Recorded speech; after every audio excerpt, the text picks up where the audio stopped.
If you like audiobooks or audio shows, check out a free trial of Audible. Just click the link in the description. You are listening to Mindshock True Crime. This is your host, Bruce McGuire. And today we are tackling the baffling, enduring mystery that is the disappearance of Johnny Gosch.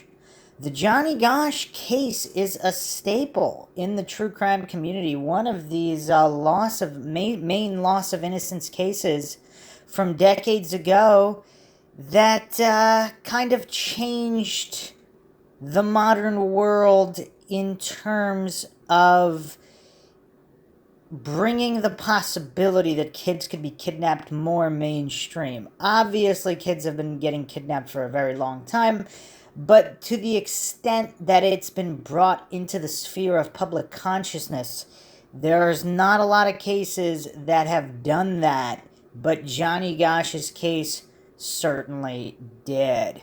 So we will be doing a deep dive in typical Mindshock fashion with logic and reason at the forefront in an attempt to decipher what really happened to Johnny Gosch.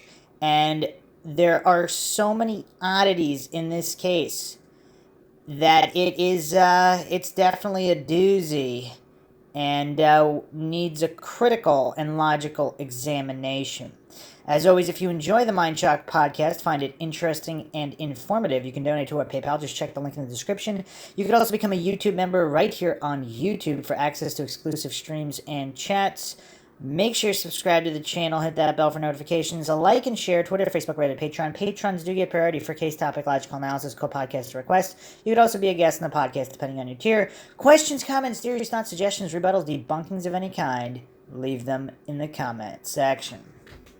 So let's do a brief rundown. I mean, I don't know how many people haven't heard of this case by now. I mean, at least in passing. This is, again, it was just such a famous case, but I'll do the quick rundown from the wiki and then we will get into the details. John David Gosch, born November 12, 1969, disappeared September 5th, 1982, was a paperboy in West Des Moines, Iowa, who disappeared without a trace between 6 and 7 a.m. on September 5th, 1982. He is presumed to have been kidnapped. As of 2022, there have been no arrests made, and the case is now considered cold, but remains open. His mother, Noreen Gosch, said that Johnny escaped from his captors and visited her with an unidentified man in 1997. She said that her son told her that he had been the victim of a pedophile organization and had been cast aside when he was too old, but subsequently feared for his life and lived under an assumed identity, feeling it was not safe to return home. Gosch's father, John, divorced from Noreen since '93, has publicly stated that he is not sure whether or not such a visit actually occurred. Many have also speculated the visit did occur, but it was someone else pretending to be Johnny. Authorities have not located Gosch or confirmed Noreen Gosch's account, and his fate continues to be the subject of speculation, conspiracy theories, and dispute. The case received huge publicity in 2006 when his mother said she had found photographs on her doorstep depicting Gosch in captivity. Some of the photos received were said to be children from a case in Florida, but one boy in the photos was never identified. Noreen Gosch insists that boy is Johnny. Gosch's picture was among the first to be featured on milk cartons as part of a campaign to find missing children.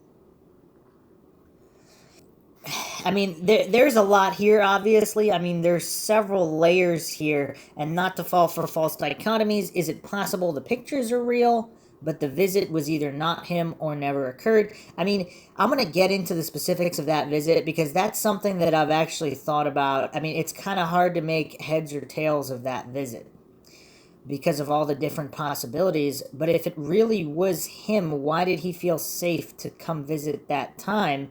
And why, I mean, there's just, it doesn't make a lot of sense. I mean, regardless of which theory you believe, I mean, it's like you can't make a theory that would adequately explain all of the bullet points here. Disappearance Sunday, September 5th, 82, in the suburb of West Des Moines.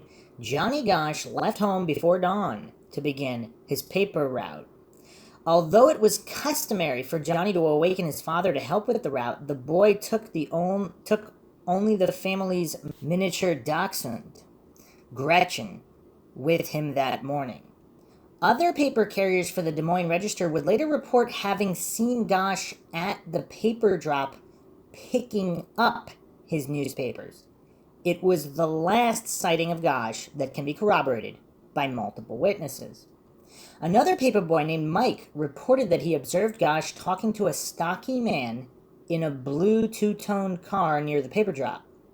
Another witness, John Rossi, saw the man in the blue car talking to Gosch and thought something was strange. Gosch told Rossi that the man was asking for directions and asked Rossi to help.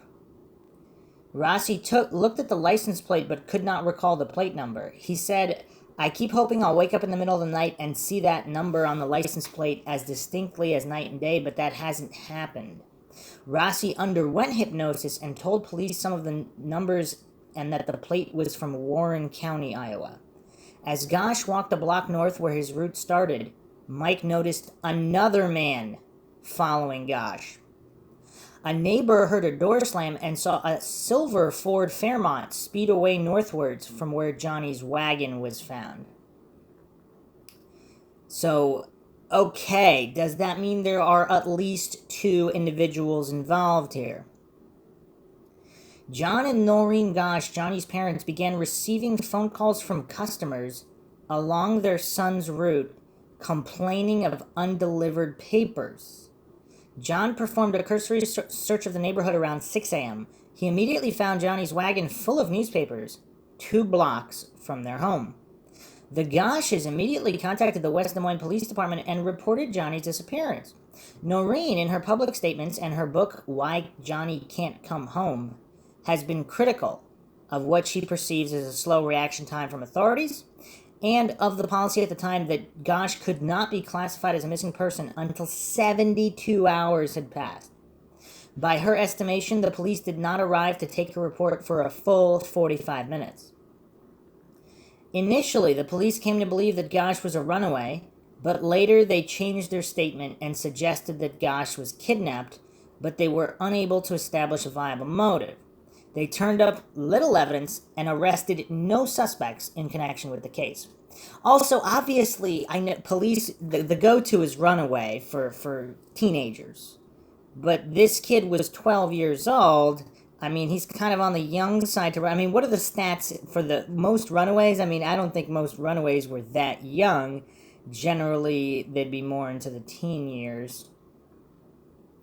But it's just weird how that seems to be like a go-to in almost in a lot of these missing cases. I mean, yeah, maybe they're a runaway, but what's the harm in doing an investigation? I mean, if they're that tied up with all these other definitive cases, maybe, but a few months after his September 82 disappearance, Noreen Gosch has said her son was spotted in Oklahoma when a boy yelled to a woman for help before being dragged off by 2 men. Wow. I mean, the amount of coincidences in this case is also quite substantial. I mean, we'll get them one at a time here, but let me finish the rundown before we start examining all of these points. Over the years, several private investigators have assisted the Gosches with the search for their son. Among them are Jim Rothstein, a retired New York City police detective, and Ted Gunderson, a retired chief of the Los Angeles FBI branch. And Ted Gunderson, of course, is one of the first guys to blow the whistle on so-called widespread human trafficking and satanic connections within political and law enforcement circles. What coincidence theorists pretend doesn't exist, this former FBI head exposed all of this. So, continuing on here, in 1984, Gosch's photograph appeared alongside that of Juanita Lee Estevez on milk cartons across America. They were the second and third abducted children to have their plights publicized this way. The first was Eaton Potts.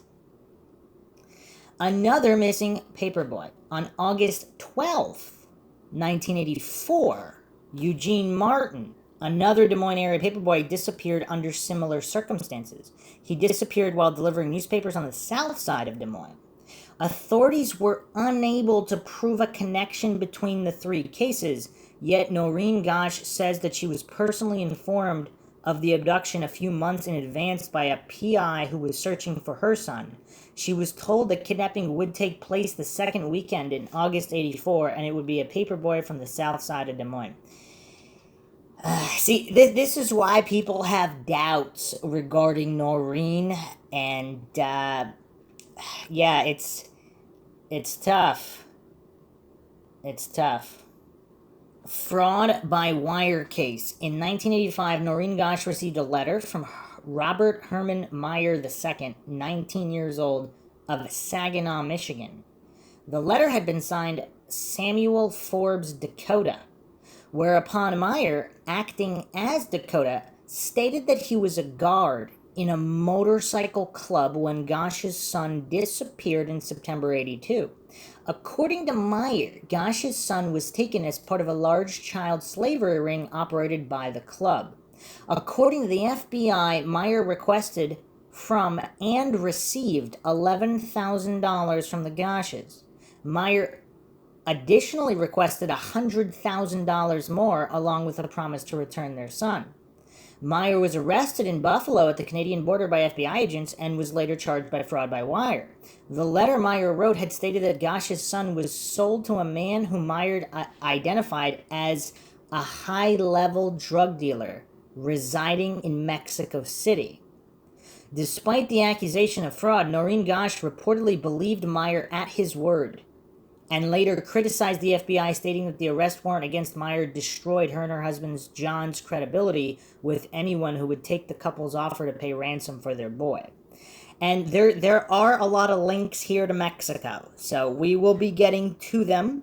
But it is curious that this is the guy that was pinned for this, because or fingered for this by Meyer. Because it's not like there's a shortage of so-called elite politicians or upper crime circles within the U.S. or in other countries. It's not like Mexico is the only place where this is happening. So it is a little bit curious that he pointed in Mexico, and then there's a bunch of coincidences that are going to happen regarding Mexico, which we'll get to. Noreen Gosch's account. According to Noreen Gosch's account, she was awakened 2:30 a.m. one morning in March 1997. So wait a second. She doesn't have a date here. That's a little bit problematic. Waiting outside was Johnny Gosch. So 1997, knocking on our apartment door. Waiting outside was Johnny Gosch, now 27, accompanied by an unidentified man. Gosch said she immediately recognized her son, who opened his shirt to reveal a birthmark on his chest. We talked about an hour or an hour and a half. He was with another man, but I have no idea who the person was. Johnny would look over to the other person for approval to speak, says Gosch. He didn't say where he is living or where he was going. In a 2005 interview, Noreen Gosch said that the night that he came here, he was wearing jeans and a shirt and had a coat on because it was March. It was cold and his hair was long. It was shoulder length and it was straight and dyed black. After the visit, she had the FBI create a picture she says looked like Johnny. Noreen Gosch self-published a book in 2000 titled Why Johnny Can't Come Home. The book represents her understanding of what her son went through based on the original research of various PIs and her son's visit. On September 1st, 2006, Gosch reported that she found photographs left at her front door, some of which she posted on her website. One color photo shows 3 boys bound and gagged. She says that a black and white photo appears to show a 12-year-old Johnny Gosch with his mouth gagged, his hands and feet tied, and an apparent human brand on his shoulder. A third photo shows a man possibly dead who may have had something tied around his neck. Mrs. Gosch stated that the man was one of the perpetrators who molested my son. Gosch later said that the first two photos had originated on a website featuring pornography involving minors. On September 13th, an anonymous letter was mailed to Des Moines police. Gentlemen, someone has played a reprehensible joke on a grieving mother. The photo in question is not one of her son, but of three boys in Tampa, Florida, about 1979 to 1980, challenging each other to an escape contest. There was an investigation concerning that picture made by the Hillsborough County, Florida Sheriff's Office. No charges were filed, and no wrongdoing was established. The lead detective on this case was named Zalva. This allegation should be easy enough to check out.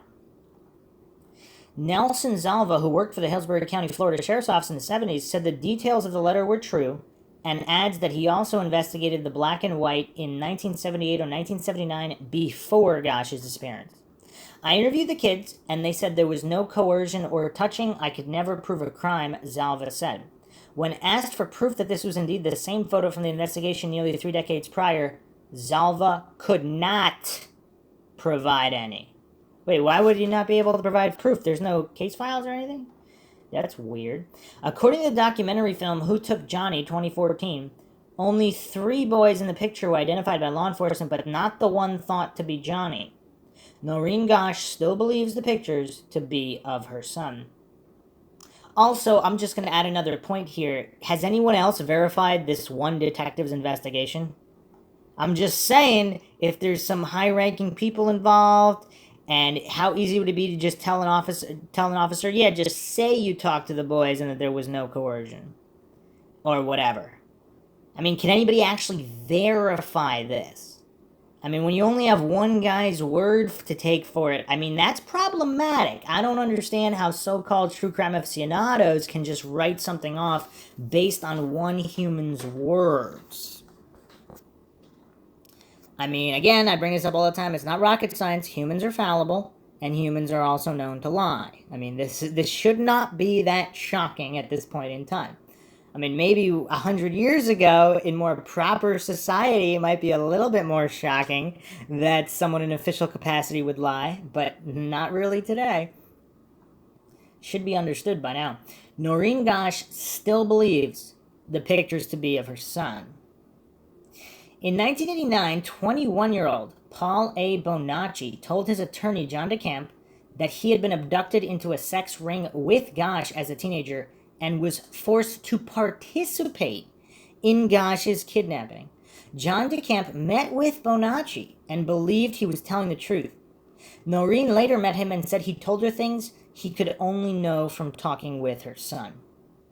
He said that Johnny had a birthmark on his chest, a scar on his tongue, and a burn scar on his lower leg. Although a description of the birthmark had been widely circulated, information about the scars had not been made public.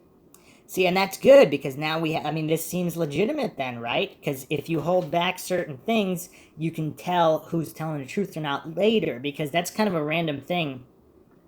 How many people have scars on their tongue? I mean, that seems rare. A burn scar on the lower leg, I mean, if you know which leg, and if you can, state exactly the size and shape, then yes, that would be, but I mean, obviously it's a little bit more common than scars on the tongue. Bonacci also described a stammer that Johnny had when he was upset. The FBI and local police do not believe that Bonacci is a credible witness in the case and have not interviewed him. Wow, is that the most mind-shocking? I mean, shouldn't police approach all leads like they just assumed he was not credible? So they didn't even bother to interview him instead of interviewing him to determine credibility? What does everybody make of this? I mean, is this one of the most botched investigations ever? And the FBI are involved here too, so it's kind of weird. His siblings told police he was at home when Gosch was abducted. That's curious. So, I mean, here's the thing though. When you have these traumatized individuals, they could possibly misremember details, right? Like, what does he mean by he assisted with the kidnapping? Did he mean right in that minute? Or did he mean later on? Because this is also a relative kid here. So he would have been a teenager at the time. And also, how would his siblings... How would his siblings be able to tell the police he was at home? Like, how old were his siblings? And they were keeping their eyes on the minute clock? Wait, what? Like they kept tabs on him every single minute, every second of every day, and they specifically knew the day that Gosh was abducted exactly where he was at which second.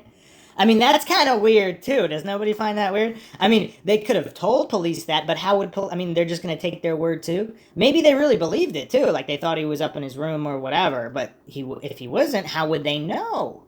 Unless they had eyes on him every second of that day, and how would they even remember that perfectly? But anyway, I mean, if they had eyes on him every single day for like that whole week, I mean, then yes, then they would be able to tell that. But if they didn't, I mean, that's weird. That's weird. I mean, we'll get into. I mean, this case, it's not like we have nothing to go on here. I mean, there's a lot of moving pieces here.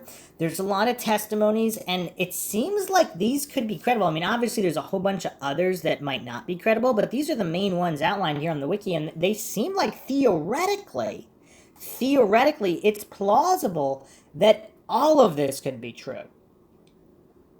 National interest. The case generated national interest as Noreen Gosch became increasingly vocal about the inadequacy of law enforcement's investigation of missing children's cases. She established the Johnny Gosch Foundation in '82, through which she visited schools and spoke at seminars about modus operandi of sexual predators. She lobbied for the Johnny Gosch Bill, state legislation which would mandate an immediate police response to reports of missing children. The bill became law in Iowa in '84, and similar or identical laws were later passed in Missouri and 7 other states. In August '84, Noreen Gosch testified in Senate hearings on organized crime, speaking about organized pedophilia and its presumed role in her son's abduction. She began receiving death threats. Gosch also testified before the U.S. Department of Justice, which provided $10 million to establish the National Center for Missing and Exploited Children. Gosch was invited to the White House by President Ronald Reagan for the dedication ceremony. Wow. I mean, so she testifies in Senate hearings, and then she gets death threats. Now, see, that's curious, because if the random crazies, they would be giving her death threats at random times. But now, I mean, she's talking about organized crime and this kind of organized trafficking of sorts, which might involve political circles. Now she's getting death threats. That's weird. That's definitely weird. So that's the basic rundown. I mean, there is a lot to work with here. Now, before we get to the Reddit discussion and more exact points, I do want to read this article from the LA Times. April 5th, 1990. Body is found, lost paperboy case reopened. The mother of Johnny Gosch, the West Des Moines paperboy who disappeared 7 years ago, said Wednesday she was stunned by the discovery of the body of a young man with a similar name. West Des Moines police thought they had a break in Gosch's baffling disappearance when Mexican authorities on Friday pulled the body of a young man from a drainage ditch in northern Mexico and identified him as John E. Gosch. The name was similar to John D. Gosch, who vanished on September 5th, 1982 while delivering Sunday papers in Des Moines. But West Des Moines Police Lieutenant Gary Scott said in Tacoma, Washington, family named Gosch maintains the body is that of their adopted son. Police in Yuma, Arizona said that John E. Gosch apparently was killed near their city in a drug-related shooting, and the body ended up in Mexico. Yuma authorities said they will send dental records to West Des Moines for comparisons to the missing paperboy. I feel terrible, said Noreen Gosch, the paperboy's mother. This whole coincidence is just unbelievable. It would be such a relief to have it over. I'd rather have the bad news over now instead of later. The coincidences do not stop at the names of the victims. The man found in Mexico was born on October 22nd, 1969, 2 weeks before the missing paperboy's birthday. The Gosch family in Washington told West Des Moines police they adopted a boy in Oklahoma in 1980 and renamed him John. So who's ready for a mind shock now? Noreen Gosch said her son was spotted in Oklahoma a few months after he disappeared. A boy reportedly begged a woman for help before being dragged off by two men. The woman called police, but they could not locate the youth. Okay, so let's recap the coincidence stack thus far. There was a sighting in Oklahoma a few months of Johnny Gosch. Now, a body turns up in Mexico of a kid who was adopted, his birthday within weeks of John D. Gosch. So this John Gosch, the family in Washington, said that they adopted him in Oklahoma. But they said they adopted him in 1980, though. That would have been before the disappearance. I'm assuming this can all be verified. And then also we have that motorcycle gang member who said that John Gosch was sold to some guy in Mexico.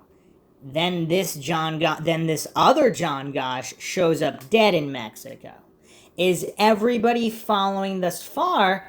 Because we're not even done with the Mexico coincidences. Continuing the article here, in another coincidence, Des Moines police traveled to southern Mexico last week to check out a reported sighting of Eugene Martin, who disappeared from his Des Moines paper route 2 years after John D. Gosch vanished. So let me get this straight. There's also another sighting in Mexico of another Des Moines area paperboy who vanished. I mean, Des Moines is not the only city in the United States. I mean, is it weird? Does anybody else find it weird? The Mexico connections. I mean, this is really making your head spin.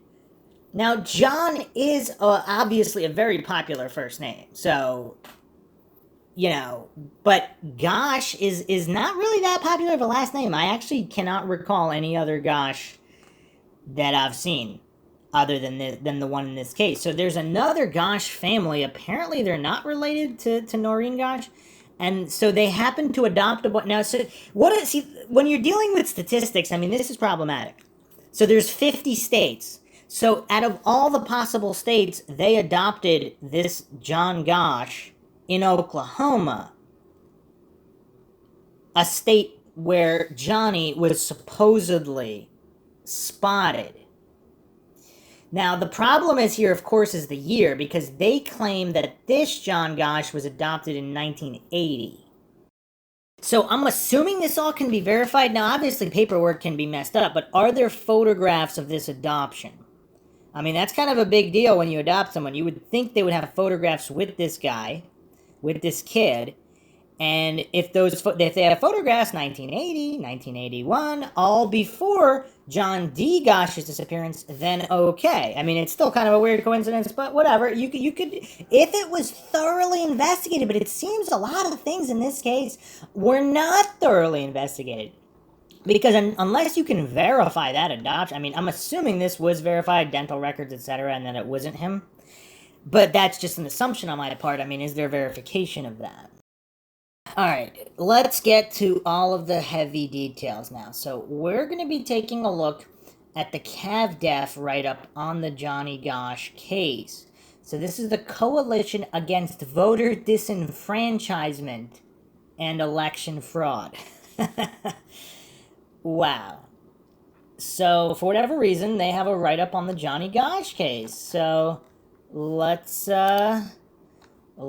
get to it. I mean, this is going to be very comprehensive and exhaustive. So make sure you have some drinks and snacks handy, because this is gonna get into the nitty-gritty in typical Mindshock fashion here. Now that we have the groundwork laid down we can examine each of the wrinkles in this case and see how much more information there is and what can be derived from it. On the morning of September 5th, 1982, West Des Moines paperboy Johnny Gosch was abducted while on his paper route. With the police and FBI being unhelpful, Johnny's mother, Noreen Gosch, took matters into her own hands, hiring private investigators to pursue the case. Over the next decade, hundreds of leads poured in, as did a couple credible sightings of Johnny indicating that he was still alive. Then, in 1990, the Gosch family got their first major break when the Franklin child sex ring victim Paul Bonacci came forward to reveal that he was forced to help kidnap Johnny Gosch. His testimony revealed a sinister, well-protected pedophile underground responsible for victimizing Johnny along with hundreds, if not thousands, of other children. Bonacci knew so much unreleased information about the Gosch case that both Noreen and her then-husband came to believe Bonacci. But the police dismissed him as a liar, never even interviewing him. Though evidence has continued to accumulate supporting Bonacci's disclosures about a high-level pedophile ring, the Johnny Gosch case remains unsolved. So was there some kind of stand-down order or something where they knew Bonacci was legit, so they have to pretend he's crazy or insane or not legit because he just knows too much about this ring and possibly upper levels of political involvement or law enforcement involvement in the ring? Not necessarily specifically with Johnny Gosch, but in the ring, so they don't want him getting any kind of publicity or being made credible in any way. Is that what happened regarding Bonacci? So they also have a very extensive write-up here on the Franklin scandal, but I am just going to read their quick write-up here. The Franklin child sex ring was a politically connected child prostitution ring in Omaha, Nebraska during the 80s. Children from all over Omaha, including the Boys Town Orphanage and Nebraska foster care system, were kidnapped to be abused at sex parties. Republican power broker Lawrence E. King operated the ring and hosted these sex parties, which were attended by political and business elites in Omaha. He also flew these children around the country, particularly Washington, D.C., to be abused by other rich and powerful men. The main purpose of King's pedophile ring was blackmailing politicians, government officials, businessmen, and media figures with proof of them having sexually abused children. King carried out this blackmail operation on behalf of the CIA in partnership with Republican lobbyist and CIA asset Craig J. Spence, whose D.C. home he would often fly children to. So, what do all the coincidence theorists make of those claims? I mean, it's kind of crazy.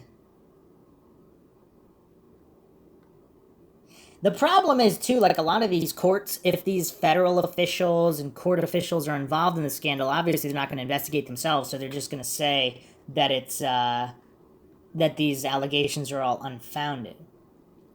But, I mean, it's shocking, though. I mean, it's really shocking if even a small percentage of it is true. So here let's go back to the Johnny Gosch right up here, the timeline, suspicious activity. Photos taken of Johnny by a woman with California plates. So this is sourced from America's Most Wanted. I'm actually gonna go through the entire write-up on America's Most Wanted here. This is their write-up. The mysterious case of Johnny Gosch. More than any other missing child case in U.S. history, the disappearance of 12-year-old Johnny Gosch has spawned a multitude of conspiracy theories that follow the elusive trail of tantalizing clues from a middle-class community in Iowa to an underground pedophile ring in Nebraska to the power brokers of Washington, D.C. Now, 24 years after Johnny's disappearance, it appears a new chapter to this puzzling mystery is beginning to unfold. The disappearance. On Sunday, September 6th, 1982, in the bedroom community of West Des Moines, Iowa, 12-year-old Johnny Gosch is headed out on his newspaper route. He brings with him the family dog and his red wagon to carry the papers. This is the last time Johnny is ever seen again.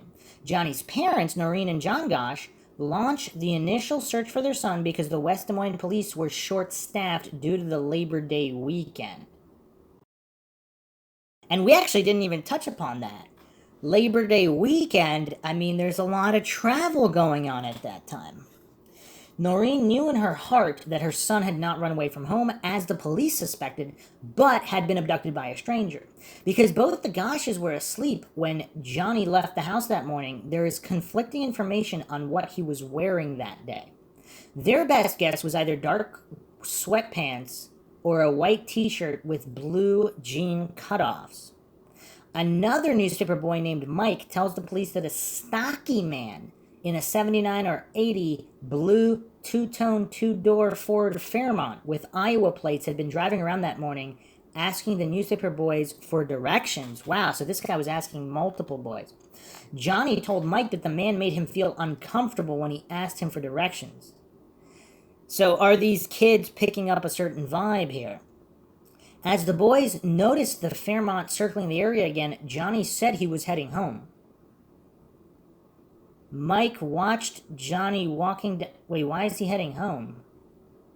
Mike watched Johnny walking down the street and noticed another man he hadn't seen before, walking closely behind Johnny as he turned the corner. Another point here, if these guys are not working together, is this really just some guy Labor Day weekend? He really is lost. And maybe he's a creepy guy, whatever, but he didn't abduct anybody. He's a red herring. And this other guy who was following him, he's the real perpetrator. Or vice versa. Or they're working together. Or neither's involved. Let's keep all the variables on the table here. A police artist creates a composite sketch of the stocky, dark-complected man driving the car.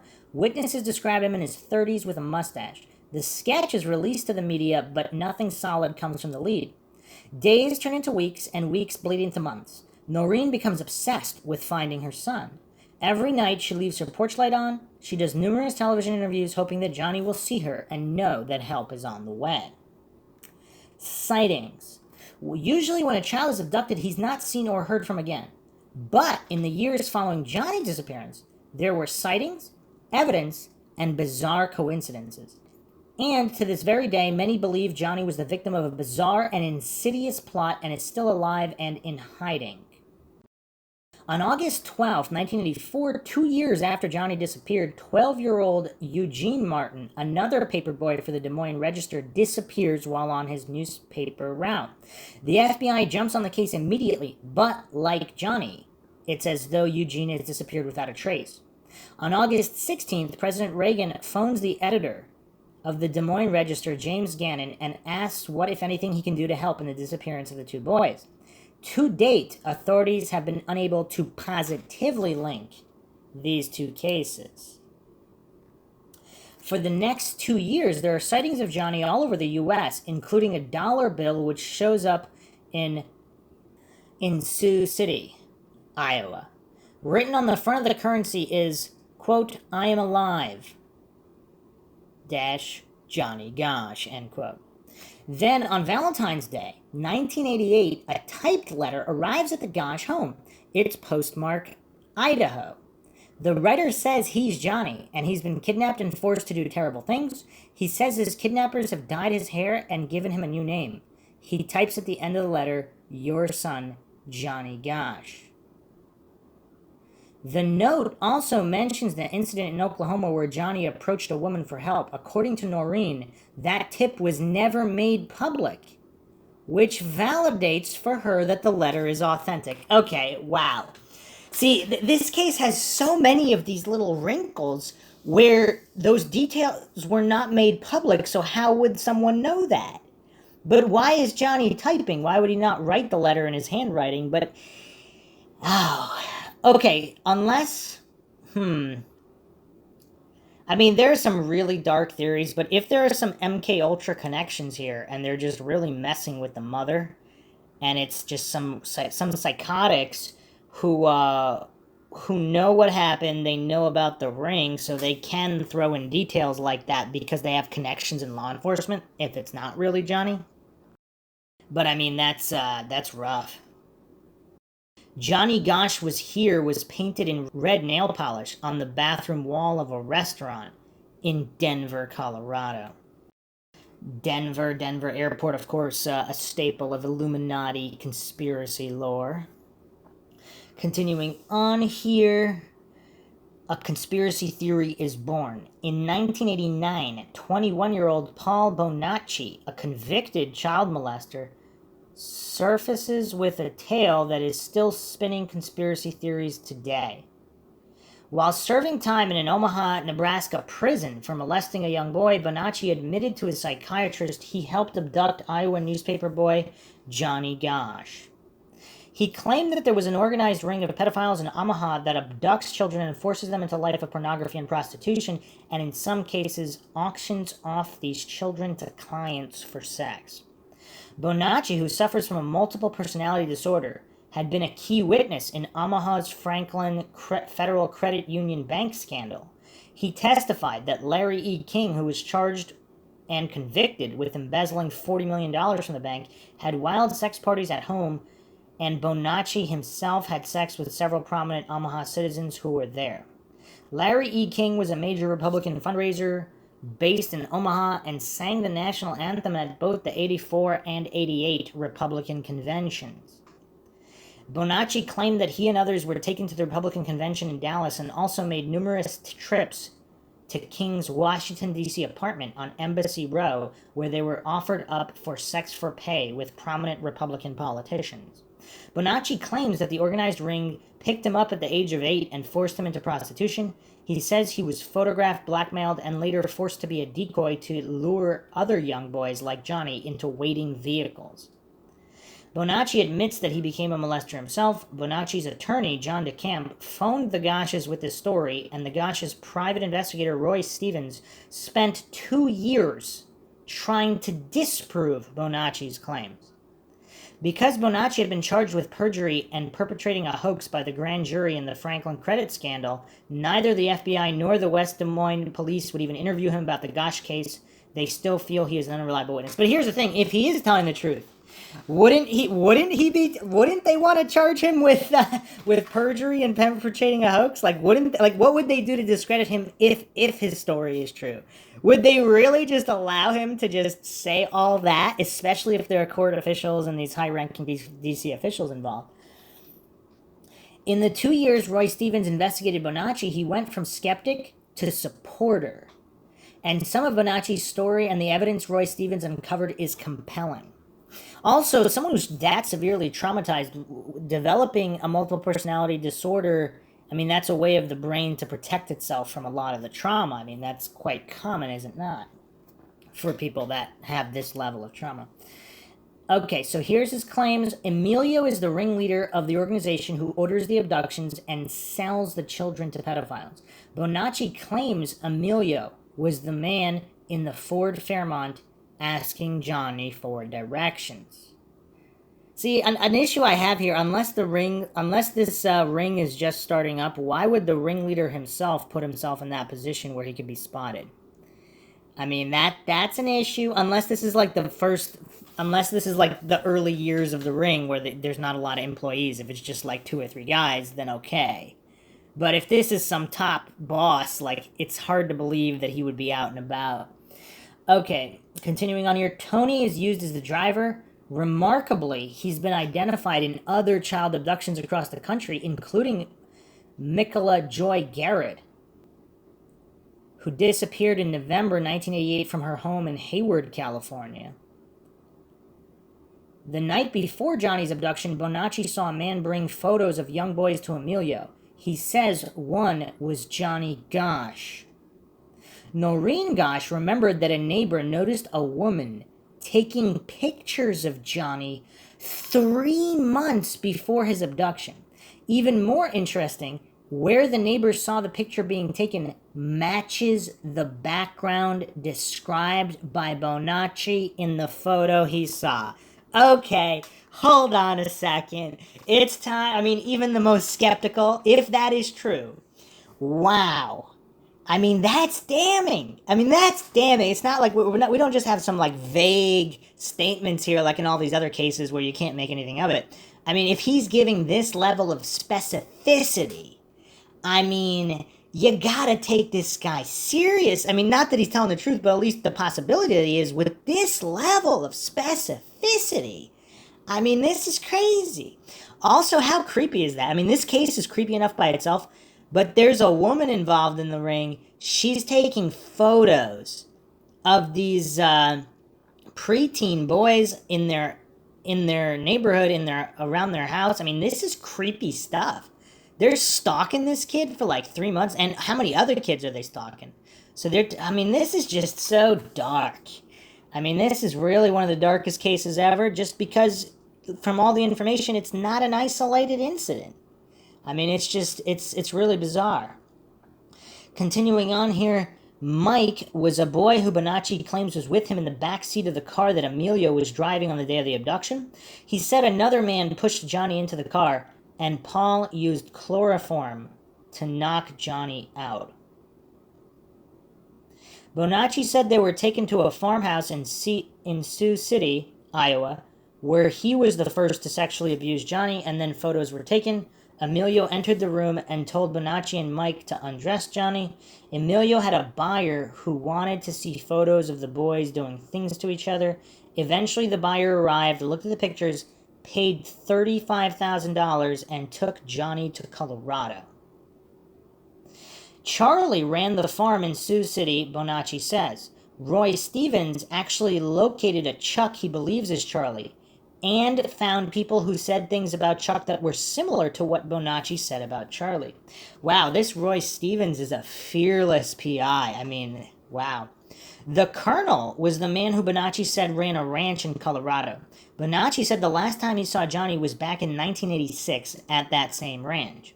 Johnny, whose hair was now dyed black and was renamed Mark, had attempted to run away. When they caught up with him, they branded Johnny on his right buttock like a piece of livestock. John DeCamp, legal counsel to the chairman of the State Senate committee that investigated the Federal Credit Union and who later became a state senator, wrote a book on the scandal called The Franklin Cover-Up. At first, he too was skeptical of Bonacci's claims, but now he believes that high-level government officials wanted to keep everything quiet and did everything they could to discredit Paul Bonacci. He wonders why the FBI completely refused to investigate Bonacci's claims regarding Johnny Gosch. It was a forbidden zone. They wouldn't even talk about it, says DeCamp. I mean, that is so damning as well, because it's like an order was given from above. Like, it's weird. DeCamp says Bonacci's multiple personalities, at last count 28, is a result of years of sexual abuse. It's caused by the very things he describes. In 1990, investigator Gary Caradori, who was investigating Paul Bonacci's claims for the Nebraska state legislation, urgently phoned State Senator Loren Schmidt from Chicago saying he had found the smoking gun. Corradaro told Schmidt he would fly that night from Chicago on his private plane with his son back to Lincoln, Nebraska. The plane exploded over Aurora, Illinois, killing Caradori and his 8-year-old son. According to an eyewitness, just before hearing the explosion, he saw a flash of light. Caradori's briefcase and the rear seat of the plane never were recovered. Okay, how far down the rabbit hole? I mean, this is right in America's Most Wanted as well. We're not talking about some obscure GeoCities blog here. This is all relatively official information here. So, Gary Caradori phoned State Senator Loren Schmidt. So obviously all their phones must have been tapped, or if Schmidt is involved, then he did the tip-off. But this is just crazy. So he says he has a smoking gun, then he's dead, and all the evidence is gone. Wow. Okay, continuing on here. October 1991, Noreen Gosch met Paul Bonacci in a face-to-face meeting. She said Paul described to her things about Johnny that she had never released to the press. That Johnny had a stutter and that he had taken yoga. And yoga in 1982 is not the same thing as yoga today. I mean, that, I don't know how many 12-year-old boys took yoga in 1982. I mean, that's an interesting detail. Because of those small details, she believes Paul Bonacci's story is true.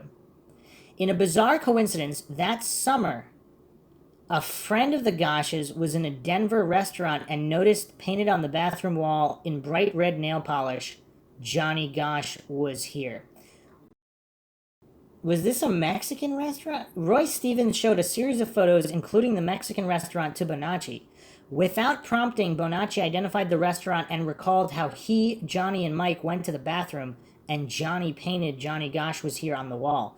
Bonacci even produced a letter from his friend Mike mentioning how Johnny Gosch wrote on the bathroom walls in a Mexican restaurant in red nail polish. Wow. So this would have been my pick for unrelated, but again, keep in mind, there's no widespread internet. So, I mean, this is problematic. This is problematic.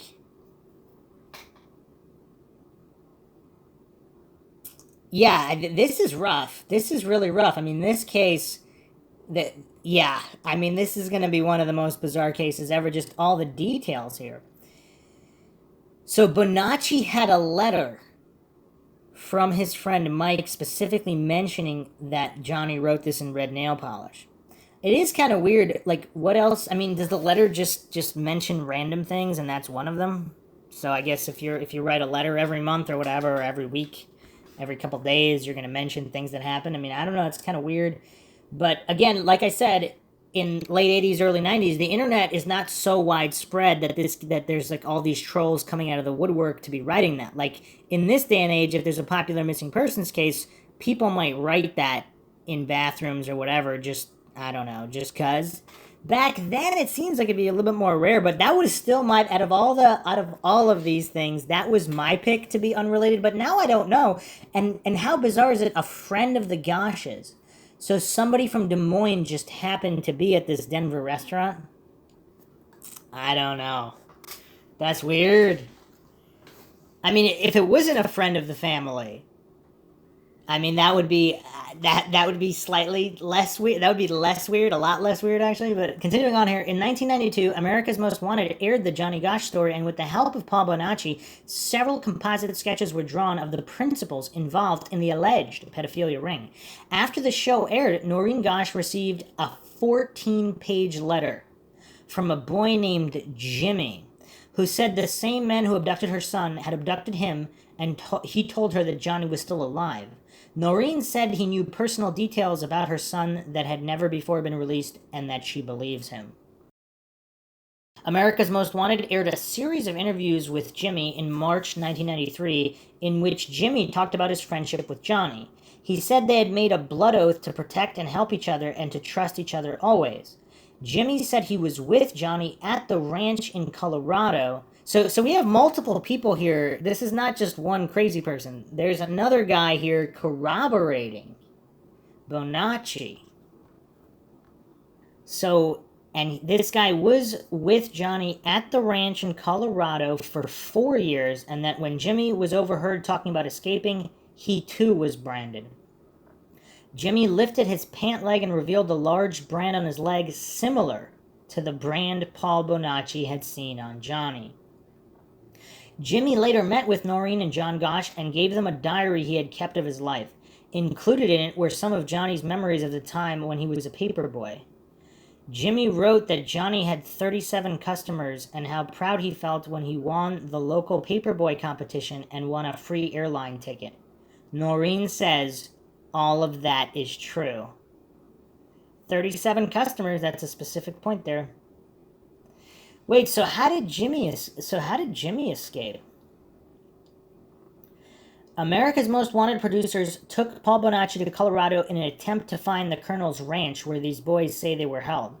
Outside of Buena Vista, Bonacci recognized the piece of property. He physically reacted when he walked up to the front door and began to cry uncontrollably. Paul showed America's Most Wanted the secret underground chamber where he says the children were put in case authorities came by. Paul says some of the boys were placed there blindfolded as a form of punishment. Is Johnny Gosch alive? In 97, Noreen Gosch says Johnny himself paid her a visit. He stayed for an hour and told her what happened and why he could never come home or see her again because of the criminal activity he's now involved in. That sparked a book penned by Noreen called Why Johnny Can't Come Home. But the latest twist is the most bizarre.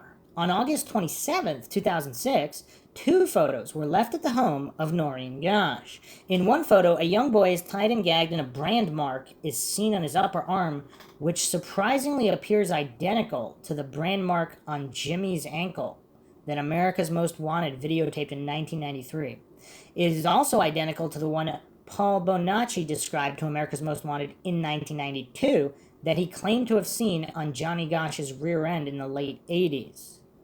The other photo shows three boys lying side by side in a bed, also bound and gagged. Noreen Gosch was certain her son Johnny is in two of the photos and quickly turned them over to the police for analysis. But just this week, the West Des Moines police say Johnny Gosch is not among the boys in the photos. Nelson Zalva, a retired detective from the Hillsborough County Sheriff's Office in Tampa, recognized the photos as evidence in a case he investigated in 78 or 79, which predates Johnny Gosch's 82 disappearance. Zalva says all the boys in the photos were identified, but failed to provide authorities with enough evidence to prosecute the man who took the pictures. Hillsborough Sheriff's Department is now researching their files to locate the original photos because retired Detective Zalva does not recall seeing a brand mark on the boy in the photo. Also, how old is this guy? Is he having memory issues? Which raises the probability that this is in all likelihood another cruel hoax played on Noreen Gosch, a mother so desperate to have her son back. So let's go over this timeline again, just to get the record straight here. So September 6th, 82, the disappearance. March 83, sightings. A 12-year-old boy matching Johnny's description approached a woman leaving a store in Oklahoma. He says, "I'm John David Gosch, please help me."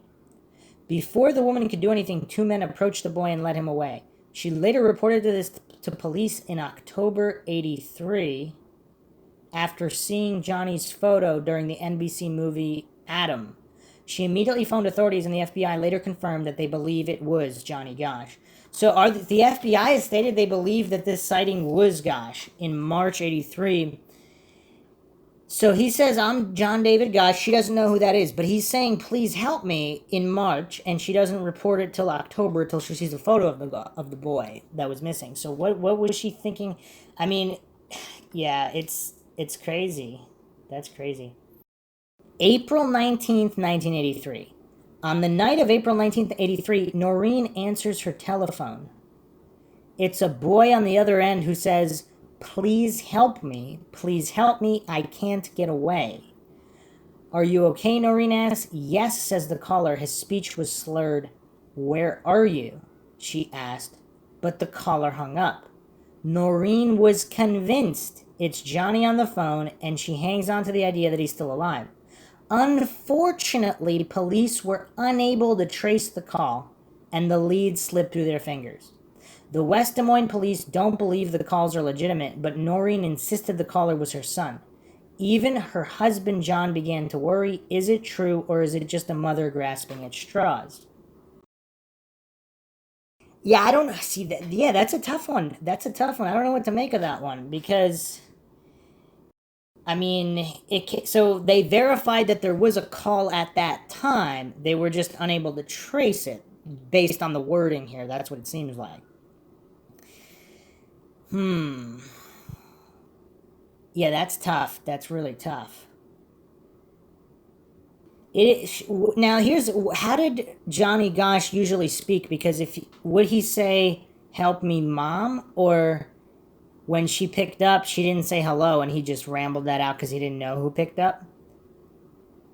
And he said, "Please help me, I can't get away." If he was drugged, I mean, yeah, who knows how exactly he'd be talking. But continuing on in the timeline here, August 12th, 1984, another paperboy vanishes. 2 years after Johnny disappeared, 12-year-old Eugene Martin, another paperboy for the Des Moines Register, disappeared while on his newspaper route. So he's also 12 years old. 1985, so many leads, so little hope. In the mid-80s, sightings of Johnny were reported all over the U.S. His mother received letters supposedly from Johnny saying he was alive, still under kidnappers' control. Unfortunately, the case remained a mystery and no progress was made from these leads. I mean, how many missing persons cases of a young kid like this does the family receive hoax letters supposedly from their missing child? I mean, how could he have gotten away to get the letter? I mean, yeah, it's tough. 89, a conspiracy is born. Paul Bonacci, convicted child molester, went public with a story he said he helped abduct Johnny Gosch back in 82. Bonacci claimed that he himself had been kidnapped by a man named Emilio and was forced into an organized ring of pedophiles. From there, he was prostituted and also helped lure young boys for the abduction. As Bonacci says, was the case was Johnny Gosch. 1990, smoking gun exploded. Investigator Gary Caradori, who was investigating Paul Bonacci's claims for the Nebraska state legislation, urgently phoned State Senator Lauren Schmidt from Chicago saying he had found the smoking gun. On his plane flight to show the case-cracking evidence, his plane exploded and everything was lost. October 91, Noreen Gosch meets Paul Bonacci. Face-to-face, emotional conversation. She says that Bonacci told her things about her son that nobody else would know. 1991, that summer, a message was written in red nail polish on a bathroom wall of a Denver restaurant. Johnny Gosch was here. 1992, Johnny's story airs on America's Most Wanted. Jimmy steps forward. America's Most Wanted aired the Johnny Gosch story, and with the help of Paul Bonacci, several composite sketches were drawn of the principals he says were involved. After the show aired, Noreen Gosch received a 14-page letter from a boy named Jimmy, who said the same men who had abducted her son had abducted him, and he told her that Johnny was still alive. Noreen said he knew personal details about her son that had never been released before, and she believes him. March 93. Jimmy gets interviewed. Jimmy stepped forward and was interviewed on America's Most Wanted. While he never showed his face, Jimmy gave a lot of solid evidence. He spoke of his friendship with Johnny, showed evidence of branding he tells was a punishment for the boys, and even got a diary he kept of it, and even gave a diary he kept of his horrible experience. So then basically nothing until 97. In 97, this is the visit, the Johnny Gosch visit to Noreen Gosch, stayed for an hour, described the criminal activity. August 2006. The latest piece of evidence in the Whirlwind case was the arrival of 2 photos left on Noreen Gosch's porch. The 2 photos show a series of boys bound and gagged. Noreen says that she recognizes one of these boys as her son. You know what's also curious is it just too convenient that Detective Zalva and this Tampa area sheriff's office, they cannot provide definitive proof that this was from that case. I mean, is that troubling? That's kind of troubling. It's like you can't rule that out. It's just weird. It's just weird and unnerving. So let's continue now here back to the cavdef.org write-up. So the suspicious activity in the timeline started with this woman with California plates taking photos of Johnny Gosch months before his disappearance. Okay, now the next point of suspicious activity, there were hang-up phone calls at the Gosch's home. So this is from Noreen Gosch's book, Why Johnny Can't Come Home, so page 2. Early on September 5th, 82, our phone rang. I looked at the clock and it was 1:30 a.m. My husband took the call saying, yes, all right, okay, then hung up. I asked him who it was and he replied it was a wrong number. I remember thinking it was very odd. We had been receiving calls like this every Sunday morning at the same time for the past 4 weeks. Never before had my husband spoken to anyone until this call, but he always said they were just hang-up calls. So some people, I might as well introduce this theory here. Some people think that Johnny Gosch's father might have been involved in some way. Now, this phone activity, I don't know what to make of that. Continuing our book here, page 75, following this business trip, we began to receive hang-up phone calls every night, usually about 1 a.m. or 2 a.m. John always answered the phone. It was located on his nightstand. Page 77, we received a phone call at 1:30 a.m. every Sunday morning from the beginning of August until September 5th, the morning Johnny was kidnapped. My husband John would pick up the phone and say, "You've got the wrong number," and hang up. On the morning of the kidnapping, September 5th, 1982, at 1:35 a.m., the phone rang. He answered. I woke up to hear him saying, "All right, okay." Then he hung up. I questioned him about the call, and he kept insisting it was a wrong number. He seemed nervous at the time, but it was late and I drifted back to sleep, not realizing the worst was about to happen. Okay, what does everybody make of that? Because, again, anything out of the ordinary. So these calls only happen on Sundays, which happened to be the day of the paper route and when he disappeared. I mean, yeah, the coincidence stack, I mean, I don't like it. I mean, this is really weird. What does everybody make of this? I mean, at first I was kind of thinking maybe it's not related, but it was only on Sundays, and then apparently up to he disappeared, so then they never happened again. I mean, that's kind of weird. Okay, another suspicious activity here. Weird encounter with a policeman at a football game on Friday. Okay, I mean, we're going into major Mindshock territory here. So this is an article by Tom Alex and Tom Suk, S-U-K, the Des Moines Register. The Gosches state, police not cooperating with us. Parents of John Gosch, the missing West Des Moines newspaper carrier, say that 2 days before their son disappeared, he spent some time talking to a police officer at Valley Stadium in West Des Moines. In fact, on the way home that night, young John Gosch said he might want to become a police officer when he grew up, the parents say. The Gosches say the man who talked to their son on September 3rd resembles a man talking to their son the morning he disappeared, but they say West Des Moines police have not cooperated in their efforts to identify the officer. What? The missing boy's parents, John and Noreen Gosch, said in a letter to the Des Moines Register, "We have been fighting, trying to get the police to get the names of the men that were on duty that night, and they said that they couldn't, that it wasn't that important." Well, it is important because this man bears a resemblance to the composite sketch of the last person John Gosch was seen talking to. West Des Moines Police Chief Orville Cooney said he did not know the Gosches had been having a problem getting to see photos of the men. There were a total of 10 officers working the game that night, said Cooney. They have seen all but 2 of them, and we are going to get Polaroids of those 2. Well, what's taking so long? He has time to do all these interviews, but he doesn't have time to get the Polaroid? What? Relations between the Gosches and the police have been strained at times during the investigation. The Gosches continued their criticism of the police in the letter, saying the police investigation of their son's disappearance September 5th, as he prepared to deliver his newspapers, leaves a lot to be desired. West Des Moines police still do not have a set of fingerprints of our son for identification purposes. What? This is November 9th, 1982 in the Des Moines Register. This is unbelievable. What? Says the letter, nor hair samples, etc. Our private detective did this immediately when he came on the case. Over half of our son's customers on the paper route were never interviewed. Our private detective did this immediately. Noreen Gosch added that the police have still not released the composite drawing of the man who was seen talking to young John the morning he disappeared.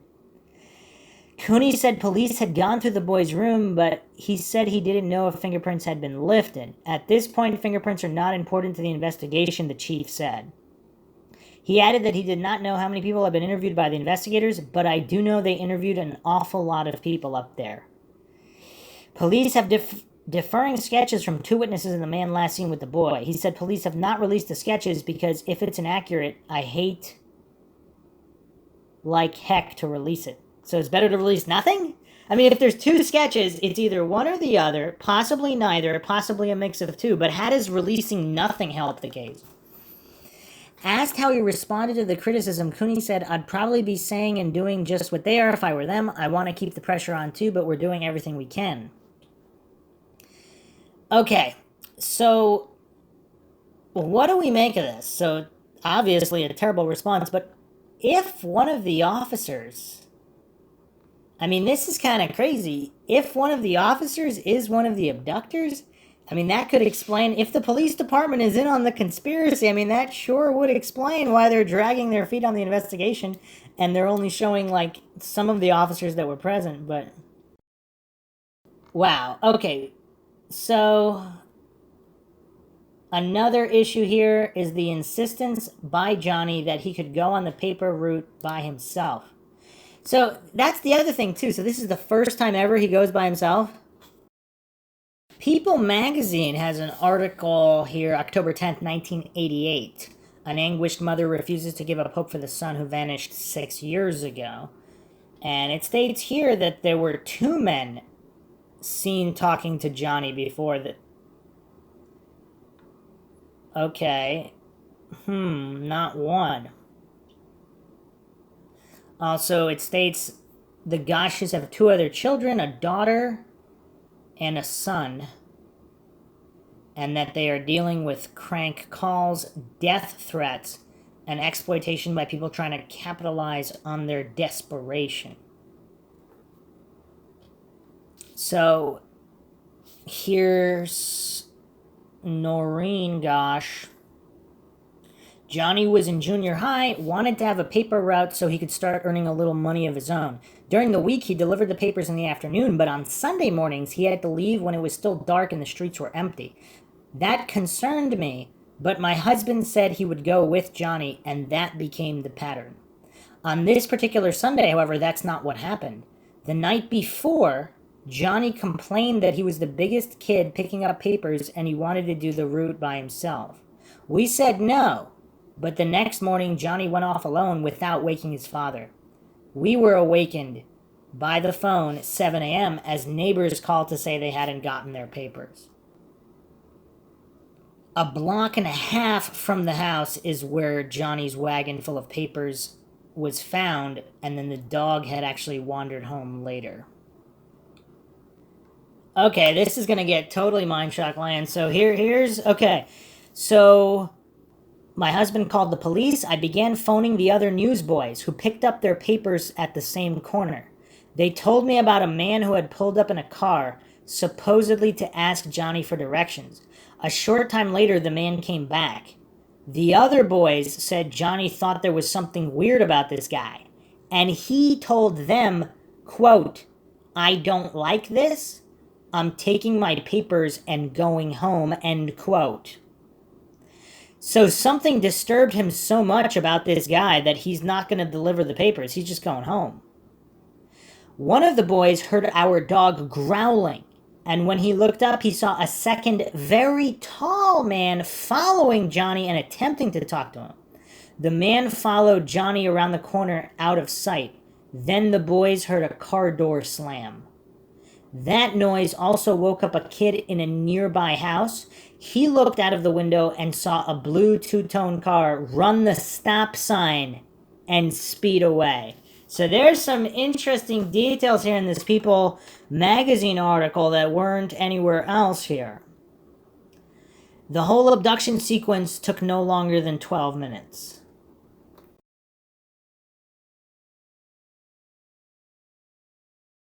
Yeah, this is really creepy.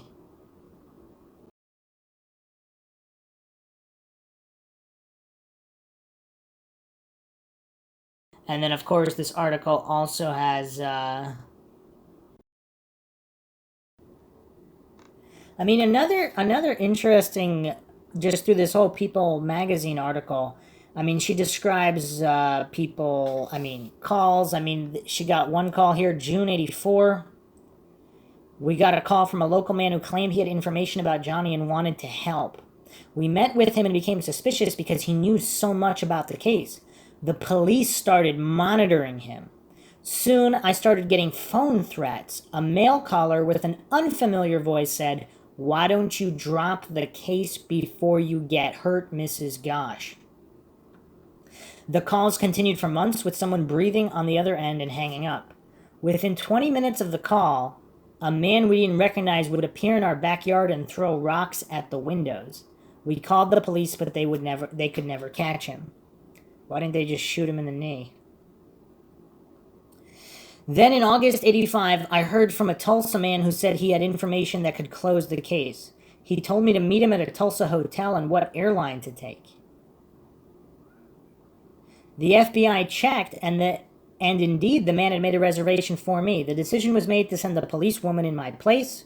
The man met her and was arrested, convicted of fraud, and sent to prison. This incident made us feel all the more that our personal safety was now at stake, so with police consent, I held a press conference and said we knew who Johnny's kidnapper was. The local man police had been watching left town, and the threats and harassment stopped, a further indication of his involvement. I mean, if he was really guilty in all this, why would he be drawing attention to himself by going in their backyard and throwing rocks? I mean, right? I mean, if the whole Franklin ring is true and all that, it seems like they hired some stooge guy to do some harassment, or he's just an unrelated psycho.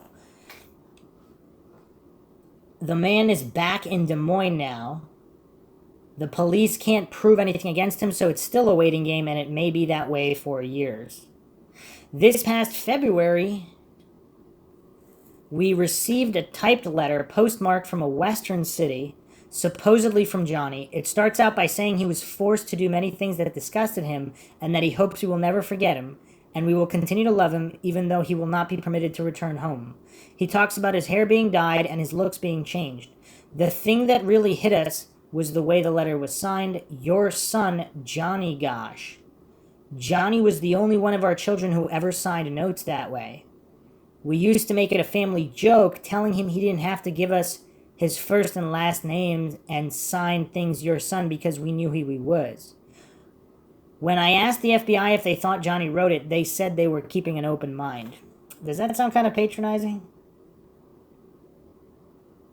Some more dark details here. 6 months after Johnny was kidnapped, our private detective received information about an auction that was being held in Houston. He was told that American boys between the age of 10 and 14 were being sold to foreign buyers. The detective had a contact who had gotten into the auction and agreed to buy Johnny back if he was on the block that night. But Johnny wasn't there. I hope they got all the people involved there. What the heck? That's crazy. John and I have spent hours going through the porn magazines where missing kids have been known to show up. So far, nothing with Johnny's picture has surfaced. It's still May. I have to have something to cling to. There hasn't been a day when Johnny has been out of my thoughts. I keep wondering what he looks like. If he's alive, he's 18 and looks like a man, maybe with a beard. But in our minds, Johnny will always be 12 years old, laughing and happy like he was. We've lived without Johnny a long time now. It's not new to us, but it still hurts. So, yeah, I mean, obviously very, very heart-wrenching for the family. But, yeah, some interesting details there. And also, this was the first time that Johnny is going to go on the route by himself. So, a man in a car, creepy guy, talks to Johnny, asks directions, leaves, and actually asks other boys, then leaves. The boys and Johnny say that the guy is creepy, whatever. And then the guy comes back, talks to him again, and then leaves again. And then Johnny states he's going home now because something's not right with that guy. See, in these situations, I mean, what's the best course of action for him to, like, cut through the neighbors' properties and hop fences, get off the main road? I mean, it's just... And then the other boys actually heard a car door slam. I mean, that's crazy. And the door slam was loud enough that it woke up someone else in the house nearby who saw the car.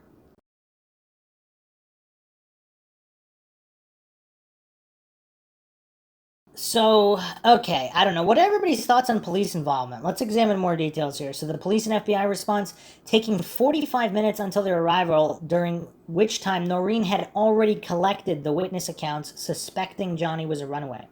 On September 8th, Noreen says she told police about suspicious incidents occurring just before the abduction, like the phone calls and the policeman who interacted with Johnny at the football game. Noreen sees a story in early October on 2 Des Moines girls forced into prostitution in Nebraska and suggests the police investigate. When Cooney refuses, she holds a press conference to call attention to the story and soon receives a death threat to, quote, stop making waves, end quote. Wow. So she's making waves. Who made this death threat? Police? I mean, this is crazy. Let's continue on here. Noreen's investigation. Hiring private detectives within about a month of Johnny's abduction. Dennis Whalen attended a child auction in Houston, Texas in December '82 to look for Johnny Gosch. I hope he gave all that information to investigators. On March 2nd, '83, Johnny Gosch was sighted in a large southwestern city, later identified as being in Oklahoma. A boy was being chased by two men, ran up to a woman and told her, "Please, lady, help me. My name is John David Gosch," before the men dragged him away. Police initially dismissed the woman's report as a family situation.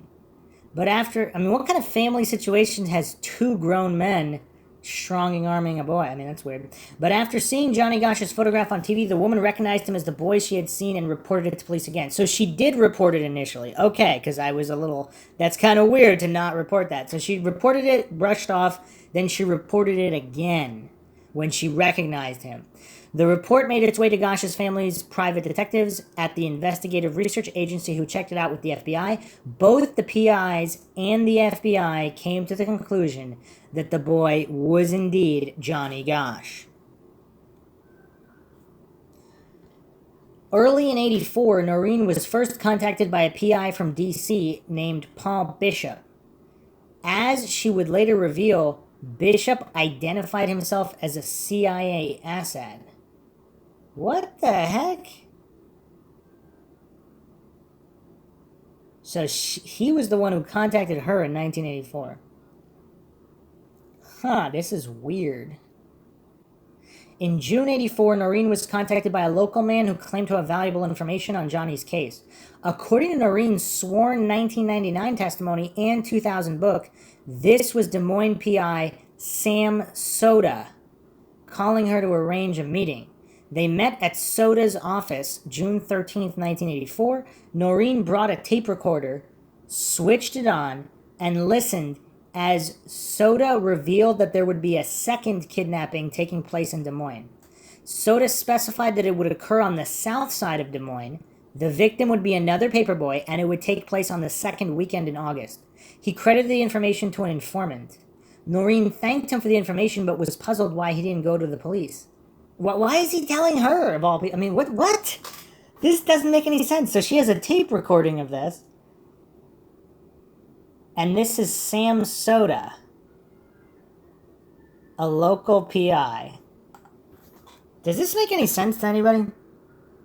So regarding Sam Soda's involvement here, apparently he did blow the whistle on Frank Sikora, a sexual predator who worked at the paper. So this is an article, October 19th, 1984, UPI archives.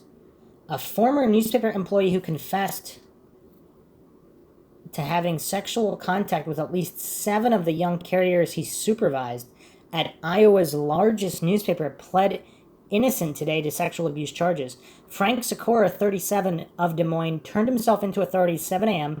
and pled innocent to 1 charge of third-degree sexual abuse and 1 count of lewd and lascivious acts with a child. Polk County Associate District Judge Norman Elliott set the bond to $5,000 each count. Sikora was fired from his job in the Des Moines Register's Circulation Department Monday when a PI released a videotape confession in which Sikora discusses his relationship with at least 7 paperboys. However, Haviland said officials do not rely solely on the 2-hour tape made by investigator Sam Soda. He said Thursday's charges were based on information gathered during a police investigation. Police have said a polygraph test earlier this week showed Sikora had no involvement in the disappearance of Register newspaper carriers Johnny Gosch and Eugene Martin. Gosch vanished September 5th, '82 while delivering newspapers. Martin disappeared from his paper route August 12th. On the videotape, Sikora confessed to sleeping with 7 young newspaper carriers who worked as runners on his routes. He said he fondled almost all the boys, Soda said. Soda suggested Sakura may have some information about the missing boys. This is a man who is in a position where he knows all the routes and all the carriers, said Soda. Spokesman of the anti-child pornography group called Stolen Children are reported every day. Okay, other people say Soda is not a trustworthy source. However, if he did this investigation into Sakura and possibly others at the newspaper, I mean, this is crazy. This is crazy. So this newspaper employee is abusing these children, and there could be and these newspaper boys happen to be going missing. I mean, is this all not coincidence? What's going on here? This is not a coincidence, really? I mean, what is going on? And then Sam Soda is now knows the exact date of when someone else is going missing, but he doesn't tell the police, or maybe he does, or maybe does he know the police are compromised?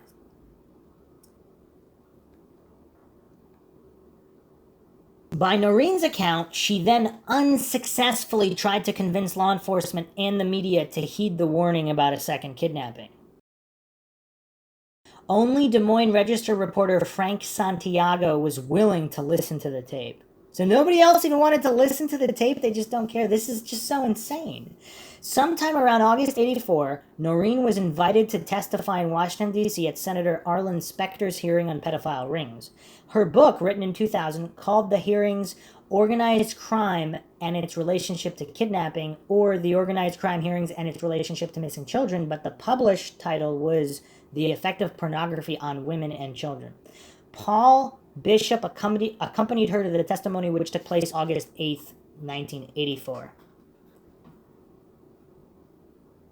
And there is a sketch here of the man seen talking to Eugene Martin just before his disappearance. And in September 1984, a federal grand jury in Des Moines subpoenaed Paul Bishop to testify about the Gosch and Martin cases. What? Why? The CIA. Why is the CIA asset involved in these cases? During the month of October, Sam Soda exposed a pedophile named Frank Sakura who worked for the Des Moines Register. I went over that article. In June 1985, a dollar bill surfaced in Sioux City, Iowa, with the message, "I am alive, Johnny Gosch," written on it. 3 handwriting experts confirmed the message as having been written by Johnny Gosch. I mean, how old was it, though? Because this is a dollar bill. Like, how old was the writing on it by June 1985? According to Noreen, shortly after the disappearance of Eugene Martin, she and several others in Des Moines were anonymously mailed a rather curious modified version of the kidnapped John David Gosch poster. Below, the sketch of the man from the blue Ford Fairmont was another sketch that perfectly resembled Sam Soda. And perhaps to illustrate that point, a newspaper photograph of Soda was included right next to the sketch. An arrow was drawn from the sketch of Soda to the sketch of the man in the Ford Fairmont. With the exact date that the poster was while the exact date that the poster was mailed is unknown because it incorporated a photo of Sam Soda from a Des Moines Register article on October 10th, 1984. The poster must have been sent in late 85 at the earliest. It is interesting to note that the Sam Soda composite sketch was not drawn from scratch, but rather modified from the sketch of the man in the blue car, as the hairline, ears, nose, and facial structure are identical. Thus, the poster appears to have been suggesting that Sam Soda was the man in the car seen on the morning of Johnny's abduction. I mean, is anybody having trouble keeping up with the amount of coincidences here? As Noreen would later recount in 1988, the local man who called in June 1984 offering to help on the case, Sam Soda, soon attracted suspicion from the Gosch family because of how much he knew about the pedophile underworld in Des Moines. His foreknowledge of Martin's disappearance and his exposure of a previously unknown pedophile at the Des Moines Register confirmed that. Noreen claims that police began monitoring the man, which in turn led the Gosches to start receiving harassment and threats at home. Are they saying that Sam Soda was the guy threatening them? Okay. Following the Tulsa incident, the Gosch family feared for their safety. So Noreen held a press conference saying they knew who kidnapped Johnny. At the press conference, Noreen referred to 3 men from Des Moines along with a pedophile contact in Houston. She asserted that the police also knew the identities of the men and were doing everything within their legal boundaries to arrest them, a statement to which police gave no comment. Noreen acknowledged that her announcement might cause the kidnappers to flee, but pointed out that that would be revealing too, wouldn't it?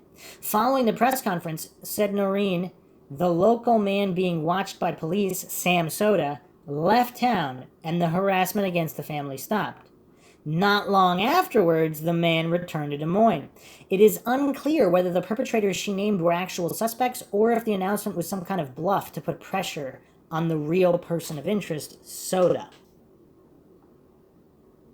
On Valentine's Day in 1988, a typed letter by someone claiming to be Johnny arrived at the Gosch home postmarked from Idaho. The author said that the captors dyed his hair, changed his looks, and that he was forced to do things that disgusted him. He asked the Gosches for their continued love and forgiveness, even though he would not be allowed to return home.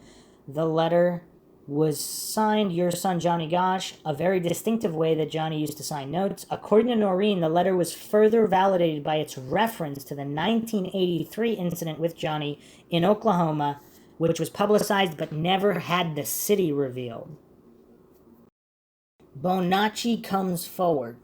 By September 1990, the Gosch family stated that their investigation had wound down. Nevertheless, they held firm to their belief that Johnny was taken out of the area in a well-organized kidnapping and resolved to continue working on their case. It was around that time they had received a major lead from John DeCamp, the lawyer for the Franklin child sex ring victim Paul Bonacci. As DeCamp recounted, it was reading a transcript of Bonacci's interview with a psychiatrist and noticed that Bonacci mentioned an incident involving a newspaper carrier in Iowa. DeCamp was struck by its similarity to the Gosch case and went to the library to verify the details, confirming that the date stated by Bonacci matched the date of Johnny's abduction. He contacted the Gosch family in late 1990 to inform them he had a client who confessed to helping abduct Johnny Gosch. The call was taken by John Gosch Sr., who did not tell Noreen about the new information. Though initially skeptical, Leonard Gosch ultimately did come down to the prison to meet Bonacci. DeCamp recalled that John came to Nebraska a couple weeks after their initial contact and walked into the Lincoln Correctional Center to meet with Bonacci. He asked Bonacci, do you know who I am? And Bonacci responded, you look like, it can't be the eyes, you look like Johnny Gosch. John came away from the meeting believing that Bonacci was sincere and telling the truth. Around the time John met with Bonacci in prison, he hired Omaha private detective Roy Stevens to check out Bonacci's story. Stevens spent hundreds of hours interviewing Bonacci and tracking down leads in Nebraska, Iowa, Minnesota, and Colorado that Bonacci provided. Bonacci described to Stevens how a man named Emilio, who made his living abducting and selling children, brought him to Des Moines to help abduct Johnny Gosch. Emilio was the driver of the blue car who stopped to ask Johnny for directions, and Bonacci was in the back of the car, given the task of holding Johnny down after he was shoved into the car. 2 other people were also implicated by Bonacci in the kidnapping, one of whom who was a local contact in Des Moines. The night before, they stayed at a hotel in Des Moines. Going from a skeptic of Bonacci's to a believer in his account, Stevens insisted that Bonacci hasn't told me anything that hasn't been true. I wonder how much investigation was done. So at the hotel, I mean, did they give fake names? They weren't able to track these guys from the hotel? Or they paid cash, whatever?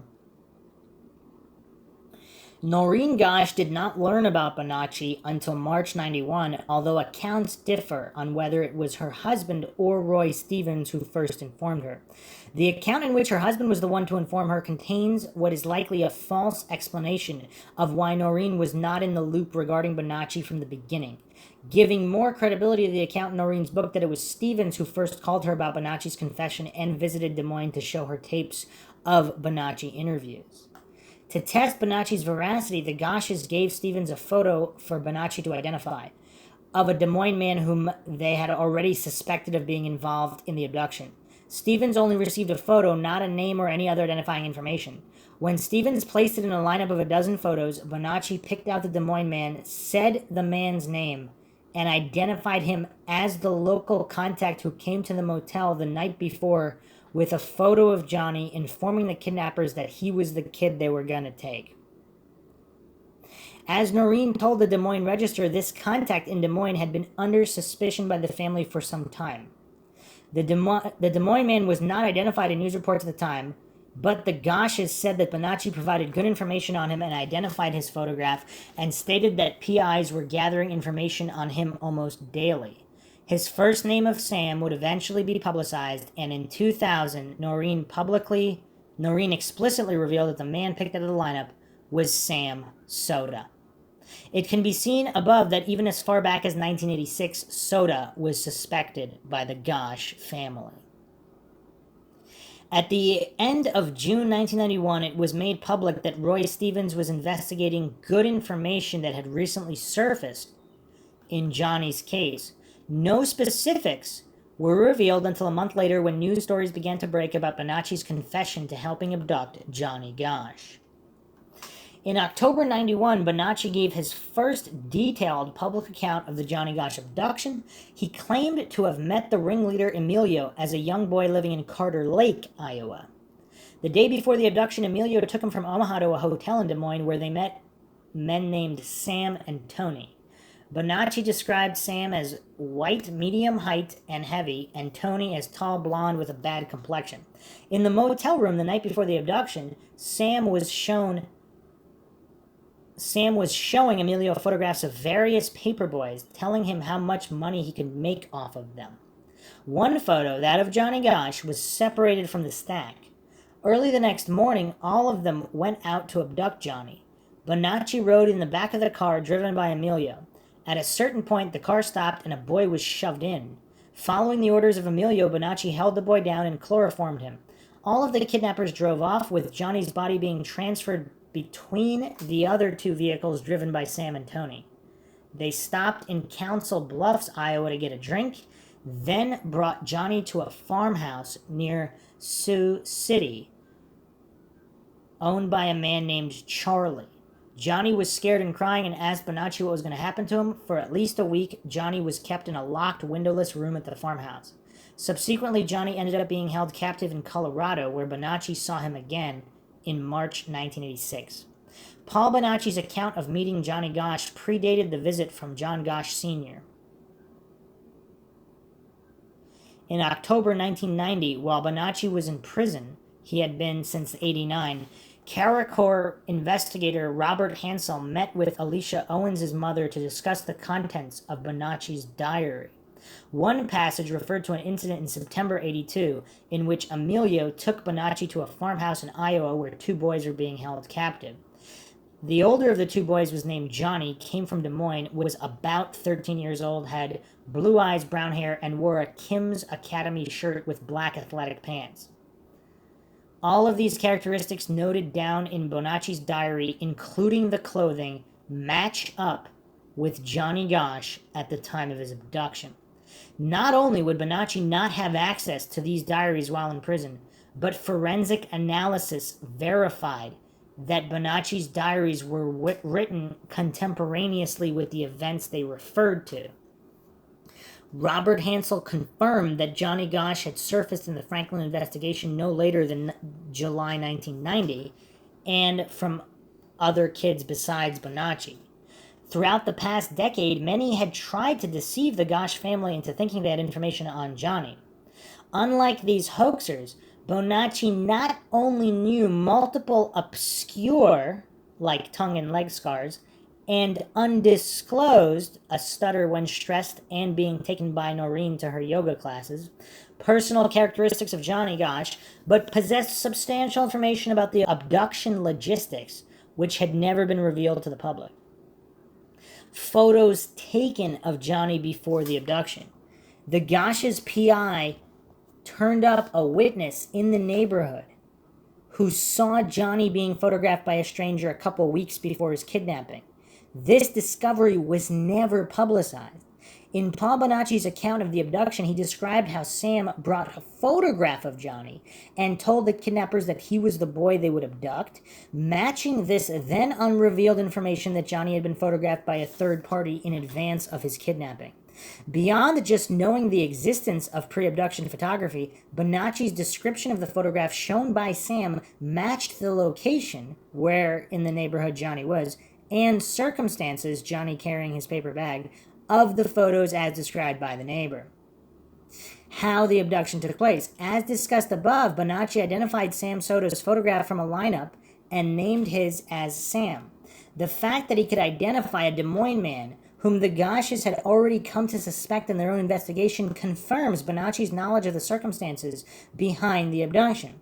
Moreover, Bonacci accurately described the multiple vehicles that were involved in the abduction. As explained below, press reports consistently claimed that there were different vehicles on Ashworth and Marquardt, even though the Gosches had concluded that the same car simply drove around the block. Bonacci only described one blue car that approached Johnny and then drove around the block to abduct him, contradicting most public reports but matching what private investigators had found. Aside from the car publicly mentioned by police, the Gosch's private investigators also discovered a van that had been in the neighborhood, and Bonacci knew about it. Noreen described how one of her investigators spoke to a man who noticed something very strange on the morning of the abduction. A van was sitting parked on the street with its motor running. After some time, a car drove up.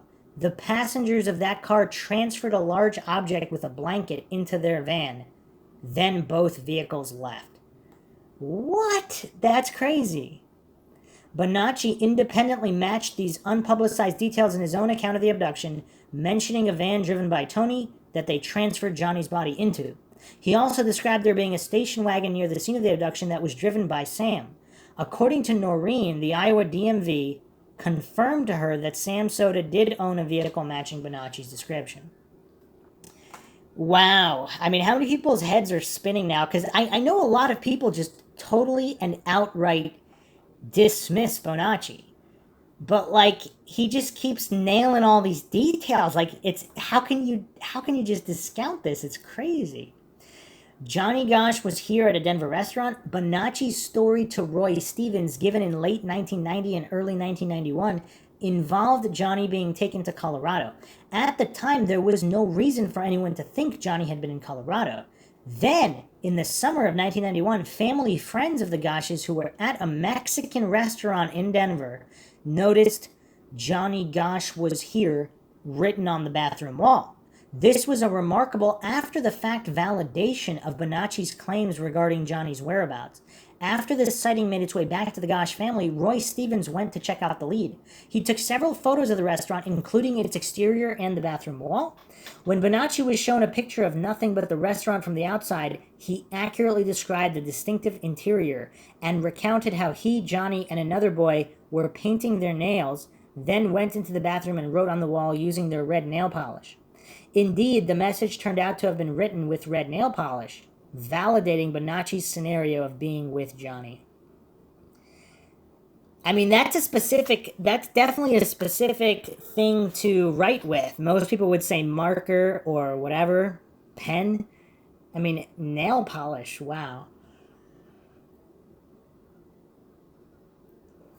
Bonacci had also received many letters during his incarceration which referred to J.G. or Johnny, Emilio, and the COL. These were, according to Bonacci, sent to him by former victims of the Franklin Ring. One letter, postmarked June 1990 from Sacramento, referred to J.G. getting face surgery and going back to blonde, and that stated the colonel is gone to Mexico and took J.G. with him. And again, is it just coincidentally that there's this other John Gosch who died in Mexico, whose body turns up in Mexico. Another letter alluded to the other missing boys from Des Moines, like Eugene Martin, stating that JG was not the only boy we got from DM. Following his revelation of it to Roy Stevens, Bonacci showed Stevens a letter discussing the 1986 graffiti at the Mexican restaurant in Denver, which included the excerpt, "I remember the restaurant in Colorado, we painted our nails, and I wrote on the wall, with JG." Alright, so we're going to go even further into Mindshock land now here. I mean, you cannot make this stuff up. I mean, I don't know how people just discredit all of this, but the coincidence stacks are so high. So, the first America's Most Wanted episode on the case airs November 92. Jimmy Gibson comes forward in early 1993. He meets with Noreen. He stays in various places such as Nebraska with DeCamp and Reverend Morrow, the Gosch hobby farm outside of Woodward, Iowa, and perhaps Mary Schmidt's Hotel in Deadwood, South Dakota. Subsequent episodes of America's Most Wanted air, which interview Jimmy and visit the house in Colorado. The Charlie Kerr farm surveillance is ruined by Leonard John Gosch, divorced not long after, hobby farm in Dallas County, Iowa. Okay, so what is this all about? So Charlie Kerr is this supposed Chuck, Charlie, whatever. This is where some believe Johnny and others were taken immediately after the abduction. So Leonard John Gosch, Johnny Gosch's own father, is alleged to have warned Charlie Kerr that he was going to be arrested. And this is what caused basically the incident that caused the divorce. Now, this is just completely mind-shocking. But I'm going to go in order here on the Cav Def. Right up. So we'll get to that in a moment. So, controversies, other missing kids. It is suspected, but not confirmed, that the 1984 disappearance of Eugene Martin and the 1986 disappearance of Mark Allen are both connected to the same pedophile ring said to have abducted Johnny. All three boys were from Des Moines and about 13 years old at the time of the disappearances, and roughly 2 years passed between each boy going missing, potentially implying some kind of pattern. Johnny and Eugene were particularly alike as they were both paper boys for the Des Moines Register. Another boy in the Midwest commonly linked to Johnny's abduction is Jacob Wetterling, who was kidnapped in Minnesota in 1989. Jacob's involvement in the Franklin pedophile ring is highly disputed. In 2016, local pedophile Danny Heinrich confessed to abducting and murdering Jacob and led them to his body, which was the same age as when he was abducted. Some local investigators, however, maintain that the body found was not really Jacob at all. What? I haven't seen that. They point to anomalies such as animal bones initially being found at the burial site amongst Jacob's clothing, and how police announced they would DNA test Jacob's alleged remains but do not appear to have released any results. I wonder what the date of this is. I'm gonna double check this in a moment. Former New York Police Department officer Jim Rothstein, who did investigative work for Noreen, is one such person who believes the Wetterling case is still unresolved. Prior to Heinrich's confession, Noreen divulged in her book that Bonacci got a letter from another Franklin victim identifying Emilio and Charlie Kerr as participants in Jacob's abduction. She also claimed in a 2013 Franklin Files post, likely citing Rothstein, who said the same in a 2018 interview, that Sam Soda was in St. Cloud, Minnesota immediately before the kidnapping. In the same interview, Rothstein claimed that Soda's presence in St. Cloud was under the cover of working for the Rowan Trucking Company, a non-publicized piece of information that Soda himself would later corroborate in an interview with the Faded Out podcast. Michaela Garrick, a 9-year-old girl abducted from the San Fran area in 1988, was long suspected to be another victim of Tony.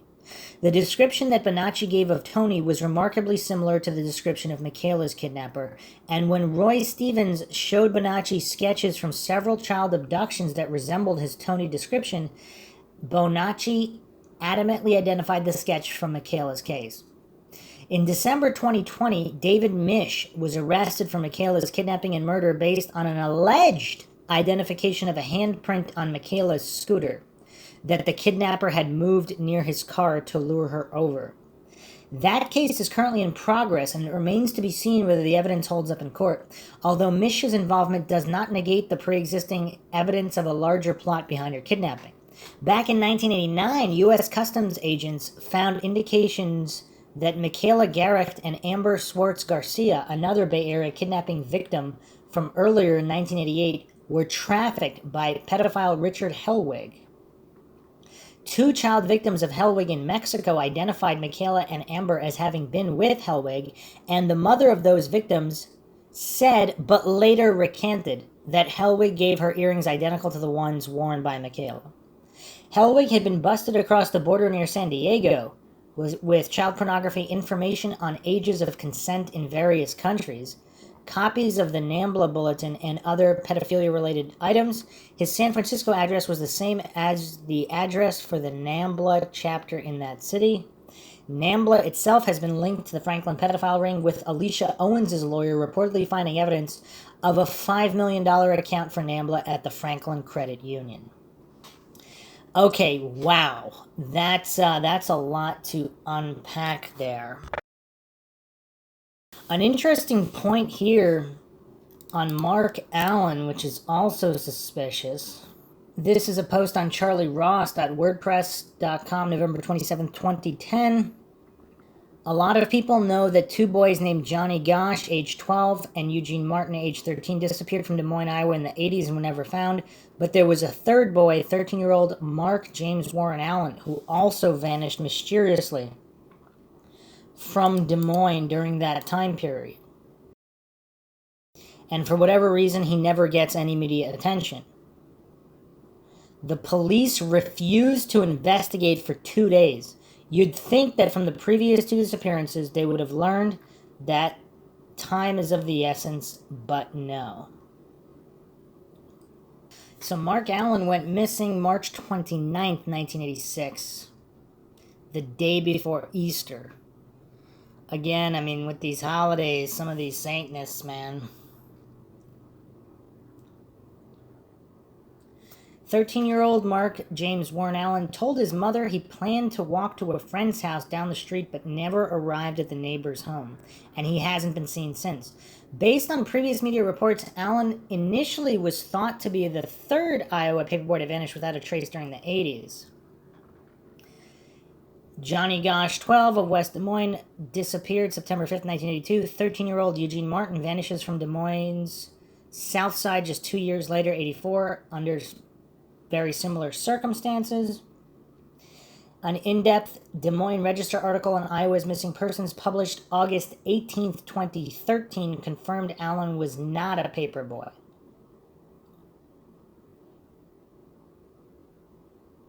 Teen was handful, shifted back and forth. Mark's mother, Nancy Allen, admitted her son had been a handful.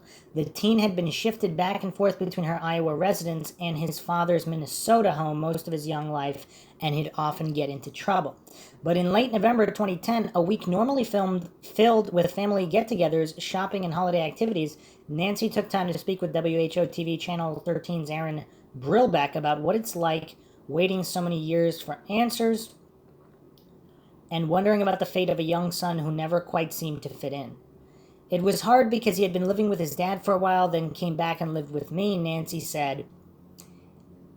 November 25th, 2010. His younger brother and older sister were real close, and he wanted to be in there in tight. They never got a chance for that to happen. The night before Easter 86, the teen left his Southwest Emma Avenue home to hang out with friends and perhaps take in a movie just as his siblings prepared for a pizza dinner. He walked out the door and the kids were getting ready to have pizza, and I'll never forget it as long as I live. Allen told Brillbeck, the last thing he said to me as he walked out the door was, "Save me some pizza, Mom. I'll be hungry when I get home."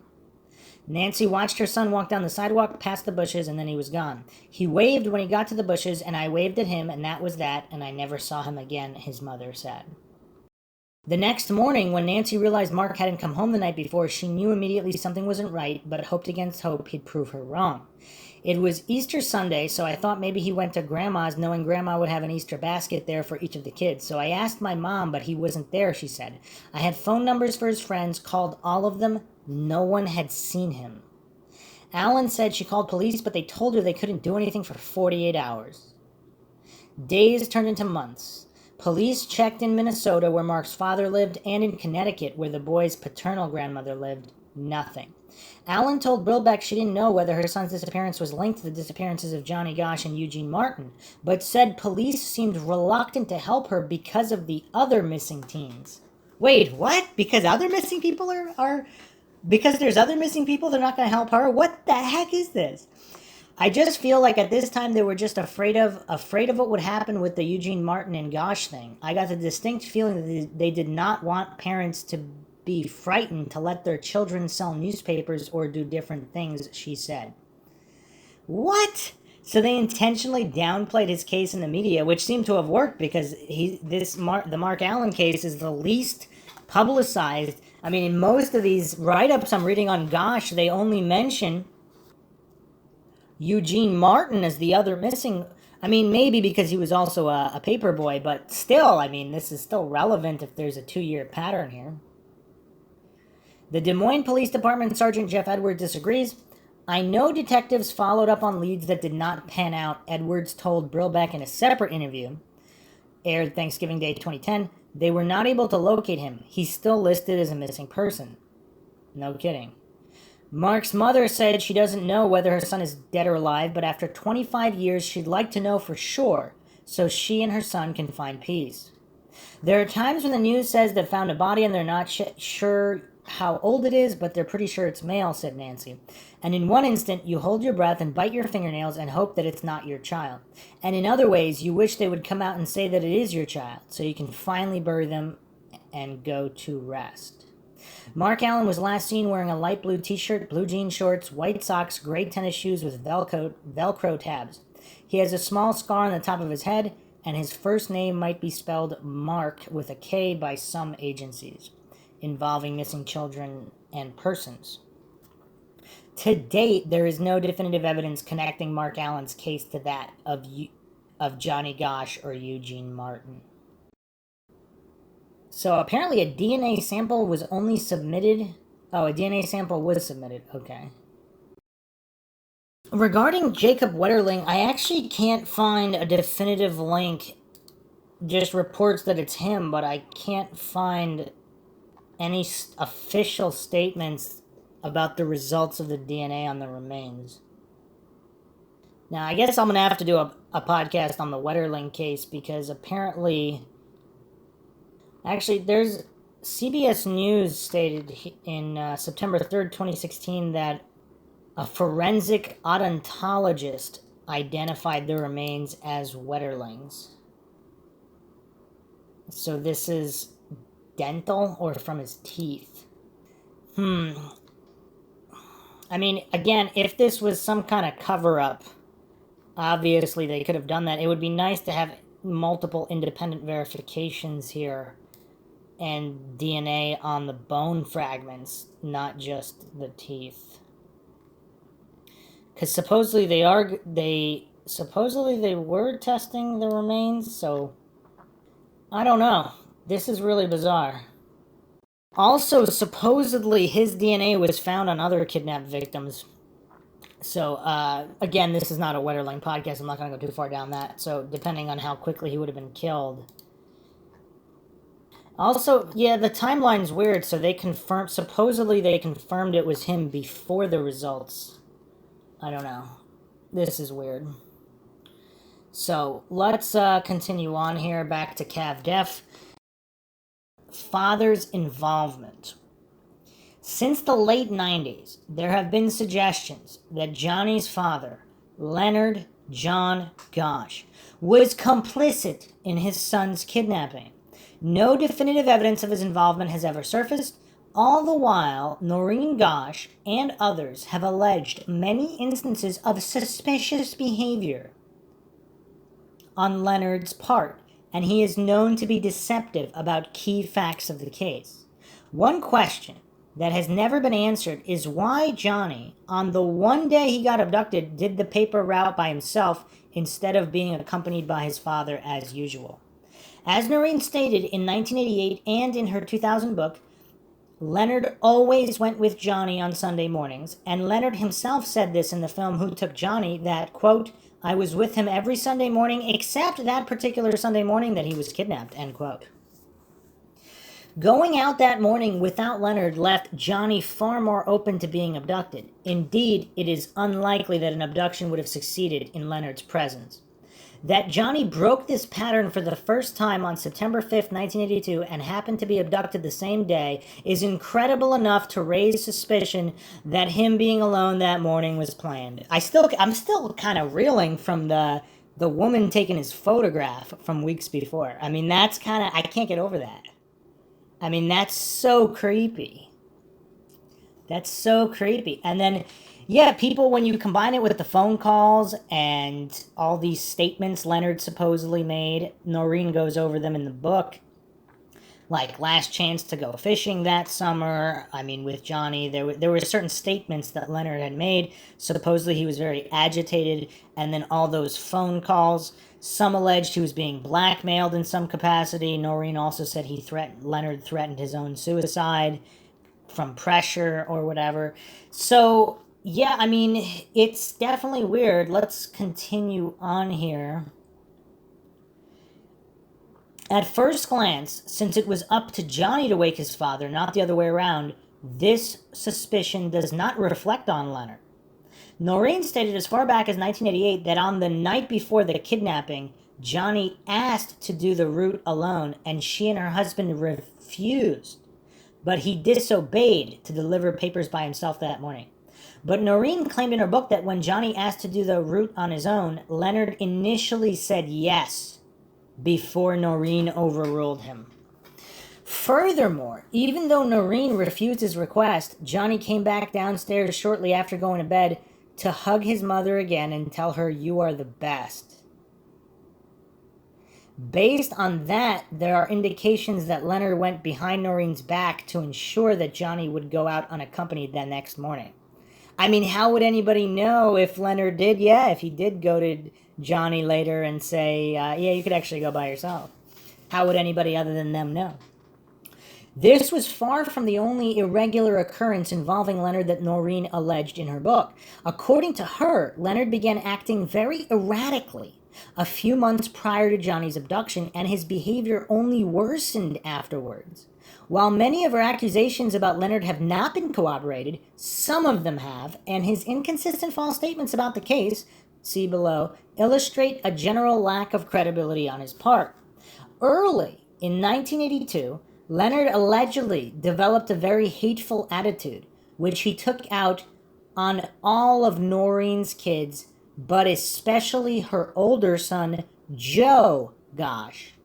In June 82, he purportedly arranged a fishing trip with Joe and Johnny to Lake of the Ozarks because it might be their, quote, last or only opportunity to do so, end quote. And when they got back, Noreen's son told her that Leonard was very evidently depressed. The next month, while Leonard was on a business trip in Raleigh, North Carolina, he allegedly called Noreen threatening to kill himself because he could no longer live with it. And she had to make the Raleigh police do a welfare check. It can be surmised from Noreen's account that something happened in 1982 that put Leonard under a substantial amount of stress. So this is August 82, before the abduction, or even earlier July. This is July's business trip. Okay, then in August 82, Noreen claims that Leonard took Johnny on a day trip to Omaha, with one of their destinations being Offutt Air Force Base. Johnny was said to have had a foggy memory of the trip. Per Noreen's account, immediately after the Omaha trip, she and Leonard began receiving those hang-up phone calls every Sunday morning, 1 a.m.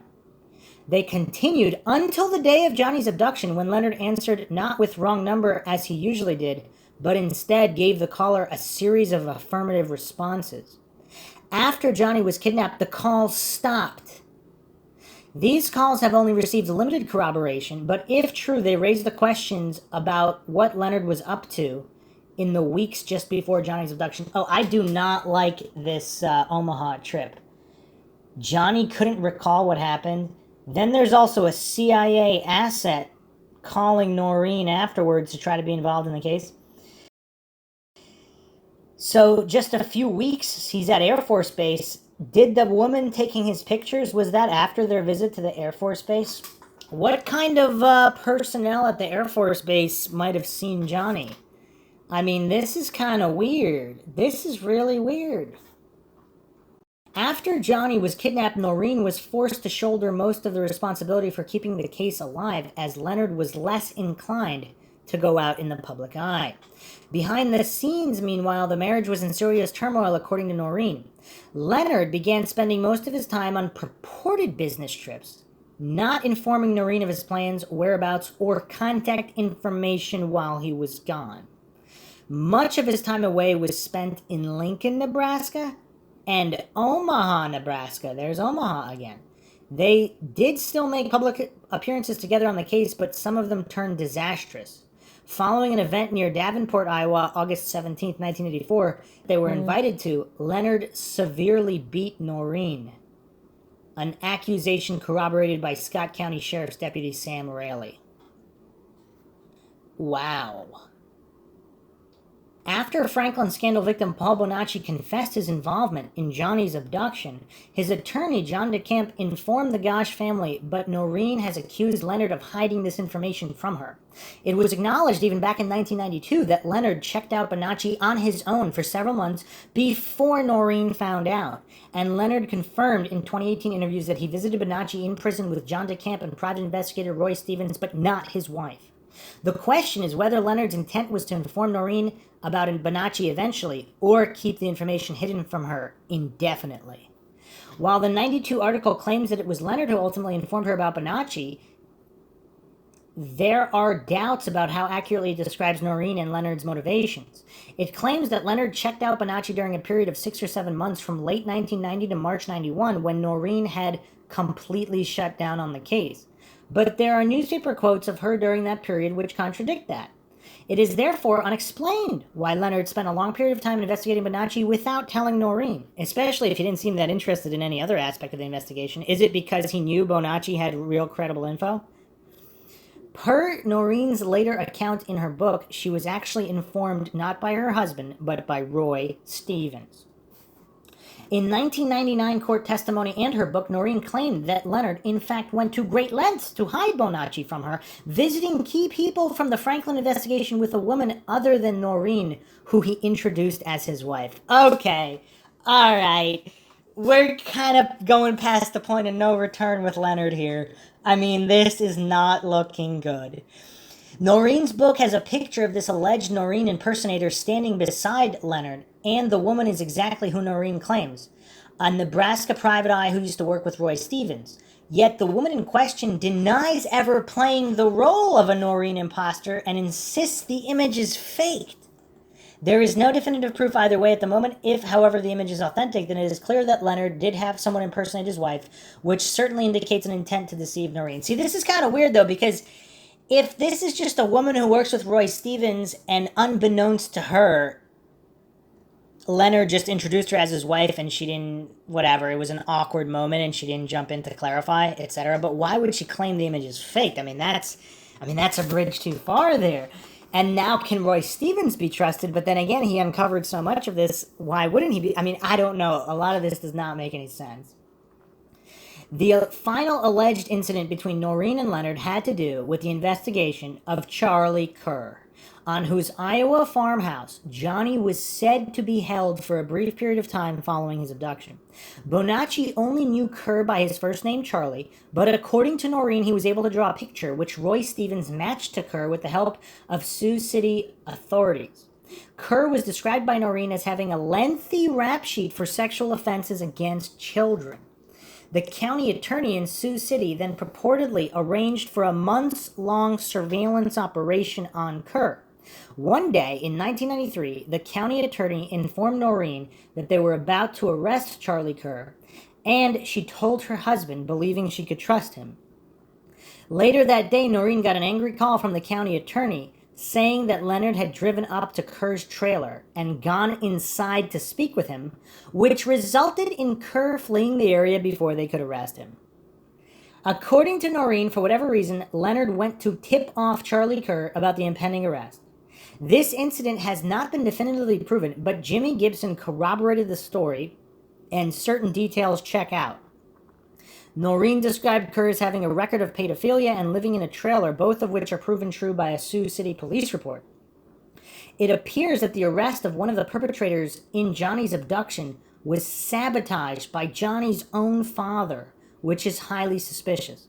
Noreen and Leonard divorced very shortly after September 1993. Wow. Okay. I mean, the plot has thickened so much here. I mean, I really don't know what to make of this. Is that not true, though? Like, how can it be verified? I mean, obviously this chart, okay, is there evidence that there was an impending arrest? Is there evidence that Leonard went to tip off Kerr? I mean, there's definitely, I mean, the father is just highly suspect given all of these other issues here. I mean, this is just highly suspect. I mean, and how heartbreaking that, again, this is Mindshock. I'm not alleging anything is true or untrue. But if this theory is true, again, I'm not stating it is, but if it is, how heartbreaking is that for Johnny? Set up by his own father to get kid. I mean, this is, and again, something's not right. I'm going home. I mean, his statement from the other witness, I mean, that's just creepy on so many levels. That, like, there are these weird people driving around talking to him, and he's just going home. I mean, it's just, yeah, this is one rough case. Following the divorce between him and Noreen, Leonard disappeared from public view, aside from a statement to the Des Moines Register in 1999 denouncing Noreen's claim that Johnny had visited her. And also for Noreen, how does your heart not break for Noreen? She has to go through all this, and also the possibility that your own husband, the father of your missing son, might have been responsible and involved.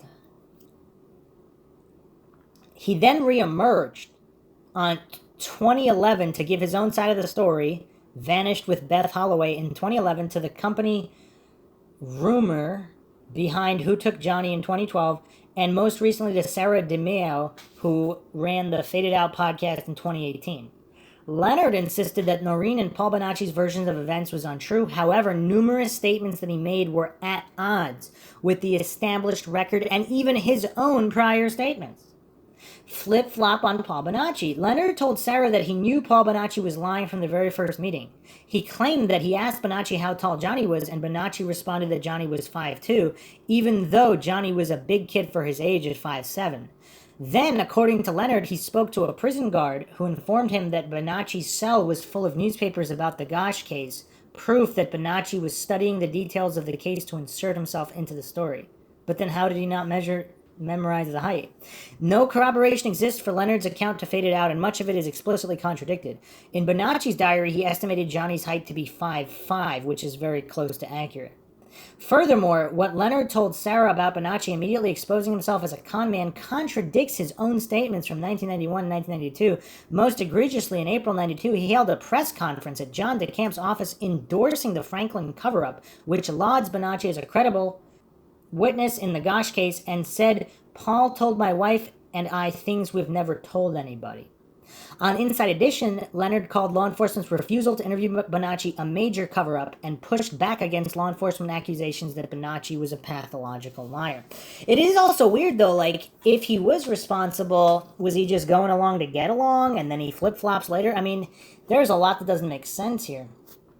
Lie about going home immediately upon finding John's wagon. Johnny's wagon. In recounting the morning of September 5th, 82, Leonard said on Faded Out that as soon as he found Johnny's wagon abandoned, he knew something was wrong and quickly headed home to have Noreen call the police. This has been a fairly consistent part of Leonard's story, also being told by him in America's MIA Children 1992 and Who Took Johnny 2014. Yet, a September 6th, 1982 news article says that after neighbors called the Gosches at 7:45 a.m. asking where their Sunday papers were, Leonard went out and found the wagon, realized Johnny was missing, but delivered all of Johnny's papers before calling the police at 8:30 a.m. That's super weird. The 8:30 a.m. time is corroborated by the police report, and also indicates that Leonard's account of coming home immediately upon finding the wagon is false unless the neighbors called after 8 a.m., far later than has ever been claimed. Claim that sometimes Johnny went alone on Sunday mornings. Leonard stated during his Faded Out interviews that he did not accompany Johnny on his paper route every Sunday morning, just the vast majority of them. As detailed above, both Noreen, as far back as 1988, before any conceivable motive to make Leonard look bad after the divorce, and Leonard himself contradict that, stating that Leonard always accompanied Johnny except on the day Johnny was abducted. Disavowing the proofs of life for Johnny. When asked about it by Sarah, Leonard responded that he never believed any of the occurrences supposedly indicating Johnny was still alive, sightings, dollar bills, etc., were actually Johnny. Yet in the 80s, Leonard clearly viewed these proof of life as authentic. He was right alongside Noreen at an 85 press conference where they both announced the I Am Alive dollar bill, including the verification of Johnny's handwriting. At the press conference, Leonard called the dollar bill a source of additional hope that Johnny was alive. In the 84 documentary Kidnapped by a Stranger, when asked about the evidence that Johnny was still alive, Leonard cited phone calls made to Noreen as well as the Oklahoma sighting, which he explained in great detail. The origin of the Emilio sketch and name. Leonard made two strange claims about the kidnapper more commonly known as Emilio. The widely distributed sketch came not from the Gosches but from the police. And the name Emilio originated not from Paul Bonacci but from the Gosches' private investigator Dennis Whalen. An old Des Moines Register article shows that the Gosch family held a press conference in November 1982 where they unveiled two sketches of the kidnapper they had commissioned, which are the same sketches still in use today. Police insisted that their sketch was similar to the Gosch's, but the police sketch was not released. Why would it not be released? Leonard was also even quoted in the article as criticizing the sketch made to police, claiming that the witnesses considered it very inaccurate.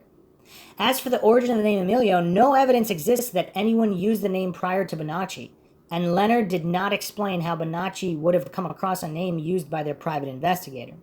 If Whalen and Bonacci did use the same name, it was almost certainly independently, which only strengthens Bonacci's credibility. Curiously, Bonacci described Emilio as selling children at auctions, and Whalen was known to have attended one such child auction while searching for Johnny. The Sam Soda rehabilitation. Despite Sam Soda having been a person of interest for the Gosches since very early on in the investigation, all that Leonard recounted about Sam on Faded Out was that he did some investigative work on the case and had mafia connections. Well, with a name like that. It cannot be credibly asserted that Leonard was unaware of Sam being a prime suspect in the abduction, because he co-authored an opinion piece with Noreen which called the local man in Des Moines named Sam a longtime suspect who Paul Bonacci had accurately identified. This attempted rehabilitation of Sam Soda's image is part of a larger issue.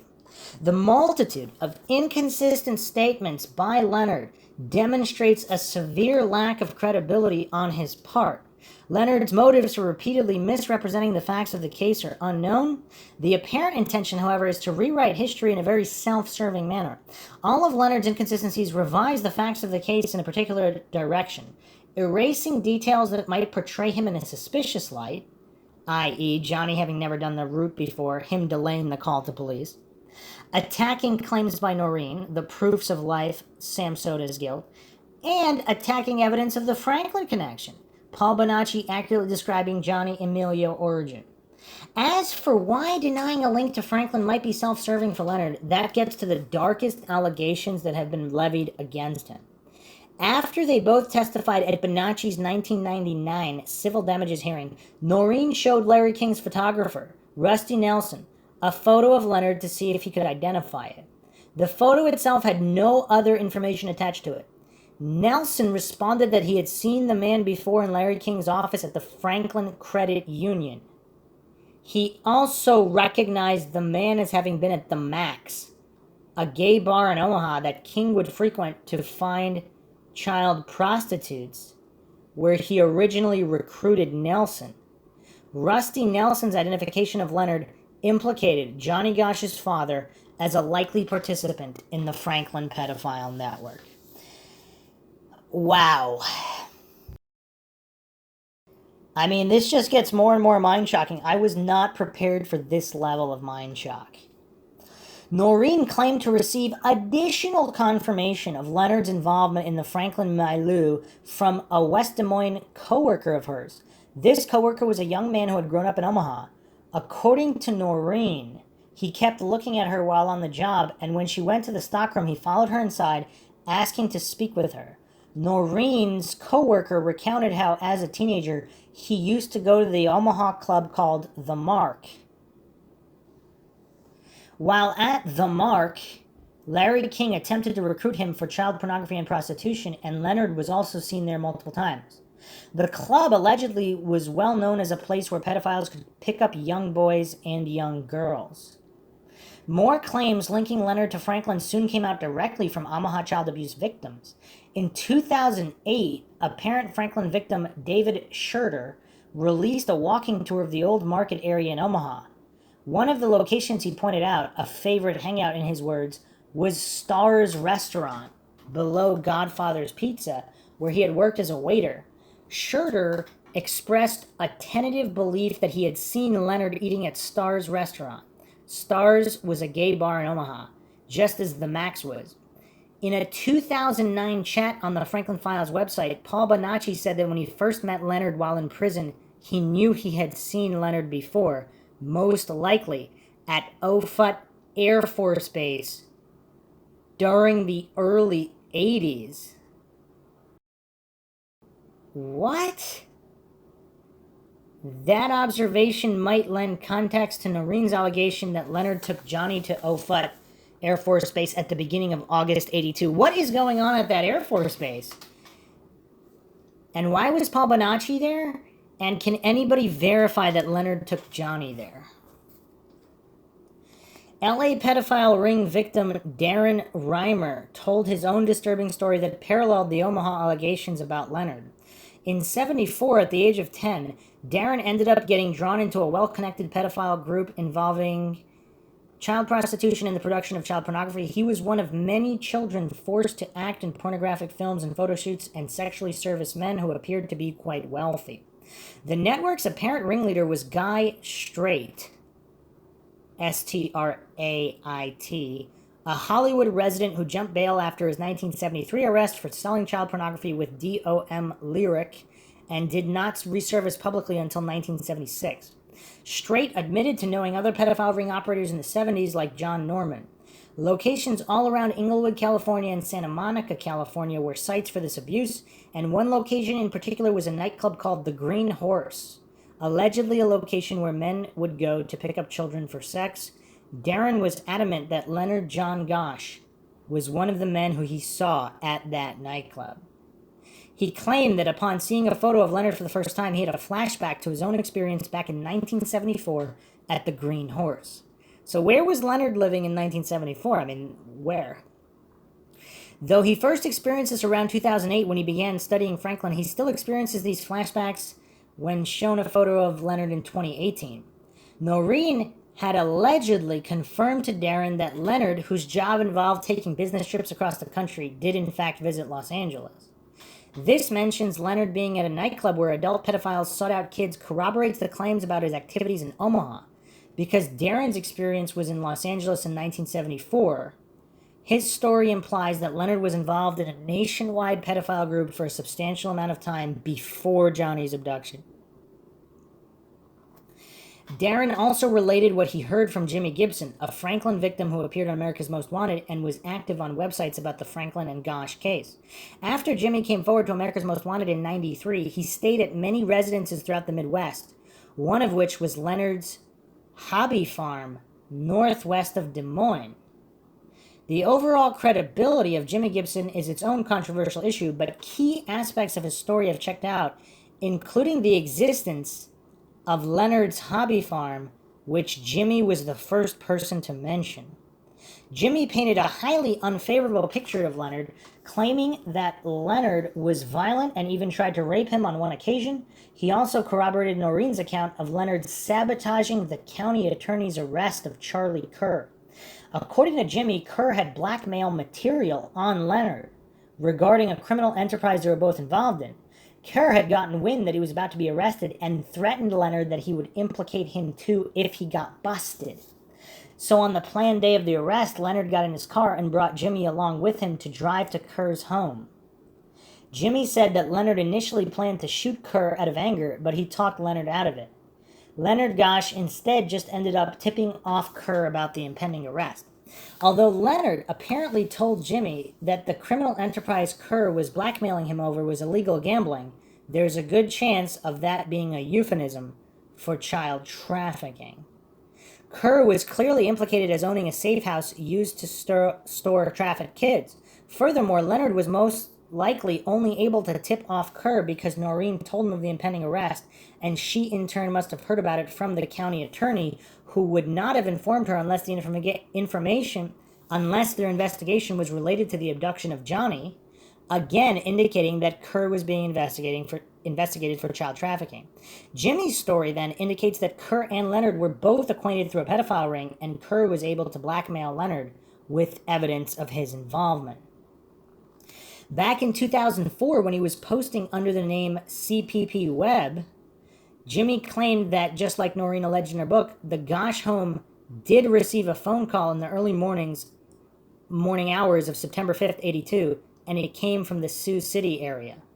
Given how Charlie Kerr is the Gosch's case main link to Sioux City and the alleged association between him and Leonard, if Jimmy was telling the truth about the phone call, Kerr is very likely to have been the caller. And for Kerr, one of the kidnappers, to be calling Leonard just before Johnny's abduction would imply that Kerr was making arrangements with Johnny's father regarding the kidnapping.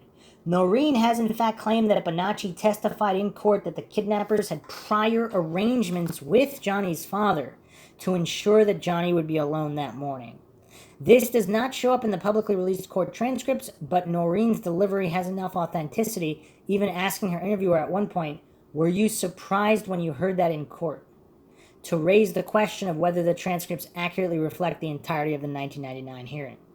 The allegation that Kerr had blackmail material on Leonard might also, if Kerr was the one making arrangements with Leonard, explain Noreen's account of Leonard's very odd behavior in 1982 leading up to Johnny's abduction. He allegedly exhibited tremendous stress and even suicidal tendencies, consistent with the possibility that he was being blackmailed to facilitate the kidnapping of his own son. Being a longtime member of a pedophile ring, as numerous victims and witnesses claim, would easily provide such blackmail material. It is noteworthy that the array of witnesses implicating Leonard, Rusty Nelson, Noreen Gosch, Paul Bonacci, Dave Schurter, Jimmy Gibson, Darren Reimer, have their own rivalries and would not be inclined to conspire together in a hoax implicating Johnny's father. The fact that multiple people otherwise opposed to each other have made overlapping allegations about John Gosch Sr. strengthens those allegations. Obviously, however, they have not been proven definitively. Leonard's 1999 challenge to Doreen's account of Johnny visiting might have been unintentionally revealing. He insisted that if Johnny came back to West Des Moines to visit his parents, Johnny would have visited his childhood home, which Leonard was still living in at the time. Yet Leonard did not receive a visit from Johnny. For Johnny to forego visiting his old home but make an effort to track down Noreen at her new address would be bizarre, except for the possibility Leonard did not address. Johnny was specifically avoiding his father. If the visit from Johnny was real, then by Leonard's own logic, Johnny had some reason not to want to see his father. This is consistent with allegations that Leonard was involved in Franklin, something that Johnny could have easily learned by virtue of being in the same pedophile ring.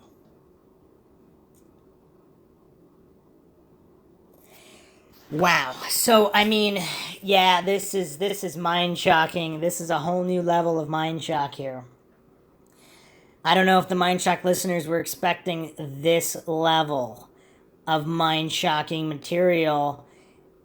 The connections here are so damning. I mean, the timeline, if it's all true, of course. If it's not true, then there's more to be explored. I mean, there's more to be explored either way. We're still not even done with this theory. There's actually a few other suspects that have nothing to do with this theory. It's hard to disprove this trafficking angle when you have this many PIs, Ted Gunderson, all of these witnesses with information that wasn't publicly released. It's tough to just completely write it off. I know a lot of coincidence theorists love to just write it off because, I mean, they are too mentally weak. You have to have a certain amount of mental strength to understand that there's this level of darkness and criminality and just straight up scumbag people in this world, and it's just not a safe world. And it's easier, of course, to believe that it's all fake, right? Because then you could just continue living in fairy tale land where it's something this bad and these vast networks couldn't exist.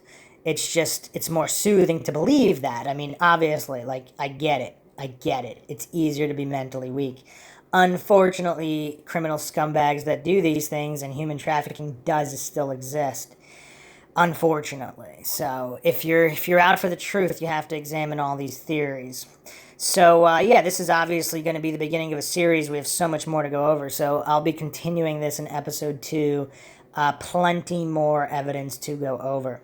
Hope you guys found another edition of Mindshock interesting and informative. If you want to help support the Mindshock podcast, help us get more mind-shocking content out there, keep up awareness in missing persons cases, cold cases of all kinds, and wrongful convictions, you can donate to our PayPal. Just check the link in the description. Make sure to subscribe to the channel, hit that bell for notifications. You could also become a YouTube member right here on YouTube. Support the channel that way. Get access to exclusive streams and chats.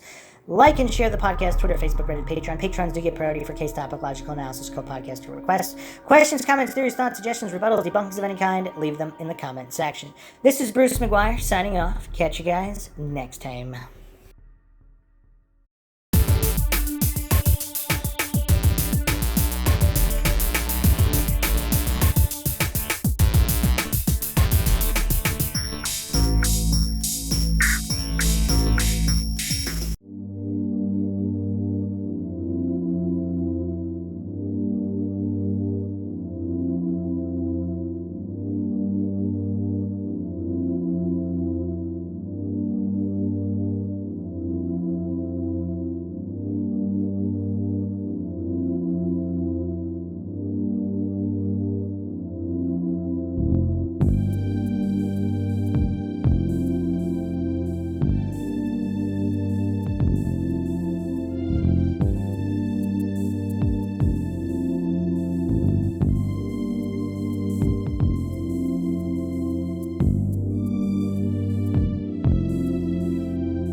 If you like audiobooks or audio shows, check out a free trial of Audible. Just click the link in the description. You are listening to Mindshock True Crime. This is the Johnny Gosch series, episode 2, our continuing descent down some of the darkest rabbit holes. And make sure you check out episode 1. We went over a lot of the case, and there is still plenty more. Just a whole lot more, and we'll be delving deep, continuing to go down all of these different rabbit holes, and continuing our examinations in typical Mindshock fashion with logic and reason at the forefront, attempting not to fall for any logical fallacies.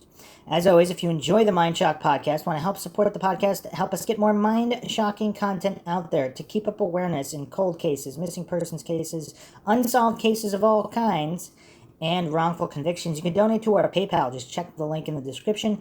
Make sure you subscribe to the channel, hit that bell for notifications. You could also become a YouTube member right here on YouTube. Help support the channel that way. Like and share the podcast, Twitter, Facebook, Reddit, Patreon. Patrons do get priority for case, topic, logical analysis, co-podcast requests. You could also be a guest in the podcast depending on your tier. Questions, comments, theories, thoughts, suggestions, rebuttals, debunkings of any kind, leave them in the comment section.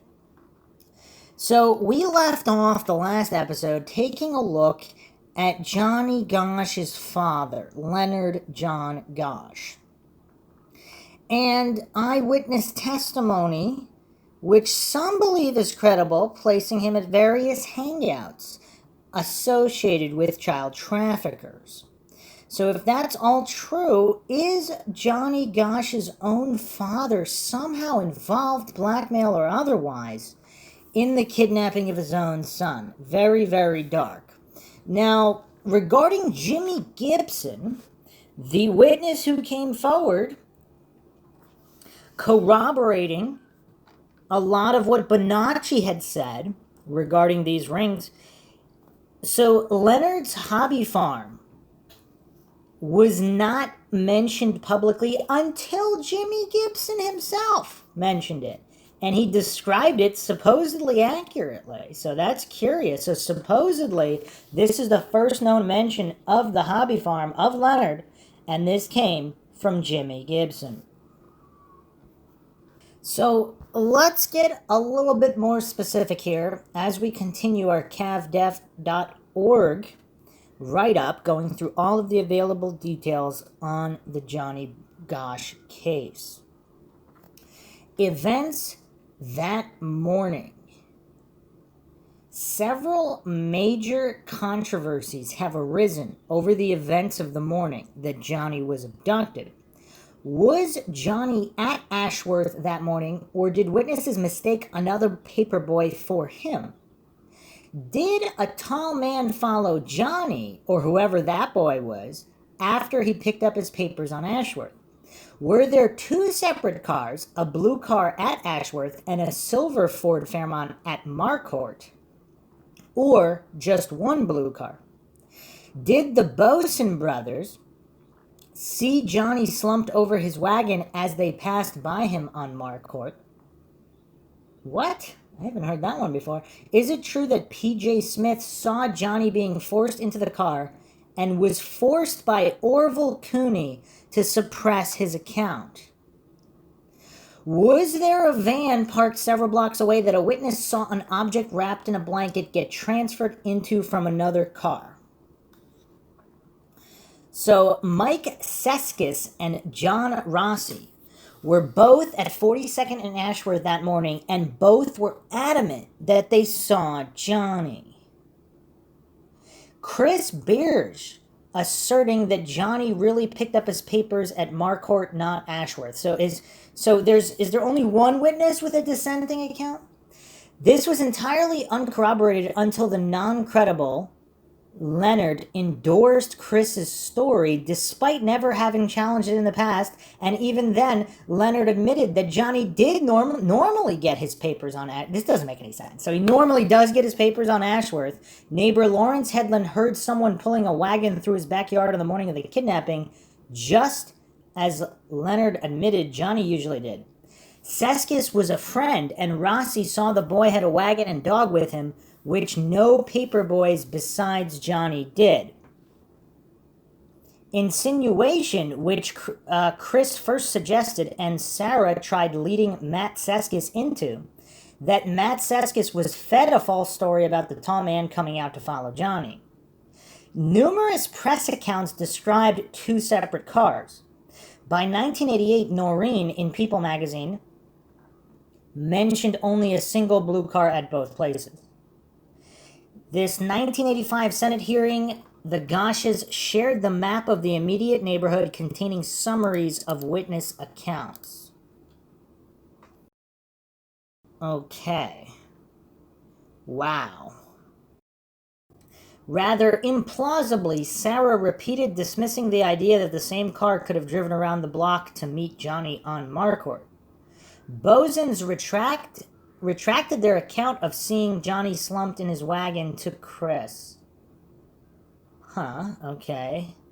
March 6, 1983, news article, Leonard in 84, the above neighborhood sketch, and Noreen in 1992 all mentioned two paper boys seeing Johnny slumped over his wagon before Noreen finally named them in her book as the Boson brothers by their own admission.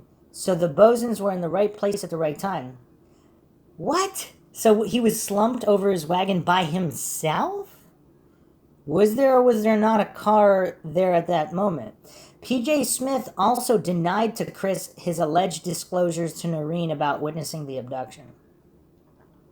See, the thing is, if police are somehow involved, I mean, they could easily coerce people into denying or retracting accounts as necessary, and we'll be getting into that later. Based on the geographical details that Noreen mentioned, the van was near the intersection 42nd and Woodland. Coincidentally or not, this is where Chris Burge picked up his papers, raising the question of whether he saw something he shouldn't have, and got similar treatment to what P.J. Smith allegedly faced. Apparently, P.J. Smith was discounted, or told not to tell his story and suppressed. So, followers of the Faded Out podcast on Facebook, Chris Burge posted here, I heard about the van from the documentary. I was there that morning on the corner of 42nd and Woodland Ave, when and where the van was supposed to be. I did not see it.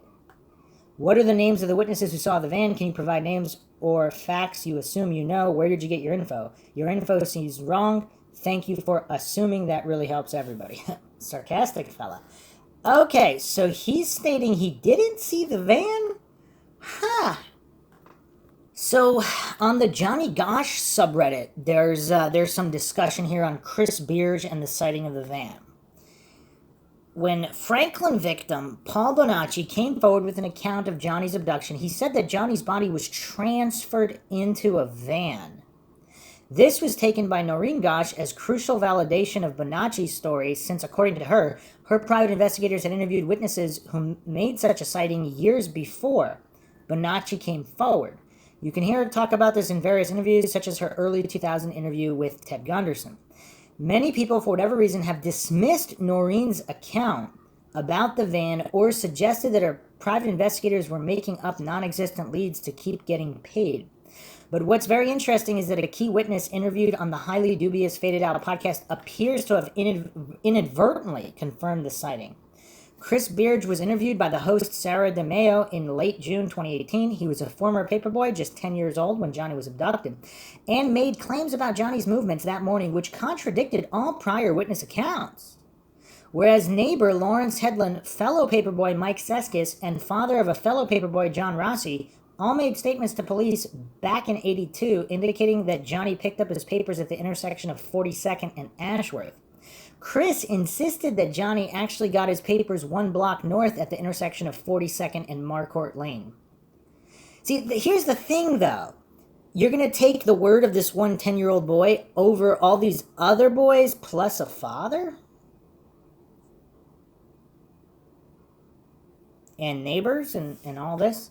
Unless, I mean, if there's a conspiracy afoot and he's not towing the line, I mean, this is all kind of random, but taking Chris's account as factual, the sighting of a strange Latino man in a blue car approaching Johnny would be irrelevant to the case because the boy would be someone else who got mistaken for Johnny. The likelihood of all these witnesses who went on record with police immediately after the abduction being wrong and this never before aired account being right is pretty low, so Chris doesn't have a lot of credibility.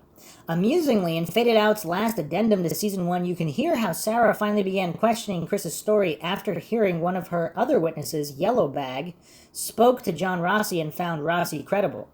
Chris became very incensed and he had a falling out with Sarah.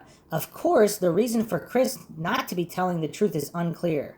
He could be lying or just mistaken. However, there's something very interesting about his account which makes him a bit suspicious. Noreen Gosch, despite talking about the van sighting several times, has never stated where it was seen. But in 2016, she appeared on the FAW cast and gave enough geographic clues to deduce where it is. She has, in many of her interviews about Johnny's abduction, referred to how after grabbing Johnny on Marcourt Lane, the blue car ran the stop sign and turned left on 42nd, which was north towards the interstate. Listen to the FAW cast starting at 20 minutes where Noreen discusses the neighborhood witness who saw a van parked on the street with its motor running, a blue car drive up, its passengers transfer a large object to the van, and then the van and car both drive off. She says that the van turned right and headed back north again towards the interstate. It is reasonable to infer from the description of the van's movements that it turned right on 42nd and continued north in that direction. So from which street did it turn onto 42nd Street? Here's a map of the area where Johnny was taken. The nearest interstate to the north and the only one within West Des Moines is I-235. Between Marquardt and I-235, there are only two roads connected to 42nd from which you could turn right onto 42nd and head north. Woodland Ave and Lexington Plaza. It can be verified through Street View that Lexington Plaza is not a real street but rather a private road that's part of a nearby apartment complex.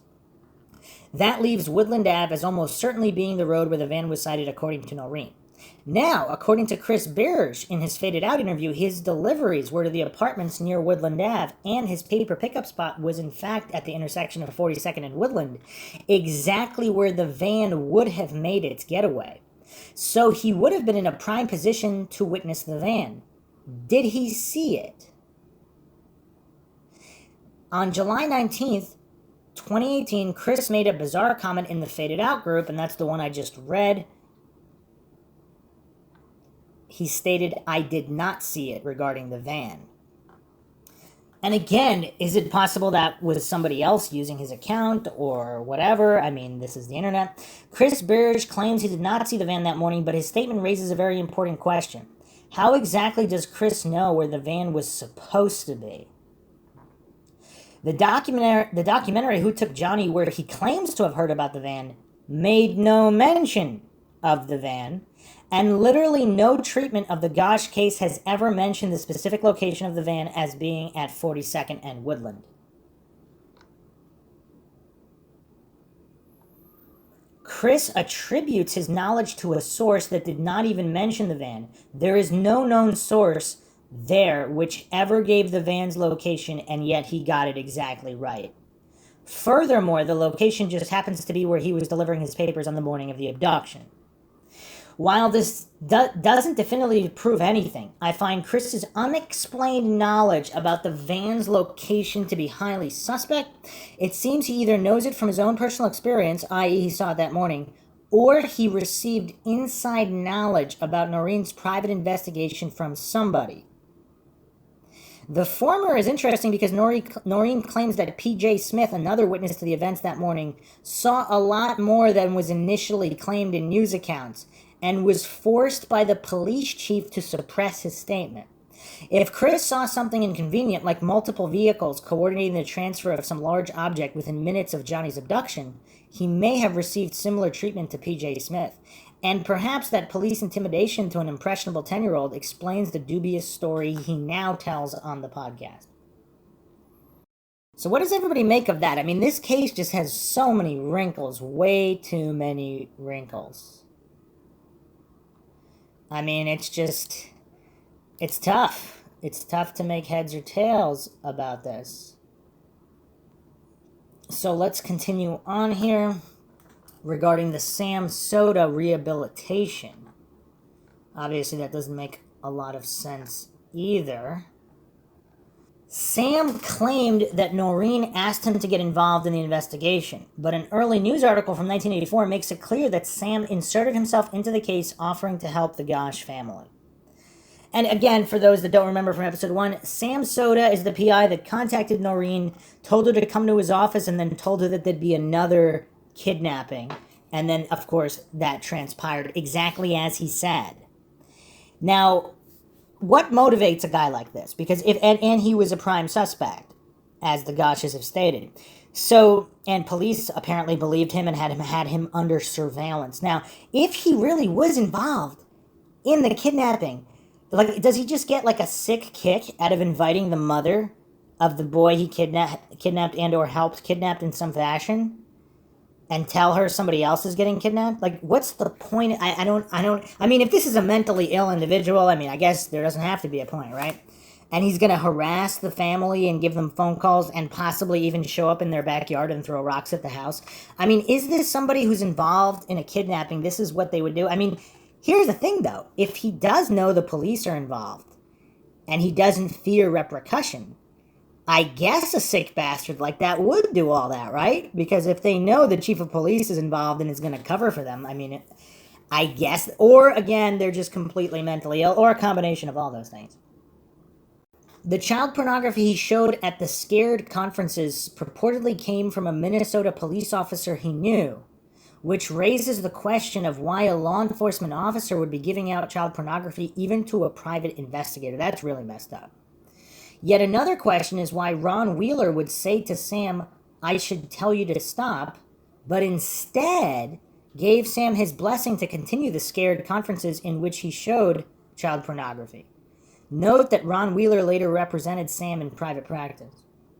After claiming that Mary Bach was by his side while he interviewed Frank Sikora and taking up how sweet and wonderful she was, he said that her brain is probably scrambled and she's not worth a damn now. When Sarah interviewed Mary Bach, she in fact contradicted Sam's account, saying that she may have been in the other room, not by his side, but believed she was actually not with Sam at all.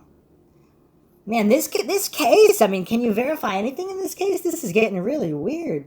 Sam disputed that Johnny was targeted in advance, saying the kidnapping was a crime of opportunity. This contradicts what both Noreen and Leonard Gosch have said about Johnny being photographed a couple weeks prior to the abduction, and is quite revealing, given that Paul Bonacci implicated Sam as the one who brought the photo of Johnny to the motel on the night before the abduction. Confirmation by Sam of him working for Ruan Trucking, which Jim Rothstein had already brought up in connection with the Jacob Wetterling abduction. Yeah, you can't make this stuff up. Okay, so let's continue on here with some curiosities. So apparently there's an anonymous source here on the bottom of cavdef.org. Also, actually, I mean, yeah, there's quite a few curiosities here. Was Jimmy Gibson constantly stopping at phone booths to make collect calls throughout the America's Most Wanted filming, as Noreen says Paul Sparrow and Roy Stevens told her? This would imply that Jimmy was acting as a government informant. Okay, because we have this other CIA asset contacting Noreen. Now we have Jimmy Gibson coming out of the woodwork with seemingly credible info. I mean, what is going on here? This is just such an unusual case. And if it's really part of some gigantic ring, I mean, you could see why they would want to keep it silent and have their own operatives trying to control the narrative at all times. Apparently there was a 1997 or 1998 2020 special. And I'm guessing people can't find it? What information is on that one? Wow. There was a web sleuth user, Green Ray. He claimed that in 1987, approximately, when he worked at a restaurant in a wealthy part of Chicago, someone left behind a crumpled dollar bill that had "I'm alive, Eugene Martin" written on it. So here's the post here by Greenray, December 1st, 2004. I found this form when I did a Google search on Eugene Martin. 17 years ago, I was in a restaurant in an affluent neighborhood of Chicago. As I was leaving, I noticed a balled up dollar bill on a nearby table. The table hadn't been cleared yet, and I thought someone might think that's garbage and throw it out. I picked it up, gave it directly to the waiter. As I walked to the front of the restaurant, I uncrumpled the bill and saw written on it, "I'm alive, Eugene Martin." I thought it was so strange that I kept the bill, and a couple days later, I thought to call the National Center for Missing Children. I was shocked when they told me he was an abducted child. I was told that he was 13 when he was kidnapped and he would now be 17. I asked if they wanted me to send them the bill, and I was told that I could photocopy it and send it in if I wanted. If they wanted. The person I talked to didn't convey any sense of urgency or even much interest in it. A few days ago, I suddenly wondered if he had ever been found. I had no idea why it occurred to me after all these years. I went to the NCMEC website and saw that he has never been found. For the first time, I read the story about his abduction. Somehow, finding out his story made it seem much more real, and it brought me to tears. I began to wonder if anyone ever told his family about the message I had found so that they would at least know that he was still alive at that time. I felt kind of silly, but I called NCMESC and asked if there was any record of it, and I was told there wasn't. She suggested I contact the Des Moines police if I wanted any more information. I didn't do it, as it seems like such a small piece of information from so long ago. Anyway, I just thought I'd add that info here. I'm not exactly sure what the purpose of this website is, but people here at least seem interested. I felt so upset that I had apparently been sitting right near Eugene and found his note, and that there was no happy ending. So yeah, other people, of course. Okay, so some other people are saying how old was the bill, because if it was passed around through many, many people. But his response here, at the time, I had the distinct impression that Eugene Martin had actually been in the restaurant because the dollar bill was crumpled up in a strange way. It was in a very compact ball shape, and after I read what was written on it, I thought that must be why it was crumpled up like that. The person wanted it to be noticed and not just put back into circulation. I certainly noticed it, and I've never given any thought to the tips left on restaurant tables before or since. I don't have the actual dollar bill anymore. A friend at the time took it to a psychic and then threw it out. I may still have a photocopy of it. I don't know who I'd even give it to. Huh. It's kind of sad that if this account is true, that the National Center for Missing Children didn't take this seriously. I mean, I don't know what to make of that, but still, it's crazy. Back to CavDef, failed public records inquiries. Iowa Division of Criminal Justice, no records on Leonard Gosch or John Gosch, unwilling to release records on the Johnny Gosch investigation. Is this kind of like the Moore Murray case where they say there are no files to release? Meanwhile, the Moore Murray case is the largest case file in New Hampshire state history. I mean, some of these government agencies, the way they operate, I mean, it's just, wow. Polk County Sheriff's Office, no records on Leonard Gosch or John Gosch. Milwaukee Police Department does not retain records dating back to the 80s when Jimmy Gibson would have gone missing. So is it awfully convenient there's just no record of these guys? I mean, what about Bonacci, Gibson? Nobody can verify anything? Woodbury County Attorney's Office, no records on Leonard Gosch, John Gosch, or Noreen Gosch. No records on Roy Stevens. Raleigh Police Department, no records on Leonard Gosch, John Gosch, or Noreen Gosch, and then they quite definitively state that they would have retained the records about John threatening suicide if they existed, although they acknowledge it is possible an officer was dispatched and went to the address but did not take a report. Woodbury County Sheriff's Office, no records. Colorado Department of Corrections, no records.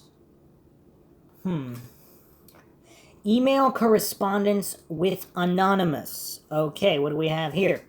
Noreen Gosch was the person who revealed that John Gosch Sr. took $5,000 out of his bank account just before the kidnapping. This is kind of weird, though. Shouldn't he be the one getting the money if he's black? I mean, what is going on here?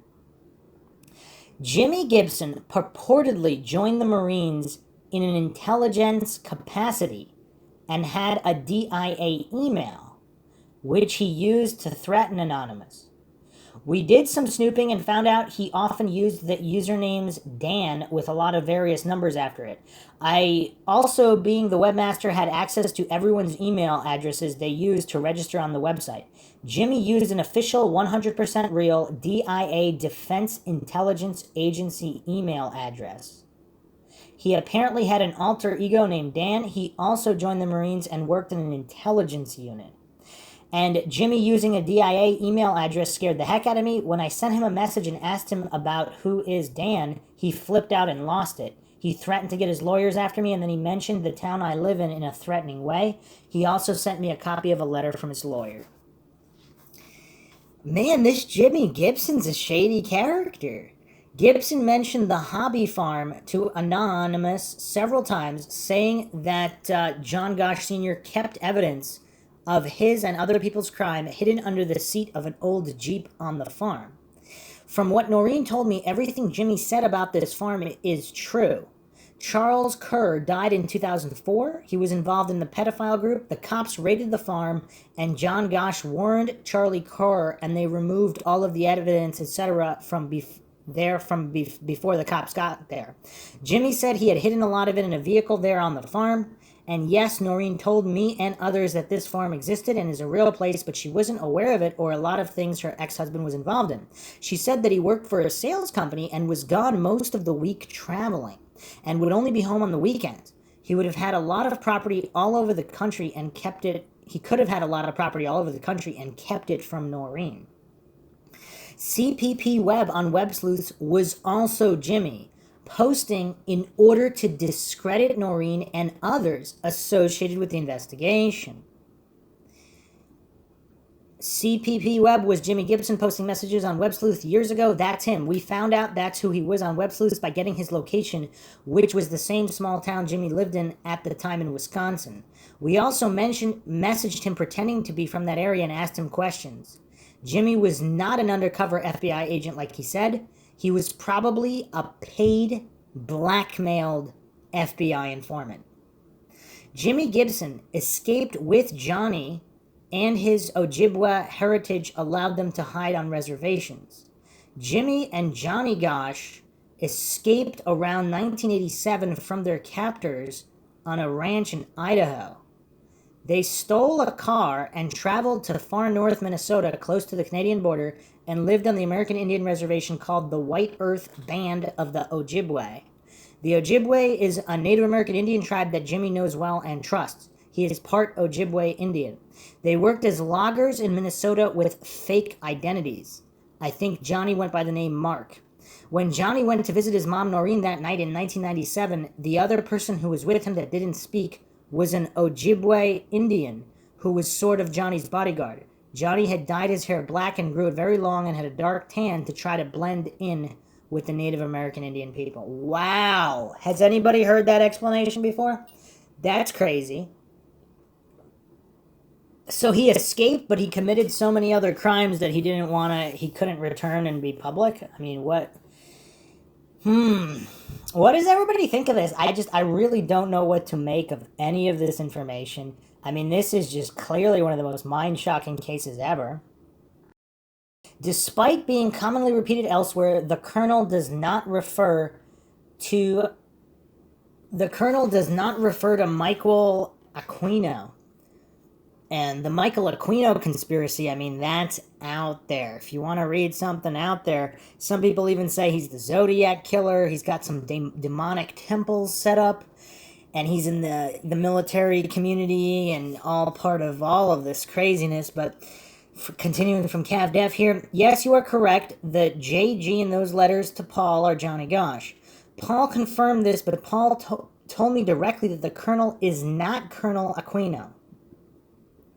He said the Colonel mentioned in those letters is the nickname of one of the pedophiles who bought kids and pimped them and sold them in the Southwest. Colonel Michael Aquino was a mind control programmer. He was one of Paul's monarch programmers, as he calls them. I don't think Colonel Aquino was buying and keeping kidnapped children or anyone else, since he was an active duty colonel in the U.S. military, traveling to military bases and busy most of the time. It doesn't make sense to me how he could keep kidnapped people somewhere. He's of course guilty and probably has bought children. I'm not making excuses for the evil man. And on my old website, in the chat room that we had, there was a discussion about the colonel. Paul Bonacci, who was often in the chat room, said that the colonel was not Lieutenant Colonel Aquino. The colonel was the nickname of the man who operated one of the child abduction groups that kidnapped children and others all around the U.S. They were sort of freelancers or independent contractors, if you will, that worked for wealthy pedophiles like Larry King and people in the U.S. government. Paul sent a few of us some of the letters that his friends who were abducted in the 80s sent to him. They mentioned that the colonel had moved back to Mexico. Now, I know that Lieutenant Colonel Michael Aquino never moved to Mexico. He stayed in the San Fran area and was sometimes stationed in Missouri, Colorado, and D.C. As a U.S. Army lieutenant colonel, he couldn't really be living in Mexico. Or someone was just mistaken that he moved to Mexico. But yeah, I'm not going to go down the Michael Aquino rabbit hole. I mean, it is deep. It is just insanely deep. But what about the Omaha visit with Leonard taking Johnny there to the Air Force base? I mean, that's just such an oddity. That just jumps out. That's weird. Continuing on here, a corrupt judge in Nebraska who was involved with Larry King owned a farm in South Georgia used for satanic activities, perhaps related to Harmon Tucker and the plantation used by Harold Anderson and Nick O'Hara, which were linked to the Atlanta child murders. One of the people in that Johnny Gosch Foundation told me and others that one of the corrupt judges in Nebraska, who is a pedophile Satanist in Larry King's group, owned a farm somewhere in South Georgia where they had satanic rituals and, of course, murders, rapes, orgies, etc. of children and others back in the 70s and 80s. I sort of remember back in the late 80s or early 90s there was supposed to be a serial killer in Atlanta and other areas of Georgia who was murdering young black children all over the state. This person at the foundation told us that these serial murders were connected to this judge's satanic group at their farm in Georgia. Wow, so dark. John DeCamp talked about Penn State being linked to Franklin back in the 90s. This group was spread out all over the country. I don't know if you are aware of this, but the Penn State Jerry Sandusky pedophile scandal of a few years ago was directly linked to the Franklin cover-up back in the early 90s by John DeCamp. Alex Jones interviewed John DeCamp around late 90s, and he talked about Penn State being involved. Alex had to edit that out of his radio show back then because he was afraid of lawsuits. When the Penn State scandal came out a few years ago, Alex remembered his conversation with John DeCamp in the 90s and talked about it on his show. Man. Okay. Wow. So let's go back to the Johnny Gosch subreddit. There's an interesting post here with some information. What are the smoking guns for and against the Franklin theory? One, for those of you who believe that Johnny was taken by an organized pedophile trafficking network, especially the Franklin network, what are the key pieces of evidence, smoking guns, that lead you to this conclusion? Or two, for those of you who don't believe the Franklin theories, Paul Bonacci, what are the smoking guns for you that it is a hoax? So, a few posts here. I went down this rabbit hole a while ago and listened to Sarah DeMio's podcast called Faded Out. She theorizes it was a person or people at the register or connected to it. She goes into the fact that there were known pedophiles connected to the register and that one of them likely took him. It's been a while since I listened to it, but I do think she's on the right track with her theory, and it was someone a lot closer to home. I'm not doubting that there was a Franklin network, just the fact that he was actually a part of it. He probably was killed soon after he was taken. Sorry, no smoking gun. And of course, if there was a pedophile at the register and they were involved, that doesn't mean another ring wasn't also involved. I mean, of course, again, there are some very sick independent contractors, as mentioned. Marion #1 responded, I would be incredibly cautious when listening to Faded Out. This is something I've written about on the sub before. It has a record of twisting, ignoring evidence to suit an agenda of discrediting Noreen Gosch and Paul Bonacci. to the point where highly dubious or provably false statements by their star witnesses are accepted as fact as long as they fit that narrative. Response: I'm confused where you found they had an agenda to discredit Noreen. Marion responds, its agenda shows through how they uncritically accept the story of anyone who disputes Noreen's version of events, no matter how contradictory their statements are, like Chris Berge's late arriving story, which places Johnny at a different location that morning than Noreen and everyone else had been stating up until that point, was uncritically accepted as fact despite every other eyewitness account, including the ones made in 1982 when the abduction actually happened, backing what she said. Leonard, John Gosch, and Sam Soda have repeatedly contradicted their prior statements and other verifiable facts about the case, yet they are given free rein to accuse Noreen of making things up with no acknowledgement of their own credibility issues. Fair point there. As such, the podcast clearly doesn't paint Noreen in a sympathetic light at all. What they have is a faux sympathetic attitude that's very common among those who seek to discredit Noreen, emphasizing how sorry they are for her loss and baselessly adding on that having her son kidnapped must have caused her to lose her grip on reality. In reality, Noreen has remained consistent throughout the decades, and her stories have never been contradicted by anyone who doesn't have credibility problems of their own, like her former husband. If Faded Out's theory is the most logical, it should have been able to advance that theory without distorting evidence to make the pedophile ring theory seem weaker than it truly is. I mean, there's some really great points there. So he's about to get into some theories regarding this other suspect, Wilbur Millhouse. So let's get into Wilbur Millhouse here before we get back to that. So Marion number 1 also posted here in the Johnny Gosch subreddit regarding Millhouse. So Wilbur Millhouse was a circulation manager for the Des Moines Register, a former DMR paperboy posting on the Iowa Cold Cases page for Johnny Gosch under the name Yellow Bag, told a story in 2016 about how he believed Millhouse might have been involved in Johnny's kidnapping. Yellowbag recalls being approached in early 1982 by an apparent pedophile driving a Ford Fairmont asking him for directions. Later, when Yellowbag moved from West Des Moines to Des Moines, his new circulation manager became Millhouse, who had himself been moved around the same time. Yellowbag speculates it was due to pedophilia complaints akin to how the Catholic Church would shuffle around its pedo priests. Yellowbag reported how Millhouse tried to sexually proposition him several times and even saw him in the company of that creep who tried to accost him in early 1982. Is he talking about Emilio here? So, and Millhouse is linked to Emilio? Most disturbing of all, Yellowbag says that Millhouse claimed to know Johnny from back in West Des Moines and said that nothing would have happened to Johnny if he would have just kept his mouth shut. Wow. So did he attempt to assault Johnny and Johnny told? The legitimacy of Yellowbag's claims are unknown. Millhouse certainly was a pedophile. He was arrested in 1986, 3 years after he left the DMR due to health issues, for sexually abusing numerous teenage boys. Faded Out, a podcast on the Gosch case that's popular but has many flaws, came across Yellowbag's story in 2018 and pursued it.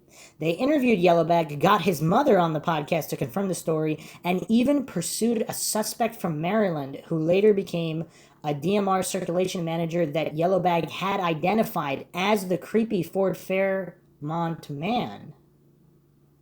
What? Sometime later, however, Yellowbag and the host Sarah DeMio had a falling out, and she actually deleted Season 1, Episode 27, where she spoke with Yellowbag about his story and this suspect, claiming it had to do with a theory that didn't pan out. Huh. Interesting. Sam Soda is a very odd character from this case, and Johnny's mother believes he was involved in the abduction, as do I. A former Vietnam vet and sheriff's deputy turned private investigator, he inserted himself into Johnny's case in 1984, approaching Noreen offering help, though he'd later tell Faded Out that the Gosches reached out to him. Noreen claims that Sam invited her to his office and he told her there would be a second paperboy kidnapping on the second weekend in August on the south side of Des Moines. That did indeed happen with Eugene Martin.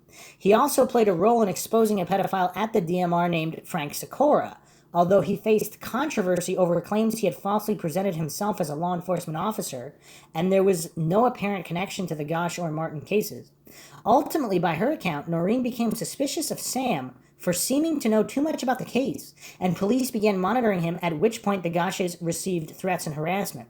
He was a person of interest for a number of years, but they could never make anything stick. Then, when Paul Bonacci came forward, the Gosches gave the PI who was checking out Bonacci's story a photo of Sam to put in a photo lineup for him. Bonacci picked out the photo of Sam, accurately said his name, and said that Sam was the kidnapping group's local contact who helped to arrange the abduction. While working as a PI, he ran an organization called Stolen Children Are Reported Every Day, SCARED, purportedly meant to raise awareness about child exploitation. At some of these meetings, he showed real child pornography to his audience that included police officers. He claimed on Faded Out that first Assistant Polk County Attorney Ron Wheeler told Sam, "I should tell you to stop," but instead gave Sam his blessing to continue. Wheeler later represented Sam in private practice in 1993 on charges of beating his teenage stepson. Wow. I mean, yeah, it's really weird too, because why would he be exposing? I mean, I don't know. Like, if he's part of the network, but he's exposing, I guess, people who aren't part of the network to make him look like he's a good guy, since, look, he's exposing these criminals while protecting other criminals. I mean, I don't know. Apparently, Milhouse moved to Overland Park, Kansas in the late 80s. Wilbur died before the Faded Out podcast came out. Yellowbag also said he reported the incidents to police, but nobody followed up on them. Now that makes people believe that law enforcement is indeed involved. Also, I forgot to mention, regarding Noreen Gosch's interview with Ted Gunderson. I mean, there are some major bombshells dropped in this interview. So let's go over the bullet points here. So she mentions the private investigators canvassed the area around the Gosch home talking to witnesses, describes them interviewing one man who noticed a van parked against the flow of traffic with a loud motor running, looked through the window to observe, and saw a car pull up just before a large object was transferred from it to the van. Noreen says that 2 weeks before the abduction, a neighbor saw a man in a car with out-of-state plates taking photos of Johnny with a long telephoto lens as he walked home from school. Now, this is weird because other accounts, aren't they saying it was a woman who was taking his photos? This is weird. Noreen says, or was his photo taken on more than one occasion? Noreen says that after learning about Franklin, she recalled how about 3 weeks after Johnny was kidnapped, the Des Moines Register ran an article on two young girls, 13 and 14, who were taken from Des Moines to Omaha for prostitution, and the police chief ignored it, and she got a death threat for calling attention to it at a press conference. Noreen says she later found out that West Des Moines police chief Orville Cooney was good friends with Robert Wadman and attended the Franklin pedophile parties with him. She says the imposter made my husband look very suspect, but points out there are no definitive answers. What? That's a bold claim against Orville Cooney, the police chief. She's saying he attended these parties, that's why there was going to be no investigation. That also explains why they don't even want to give the photos of the policeman that Johnny was talking to before the disappearance. They only gave some of them. Wow, I mean, this is crazy. Noreen shows her book with the photo of the Noreen impersonator. Noreen says she was informed that the impersonator had a stroke upon learning that her photo is in the book. Noreen describes the farmhouse outside of Sioux City where Johnny was taken and calls it the Charlie Kerr Farm, with an old house that has since burned down. Noreen credits Paul Bonacci with witnessing the Colonel paying the kidnappers in cash for Johnny. She says he identified Michael Aquino as the Colonel and heard that Johnny was going to Colorado and the West Coast with him, but never saw him again until 1986 at an orgy at Aquino's home in Colorado. Noreen says Johnny stayed on many Indian reservations and eventually left the last one to live elsewhere in the country. Mentions the child victims turning into perpetrators once they reach adulthood. Noreen says on the topic of how the kidnappers knew Johnny would be alone that morning that, quote, I heard something in court I had never heard anywhere from Paul Bonacci, that there were prior arrangements with Johnny's father.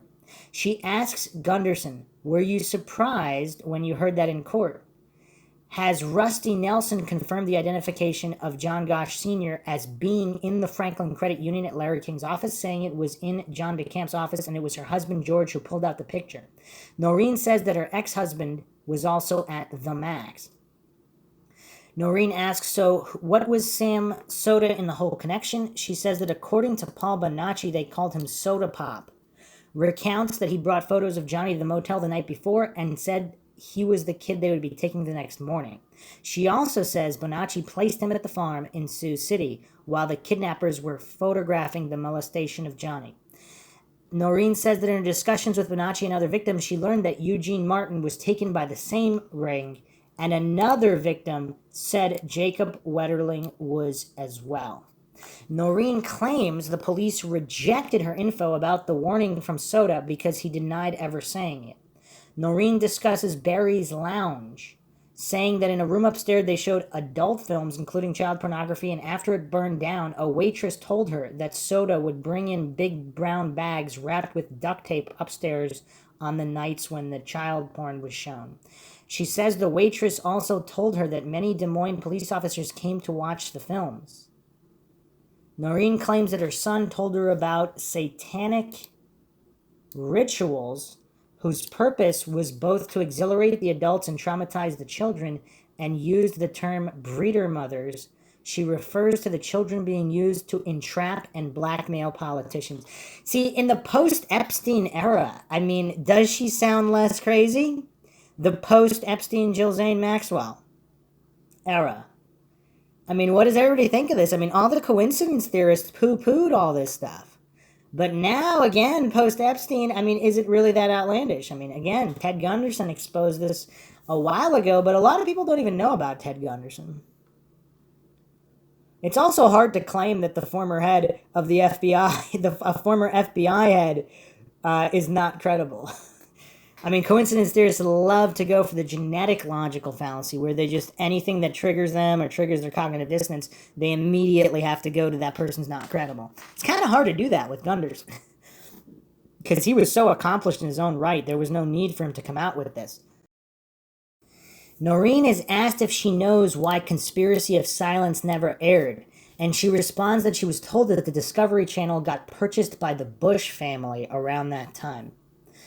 Okay, her new husband George brings up ABC devoting a lot of time and money only to drop the story. She says that in 1997, Karen Burns of ABC approached her to do a 1-hour special called The Johnny Gosch Story, The Final Curtain. According to her, they spent 2 years and hundreds of thousands of dollars filming interviews with victims and other witnesses, but then they kept repeatedly postponing the airing until she was eventually told it wouldn't air at all. Noreen claims that from talking to another ABC producer, she learned that the 2020 spread the word throughout the whole building that they alone owned the Johnny Gosch story and were waiting for him to come forward so they could interview him. What? Noreen refers to Disney buying ABC, or maybe just 2020, as Gunderson corrects her, and calls them a big player in the Franklin-type situation.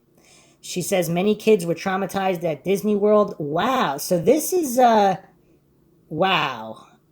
I mean, see, back when this interview took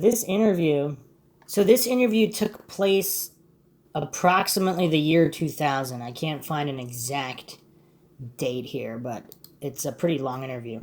So back in 2000, I mean, a lot of these notions were definitely just discarded by devout coincidence theorists, authority-worshipping cultists who think that politicians or any kind of high-ranking government officials or law enforcement would never be involved in anything like this. It's just, Yeah, it's just really weird.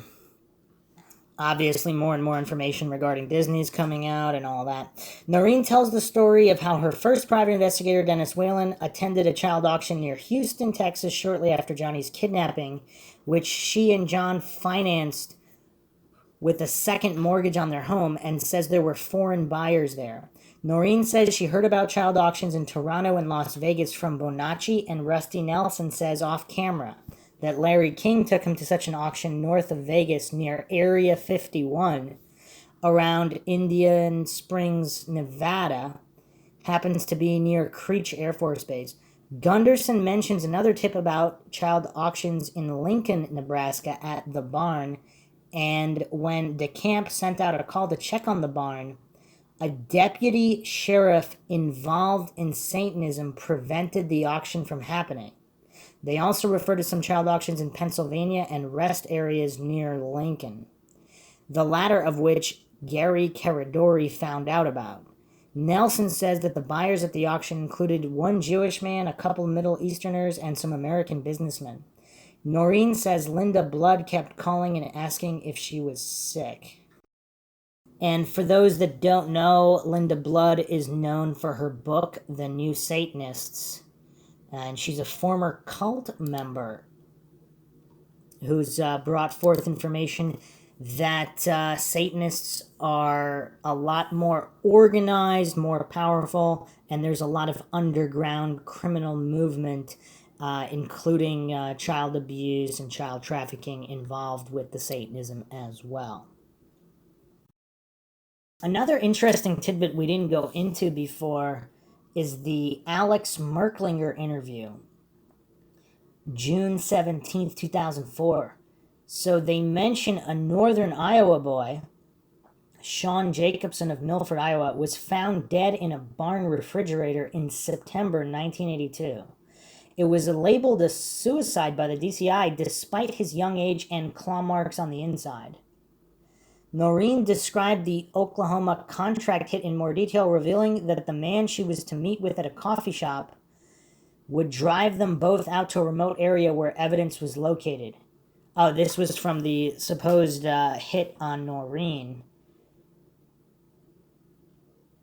But yeah, the Sean Jacobson, wow, September 1982.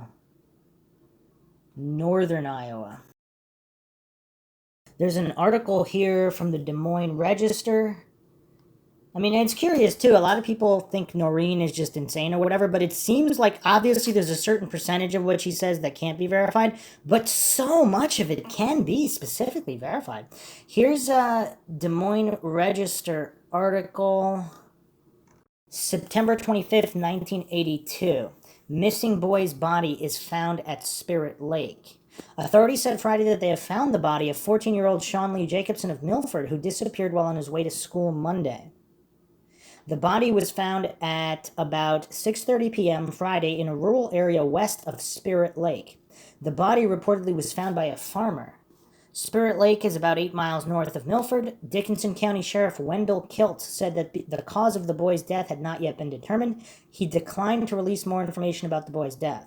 County Sheriff's officers, Milford Police, and agents of the Iowa Division of Criminal Investigation searched the area where the body was found Friday night. A neighbor of the Jacobson family said the ID of the body was based on clothing the boy was wearing. The boy's books and lunch pail were found Monday near a water-filled gravel pit near Milford. Authorities had searched all week for the missing boy. Ponds and gravel pits were dragged and about 300 people joined in the effort, which was focused on a rugged area west of Milford. About 60 of Jacobson's high school classmates joined in the search Thursday, again combing the area west of Milford. It was not known whether the boy had met with foul play or had been the victim of an accident. His father, Raymond, had said Thursday that he was certain his son had not run away. "I know my boy," he said, "and he'd never run away." DCI Chief Gerald Shanahan said criminologists were flown to the scene Friday night. His agents are also involved in the investigation 2 weeks ago of 12-year-old West Des Moines youth John Gosch. But he said Friday night that, as far as we know, there is no connection between the cases of the two missing boys. Wow, and the DCI is just really sketchy in all of this as well. I mean, these are just endless details that just it's just so hard to make sense of all of this.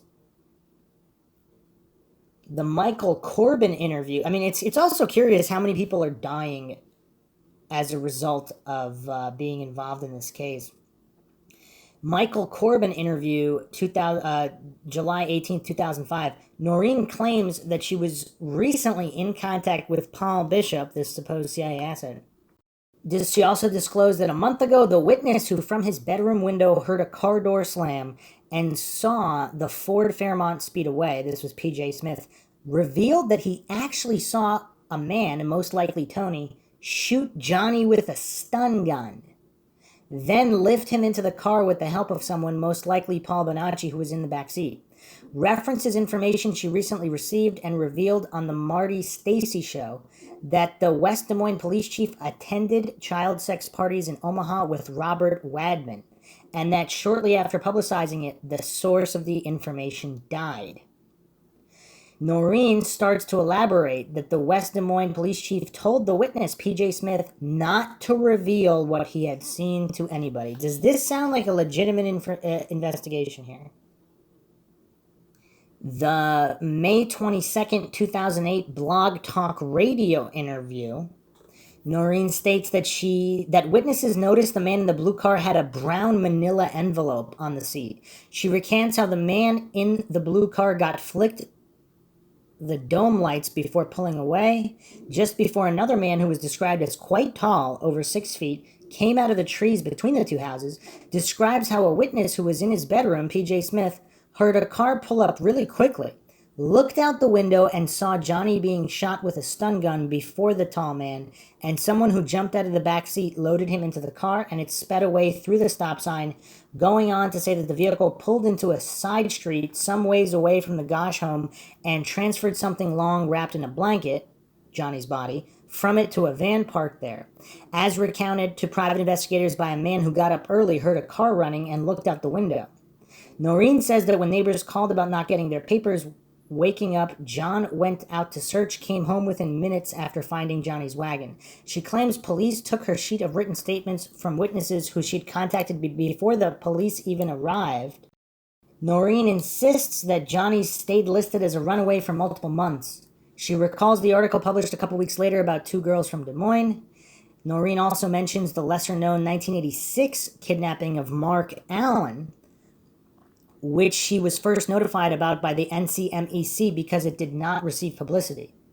She says she took the ruling of Judge Warren Erbaum in Bonacci's '99 trial to the county attorney and West Des Moines police, who refused to accept it. She mentioned how 25 years later, on the morning of August 27th, a Sunday, her birthday, a package was delivered with photos of Johnny bound, gagged, and looking drugged. Claims that a lab at the NCMEC confirmed the photos were taken in the 1980s and were of Johnny a couple months following his kidnapping. Says she took the photos to the police, but someone else who received them took them to the media. She also describes getting more photographs, around 250, from a CD sent to her through the U.S. mail without a stamp, some of Johnny and some of other kids, and how the police never called her back about it. She says she called a programmer friend to examine the CD, who found the photos were being posted on a Russian website, got the passwords to different areas on the site, and gave her enough information to provide to the NCMEC, who had been trying to break into that website for a long time. Reports that the Russian website had 8 million photos of children from all over the world, according to Noreen. The photos of Johnny didn't appear on the Russian pedophile website until they were sent to her, indicating someone had them in their private collection for a while. Wow, the Des Moines Register purportedly printed a statement from police admitting they never investigated the origin of the photographs. Wow. That's crazy. What else is curious, on a more recent interview, Catherine April Waters, January 5th, 2017, she stated the NCMEC tried to set up a task force to investigate Johnny, Eugene, and Mark Allen's disappearances, but the West Des Moines police refused to cooperate. She claims that the police told Mark Allen's parents not to talk to the press about their son's abduction to avoid panicking the public, and also told them not to talk to Noreen because she was a troublemaker. ensuring that she didn't even find out about Mark Allen until recently when the NCMEC told her. Wow. Okay, here's another major mind shock. Noreen compliments Nick Bryant as doing an excellent job on his book about the Franklin scandal with no mention of their earlier falling out. She mentions that the West Des Moines police chief, referring to Orville Cooney, died of a heart attack just as her attorney was preparing a civil case against him. Says that much earlier she told the city council of her plans to file a $20 million lawsuit against the city for the police chief's negligence, leading them to conduct an emergency non-public council meeting in which they forced Cooney to resign. She then says that 4 months later, Cooney was arrested for stealing blank videotapes and Molly screws from Target. What? What? Wow. Okay, that's all insane. Now let's go back to the smoking gun posts for and against this theory.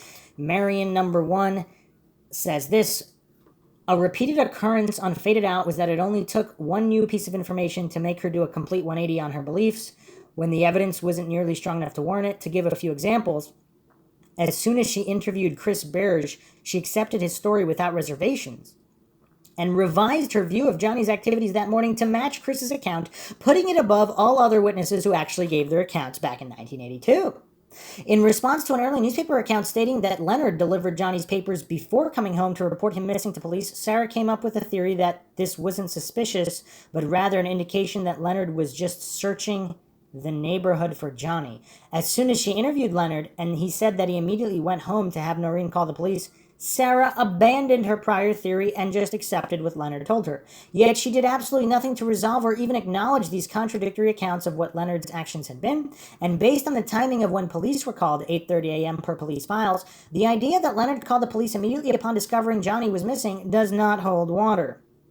Sarah spent most of her time on the Johnny Gosch investigation believing that Sam Soda was suspect, and rightfully so. Then, after talking to him, she uncritically believed every word he said and came to believe that he was the honest one who Noreen had defamed.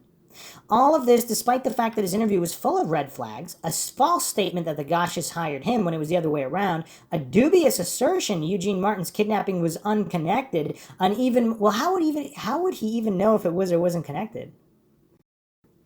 An even more dubious attempt to dissuade Sarah from her Millhouse theory and claim Johnny's kidnapping wasn't premeditated, an odd assertion that the county attorney's office gave him a blessing to show child pornography in public, and an attempt to stop Sarah from seeking out witness Mary Bach, who he had just claimed would corroborate his story on Frank Sikora. Not surprisingly, because when Sarah did interview Bach, she contradicted Sam.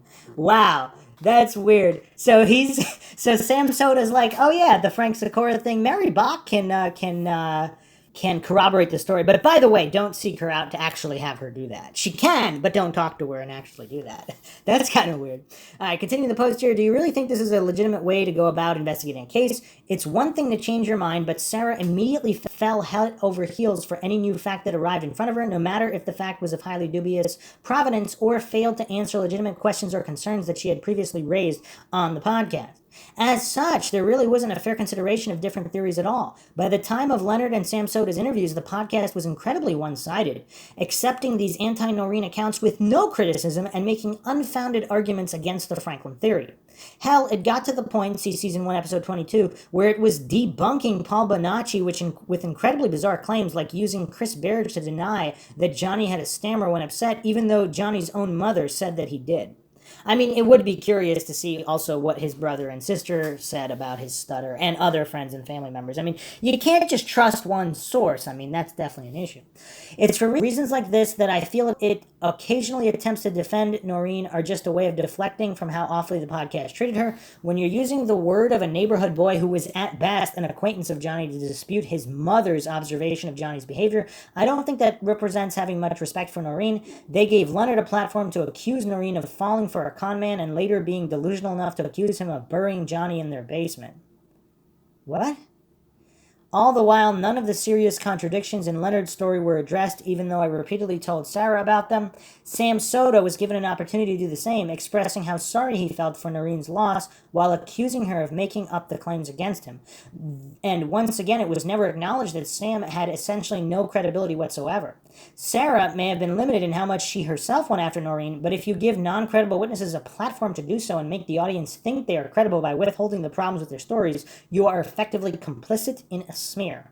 If anything, given how Sarah simultaneously maintains that Noreen has all her wits about her, and that Noreen has falsely accused people like Leonard and Sam, it seems like she's hinting to the audience that Noreen is not delusional, but in fact a willful liar. And again, this is another good time to reiterate the Mindshock motto. I do not allege anything is true or untrue. I do not claim anyone is lying or telling the truth. This is Mindshock, where the only thing we know for sure is that we don't know anything for sure. Here's another post by Marion number 1. I couldn't say that there is any outright smoking gun because if there were, the case would be unequivocally solved already. But the patchwork of circumstantial evidence regarding Johnny's case and Paul Bonacci's claims make the Franklin theory by far the most likely explanation. Well before Bonacci came forward, the evidence pointed to Johnny surviving months, if not years, after his kidnapping, which rules out most kidnapper motives other than human trafficking. Most compelling are a 1983 Oklahoma sighting of Johnny and a $1985 bill with a message signed by Johnny and matched to Johnny's handwriting. So on the face of it, even without getting into the Franklin evidence, child trafficking already seems to be what happened to Johnny, making it far more likely that a theory like Franklin is the truth. Also, if you believe Noreen's statements about Johnny calling the house, so she spoke to him at least one occasion. But, I mean, has she ever been brain fingerprint scanned? Because I think that would convince a lot of people too. I mean, I talk about the brain fingerprint scan technology. This is not like a polygraph. It completely bypasses any intention to deceive or tell the truth. It simply measures brain wave recognition of information being presented. This is what's used by the military. There's a $150,000 reward for anybody who can beat it. Supposedly no one has beat it before. And this is what Stephen Avery took of Making a Murderer fame, where he did not recognize any of the information that the prosecution alleges was involved with the murder of Teresa Hallback. So everybody's still alive in this case. I mean, that's just a major tool. Brain fingerprint scan technology, it should be used in all these cases. Just to remove all doubt. Although it is often suggested that Bonacci decided to link himself to the Johnny Gosch story while in prison, his claims predate that. Bonacci's diary made reference to a September 1982 incident in which he was taken to an Iowa farmhouse by Emilio and saw a Des Moines boy named Johnny fitting Johnny Gosch's description held captive there. This is reprinted on page 107 of Why Johnny Can't Come Home by Noreen Gosch. The diaries were stored at Bonacci's grandmother's house during his time in prison, so he did not have access to them. Interesting. Page 244 of The Franklin Scandal by Nick Bryan. And a forensic ink analyst of the diary on January 14th, 1991 found no evidence that any diary entry was written more than 1.5 years prior, which predates Bonacci's incarceration. Curious. Bonacci's story included numerous accurate and pertinent facts that were not known publicly. His account of the kidnappers, showing a photograph of Johnny, matched with the then unreleased information that Johnny was photographed a couple weeks prior to his kidnapping, which both Noreen and her then husband have confirmed. His mention of the kidnappers using multiple vehicles beyond just the car seen by the paper drop witnesses matched the also non-public at the time information about a suspicious van being seen in the neighborhood, which was first alleged by Noreen and then inadvertently confirmed by Chris Burge. It's funny because he's like, I didn't see it, but was it at the intersection? The van that was supposedly at the intersection? I didn't see it. Bonacci even implicated Sam Soda, who had been an unrevealed suspect of the Gosches prior to Bonacci coming forward. Also powerful is how Bonacci claimed that a Sioux City area farmhouse owned by a man named Charlie was used as a holding facility for Johnny and other kids in the trafficking ring, when in fact there was a pedophile farmhouse owner near Sioux City named Charlie Kerr, whom Bonacci ended up identifying per Noreen's account. Bonacci, in my view, knew too much that he had no reasonable way of knowing unless he truly was involved in the child trafficking ring and involved with Johnny Gosch. And while it is hearsay, former Franklin investigator Robert Hansel told me that the Franklin ring victims other than Bonacci mentioned encountering Johnny Gosch as well. Now, here is another major mind shock if true. So check out this post by Truly Woke just over a week ago. Well, first of all, Paul Bonacci is the stepbrother of one of John Wayne Gacy's victims. Many young boys worked for John Wayne Gacy, but one of which was Philip R. Pask. Philip Pask assisted a man named John D. Norman in the Delta Project, which was basically a pedophilia child trafficking organization which facilitated clients across the continent. This can help back up Paul Bonacci's claims about him being part of a human trafficking ring. The reason why the media isn't saying much about the Gacy connections is because many of the clients of the Delta Project were law enforcement officials, politicians, and elite individuals who have the power to cover this stuff up. We also can't forget about many different victims and witnesses who've come forward about conspiring with one another and have said that they've been sexually abused by these corrupt elites involved in the cover-up. We assume that our government isn't involved in harming others because they're meant to protect and serve, but clearly we've been mistaken. Sometimes the truth is crazier than fiction. So the last rabbit hole we're going to go down here is the Delta Project. This is also by Truly Woke 111. Someone also posted here the reason paper boys were targeted is they have an exact route. So they have a predictable movement. Curious. So one of Gacy's victims, Timothy McCoy, Paul Bonacci was the stepbrother of him. This led me to do some research on the John Wayne Gacy case, and I made the recent discovery that Philip R. Pask, a man who assisted John D. Norman in the Delta Project, worked for John Wayne Gacy's PDM Contractors, a company John Wayne Gacy owned. What a coincidence. The Delta Project was a pedophilia child trafficking organization which facilitated clients across the continent. After 2 child pornographers were arrested in Chicago, 50 to 100,000 index cards containing information about clients and victims were confiscated by law enforcement officials. It's said that these index cards were confiscated and classified due to law enforcement officials, politicians, and elite individuals being involved in some way. And the last podcast on the left had a write-up on this. Wow, a lot of crazy stuff. And on the last podcast on the left regarding John Norman and the Delta Project, a cover-up of a giant trafficking network, and the accomplices of John Wayne Gacy. I mean, these rabbit holes just keep on coming. I mean, this is crazy stuff. We can connect the Delta Project to the Franklin child prostitution ring through Paul Bonacci's claims. So in June 1978, Chicago police officers seized tens of thousands of these index cards from Norman's apartment. During an interview by Ted Gunderson, Franklin victim Paul Bonacci mentioned being abused by a Chicago schoolteacher named Joe Reynolds, who procured children for a nationwide boy prostitution network. The man in Chicago who ran the child prostitution ring kept a pink collection of file cards listing customers and the kinds of boys they liked. When the man who had a history of sex offenses against children was once again arrested, law enforcement discovered his file cards. Bonacci recounted being in the apartment where the file cards were kept, performing administrative tasks for the network. According to Bonacci, 2 names that showed up in the file cards were Alan Baer and Harold Anderson, both implicated in the Franklin case.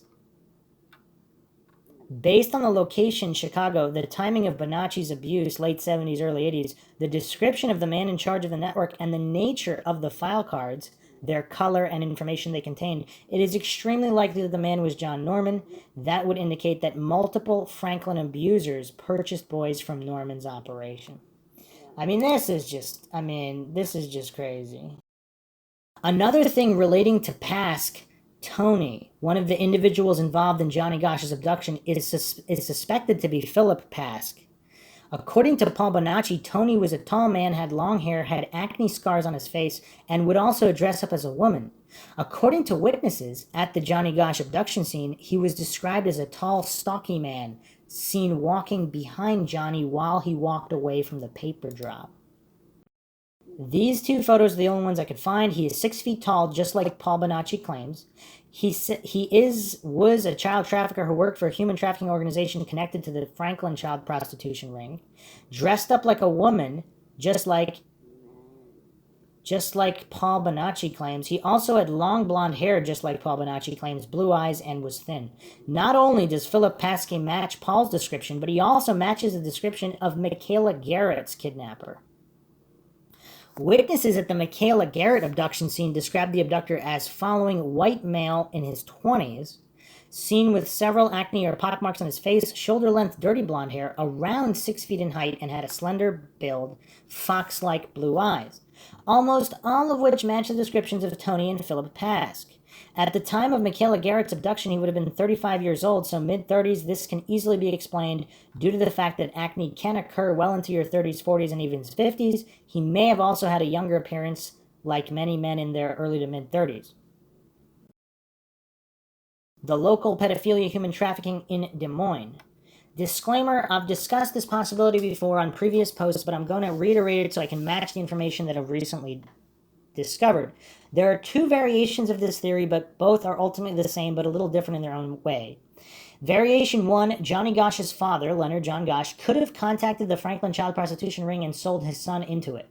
And due to human trafficking being a widespread network that operates globally, meaning that all local trafficking ring cults and criminal organizations that are involved in human trafficking have to remain interconnected in order to successfully traffic individuals from one place to another. So it is possible that people from the Franklin child prostitution ring could have had connections with people in one of the local Des Moines human trafficking pedophilia rings and used them in assistance in Johnny's kidnapping. This can explain Sam Soda's involvement and how he knew about Eugene's kidnapping before it happened. Variation 2, there were many pedophiles who worked for the Des Moines Register, two of which also knew names, numbers, paper routes, and addresses, and were giving it out to people within the ring. Then it's possible they could have used this information to put Johnny on the market, where he was then sold to the Franklin child prostitution ring. After he initially was sold, I believe that Paul Bonacci and Emilio were sent to assist Sam Soda and Tony, possibly Philip Pask, in Johnny Gosch's abduction. I believe that this variation is more plausible considering the fact that Eugene Martin and later Mark Allen disappeared under similar circumstances. I believe that the Des Moines local human trafficking ring could have sold Eugene Martin and Mark Allen to different buyers, who less known than the people who purchased Johnny. Many of the Franklin victims are still unknown, so Eugene Martin and Mark Allen being sold to the Franklin ring is still a possibility. Ultimately, both variations follow the same theory that a smaller local human trafficking ring worked with Franklin ring in order to abduct Johnny and possibly others. Variation 2 also supports the Yellow Bag's experiences and the idea that a local ring could have been trying to abduct and traffic others. Remember that Des Moines is still a big city and child prostitution was a big thing back then. The Delta Project also points out how they would recruit young boys as prostitutes and would pimp them out to customers or clients. Disclaimer, ultimately this is just a theory and I don't want anybody to think that I'm spreading false information to people and feeding them as true. I'm still doing more research and will update everyone the more info I find about Johnny, Gosch, Franklin, and anything connected to it. So wow, I mean the rabbit holes run deep. What do all the Mindshock listeners think about all of this so far? I mean, it's kind of hard to ignore all of these coincidences and bizarre oddities. I mean, there's just so many of them and corroborating evidence. But in the next episode, we'll be taking a look at the bizarre Jeff Gannon situation. Some believe that he was Johnny Gosch. And there's a lot of information there. We'll be going over that. And there's plenty more to come in the Johnny Gosch series. If you find the Mindshock True Crime podcast interesting and informative, you can donate to our PayPal, help support the channel, help us get more mind-shocking content out there, and keep up awareness in these missing persons, cold cases, and wrongful convictions. Just check this link in the description. You could also become a YouTube member right here on YouTube, help support the channel that way, get access to exclusive streams and chats. Make sure to subscribe to the channel, hit the bell for notifications, like and share Twitter, Facebook, Reddit, Patreon. Patrons do get priority for case topic, logical analysis, co-podcast request. You could also be a guest on the podcast depending on your tier. Questions, comments, theories, thoughts, suggestions, rebuttals, debunkings of any kind, leave them in the comment section. This is Bruce McGuire signing off. Catch you guys next time.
If you like audiobooks or audio shows, check out a free trial of Audible. Just click the link in the description.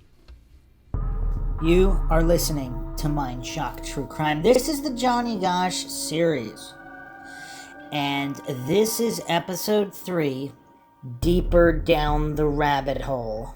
In typical Mindshock fashion, with logic and reason at the forefront. If you want to help support Mindshock, help us get more mind-shocking content out there with logic and reason, objectively examining cold cases, various true crime cases, missing persons cases, unsolved mysteries, the paranormal, and anything and everything in between. You can donate to our PayPal. Just check the link in the description. You can also become a YouTube member right here on YouTube for access to exclusive streams and chats. Make sure you subscribe to the podcast, hit that bell for notifications so you can be notified when we drop the latest mind-shocking podcasts in a variety of cases and topics. Like and share Twitter, Facebook, Reddit, Patreon. Patrons do get priority for case topic, logical analysis, co-podcast requests. You could also be a guest in the podcast depending on your tier. Questions, comments, theories, thoughts, suggestions, rebuttals, debunkings of any kind, leave them in the comment section. All right, so let's get right to it. We do have to clarify quite a bit. There have been a lot of rabbit holes we've gone down in the previous 2 episodes, and there's plenty more. There's plenty more in what can only be described as a cesspool of madness, in this case, of just vile human beings exploiting and taking advantage of children, child trafficking, all of these lowest of the low criminal activity and depravity that can be imagined. And these people all need to be held accountable. The guilty parties need to be held accountable. For those that believe that there is zero involvement from law enforcement and government officials of all kind, I mean, the coincidence stack is so high to believe that it's very difficult. But hey, obviously everybody's entitled to their opinion, but if these people are guilty, I think every normal human being with a conscience would agree that they need to be held accountable. I mean, these are the lowest of the low when it comes to so-called human beings in this world. So, we're going to clarify quite a few things. On the Sword and Scale podcast, 2015, Noreen Gosch stated that Orville Cooney, the police chief, went to pedophile parties in Omaha. She actually stated, quote, one young boy who actually saw Johnny stuffed into a vehicle, end quote. So this most likely she's referring to P.J. Smith here. This is also from cavdef.org regarding these interviews, the notes on the interviews that we're going through right now. She also said that Cooney's successor was kinder, but the case had been so bungled by that point that the police still couldn't pursue it effectively, if they were even allowed to pursue it. She claims that they had a lab run by the NCMEC authenticate the photos that Noreen received as being of Johnny. Now, why is there no verification on the NCMEC side here? So, I mean, there could be a lot of reasons for that, but it's time to go on an aside. IowaColdCases.org. So, the Johnny Gosch write-up here from this website, featuring a couple details that we have not yet gone over. Case summary by Jody Ewing and Aaron Brillbeck. It's a story that shocked communities and catapulted Iowa into the national spotlight, changed state law, and forever changed the way parents monitor their children's activities. 12-year-old Des Moines Register paperboy Johnny Gosch left his West Des Moines home on Sunday morning, September 5th, 1982, to begin his paper route. He wore a white sweatshirt and Kim's Academy on the back, warm-up pants, blue rubber flip-flops, and carried a yellow paper bag. Normally his father, John Gosch, accompanied him on the route, but on this day Johnny went alone. He never came home. What happened after that has been the subject of speculation for more than 3 decades. In a November 11th, 2010 interview, the day before Johnny would have celebrated his 41st birthday, Johnny's mother, Noreen Gosch, told WHO-TV Channel 13's Aaron Brillbeck that several other paperboys, all witnesses to the abduction, said Johnny was approached by a man driving a blue Ford Fairmont. The guy shut off his engine, opened the passenger door, and swung his feet out on the curb where the boys were assembling their newspapers. And he started talking about "Where's 86th Street?" Miss Gosch told Brilbeck. Johnny turned to Mike and said, quote, "I've got my papers loaded in the wagon. I'm scared. I'm getting out of here. I'm gonna head home," end quote. So this is really weird. So was it just the demeanor of the driver? Like he opened the door as if he was trying to get him to get in the vehicle? Like the demeanor, the tone, because simply asking for directions, I mean, why would you open the door to ask for directions, though? That's kind of weird. Or did Johnny actually see that there were other people in the car and they all looked shady and he just got that intuitive feeling that this is just a bad situation with bad people? But continuing on here, as Johnny left, the driver of the car took off too, the boys told police. The man pulled the door shut and started up the engine. And why would he turn off the engine? I guess the engine was that loud that he wouldn't be heard. Okay, whatever. Started up the engine, but before he left, he reached up and flicked the dome light 3 times. Then he pulled out and left, Miss Gosch said. She said she believes the driver was signaling another person who later grabbed Johnny, and that one of the paperboys saw a tall man come out in between 2 houses and follow her son. West Des Moines Police Lieutenant Jeff Miller, a rookie cop at the time, told Brilbeck police began scouring the area immediately but hit one wall after another. They went ahead and called in the staff, Miller said. The troopers. They called in detectives, reserves, contacted Polk County sheriffs, the state patrol. At that point, they did a door-to-door canvass of that neighborhood, trying to find someone who saw something of Johnny. Nothing was found, and they saw nothing at all, said Miller. Noreen Gosch kept meticulous notes about her son's disappearance and documented the first 2 years in an early chapter. They have no crime, I have no son. The first 2 years.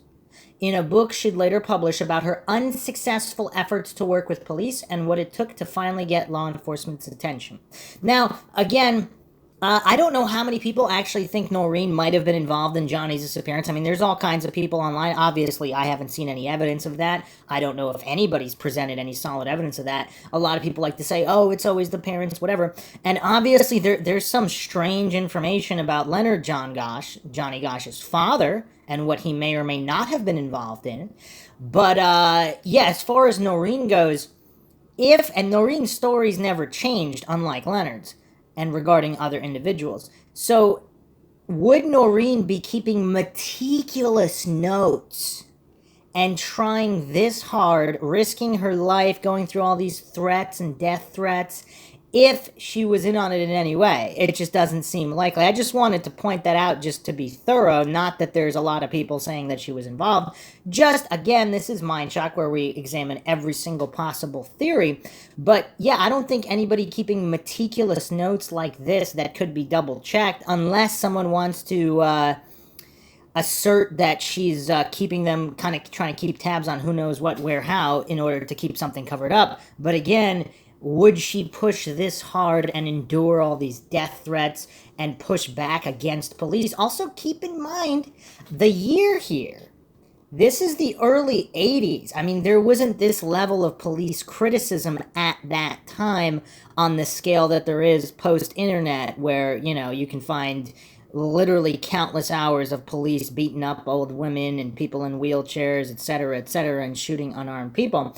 So the level, this kind of, that wasn't public information to the extent that it is now, or a lot of police corruption in the early 80s, it wasn't exposed to the degree it is now. It was barely exposed at all. So, yeah, all things to keep in mind. Let's continue here. A Mother's Crusade. 1 month after her son's disappearance, Noreen founded the Johnny Gosch Foundation and also developed a program called In Defense of Children. She began touring the nation, making nearly 1,000 personal appearances with law enforcement, missing persons organizations, those involving human trafficking, and doing whatever she could to increase overall awareness of crimes involving children. Again, if she was involved in some kind of ring, why would she do that? That would make the ring even more difficult to function with the more awareness of all these things. On July 1st, 1984, a bill she authored, the Johnny Gosch bill, was passed into Iowa law. It mandated immediate police involvement whenever a child went missing and was subsequently adopted by 8 additional states. And it's also kind of, you're living in a clown world where you actually need to have this passed into law. Like, a missing child, like why would you not investigate that seriously immediately, especially under these kinds of circumstances? A boy does not leave his dog. I mean, that's well known. Okay, anyway, that same year, she traveled to Washington, D.C. and testified before Congress during hearings on organized crime. Her testimony, she said, led to death threats and also, in part, the eventual establishment of the National Center for Missing and Exploited Children. President Ronald Reagan invited her to the center's opening and dedication. She went on to work on 2 documentaries, one for HBO and another for the State Department. Her story and what she believed happened to her son led to her writing Why Can't Johnny Come Home?, a book published in 2000. Time marched onward, months turning into more years, still with no sign of her son. In the interim, 2 more young Des Moines boys also vanished under mysterious circumstances. 13-year-old paperboy Eugene Martin vanished from Des Moines' South Side on August 12, 1984. Not quite 2 years after Martin's disappearance, 13-year-old Mark Allen told his mother he planned to walk to a friend's house down the street but never arrived at the neighbor's home and hasn't been seen since March 29, 1986. And I just have to make a comment on it because it is absolutely disgusting, vile, and evil what police told Mark Allen's mother, that we can't publicize his case and don't make a stink because we don't want people to be afraid. They totally swept this poor kid and his grieving family under the rug. I mean, this is criminal behavior by the police department. I mean, even if they're innocent of any kind of corruption and all that, like, the whole point is to serve and protect, not to sweep under the rug and deny justice by denying awareness. I mean, this is just unconscionable, and it needs to be stated because, I mean, even Eugene Martin's case relatively downplayed, like, again, compared to Gosch's anyway. But Mark Allen, just unconscionable. Even people familiar with Johnny Gosch's case, some of them don't know about Mark Allen. Some of them know about Eugene Martin, not even all of them. But Mark Allen just has been completely swept under the rug. Absolutely unacceptable on the part of law enforcement. There's also a write-up here on the milk carton kids. I'm not going to get into that because that's not quite specific to Gosch, but I would like to address, we're going to move on to the next point because this is something that coincidence theorists still write off, but we're going to get to the bottom of these photos that may or may not have contained Johnny Gosch. Still awaiting answers. Mark Allen's mother, Nancy Allen, has stated she doesn't know whether her son's disappearance is linked to the disappearance of either Johnny Gosch or Eugene Martin, but felt police were reluctant to pursue her son's case because of the other 2 missing boys. I got the distinct feeling police did not want parents to be frightened to let their children sell newspapers or do different things, Nancy Allen told WHO-TV's Aaron Brilbeck in a story Channel 13 aired November 25, 2010. More than 2 decades after all these boys disappeared, one mother received a stark reminder. Early one September morning in 2006, Noreen Gosch said a mysterious envelope showed up on her front doorstep. Inside, she said she found 3 disturbing photos of several boys all tied up. One of the boys appeared to be Johnny. I literally could not breathe. I could not get my breath, Gosch told Brilbeck. I was so totally unprepared to see something like that. All these years had gone by, and here was this picture. The image in question depicted a young boy hogtied and wearing only his underpants and socks. Gosch took the photos to the West Des Moines Police Department. When I did, we spread them out, and the detective kept saying, "That's Johnny, that's Johnny," and Gosch said, "I know that's Johnny." The press went wild. Newspapers and television stations across the country reported Gosch's story. Then came a call from West Des Moines police who told Gosch they were planning a press conference of their own. They planned to announce the pictures weren't of Johnny after all. I said, "That picture is Johnny," and the detective said to me, "Well, somebody from Florida called in and he said he used to be an investigator and remembered those pictures from a case in 1970-something," Gosch said. So they didn't even verify that this guy was actually police. It was just some guy who said he was a cop that worked on the case. I mean, wow, these West Des Moines police. Noreen Gosch said she asked the detective if the caller had provided them with any evidence. And he'd responded with, no, just telling her they just had the phone call. And based on his phone call, you're going to do a press conference and say that a picture's not Johnny, she recalled asking him. And he said, well, yes, I am. Now, again, is this a case of Keystone Cops, or is this a case of commands coming down from above? To this day, Gosch believes the boy in the photo is her son and that he was bound, gagged, and abused and taken for the purpose of satisfying pedophiles. Police continue to insist it's not him. We found out where the photos were taken, Lieutenant Miller told Brilbeck. We talked with investigators in Florida, and they were able to identify all of the kids in that picture, and they weren't Johnny Gosch. Now, that's an interesting summary by Lieutenant Miller, because according to other sources, they only identified 2 of the 3 boys, and not the third one, who is presumed to be Johnny. So, I mean, there's a little bit more information here, a lot of heartbreaking photo or image rendering of Johnny Gosch at age 41, and what his mother believed his life would have been like. So let's see if we can settle this issue regarding the photos, because I found something very interesting on the cavdef.org message board posted by Johnny's mom, Noreen Gosch herself, if this is her post. Wow, this is actually really interesting. Okay, so this isn't a thread. Was Johnny ever in Denver? And I'll get to the Denver issues in a moment. I know we're jumping around a lot, but I wanna get as much information out here as possible, because this is, of course, Mindshock, where we try to be as exhaustive and comprehensive as possible. So this is a post by Johnny's mom, December 17th, 2010. At the time, the West Des Moines police called me to tell me they were going to do a press release saying the photos were not Johnny. I warned them that they would look like a pile of monkey nuts within a few days because the photos are of Johnny. They proceeded with their press release despite the warning. Later, it was shown that their source, Nelson Zalva, had no evidence whatsoever, and they proceeded with their press release just based on a phone call from Zalva. No evidence. Can anyone believe that a police department can operate this way? I mean, from the way they handled this particular case from the outset, and Mark Allen? Yes. This particular police department seems highly compromised, corrupt, and or incompetent. I also had the photos authenticated by a photo lab, which the police decided they did not want to accept either. It was the National Center who authenticated the photos. It would be interesting to see if we could get them to verify that, but anyway, or do they not want that public for whatever reason? The photos, which were debunked by a Florida detective, Nelson Zalva, was a planned effort to throw the public in the opposite direction. Zalva realized his mistake and realized the photos were not part of his 79 investigation. He called the West Des Moines police and asked them to do another press release correcting the earlier misinformation. The police declined to correct the story. The Des Moines Register ran the story that Zalva had no evidence whatsoever to back up his story. We have had personal contact with Zalva, and this is the accurate account of what took place concerning his mistake, which was widely publicized. It served the purpose of the West Des Moines police to leave the impression with the public that the photos were not genuine. Okay, a lot to unpack there. So was Zalva simply told to do this by a higher up, but he's supposedly retired?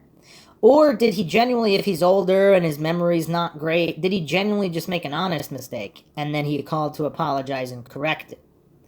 So again, this is Johnny's mom. If this is really Noreen Gosch posting as Johnny's mom with the moniker Johnny's mom, she's claiming here in this post, or whoever the poster is, that Zalva has corrected this mistake. Furthermore, there's another interesting post from Gingerbread Man here. I just want to further lay to rest Zalva's claim that the photos were investigated in 1979.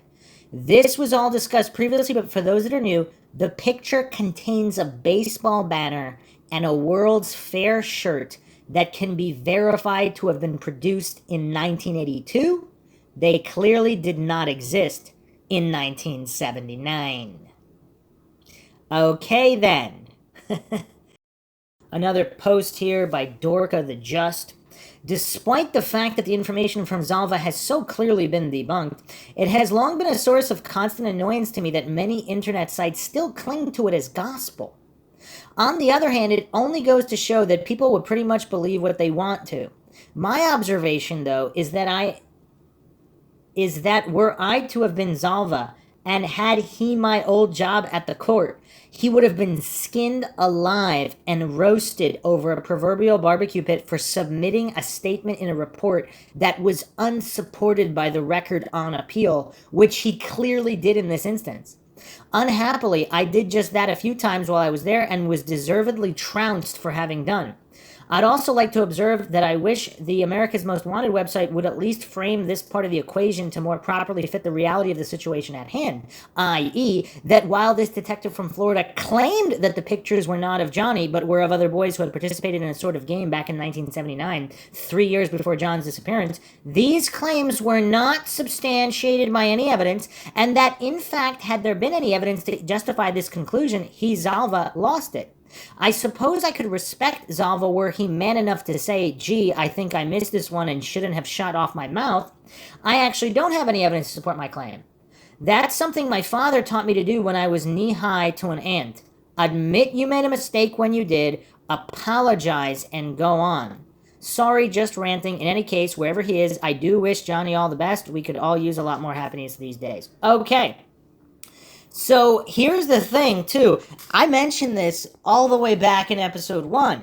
The coincidence theorists, the authority-worshipping cultists who take as dogma whatever a so-called detective, retired or not, stated, it's weird. Because if he has no evidence, why would anybody believe the claim? I mean, even if it's true, maybe, like, let's say it could be true now that if this information about the baseball banner and the World's Fair t-shirt that was only manufactured in 1982, that removes any possibility of the photo being taken in 1979. Not to mention, if Noreen Gosch is saying it was lab tested and it was confirmed to have been taken in 1982 and not 1979.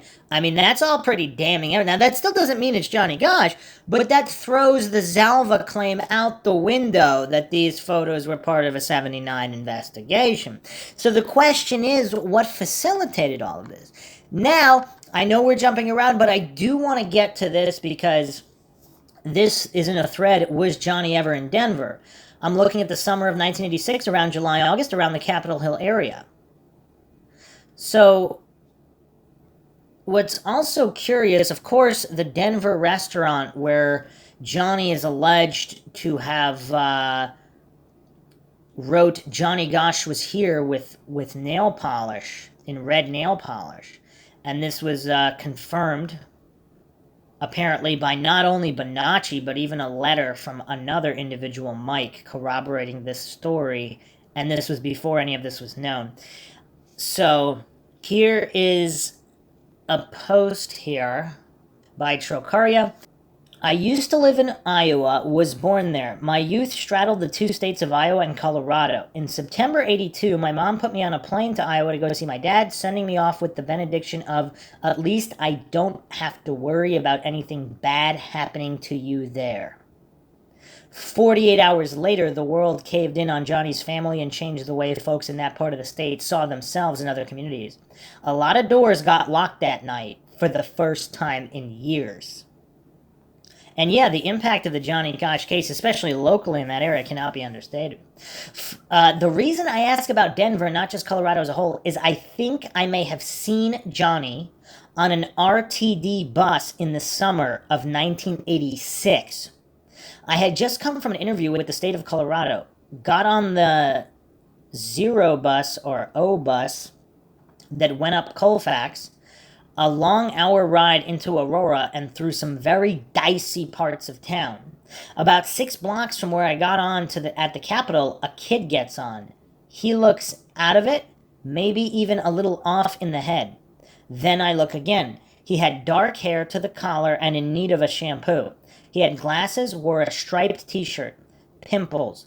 But something about his eyes, nose, and mouth made me suck in my breath. He looked like Johnny. Part of me wanted to get up right there and slip into the seat behind him, call his name, and see if it rang a bell. But then I took in the dark hair, the glasses. Nah, Johnny was lighter, didn't wear specs. Besides, what's he doing all the way over here? If he was kidnapped into the juvie sex trade, wouldn't he be in New York City or LA? I'm guessing, so this was in 86, so this was before. Is this before the information about the red nail polish came forward? I kept an eye on him. He stayed on the bus about 8 or 10 blocks, then got off, walking towards the south. I was gobsmacked at what I had seen, and it had stuck with me all this time. Would Johnny have ever been let out on his own by that point? The part of town he got on and off at were not good, not at all. Indeed, as I would come to find out, a lot of young males plied the world's oldest profession in front of the Centennial Building near the state capitol where I worked.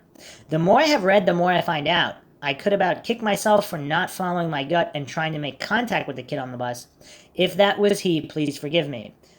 I pray that God has John in his keeping and that the day will come when he can at last come home. So, interesting information there. And furthermore, apparently, so this is something I found odd because the friends of the Gosches were the ones who saw the Johnny Gosch was here in Denver. Apparently, it's been reported not just the friend, they were the Gosch's neighbors in Des Moines, and they just happened to see Johnny Gosch was here. I mean, I don't know what to make of that. We might have to do an episode examining the neighbors because there are some people that think the neighbors might have been involved. But let's go all the way back to the Sword and Scale interview that we started with. Now that we have debunked Zalva, again, if the baseball banner and World's Fair t-shirt can be verified, and Zalva himself, I mean, if he really did contact Noreen and state his mistake, I mean, that's all. That would make that situation very clear. So the host, Mike, starts to get into the controversial issue of Noreen implicating her ex-husband. Noreen says that she never directly accused her husband of being involved in the case, and that she considers it an unanswered question stemming from Bonacci answering the judge's own question of how they knew Johnny would be alone by saying prior arrangements were made with Johnny's father. So, for the people that don't trust Ted Gunderson, because some people are stating that Ted Gunderson is compromised. Now, I don't know how much sense that could make. Again, I'm not claiming anything is true or untrue, but as posters have pointed out regarding Ted Gunderson, if he really is controlled op and some kind of a shill, that would mean that he was put out this info, true or not, in order to distract away from even more damning info. But it just doesn't really make a lot of sense because Gunderson was one of these first guys that got the ball rolling into exposing these corrupt politicians, law enforcement, in satanic abuse and child trafficking. So either way, apparently, if this information's coming from Bonacci, verified by Gunderson, then Noreen is not really the source of this info regarding implicating Leonard, her husband Johnny's father. Because this is Bonacci. So she goes on to say that she doesn't see why Bonacci would lie about that detail, but is unwilling to embrace his allegation until it is proven. So, again, if she really was just wanted to implicate her husband, she could make a lot stronger claims, but she clearly doesn't here. She's saying it's an unanswered question, and more proof is needed. I mean, that's a measured, level-headed response for the people who think that she went mad or whatever. She also states that Bonacci identified Michael Aquino as the colonel who paid for Johnny. She says she knows where the house in Sioux City, Iowa was and who owned it. Noreen refers to the court records of the Bonacci trial being sealed, and she says that in 2008, former Omaha Police Chief Robert Wadman tried to gain control of the sealed file so he could destroy it, leading her to enlist John DeCamp to stop it from happening. Noreen also states that Alicia Owen's child looks exactly like Robert Wadman, and he refused to take a DNA test. Noreen claims that Wadman started threatening her because her website hosted a report given to her by Ted Gunderson and mentioned public information from the Omaha World Herald about him. She also discusses being sued by Weidman, which was dropped after DeCamp beat him in court. And she says that Weidman left threatening messages on her home answering machine. So not only does she have issues with the Des Moines police chief, but also the Omaha police. I mean, this is corruption across the board. Noreen describes giving a personal message to Johnny on the Lisa Gibbons show, telling him how to find her just before his 1997 visit. So now here is a critical point, because I know a lot of people are on the fence about whether or not Johnny actually visited her. And myself included, I don't know what to make of it. I'm definitely not willing to call her a liar. I wasn't there. If that really was Johnny, or if it was another individual, not Johnny, pretending to be Johnny, yet he had all the same scars, that's a curiosity. Or if this was either imagined or made up by Noreen for whatever purpose. Again, I wasn't there. I don't know her. She hasn't been brain fingerprint scanned to my knowledge, but assuming, like, it seems like everything she said has been either verified or not verified, but not debunked. So that's curious, because across this whole case, across all these decades, either certain things she said are unable to be verified because they're either in sealed files or have not been released, whatever. But a lot of things she said can be verified by third parties. That's very curious. So she's not lying about any of those things. They were verified. There doesn't seem to be a third category where what she stated has been proven to have been a made-up lie. That category doesn't exist unless if people want to point that out, that's fine. I haven't seen anything yet at my current level of research into this case when episode 3 yet. So I haven't seen that third category where it is proven that she lied or made something up. So some people say, why would he randomly visit her in 1997?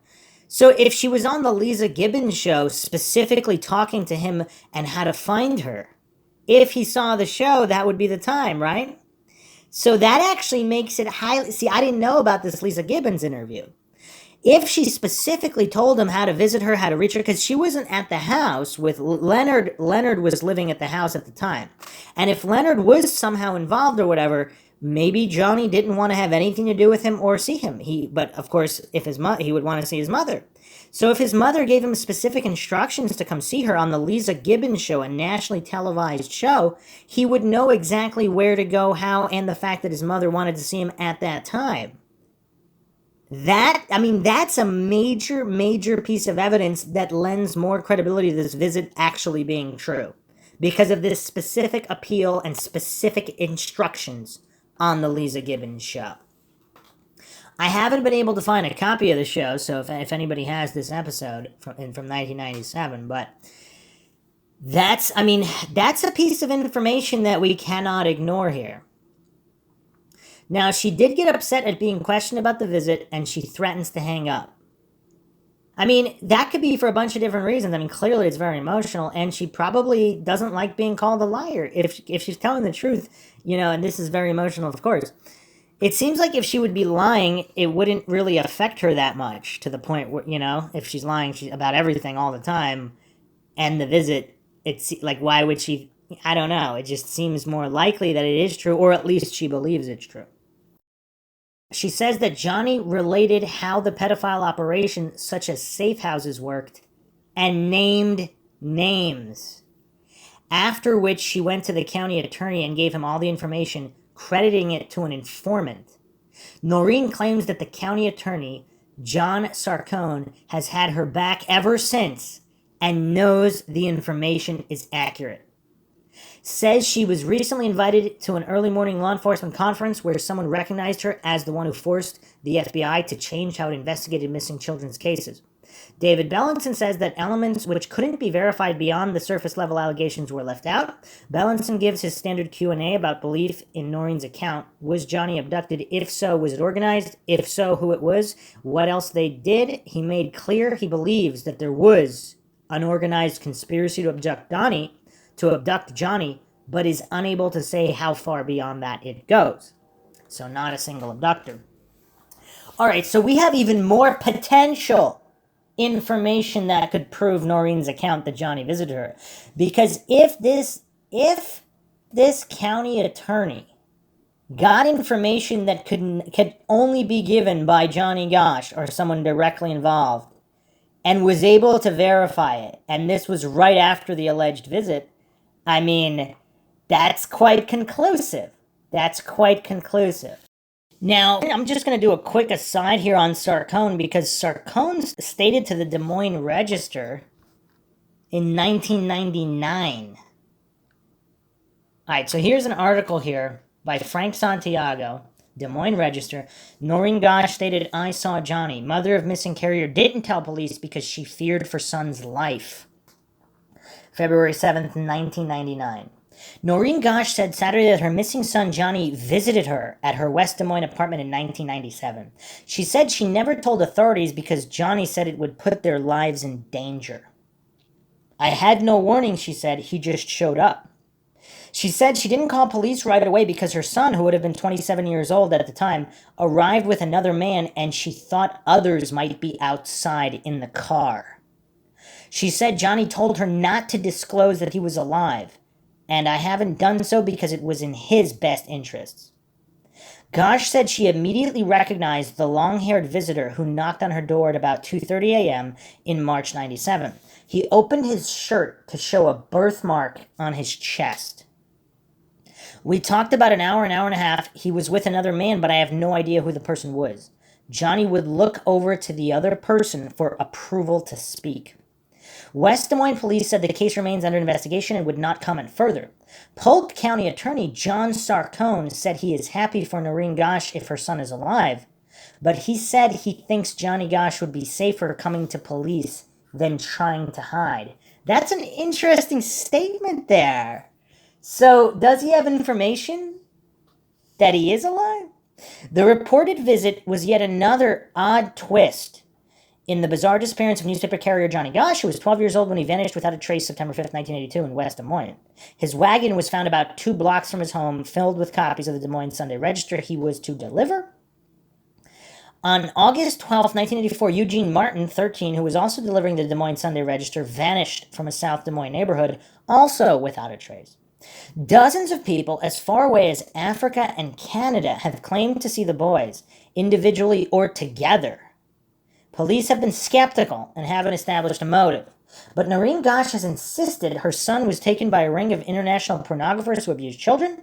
Although investigators say they've been unable to link the abductions, there is a suspicion that they are connected because of the boys' ages, the fact that the incidents happened on early Sunday morning, and because both victims were carriers. Noreen Gosch disclosed the early morning meeting with her son while under oath in federal court.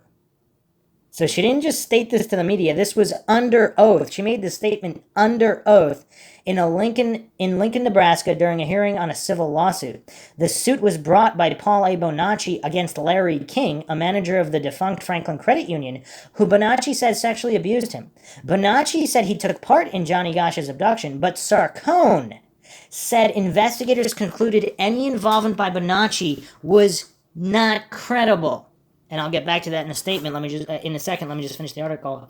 Noreen Gosch said she doesn't know the whereabouts of her son. He didn't say where he's living or where he was going. She said she did not tell her former husband, John Gosch, of the meeting. Leonard John Gosch, could not be reached for comment Saturday. Okay, so let's go back to so Noreen said that Sarcone, she gave information to Sarcone that made him believe that it was Johnny who visited her. Or at least that the information she gave him from she didn't tell him it was Johnny originally. She said it was from an informant. But supposedly Sarcone verified it. Now, Sarcone is also stating that involvement by Bonacci is not credible. Is he just saying that as a threat? Because if him and Noreen have a trusted relationship and he's really trying to help Noreen, would he just say that in order for people not to target Bonacci? Because again, if he's a good guy here, so there's some interesting points here further too. Because for those that say that Bonacci just made all this up, he did win his case. So here's an excerpt here From the Associated Press, January 13th, 2000. King drops appeal of $1 million judgment. On February 5th, 1999, in U.S. District Court in Lincoln, Nebraska, an extraordinary hearing occurred in Paul A. Bonacci versus Lawrence E. King, a civil action in which the plaintiff charged that he had been ritualistically abused by the defendant as part of a nationwide pedophile ring linked to powerful political figures in Washington and to elements of the U.S. military and intelligence establishment. 3 weeks later, February 27th, Judge Warren K. Urborm ordered King, who is currently in federal prison, to pay $1 million in damages to Bonacci, in which Bonacci's attorney, John DeCamp, said was a clear sign that the evidence presented was credible. So to all the coincidence theorists and authority-worshipping cultists out there who allege that there is no such rings or politicians' involvement and military involvement in all of this, how did Bonacci win a $1 million judgment? I mean, this isn't a settlement. This was a judgment for damages ordered by the judge. This is not a settlement to prevent Bonacci from further speaking on the matter. This is a judgment for $1 million in damages. I would like to hear the coincidence theorists' thoughts on this. I mean, what do they think? Because, I mean, to be able to prove it in a court of law beyond reasonable doubt. And again, these files supposedly are sealed, so we don't know the exact evidence presented, but I mean, they don't just hand out $1 million to people who say they've been abused without evidence. And of course, the kibosh was put on the Conspiracy of Silence documentary. We went over that as well. So how credible is Bonacci if he's able to present enough evidence to win a $1 million judgment? And why would King drop the appeal if the evidence wasn't legitimate? I mean, if the evidence wasn't legitimate, because if it's just all hearsay, of course you appeal. There's no evidence, guilty or innocent, he would appeal. But if there's no chance of winning the appeal, I guess he didn't want to go through the fees, because if the evidence presented was that damning, I mean, that's crazy. That's crazy. But yeah, so what does everybody make of this visit by Johnny? Now that we have further information here. So she actually appealed on the Lisa Gibbons show nationally, publicly, for him to come visit her, and then he actually does. This story also and supposedly Sarcone can verify the information that Johnny or another individual who's not Johnny gave her. Because even if the information's all credible, technically that doesn't mean it was Johnny. That just means it was someone who knew information about these criminals. So this information also matches Jimmy Gibson's account, though, shady as he might be. If Johnny Gosch is going to, like, Native American reservations, he would grow his hair out long, try to blend in, etc. That kind of matches. So, yeah, and then if he really got Noreen to believe their lives are all in danger, or at least his is, because she didn't even go to the police with this. She testified under oath of this a few years later. So, some more information here. This is the FAW cast interview, September 2016. Noreen mentions the night before Johnny asked to do his paper route by himself because all the other boys were, and Noreen rejected it, saying that the other boys were older than him. He went out alone anyway. Says a blue over blue car pulled up. A man shouted through the window that he was asking for directions. But Johnny kept walking to the paper drop at the corner. The blue car made a U-turn in the street and pulled back up to where the kids were sitting folding their papers. I went over some of these details before, so apparently he made 2 attempts to get directions from Johnny Gosch, even making a U-turn to do so. That's kind of creepy. I mean, that's enough to freak somebody out. Because if it was just the one pull up, okay, open the door, ask, whatever. If it's the second time and Johnny Gosch is getting a really bad feeling here. So check this account out. So in this FAW cast interview, so Noreen is stating the car made a U-turn, pulled back up to where the kids were sitting folding their papers. Then the man got out through the passenger door. So not just opened. In this interview, she's stating he got out of the car, through the passenger door, and started asking questions using garbled words as if he was under the influence or had a speech impediment. Says that as Johnny walked away, creeped out by the man got back in his car, slammed the door, started the engine, and flicked the dome light 3 times before speeding away. Wow. Okay, a lot more details here. So Johnny's freaked out by this guy, maybe because he's seems insane, and if he can't speak properly. And then the man got back into his car and slammed the door as if angry? Okay, she says as soon as that happened, a tall, thin man, estimated about 6'5", and again, to kids, someone who's tall, 6'2", 6'3", might look 6'5", whatever. Again, we don't know that. Came out from between 2 houses and followed. Also, if people that are like really skinny and lanky, they look taller than they actually are due to their disproportionate frame. 2 houses followed Johnny quite stealthily. What does that mean? Does that mean he was like ducking low by bushes? Says that the blue car had gone full circle, came back up on a side street where it parked. Noreen claims that as Johnny turned, the back door opened, someone got out. The man following Johnny shot him with something that made him drop to the ground. Then they both loaded Johnny into the car before they slammed the car door and ran the stop sign heading north on 42nd Street. According to Noreen, a boy in his bedroom, PJ Smith, is the one who heard a scuffle, looked out the window, and saw Johnny being shot with the stun gun, allegedly, then loaded into the car. Noreen claims to have had written witness statements from all the people on the street written down before the police arrived.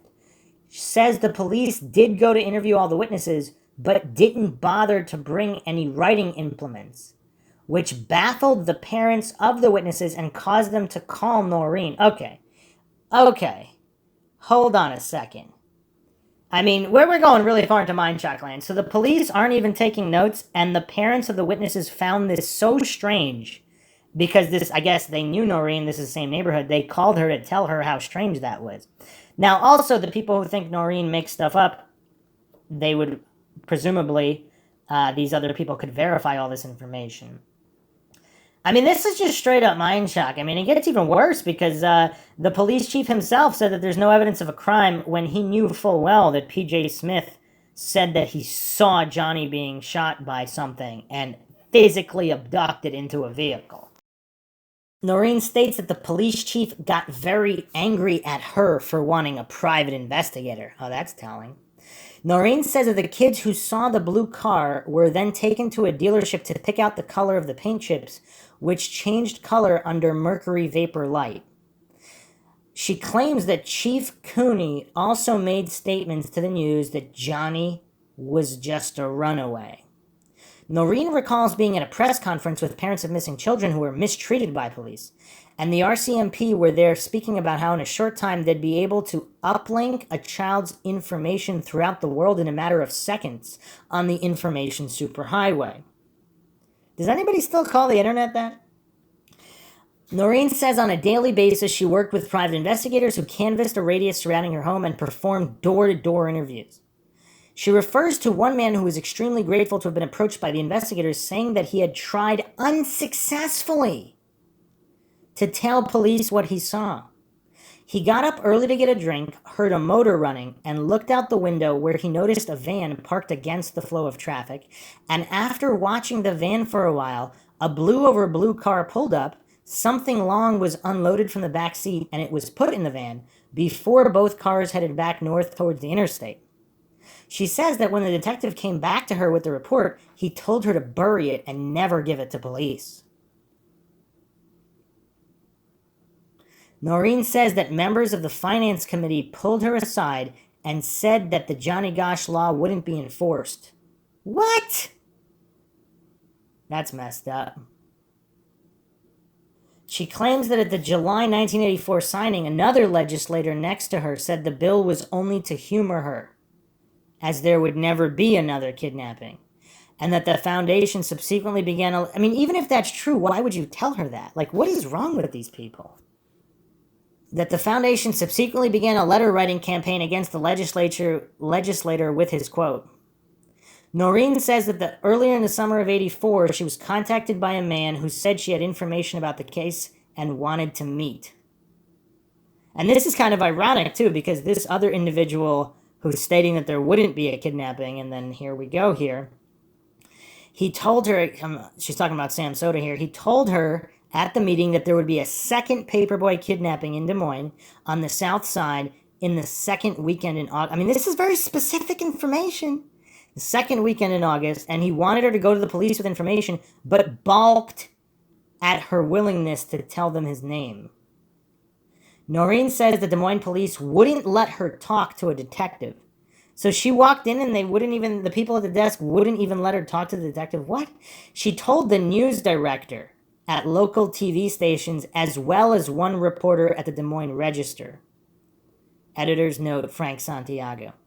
Noreen says she arrived home from a hearing in D.C. and ABC 2020 arrived the next day doing a follow-up story of Johnny Gosch.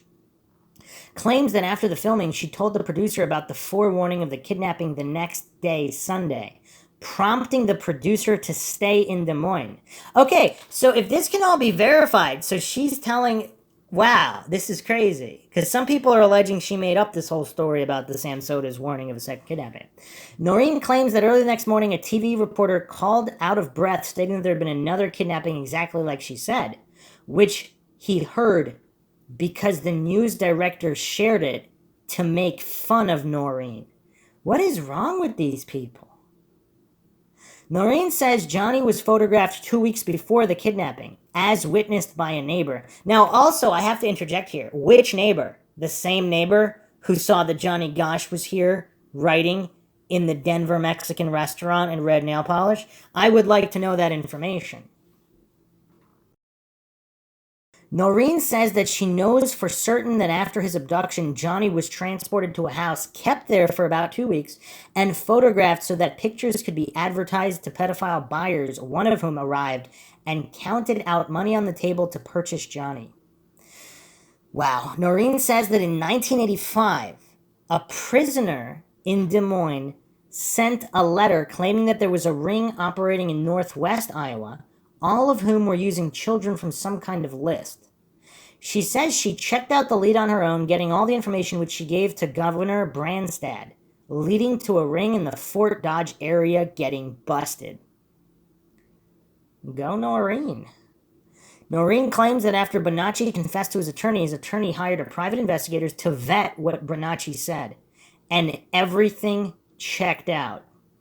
She says that after the PI did his work, he contacted the family and brought tapes of the interviews, says he wanted her to do a meeting with Bonacci in person, and she called the WHO to document it. Noreen describes fainting upon seeing Bonacci in person for the first time. She says the PI asked Bonacci, "Do you know who this lady is?" He said no. The investigator told him it was Johnny's mom, leading Bonacci to burst into tears and apologize profusely before he gave a detailed account of the kidnapping.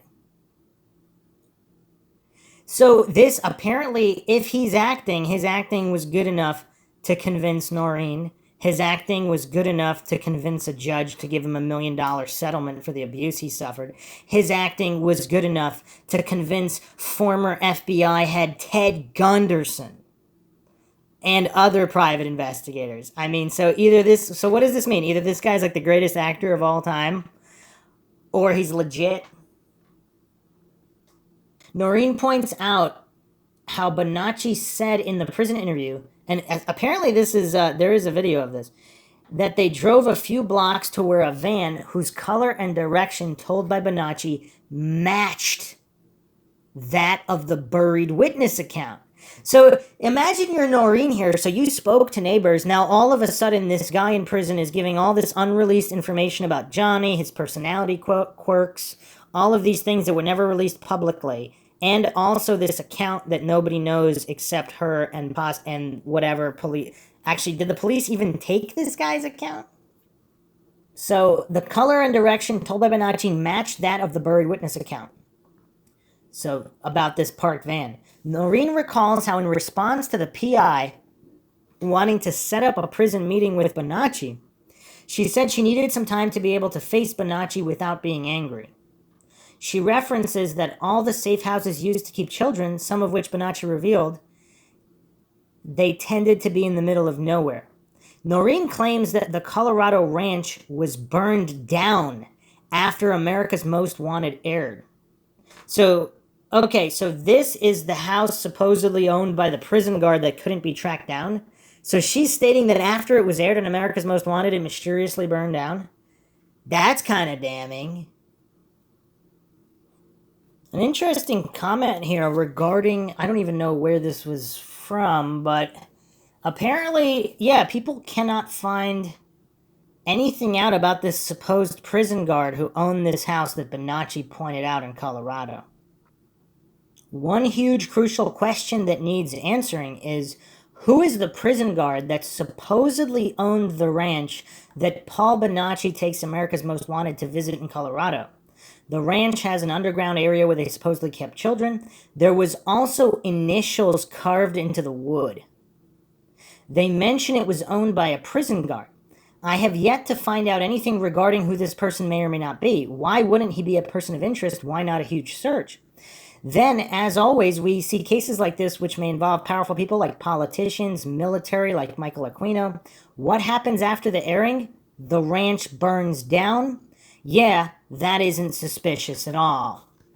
And did America's Most Wanted have time to do DNA testing on that building? Because, I mean, come on, in that basement, if children really were kept there, I mean, would they find many, many different samples of DNA, and who would they match? How many missing children would they match if this is true, if Paul Bonacci's account is true here?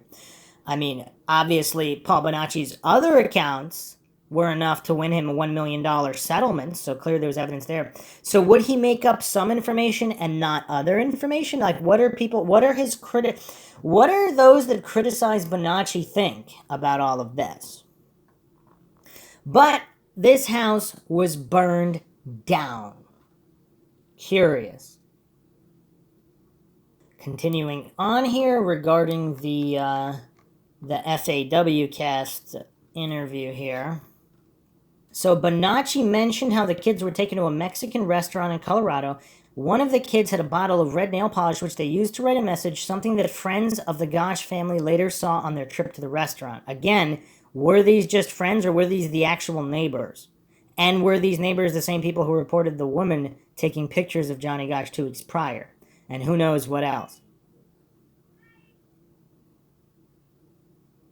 Noreen recounts how Bonacci said that after the kidnapping, they took Johnny to a house outside of Sioux City, ran by a man named Charlie, and sketched a detailed picture of the man, which the private investigator for Bonacci's attorney took to the county attorney, who searched through all the county's mugshots to find the man. She claims Charlie had a lengthy rap sheet for sexual offenses. She also says Orville Cooney resigned on a Monday morning due to stress, which was actually her threat to sue the city. Noreen mentions how in the 1980s it was very prevalent for kids to be photographed and targeted for abduction. She describes the neighbor witnessing photos being taken of Johnny by a man using a telephoto lens in a car with California plates. You know what's weird though, in other accounts it states woman. Like, was it a man and a woman? Was there a woman in a car and the man was the one taking the photos? Were they both? I mean, I don't know.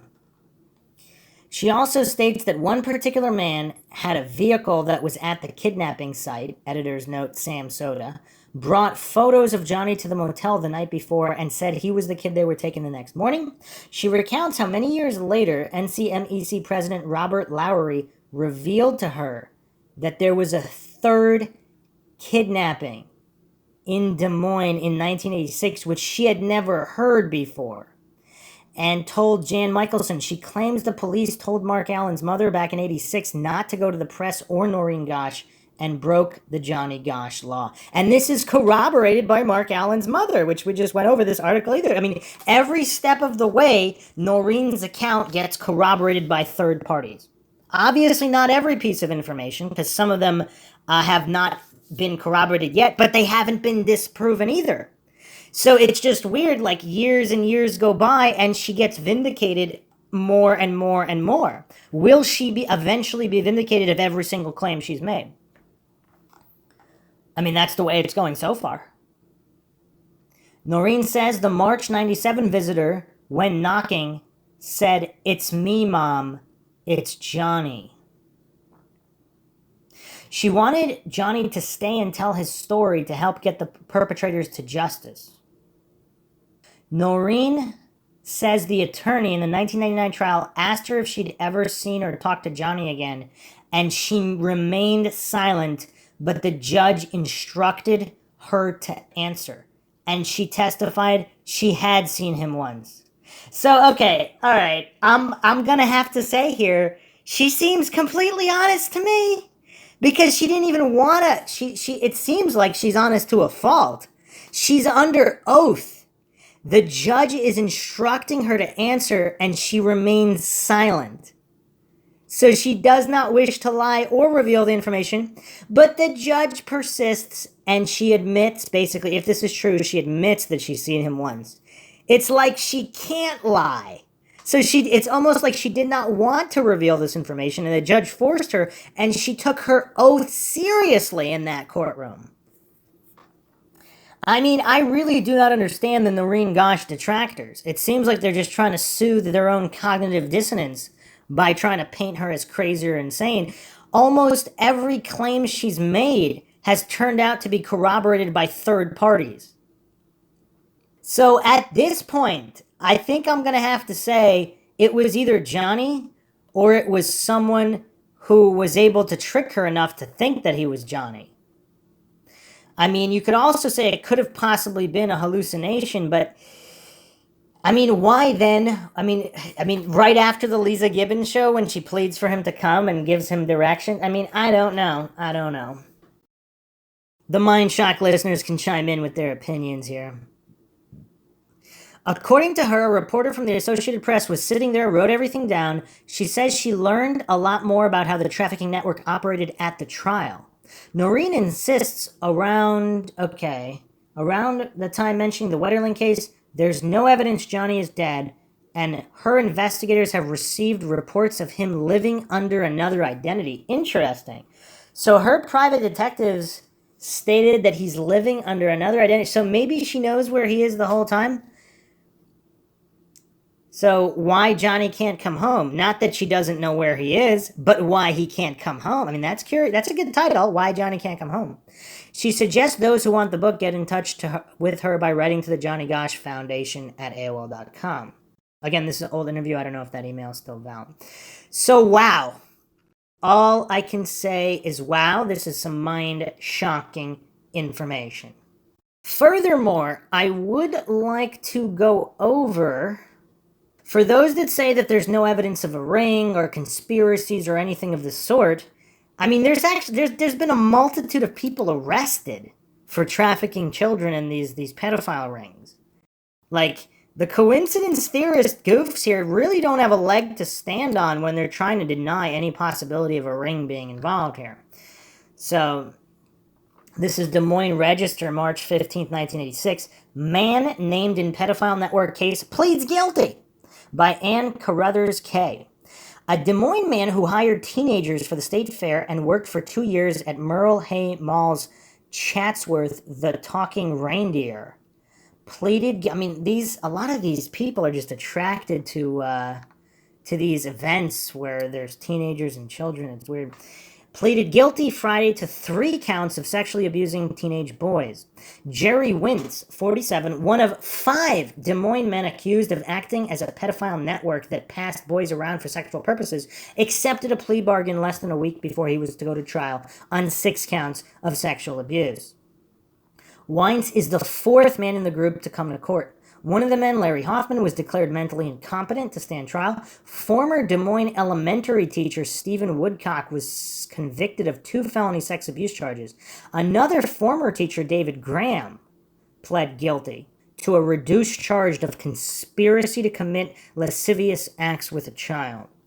A 5th man, Patrick Baird, an insurance company clerk, is awaiting trial on 4 felony sex abuse charges.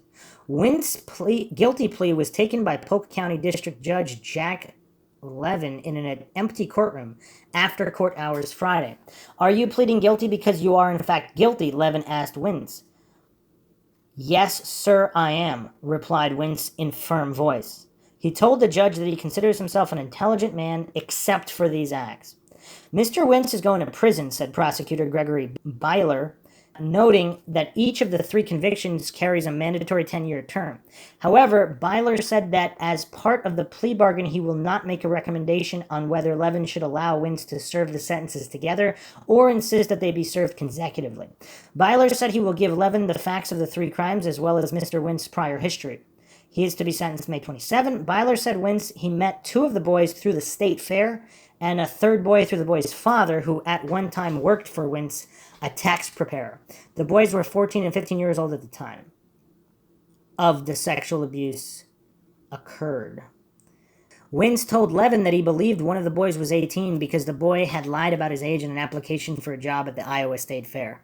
So he believed one of them was 18, but not the other. No evidence of drugs. Byler said statements from the boys indicated that Wintz befriended the boys and then seduced them. He said there was no evidence that Wintz provided alcohol or drugs, and Wintz said he used neither himself. Wintz worked for Job Service of Iowa, hiring temporary help for the fair. He also worked at Chatsworth the Talking Reindeer in 1982 and 1983, Byler said. Chatsworth was a popular Christmas feature for preschool children. As Chatsworth, Wintz sat in a mock gingerbread house in the mall and talked to children through a microphone which amplified his voice through a reindeer head. After the hearing, Wintz denied allegations that he was involved in a local witches' coven, allegedly led by Graham. The allegation was made in a sworn statement by a woman who said she had been a longtime friend of Graham. I don't think the coven had anything to do with the sexual bonds, said Byler. So what? Wintz also denied the prosecution's contention that 5 men introduced their alleged victims to each other. He admitted he knew all the men, but said he hadn't seen any of them except Baird in several years. What? So he admits he knows all of them, but denied that they were involved in these crimes together in any way. Wow, that's weird. But yeah, no, just for all the coincidence theorists and those who who vehemently deny with religious fervor any possibility of a ring or anybody exploiting children in the West Des Moines area. I mean, there's so much precedent here. I mean, it's scary stuff. I mean, I don't know how many people have researched this in other areas, but is this just more prevalent in Des Moines in this during this time period? And West Des Moines isn't even that populated. I'm looking at the census figure from publications.iowa.gov right now. In 1980, the population of West Des Moines was 21,894. In 1990, it was 31,702. So we're not talking big numbers here. I mean, this must be disproportionate abuse of young boys because, I mean, this is crazy. This is crazy. It's not like some huge city. Like, it's just weird. So that was West Des Moines. Des Moines itself, 190,000. So quite larger, but still not, I mean, not as big as many, many other cities. But most of this activity is specifically in West Des Moines. I mean, this is mind-shocking stuff. Let's go over a couple more issues. This is from the Web Sleuth thread on Johnny Gosch. From February 2020, just a couple more points I want to go over here for the coincidence theorists. So, the Des Moines Register was ignoring any kind of helpful publicity.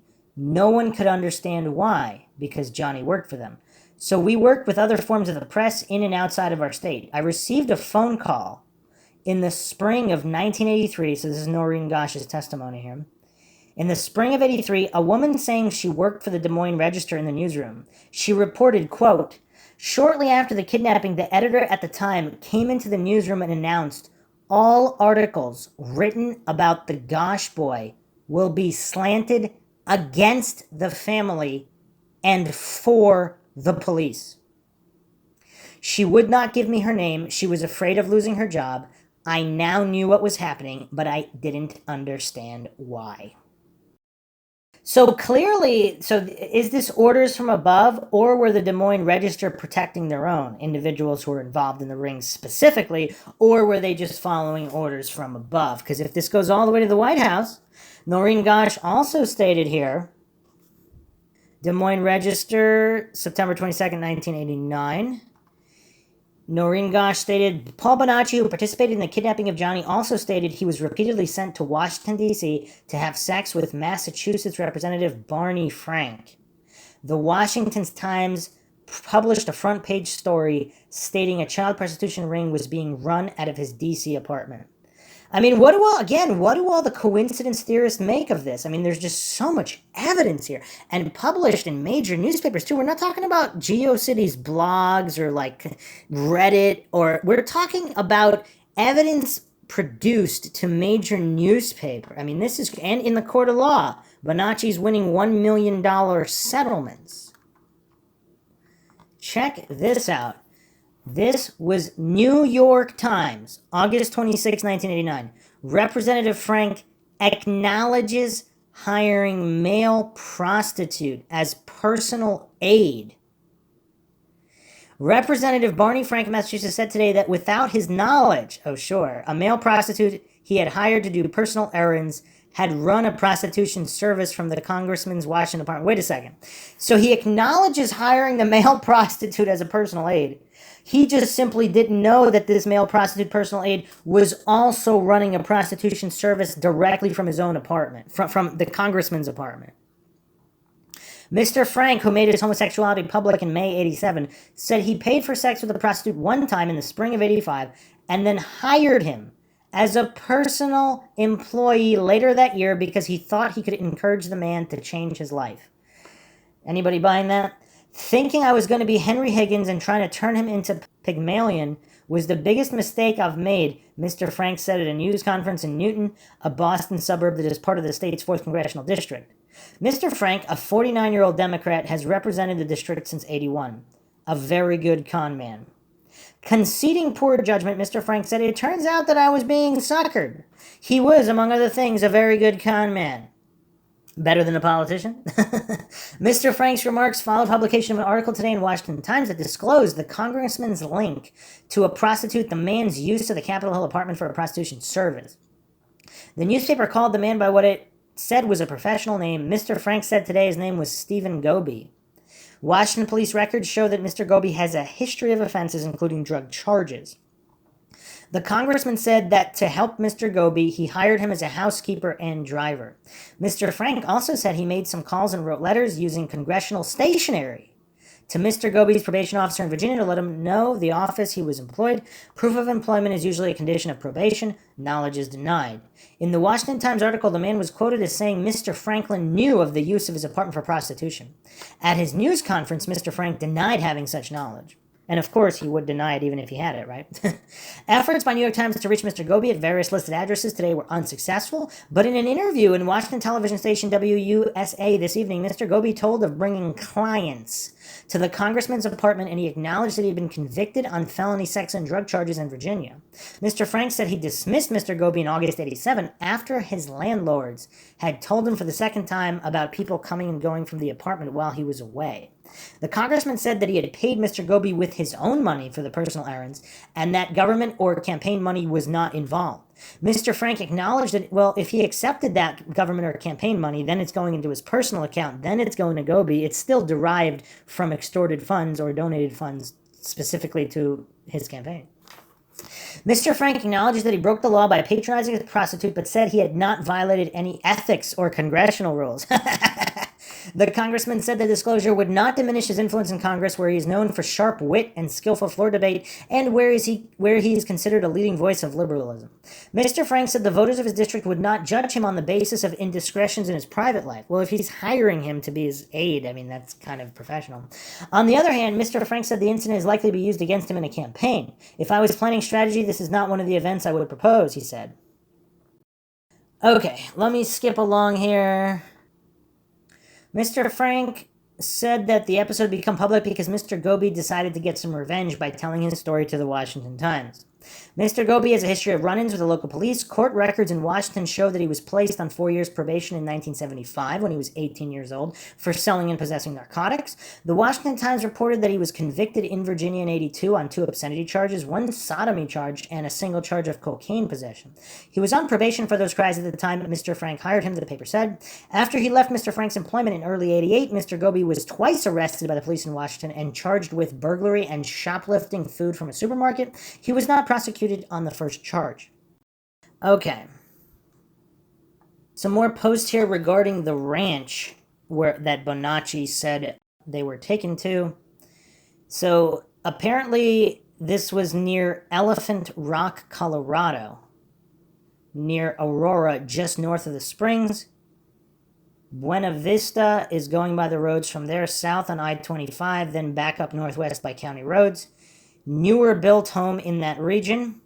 I won't say the address, and the address has also been changed since the 90s, which is interesting. What? So they actually changed the lot's address after this aired?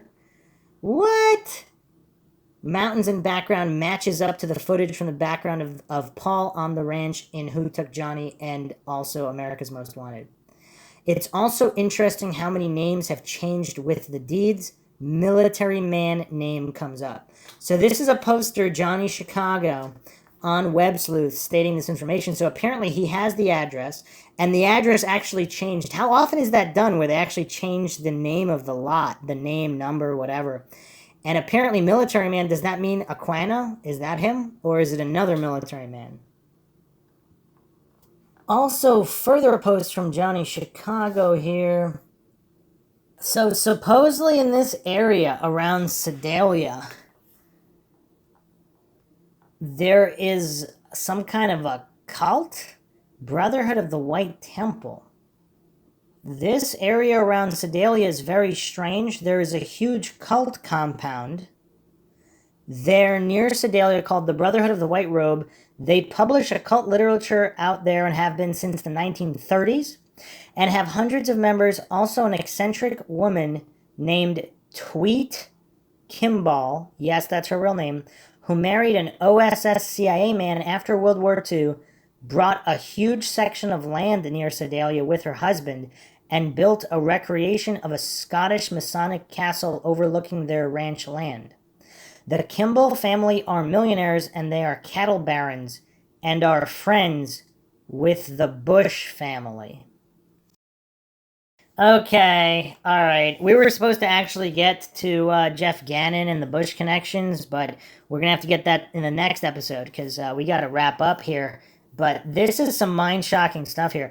I've seen on a few other websites that people think this castle is used for some kind of satanic rituals on the summer and winter equinox, June 21st, December 21st. I wouldn't doubt it. Also, I've seen Noreen's PI, Dennis Whalen, talk about the same county in Colorado and how the local sheriff doesn't prosecute cult members. It was posted on the Democratic Underground website, but I can't find it. There is an Elephant Rock and an Elephant Rock Road near Sedalia. County Road NCO 67 is also named Elephant Rock Road. If you look up Elephant Rock, Sedalia, Colorado on Google Maps, it will take you to the area. If you look at the terrain style map, the road seems to just end after it curves past Elephant Rock. Also very interesting to me is that the satellite imagery on either side of Elephant Rock has less quality. Intentionally? Is this intentionally degraded so people can't see anything? Another post here. Google Maps description calls it San Isabel National Forest. That right there should throw up a red flag. National Forest means that the federal government has some sort of vested interest in the area. Anywho, Buena Vista is a rinky-dink nowhere place. On the advertiser censored cheek of Backwoods, Colorado. Is that supposed to be butt cheek or something? There's nothing there. The whole concept of some rancher selling a huge chunk of his property to a developer for a quick buck happened all the time back in the late 80s in Colorado. Believe me, I was stationed there for the first time from 86 to 89. Just doesn't hold water. What the hell would some get-rich-quick developer be thinking by investing in setting up a housing development 40 to 50 miles from the nearest population center? And believe me, if you've never lived in Colorado during the winter, 4 to 50 miles means you're snowed the hell in. Any county south of Denver doesn't get state funding for its infrastructure and never has. Not even El Paso County, which contains Fort Carson and Colorado Springs. They also linked some interesting articles here.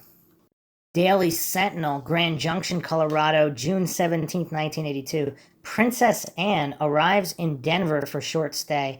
After a 13-hour flight, Britain's Princess Anne arrived here without fanfare to begin a 4-day Colorado visit.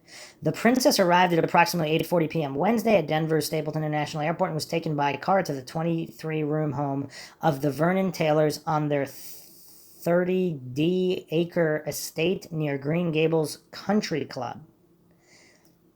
Not stopping to talk to a reporter or to pose for photographers, Princess Anne was presented a bouquet of flowers by one of the group of Denver officials that included Governor Richard Lamb and Mayor William McNichols. Only city and state officials were on hand with members of the press to greet the princess. Her arrival was closed to the public. Area sympathizers for Northern Ireland have said that they would picket the princess at her Denver appearances to protest the military occupation of that country, but they failed to show up at the airport. Princess Anne, scheduled for today, called for an informal news conference at the Brown Palace Hotel here later. There was to be a private reception at the governor's mansion hosted by the British Consul General Richard Talboys, where the princess will meet members of Denver's British business community and organizers of the British Fair. She will be the featured guest at the British Fair Saturday. The event is a cultural and trade exposition at Kent Denver Country Day School and is sponsored by the English-Speaking Union and the Institute of International Education. On Friday, the princess will tour the North American Air Defense Command at Colorado Springs, lunch with the city's leaders at Broadmoor Hotel, and spend the afternoon at INMOS, a British-owned technology corporation. Saturday, she will tour Denver, Children's Hospital, visit the British Fair, and have supper at Cherokee Ranch near Sedalia, home of the fair's co-chairman, Tweet Kimball. Sunday, the princess will attend a service at Denver's St. John's Episcopal Cathedral and spend the rest of the day in private. Princess Anne will leave Denver Monday to begin a 3-day visit in New Mexico, where more receptions, dinners, and other royal events are planned. I mean, is it safe disclosing, like, the princess's every move? I mean, that's kind of weird. They did that right in the newspaper. Interesting. So, is this poster alleging that Tweet Kimball owns all of these properties? This is Daily Sentinel, July 7th, 1990. Sons sue rancher giving away land. A prominent rancher who wants to preserve her 6,000-acre Cherokee Ranch as open space is being challenged in court by her 2 grown sons, who say she showed wanton disregard for their feelings. Richard and Kirk Campbell filed suit in Douglas County District Court to wrest control of the ranch from their mother, Tweet Kimball. They want to stop their mother from trying to preserve the Cherokee Ranch as open space. And how many buildings are on this open space? Daily Sentinel, December 11th, 96. Douglas County Commissioners have agreed to pay $2 million for development rights to an 82-year-old heiress' 5,000-acre ranch. Tweet Kimball, heiress of a Tennessee ranching family, has owned the Cherokee Ranch and its medieval Scottish castle reproduction since 1954. So supposedly, yeah, there's some kind of cult activity at this castle, and who knows how many ranches are on all of this property. Weird stuff. Another post by Johnny Chicago here. Anyone have thoughts on this Colorado region where Bonacci showed the house where Gosch was held captive? This does appear to be not to be the best logical place to make homes, since it is an area that gets snowed in often to the point where travel to nearby towns is difficult. It makes sense if you are someone who wants complete privacy and committing child trafficking. Why have multiple people in the military have connections with this region and keep owning these same properties? Also, again, as I always state, anything with Lieutenant Colonel Michael Aquino attached to it has to involve evil. Also, obviously, we've talked about Conspiracy of Silence, this documentary that was prevented from airing to keep all this information on the download, but there was actually another one so Conspiracy of Silence was supposed to be aired May 3rd, 1994, but there was an older documentary, Boys for Sale, 1981. Journalist Tom Phillip, professor at the University of Austin, Texas, was involved, and there was an assassination attempt upon him. and his death was ruled a suicide afterwards. Again, a lot of these people commit suicide with 2 gunshot wounds to the head. I mean, it's really weird. I don't know if that's what happened to him. I just, in generalities, a lot of people who get taken out, the autopsy report does not match suicide. And Thomas Lee Philippot, he was the director of Boys for Sale, known as the Campus Crusader. And so, I mean, again, so this is 1981. This is before the Johnny Gosch abduction. And there's already information here on these so-called elite pedophile rings and child trafficking and all of this. So this actually existed and was exposed to a certain extent before Johnny Gosch was even kidnapped. So the coincidence theorists, I mean, they really don't have a leg to stand on here. This is actually really weird. Here's a post on unresolved mysteries regarding Tom Philpott. Did he commit suicide? Was he suicided for exposing an elite child trafficking ring? In light of all of this Prince Andrew Jeffrey Epstein stuff, I started thinking of Tom Philpott. He was a much-loved history professor at the University of Texas who was known for his activism against what he saw as the worst treatment of teenage boys who supported them with sex work in the country. We need to go back to 1980 for some perspective. Homicide rates were rising and about to reach their peak. Dean Corll had just been shot by his accomplice after murdering almost 30 teenage boys, and John Wayne Gacy would be nearing the end of his notorious killing spree. Somebody else could probably explain all this better, but the takeaway seems to be that there was a climate of violence and disregard for the welfare of teenage boys.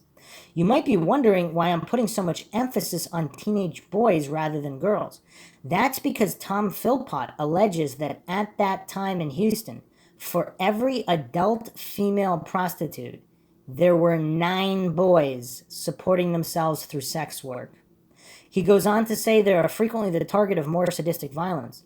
When asked why the boys seem to be more popular, he thinks it's because they're more exotic and more forbidden.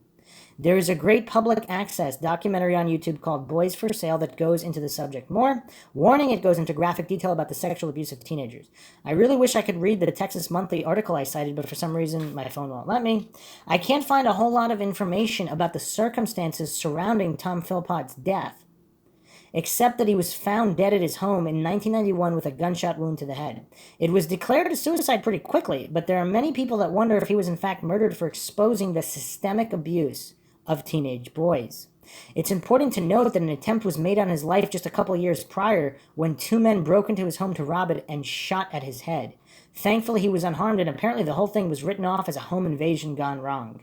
What a coincidence. Whether he killed himself or not, I truly consider him a hero way ahead of his time, a great example of a living lawful good. And in light of all this Epstein stuff, I think he deserves more attention. Yeah, in the post-Epstein era, again, like all of these authority-worshipping cultists and coincidence theorists desperately trying to soothe their dissonance that anything like this could happen in the world. I mean, again, they really don't have a leg to stand on. All of this is getting exposed more and more. So was this some kind of a connection in Houston mentioned specifically in the Johnny Gosch case about these like child auctions? Because this guy is exposing all this stuff in Houston. Interesting post here back at the Web Sleuths forum. Your post really alludes to the fact that the rich, powerful, and influential within government can make anything go away if it threatens their political career and that of their cohorts, notably before it becomes public. Another great follow-up post by Johnny Chicago here. Indeed, our intelligence community /CIA has a long history of making things go away or using the term conspiracy theorist directed at people to discredit them as crazy. The inception of the CIA was in 1947, and this psych dispatch went out around April 67. It is from that point on that the term conspiracy theory and conspiracy theorist has been shoved down the public's throats. It was weaponized just as so many other labels have been used to distract, manipulate, and changed the narrative to suit their agenda.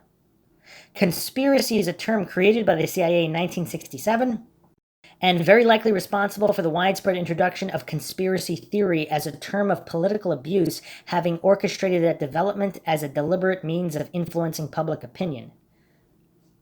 This is a quote from Professor Lance DeHavensmith. A perfect example is how the mainstream media keeps the public believe Oswald was the lone gunman in the JFK assassination, when in fact he was a patsy. And again, if you haven't checked out the Mindshock episode on JFK, make sure you check that out. We go deep. If all you watch is mainstream programs with Peter Jennings keeping the same narrative going, then an individual will never know the full details of the case. People who are truly interested in cases will look at every source possible. Here I go off on a tangent. In addition, my favorite statistic about the JFK assassination related stats is that if you calculate the probability that many witnesses connected to the JFK assassination would die, many of the deaths seem a tad suspicious. Karate chop to the neck, heart attacks and cancer in young people, suicides. The odds of that many listed people connected to the Kennedy assassination would die of any cause within 3 years after the event is 1 in 167 trillion. The probability is 1.4 to the negative 33rd, or 1 in over 714 trillion. That number is greater than all the stars in the universe and all the grains of sand on Earth. There are an estimated 300 billion trillion stars in the universe, 3 followed by 23 zeros. There are an estimated 700,000 trillion grains of sand on Earth. Mathematically proven, all these deaths cannot be a coincidence. Unless you're a hardcore coincidence theorist. Also, this kind of reminds me of all the astronauts and people that work for NASA that just keep dying in disproportionate numbers to any other organization. I mean, it's crazy stuff. But another point, so in recent times, though, like, what's the scoreboard in the past couple of years alone on critical thinking conspiracy theorists versus authority worshipping cultists who are coincidence theorists? I mean, it's not even close. I mean, have the coincidence theorists been right about anything the past couple of years? I mean, the more things that are exposed, I mean, just corruption awareness, aka conspiracy theorism, I guess if you would call it that. I mean, it's simply aware of all these corrupt people engaged in crime. I mean, it's not rocket science. I'm going to go over one more thing in this coincidence stack, quite mind-shocking. So, Corinne Elaine Perry was murdered in Des Moines around this time period here. Des Moines Register, September 2nd, 1984. Odyssey of Hope and Despair by Larry Fruling and Bob Shaw. Several days after 14-year-old Eugene Martin disappeared, Donald and Sue Martin, Eugene's father and stepmother, found themselves in a yellow and black sedan riding with a stranger down the narrow road through a rural Polk County graveyard. The Martins were with a middle-aged husky man who identified himself only as Bernie. He had come to the door saying his psychic powers would lead the Martins to the graves of Eugene, Johnny Gosch, and 3 other young men. Bernie drove southeastward from the Martins' home at a maddeningly slow speed. Occasionally, he pulled off the street and rubbed his eyes as though in deep concentration. And if this is all an act, like, would he, I mean, was this, who, I mean, would a psychic make this act where they drive super slow, every 10 minutes they stop and rub their eyes? I mean, maybe, I don't know, but just continuing on here. The Martins became increasingly edgy as Bernie seemed to put himself in the place of Eugene, and then as Eugene lapsed into unconsciousness in the place of the boy's abductor. A week earlier, the Martins could in no way have imagined such a bizarre ride. Married only 4 months, they and the children that each brought to the newly formed household were busy adjusting to one another. Their main worry was that Donald was out of work and money was scarce. Now, Eugene had vanished from a street corner on Des Moines' south side in a haunting rerun of the disappearance of Johnny Gosch from a West Des Moines street corner nearly 2 years earlier. And the Martins' lives were cast upon an odyssey of grief, horror, faint hopes, and crushing despair in an all-too-familiar journey for 2 other Iowa families. Those of the Gosch boy and of Corinne Perry of Creston. Now, I'm not sure if the Corinne Perry case is connected here, but just a quick write-up here on Web Sleuths, February 15th, 2020. We have to keep in mind the date of the article we're reading before. So, Corinne Elaine Perry, 17 years old, April 17th, 83, case summary by Jody Ewing. Corinne Perry, 17, had everything going for her. The Creston High School senior had just earned a scholarship to college and planned to double major in psychology and acting. She belonged to the school's mime troupe, acted in several school plays, and also participated in speech contests. She was last seen Sunday, April 17th, 1983, at a coin-operated laundromat in Creston, Iowa. According to authorities, a man walked out of the laundromat right behind the teen sometime between 8:30 and 9 p.m. the night she disappeared. The following day, her car, with her clothes neatly folded and lying on the seat, was found parked at the laundromat. Her purse turned up on a highway bridge 7 miles away between Kent and Lenox, Iowa. Officials described the missing teen as 5'7", white female, strawberry blonde hair, gray eyes, a fair complexion, and weighing 110 pounds. On Tuesday, November 27th, 1984, nearly 2 years after Corinne went missing, her remains were discovered near a creek bed in a shallow grave south of Creston between Kent and Lenox, fairly close to the bridge where her purse had been found. Due to the length of time she'd gone missing, the coroner could not establish how she died. I mean, another sad and tragic case from the general area, and also quite shocking they didn't find her remains, even though the purse was found the following day. What a sad case, and apparently no leads or nothing. I mean, yeah, this is sad indeed. Not a lot of coverage. What a tragic case. This is Creston, Iowa. So at the time of this article, Odyssey of Hope and Despair, this is September. So 2 months, little over 2 months before her remains would have been found. So at the time, she was missing at the time of this article that we're going through right now. So the Martins' lives were cast upon an odyssey of grief, horror, faint hopes, and crushing despair, an all too familiar journey for two other Iowa families, those of the Gosch boy and of Corinne Perry of Creston. Within hours of Eugene's disappearance, the Martins were under the magnifying lenses of detectives and reporters. Within days, they had learned of the slimy underworld of child trafficking and prostitution. Within 2 weeks, they had seen the story of Eugene's disappearance fade away under the dead weight of no new leads, no new information.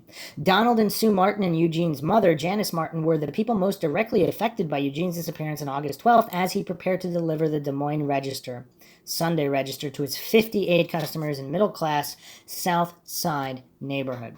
But hundreds of other lives were touched, too. An army of volunteers plastered the nation with missing person posters, searched woods and cornfields, and did whatever else they could to solve the mystery of Eugene Martin's disappearance. Attention was focused anew on the Gosch and Perry families and wounds that never closed. Parents found fresh concerns for their own children. This story is about people cast into unfamiliar roles by the disappearances of 3 young people. Continued from page 1 is about fear, hope, anger, most of all the unbearable suspense of 3 mysteries that have just eluded a conclusion, one for 2 years, one for 17 months, and one for 3 agonizing weeks. Almost 4 hours went by before Bernie the Psychic had made his way with Don and Sue Martin to Avon Cemetery, southeast of the Des Moines city limits, a trip of no more than 6 miles from the Martins' house. Inside the cemetery, Bernie said it had grown too dark to find the graves. By then, the Martins were frightened and only too happy to call off the whole thing. Not too many people scare me, but he had my skin crawling, Donald Martin said later. The Martins, a friend and a policeman, went back the next day to search the cemetery. They found nothing, and they heard no more from Bernie. December 18th to 21st, 1983. God, how appalling to have to sell a piece of chocolate to find our boy. Christy and Tammy are working Locust Street Mall selling candy. A lady walks up to Christy, spits on her, and says, "I wouldn't help your mother find that kid if it was the last thing I ever did. Our daughter fell completely apart. This will be the last time any of our children would participate in any fundraiser." What? A random lady walked up. What?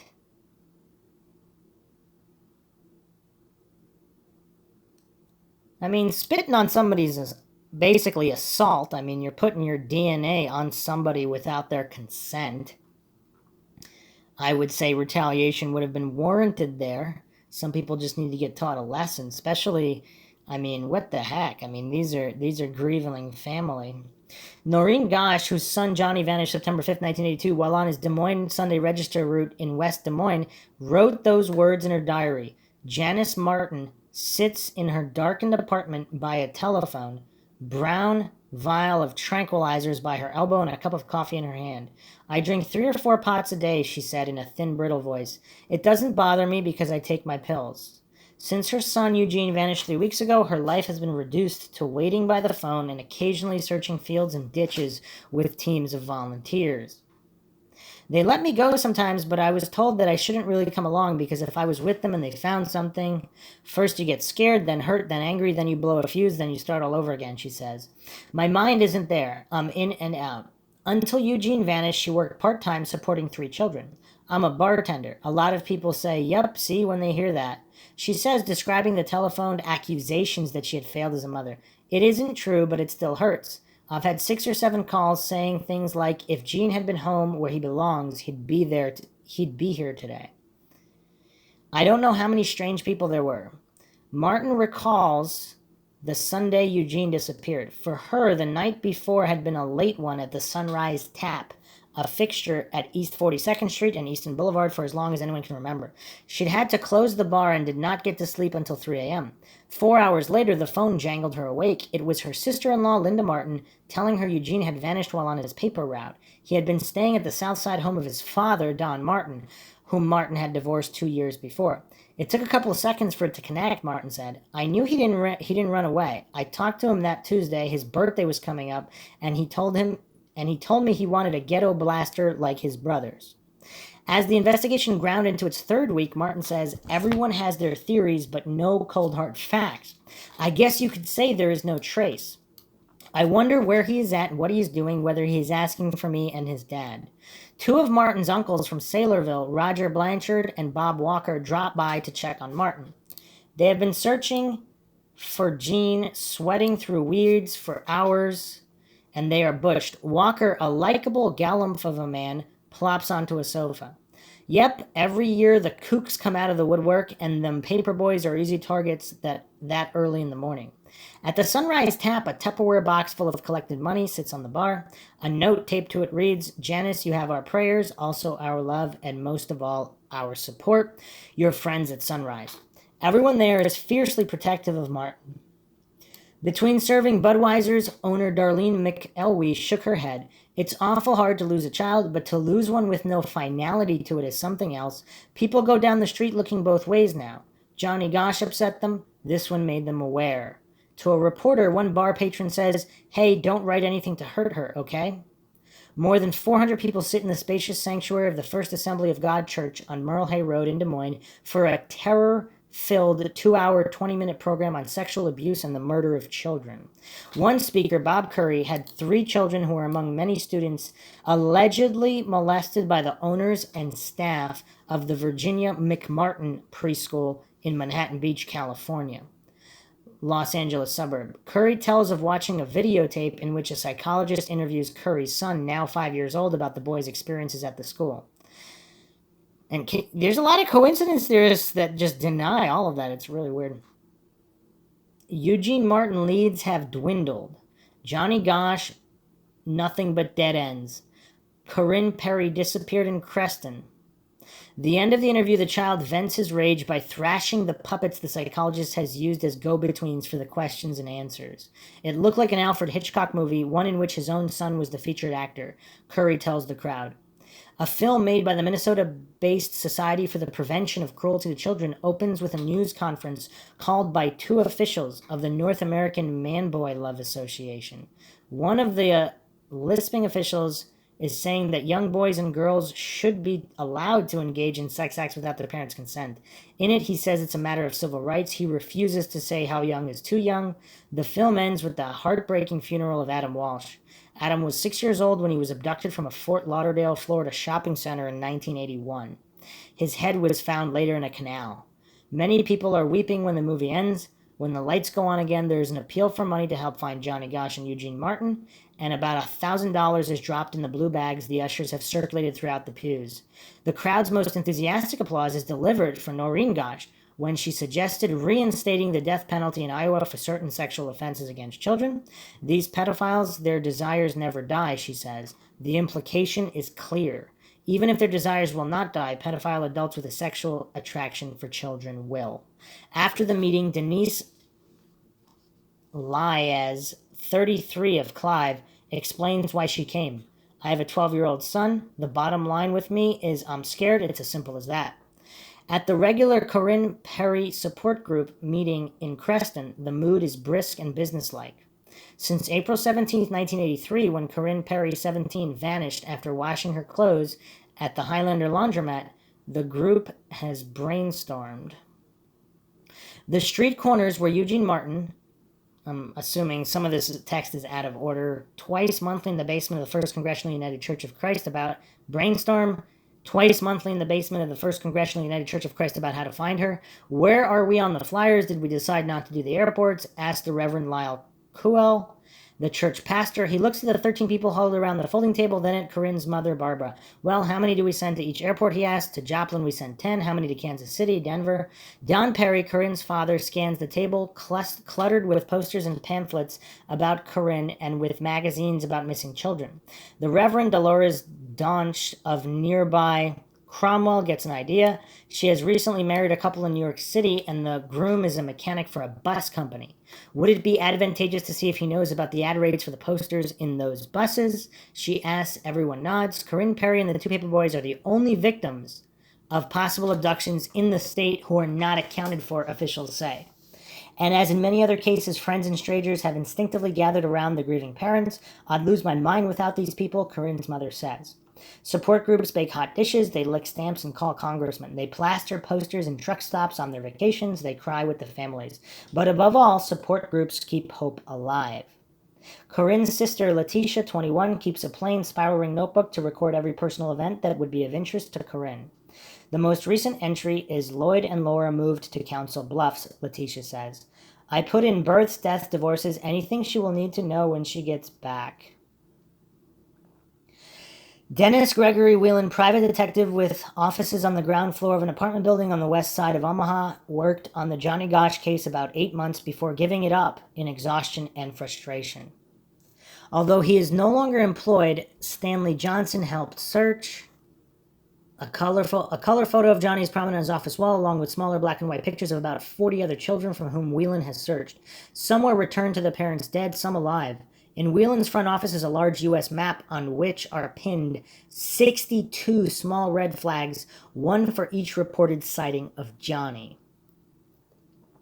The markers span the map from Fargo, North Dakota to McAllen, Texas, and from San Francisco, California to Taunton, Massachusetts. Whelan is one of many investigators, private official, who have been frustrated in their search for Johnny Gosch. They are well aware that they have so far failed in what they are paid to do. I think everyone would take it personally to a degree, says Lieutenant Lyle McKinney of the West Des Moines Police Department, whose full-time assignment for nearly 2 years has been to find Johnny Gosch. McKinney started on the case September 27, 1982, when he returned from a police training school in Virginia. You're given a job to do, and you take pride in doing the job as well as you can and reaching some type of successful conclusion, says McKinney. The Gosch case occupies 4 drawers in McKinney's filing cabinets. His carefully lettered notes fill a handful of battered, much-used notebooks. Thousands of tips and leads have come to nothing. I don't know where Johnny Gosch is, McKinney says. I don't have any idea. The Gosch case still brings 5, 6, 7 calls a week from people wanting to or offering information, McKinney says. One of the things that keeps me interested is that I have a boy that age who had a paper route at the time and was delivering papers on Ashworth Road that morning, says McKinney, who, unlike many other law officers, has retained the Gosch's respect. Detective Whelan, who looks like he has been down a lot of leads in his 49 years, tells of many twists and turns in the Gosch investigation, all leading to dead ends. Nothing came of Whelan's reporting of a young man, a homosexual from Omaha, to infiltrate Des Moines' homosexual community in hopes of a lead to Johnny's disappearance. Nothing came of Whelan's trip to New England to look through thousands of child exploitation pictures seized in a raid. Nothing came of the investigation of a Texas trucker who claimed to have picked up Johnny in West Des Moines and driven him as far as the Atlantic. If he is alive, he's not in the U.S., Whelan says. Well, how would he know that? And now, with the second one, the disappearance of Eugene Martin, I'm not even sure he's alive. Eugene Martin has been missing without a trace for 6 days. When Stanley C. Johnson, 63-year-old retired insurance salesman, drives up to a large cornfield south of Ankeny to help find him. Johnson and about 35 others who answered the Des Moines Police Department plea for volunteers fight their way through the dirty, dense rows of 7-foot-tall corn for several hours in the suffocating humidity, sharp corn leaves slapping their faces. Their instructions were delivered at 8:30 a.m. by a bleary-eyed policeman, Richard Davis, who had been among the officers who went through part of the field from midnight until 3:30 the same morning, reportedly on the advice of a psychic. Davis tells the volunteers they are looking for a shirt, blue jeans, and size 8 tennis shoes the Martin boy was wearing when he disappeared, or for Martin's body. If you find anything, don't touch it, Davis instructs. Just stop and call for an officer. We don't want any evidence disturbed. Stanley C. Johnson fumbled for words to explain why he had joined the search. For one thing, he regretted not having helped look for Johnny Gosch. The fact that this has happened again makes you even more concerned, he says. He adds, we've been praying for them, but sometimes praying is not enough. We are God's hands and voice and feet. We need to pitch in sometimes. I'm not very good at expressing myself when it comes to something like this, but that's the way I feel. The search is fruitless. 250 miles away, Corbin Jacobs, chief of the 16-member Palmyra Volunteer Fire Department, requests missing posters of the Martin and Gosch boys. Jacobs, 62, and the other boys on the fire department soon have plastered western Illinois and eastern Missouri with pictures of Martin and Gosch. A few weeks before Eugene Martin disappeared, a Burlington Northern freight train went by Jacobs' house in Palmyra, a town of 3,644 residents. He had seen a young boy riding on a rail car with a dog. He called a Burlington Northern dispatcher about the boy and was told a railroad detective would get in touch right away. Nobody called me back about that lad, Jacob says. That's one of the things that touched me off about those Des Moines boys. Nobody seemed to care. The boy on the train had to belong to somebody, too. He had to be a good kid. He had his dog with him. The 300 posters distributed by Jacobs and his volunteer firemen are among 148,000 that the Des Moines Register and the Tribune Company ordered to fill requests. Thousands of additional posters were provided by other printers. Noreen Gosch trembled as she inched her car down Forest Avenue past 13th Street, peering through the dark for the fire hydrant where she was supposed to drop $120,000 in ransom. Besides her, in a paper bag, was a ransom of 2 pieces of wood. Crouched behind her in the back seat was her private detective, gun drawn. She thought of what it would be like to get the severed hand of her son in the mail. Hours before, a deep voice on the telephone had threatened to arrange just that. Man, what this woman has gone through, this is just crazy. She pulled over, stepped in front of the headlights, and threw the bag down. Several hours later, police officers returned to the bag to the Gosches. No one had picked it up, and there was still no Johnny. What? So somebody pranked her, said that they were going to send her son's severed hand in the mail to her if she didn't deliver $120,000, and they didn't even bother to check if she delivered it. These are some sick people. No one picked it up. There was still no Johnny. I never was so scared in all my life, she said later, describing the false alarm that happened October 13th, 1982. She has since endured worse. Like an angry mother, Grizzly Noreen Gosch has snarled and snapped and fought. She and her husband John have prodded, begged, offended, hustled, stepped on toes, and frazzled nerves. They have endured insults, accusations, and a procession of swooning psychics. They have been dogged and even outrageous. But no one can talk to the couple very long without realizing they would run naked down the McVicar freeway if it would help them find Johnny. We still walk by his bedroom every day, said the mother. Noreen Gosch is a phenomenon. Des Moines parents who have never met her refer to Noreen in conversations. She and John have appeared on the Today Show, changed Iowa's kidnapping laws, and supervised distribution of tens of thousands of Find Johnny Gosch posters. Noreen should run for president, declared one woman in her neighborhood. She gets things done.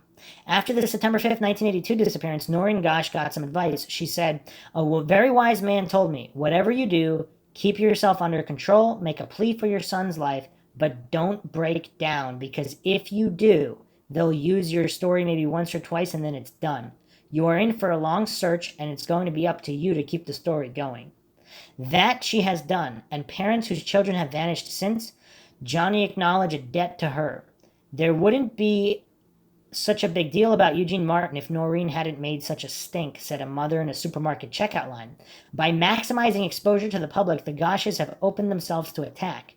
Noreen said that many one of her presentations, the publisher of a small newspaper said, "I don't think you ever had a son named Johnny. I think you are doing this for the money, the power, and the glory. I told him I hope they get your kid next." Wow. Damn. I don't have to take that. I am arrogant now. Dallas Davis, neighbor, and close friend, snapped, "Most of the comments I have heard from what I would call extremely ignorant people are things like Noreen appeared in full makeup or Noreen appeared on TV with her fingernails painted." So, interesting snapshot into the area and the sentiment at the time. And we also went over a bunch of these scumbags getting arrested. I mean, there's clearly rings. There were all these rings operating all over the U.S., involved with politicians, corrupt police, etc. So, yeah, very, very unfortunate and tragic for all of these missing and trafficked children. And yeah, I mean, coincidence theorists are not doing a favor to these kids and their families by denying the existence of these rings. It's just, I mean, it's rough. It's really rough. All of these people deserve justice and closure. And yeah, awareness needs to be kept up. And in the post Epstein era, it is getting a little bit easier. The coincidence theorists and the authority worshipping cultists have been just proven wrong time and time again, that now it's a little bit easier to discuss these things without these goofs coming out of the woodwork denying the possibility that criminals can work together. So we have plenty more to cover. We will be getting to Jeff Gannon in the next episode. So this was just going deep down the rabbit hole. Hope you guys found another edition of Mindshock True Crime interesting and informative in the Johnny Gosch case. You can help support Mindshock, donate to our PayPal, become a YouTube member right here on YouTube, like and share the podcast, Twitter, Facebook, Reddit, Patreon. Make sure to subscribe to the channel. Questions, comments, theories, thoughts, suggestions, rebuttals, debunks of any kind, leave them in the comment section. This is Bruce McGuire signing off.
If you like audiobooks or audio shows, check out a free trial of Audible. Just click the link in the description. You are listening to Mindshock True Crime. This is the Johnny Gosch series. I am, of course, your host, Bruce McGuire. We are on episode 4, Jeff Gannon. And this was quite the story a number of years back on whether or not Jeff Gannon is Johnny Gosch. And not only that, regardless of whether he is or he isn't Johnny Gosch, how did he get his White House credentials?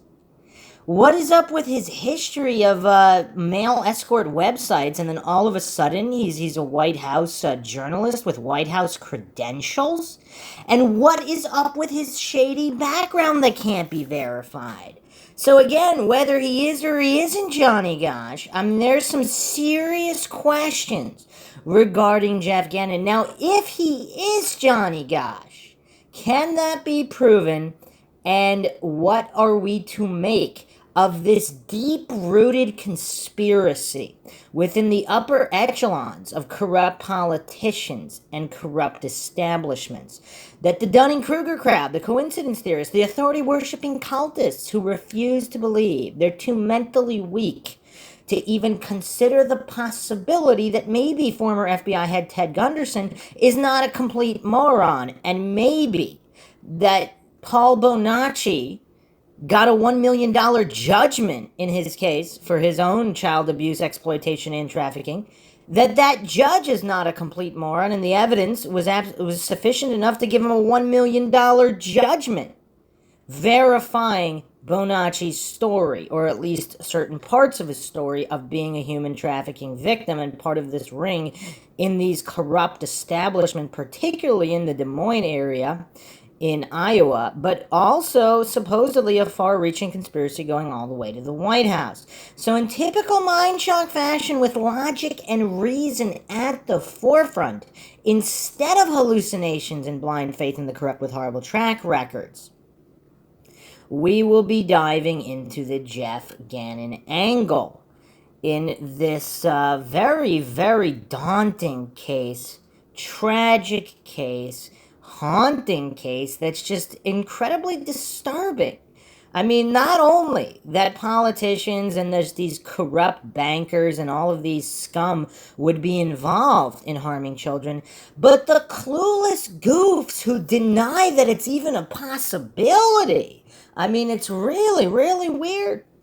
On Mindshock, we don't claim anything is true or untrue. We just follow the evidence in as objective a fashion as possible. As always, if you enjoy the podcast, find it interesting and informative, want to help support the podcast, want to help us get awareness out there in some of these cold cases, unsolved cases, and corruption exposés, you can donate to our PayPal. Just check the link in the description. You could also become a YouTube member right here on YouTube for access to exclusive streams and chats. Make sure to subscribe to the channel, hit that bell for notifications, and like and share on Twitter, Facebook, Reddit, and Patreon. Patrons do get priority for case topic, logical analysis, co-podcast requests. You could also be a guest on the podcast depending on your tier. Questions, comments, theories, thoughts, suggestions, rebuttals, debunkings of any kind, leave them in the comment section. All right, we are going to start off with MSNBC and Jeff Gannon's appearance and what he had to say about this whole debacle, and then we will deconstruct from there.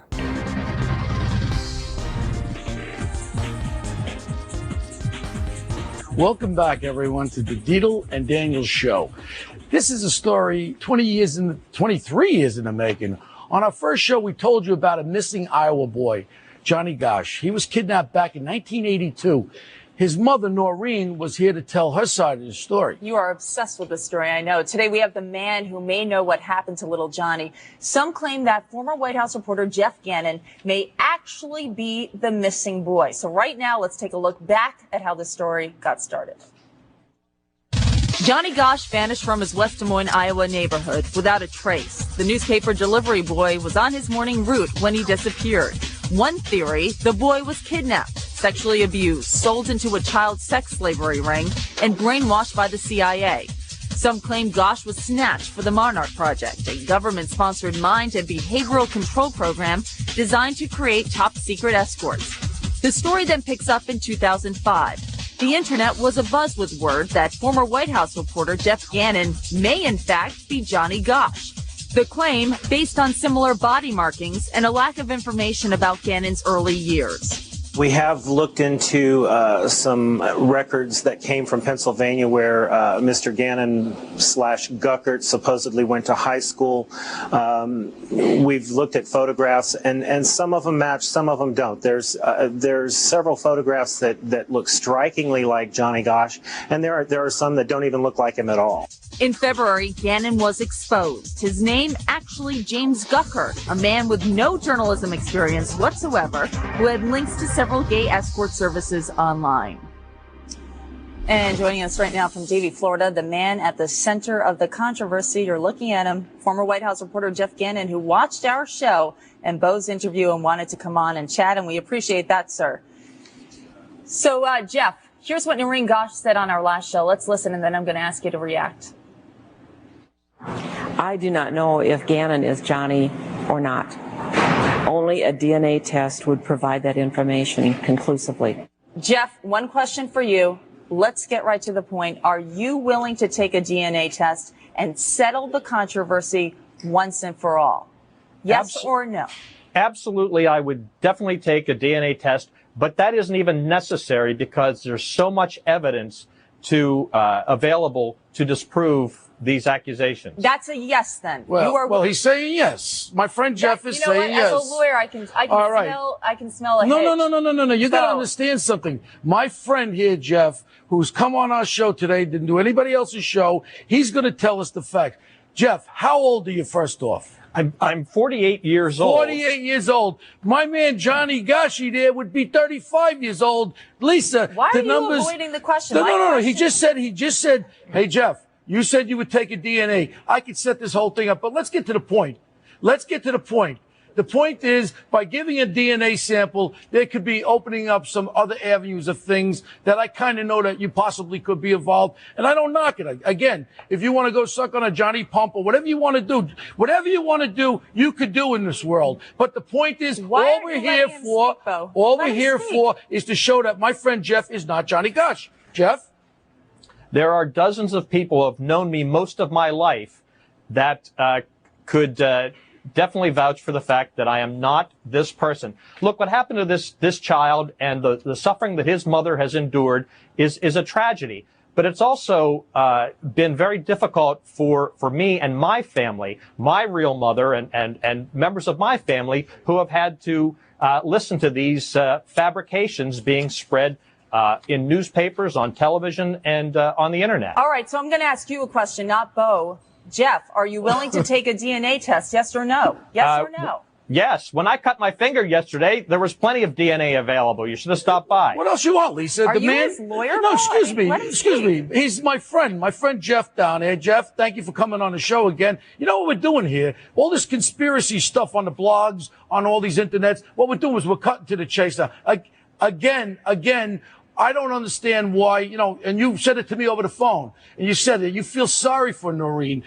You feel sorry for her missing her son, and you wouldn't put her through if you were her son. And You're you said you're 40. In his mouth, he says he's 40. Jeff, let's hear from him. What did you think when you saw Noreen Gosch? Let him speak. Go ahead. Go ahead, Jeff. I feel that this woman is being used by people who are trying to promote themselves as being investigators when they're not. They're fabricators. They've defamed me and put this woman through unnecessary pain, giving her hope where it doesn't exist. Jeff, you tell them. And I'm going to tell you something right now, Jeff. If we want to shut everybody's mouths up, I'll arrange with you a little DNA, give me a little blood, a little saliva, whatever you want to do. And then we'll get a little from Noreen and we'll see and we'll show them it doesn't match. And then everyone will keep their mouths shut and let you get on with your life. Because as far as I'm concerned, whatever you do in your life, if it's not a crime involved, whatever you want to be involved with, I don't really care. What I care about is people making up stories about other people and making you live now on the edge of your life.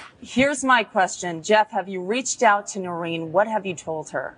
I have not been in communication with this woman because I can't determine whether some of the emails I'm getting are actually this woman or not. There are hundreds of people that are contacting me about this story. I have no idea who they are. nameless, faceless people making wild accusations. Do you have a pen and paper? Because I can give you her phone number right after the show. Bo, are you on a payroll? No, I'm not on a payroll. But when a guy is falsely accused, you got to stand up for innocent people. You're an attorney. You understand that, too. The man is going to give his DNA. The man is 48 years old. Johnny Gosch would be 35 years old. He looks 48 years old. I'm 54 years old. He looks 48 years old. Why can't the guy be telling the truth? How about we talk about Gannon Gate? Jeff, are you on any type of payroll, White House, Republican? Absolutely not. Never. I have been in the past or now. Can you understand why people would think that you're not always telling the truth? Your name isn't what you said it was. Then the liberal blogs come out and say that there's a different story. You resign. Not that there's anything wrong with it, but can you see that people may not know that you're telling the truth here? Well, I think people who are listening to nameless, faceless people making accusations on the internet, I'm sitting here in front of your cameras today to answer your questions. Where are these people? These people hide behind screen names on the internet. I'm here. I'm willing to give the evidence and tell my side of the story. Frankly, I haven't had the opportunity to tell my side of the story. Anytime that I've made appearances, people have protested my appearance, tried to shout me down. I had to go 6-on-1 2 weeks ago at one event. It's my turn. Why don't people believe me as opposed to some of these other people? Your friend Bo Dita believes you. I want to thank you very much for coming on the show today and clearing this thing up. We'll do this DNA thing, and I'll make my friend Lisa here see that you are in fact who you say you are. And Noreen Gosch, we did invite to come on to the show, but she refused. I want to thank Jeff Gannon and his lawyer, Bo Dito, for coming on the show. Okay, so wow, Dito, what a complete obnoxious buffoon. I mean, does this guy have a mental disability or something? He doesn't even let the guy speak, and he presupposes he's innocent. Like, he made it perfectly clear he's not here to find out the truth. He's here to dispel any accusation which he already assumed and hallucinated was definitively false in the direction of Jeff Gannon. Despite Jeff Gannon's name being, I mean, how many names does this guy have? Came out of nowhere. How did he get his White House credentials? Like, all these things that are shady regarding Gannon. He's calling him his friend, etc. And what's hilarious is that Daniel, she calls this buffoon out on it. It's like, is he on some kind of payroll? Because that's what it looks like. I mean, this Didal goof. I mean, this guy is such a buffoon. I mean, how does he have his own show? This is crazy. But anyway, what did we notice about Jeff Gannon? The first thing I noticed is he refused to say Johnny Gosch's name or even Noreen Gosch's name. So he's trying to depersonalize this as much as possible. Why? Would someone who's not Gosch and has no emotional connection to him, why would there be this desperate need to depersonalize? Now, the other thing that's very alarming is Gannon's blinking rate. Now, his blinking is completely out of control. So whether he is or he isn't Johnny Gosch, it seems very possible he has been a victim of some kind of brainwashing or mind control experiments. I mean, his micro expressions here just do not seem natural. And neither does his blink rate, especially if he's not Gosch and he's not connected to any kind of shady dealings. Like, if he's a 100% law-abiding citizen with no shady history, why would he be like this? It's really weird. So, let's just do a quick aside here. We're going to go to Business Insider with FBI agent Mark Boughton. FBI agent of 30 years who wrote the book How to Spot Lies Like the FBI. This was published here January 11th, 2019 by Rachel Gillette and Samantha Lee. You can tell someone's lying to you by watching their face. Here are 12 dead giveaways. Just about everyone you know tells low-stake lies, but some people even go so far as to lie about important matters that could forever change their relationships, end their employment, or even send them to jail. Detecting high-stakes liars is often the work of the FBI, and they frequently look to facial expressions, body language, and verbal indicators as signals or tells that someone is lying. And it's really funny, too, because a lot of the Dunning-Kruger crowd, these, like, clueless goofs who think micro-expressions are all BS and you can't tell how someone's lying, just because, I mean, yes, a small percentage of the population that are good liars or sociopaths or whatever, they might not have these giveaways. But that doesn't mean that micro-expressions aren't scientific and that they aren't tells. But for whatever reason, a lot of these clueless goofs hallucinate that it's 100% fraud, like fake and fraud, like psychics or something, which is another can of worms. But anyway, continuing on here. Mark Boughton, an FBI agent of 30 years and author of How to Spot Lies at the FBI, tells Business Insider that he used certain tells to help identify Timothy McVeigh as a suspect in the Oklahoma City bombing. And of course, that's different from him acting alone, which, yeah, a lot of people have actually asked for an Oklahoma City Mindshock episode. That one might have to be for the Rumble channel. I don't know if YouTube would be happy with the search for the truth in that particular case. But being able to read facial expressions to detect lies can be beneficial even if you're not conducting criminal investigations, he says. There are a number of facial expressions and associated reactions that could indicate someone is lying to you, he says. Some are caused by nervousness, some by chemical reactions, and others by physical reactions. Now, let's keep in mind here, Gannon is a White House reporter, used to being on camera asking rapid-fire questions of high-profile politicians. So this is not some guy that, like, works in some kind of cubicle that's the first time on the news, first time in front of an audience, first time speaking, in which case that could theoretically justify some kind of nervousness. So let's keep that in mind as well. To start, he says it's important to understand how the person in question normally acts. It's best to observe someone for a while as you make small talk or ask innocuous questions in order to see what his usual reactions are, including tics he may have, he says. Then, if he exhibits several lying indicators when you ask more pointed or suggestive questions, and these are not the ones he previously performed, you can be confident that he's likely lying. Here are some things you can do to tell if someone's lying. Watch their eyes. Eyes darting back and forth. People's eyes usually dart back and forth when they feel uncomfortable. Now again, uncomfortable doesn't mean lying, they just are uncomfortable. And make of that what you will. This is a physiological reaction to him feeling uncomfortable or trapped by your questions that he doesn't want to answer. Boughton says, it's a throwback to when people had to seek an escape route when they feared they were in a dangerous situation, such as facing a human or animal adversary. And here's another point. If Gannon is that uncomfortable, why would he even go on the show to talk about this? Unless either someone forced him to. But again, if he's not Johnny Gosch, why would he be that uncomfortable? And again, I'm not alleging he is or he isn't. I'm just trying to discern. Because maybe he isn't Johnny Gosch, but he is involved in some kind of shady dealings at the White House or possibly even human trafficking operations or some kind of mind control experiments, whatever. But why would he be... I mean, it's just weird how he would go on the show regardless of that as well. But anyway... Keep an eye out for rapid blinking. Rapid blinking. When people are stressed about lying, they may blink 5 or 6 times in rapid succession. So it's not just lying, but they're lying and they're stressed about it. So, for example, some kind of sociopathic serial killer, they might be perfectly happy to lie and they wouldn't be stressed about lying. So they could just lie to your face all day long and not excessive or rapid blink. Because they're not stressed about their lying, they're comfortable with it. So Jeff Gannon here, he seems highly stressed. Now, is it stressed about lying specifically? Or is it stressed about something else and other connections? Either way, he seems highly stressed and agitated and some kind of lying involved. A person will ordinarily blink about 5 or 6 times a minute. Or once every 10 or 12 seconds. Boughton says, when stressed, for instance, when someone knows he's lying, he may blink 5 or 6 times in rapid succession. And that's exactly what we see here with Gannon. Boughton says exceptions to the usual blink rate mostly have to do with production of dopamine in the body. For example, a person with Parkinson's will have a noticeably slower blink rate than what is usual, while a person with schizophrenia will blink more rapidly than normal. And again, compare it to when Gannon is not answering a question. He seems to be sitting there calmly without excessive blinking. It's only when he's speaking on this matter that he goes into excessive blinking mode.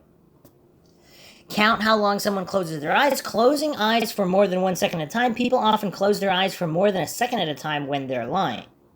Boughton says that when a person closes his eyes for a second or two, he may indicate he's lied to you, since this is a type of defense mechanism. Normally, he says a person will blink at a speed of 100 to 400 milliseconds, or 0.1 to 0.4 of a second. Pay attention to the direction they look. Looking up to the right. Right-handed people usually look up to the right when they're about what they saw. When you ask a normal right-handed person about something he's supposed to have seen, if he looks upward and to his left, he's usually accessing his memory of the incident, Boughton says. However, if he looks upward and to his right, he's assessing his imagination and he's inventing an answer. Boughton says that left-handed people will usually have just the opposite reactions, and some people will stare straight ahead when trying to recall a visual memory, he says. And I have to jump in here because there's a very important caveat here to establish the control, because that might be true for, let's say, 80% of the population, 70, 80%, but there's a decent percentage that do the opposite. Right-handed, or they do the opposite of what was just stated here. So that's why you need to ask them a definitive question so that's easy, that you know is true. So you could see which way they look when they're telling the truth, not to just jump at them with try to figure out if they're lying or not, because even 10% of the population, I mean, out of a country of hundreds of millions of people, that's millions and millions of people that will have the opposite of this. So that's not, yes, you could say the majority of people do that, but you really have to establish. Take note of what you're asking them, looking directly to the right. Right-handed people normally look directly to the right when they're lying about what they heard. And again, that's something that's individual more. If you ask a person about what a person heard, the eyes will shift to his left ear to recollect the sound he heard, but if his eyes shift towards his right, he's about to fib, Boughton says. The key is what they're trying to recall, looking down to the right. Right-handed people often look down and to the right when they're lying about smells or sensations. His eyes will shift downward and to his left if he's going to tell you his memory of a smell or touch or sensation, such as a cold draft or a terrible odor, Boughton explains. But his eyes will shift down and to his right if he's going to lie. Bunched skin beneath and wrinkles beside the eyes indicate a real smile. A false smile doesn't affect the eyes, and it's just done with the mouth. Boughton says that when people genuinely smile, the skin around their eyes bunch and wrinkle. And you can clearly see Gannon's false smile here after mentioning the DNA test. And of course, he never actually did take a DNA test. But before we get back to that, watch their hands as well. Face touching. People's faces often itch when they lie. Touching one's face may indicate lying. And again, this is so individualistic. And then, of course, you also have to factor X percentage of the time there will be an itch. So, regardless of whether they're lying or not. So this one's a little tougher unless they're excessively itching only when answering certain types of questions, and they're not itching at all for long stretches of time on the questions that they're answering truthfully. Boughton explains that a chemical reaction causes people's faces to itch when they lie. And keep an eye on what they do with their mouth. Pursed lips. People may purse their lips to counteract the dry mouth that comes with lying. Again, that dry mouth is because they're nervous. So a sociopathic serial killer wouldn't be nervous about killing people or lying about it. So again, just keeping all that in mind. A person's mouth will often go dry as she's lying. Boughton says this may do a sucking motion, pursing her lips to try to overcome this. When their lips are so tightened that they appear pinched and white, this can indicate lying. Take note of any excessive sweating. Excessive sweating. People who are lying will often perspire more than is usual for the conditions. Boughton says sweat may appear on the forehead, cheeks, or back of the neck, and you'll likely observe the person try to wipe it away. And in some instances, notice when the person blushes. Blushing, some people, usually women, will blush after lying. Blushing is an involuntary reflex caused by sympathetic nervous system. This activates your fight or flight response and is a response to the release of adrenaline. Pay attention to which direction they shake their head. So what is your name and what do you do? I'm Jeff Gannon. I am a writer. I'm currently working on a book about my experience as a White House reporter. And where are you from originally? I grew up in northwestern Pennsylvania in a rural area. Really? What was it like growing up there? It was a perfect upbringing. I went to a good school, had a great family, lots of friends, great opportunities. Western Pennsylvania. I was talking to someone in one of my past interviews, and they said that Western Pennsylvania is very much Midwest oriented, like the Yes. way people think and whatnot Yes. is very Midwest, whereas Eastern Pennsylvania is very New England. So you'd fall into like the Midwest. Midwestern, absolutely. Midwestern value set. But one of the things I've maintained from the start is the important things to know about me. I am an independent conservative journalist. I always was, and I always will be. And my personal life has no impact on that whatsoever. And frankly, it's nobody's darn business. And all the things that have been written about me, posted on the internet, there's so much misinformation out there. I couldn't even begin to pick through it and tell you, well, this is true, this is not true. So, as a matter of course, I just don't deal with it. You know, I learned early on that you can't keep people from saying things, can't keep people from posting these things on the internet. So I just don't. You know, people are going to say what they're going to say, and I will eventually be able to present myself to people in the way that they need to see me. Head shaking. If people shake their heads while saying something, they've just denied their statement. I mean, this is actually prevalent. Amanda Knox actually does this a lot. Not necessarily about whether she, whether or not she was the actual killer, but where she was and her movements. There was some clear indications of lying in a lot of her interviews. If you haven't checked out the Amanda Knox podcast on Mindshock, make sure you check that out. Often, when people tell the truth, they will nod their heads simultaneously in agreement with what they're saying, but if they shake their heads in disagreement with what they've just said, their bodies are betraying their lie. That's their subconscious. Okay, so clearly, we have some excessive tells here regarding Jeff Gannon. And of course, again, with this Didal goof, he thinks someone verbally states they're a certain age. Oh, case closed!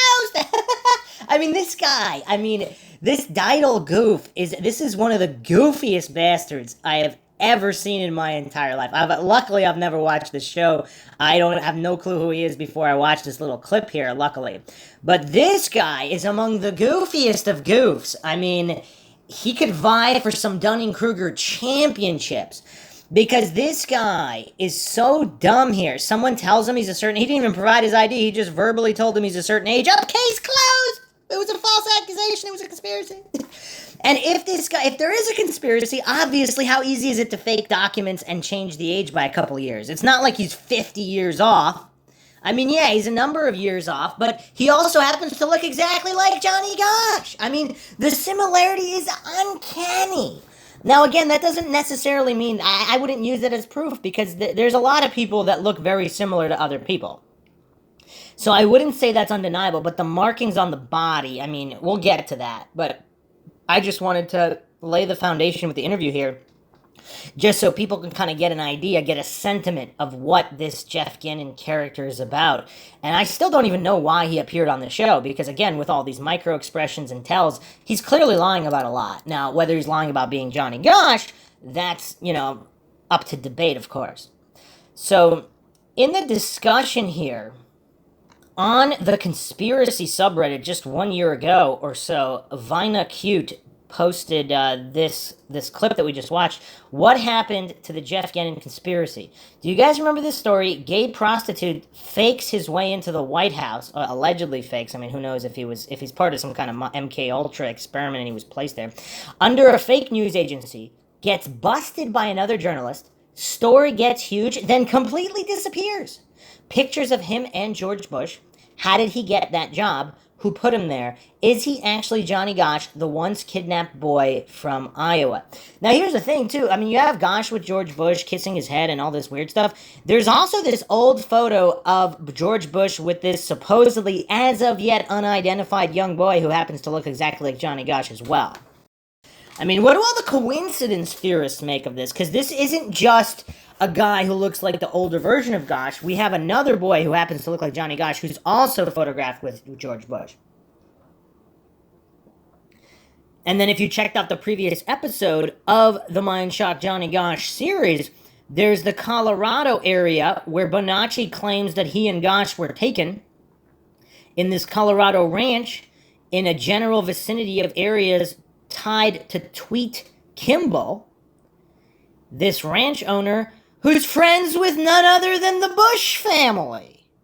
So, I mean, the coincidence stack is so stratospheric here. I mean, I don't know what to make of it. I mean, what do all the coincidence theorists and corruption deniers think about this?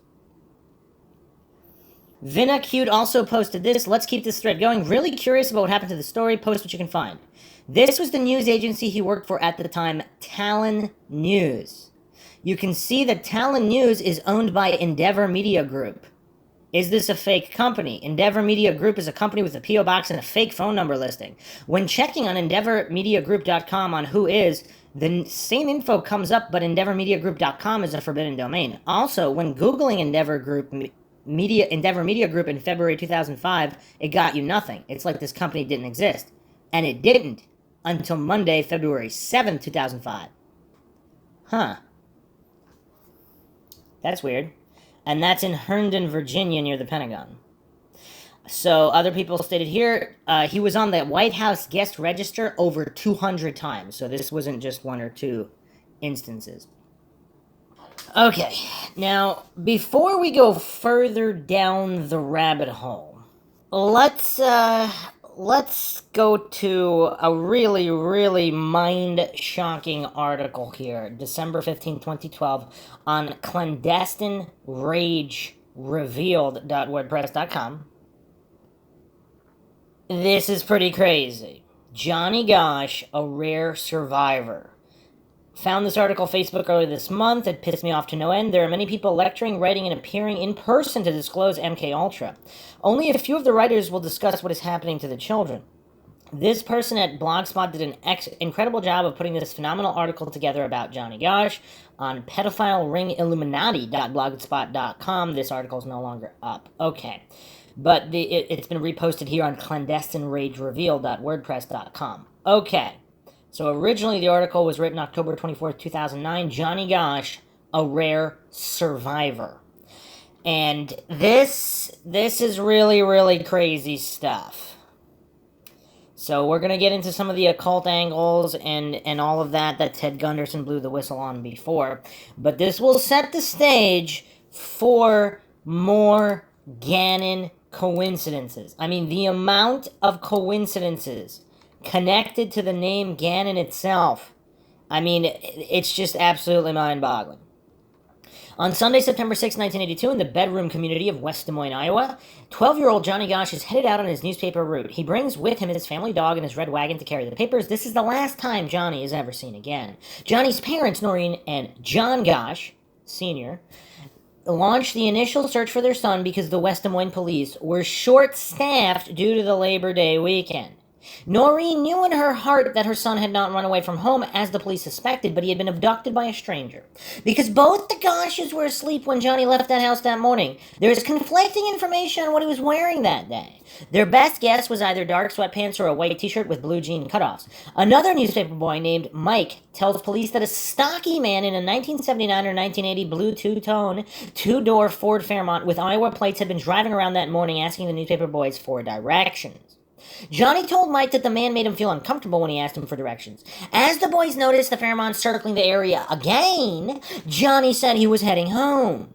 Mike watched Johnny walking down the street and noticed another man he hadn't seen before walking closely behind Johnny as he turned the corner. A police artist creates a composite sketch of the stocky, dark-complected man seen driving the car. Witnesses described him in his 30s with a mustache. The sketch is released to the media, but nothing solid comes from the lead. Days turned into weeks, and weeks bled into months. Noreen becomes obsessed with finding her son. Every night she leaves her porch light on. She does numerous television interviews hoping that Johnny will see her and know that help is on the way. Usually when a child is abducted, he's not seen or heard from again, but in the years following Johnny's disappearance, there were sightings, evidence, and bizarre coincidences. And to this very day, many believe Johnny was the victim of a bizarre and insidious plot and is still alive and in hiding. Soon after his abduction, Johnny was drugged, molested, sold, and prostituted. This was not a random kidnapping. Johnny was clearly targeted.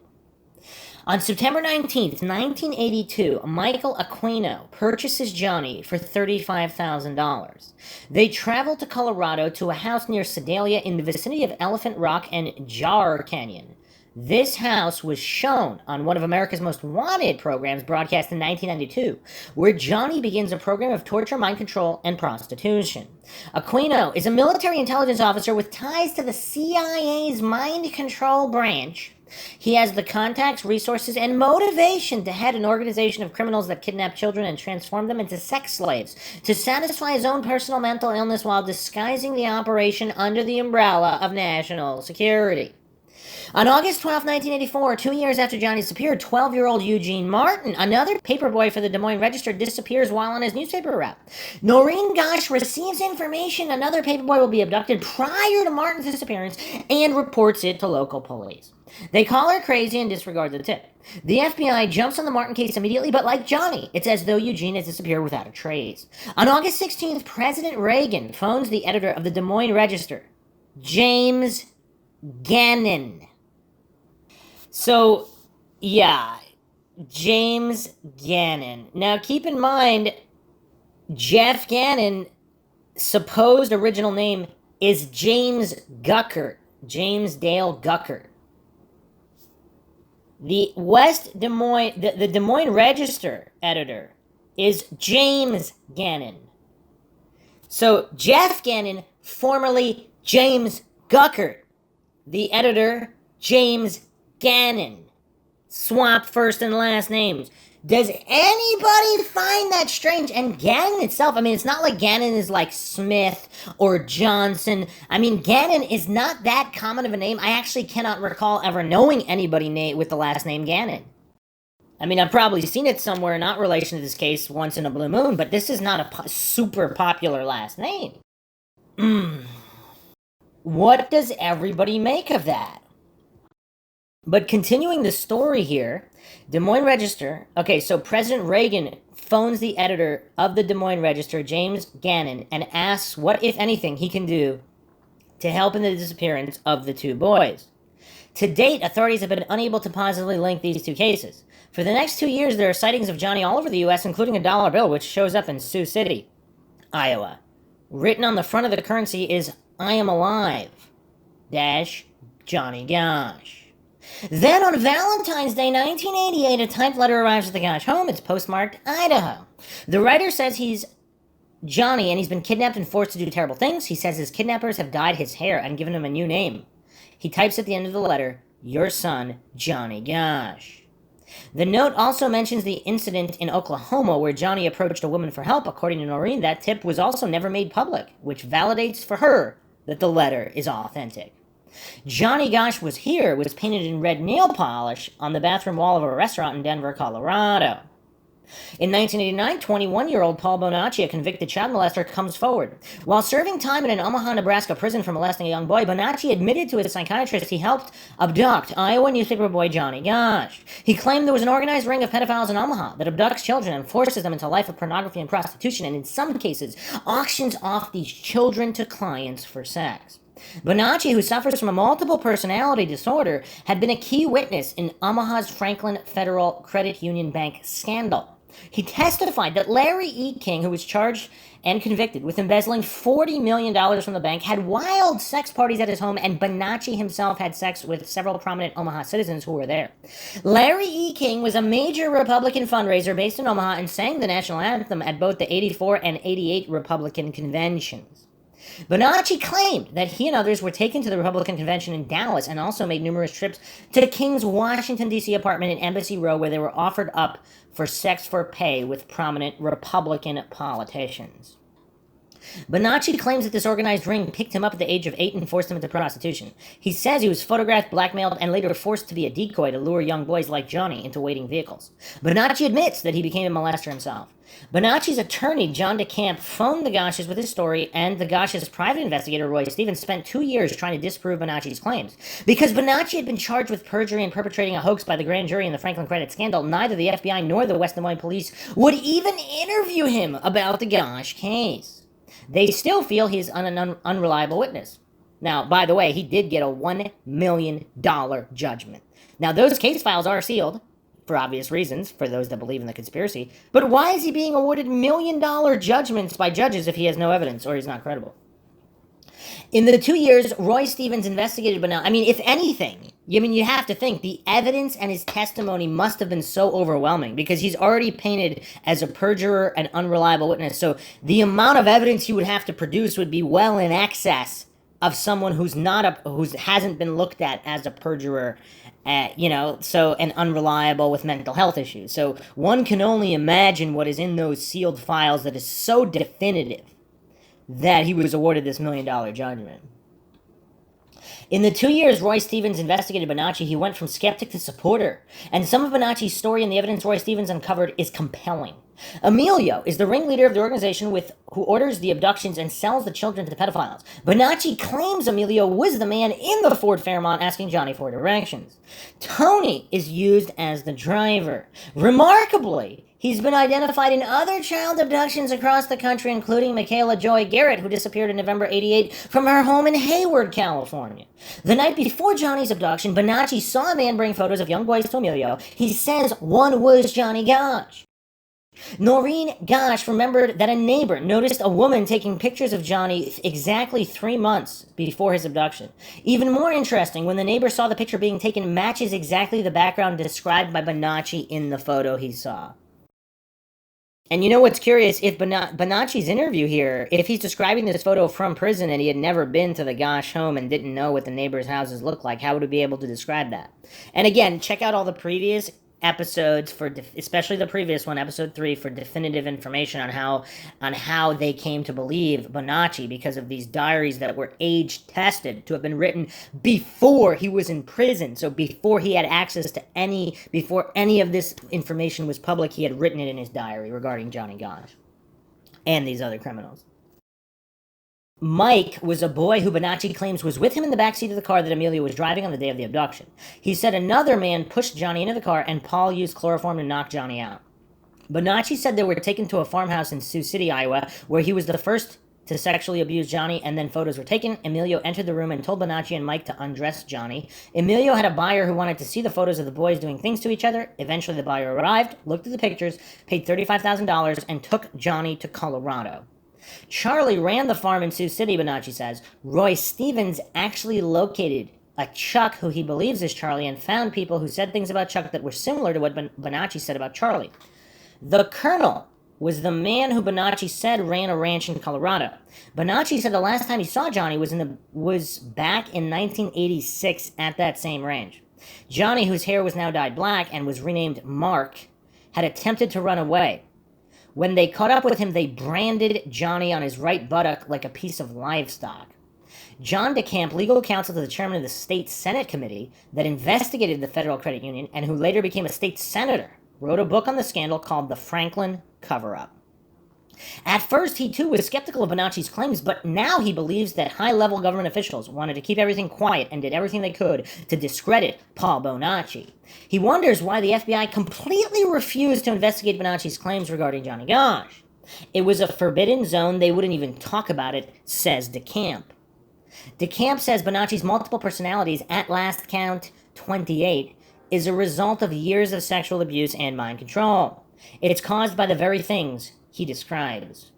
In 1990, investigator Gary Caradori, who was investigating Paul Bonacci's claims for the Nebraska state legislation, urgently phoned State Senator Lauren Schmidt from Chicago saying he had found the smoking gun.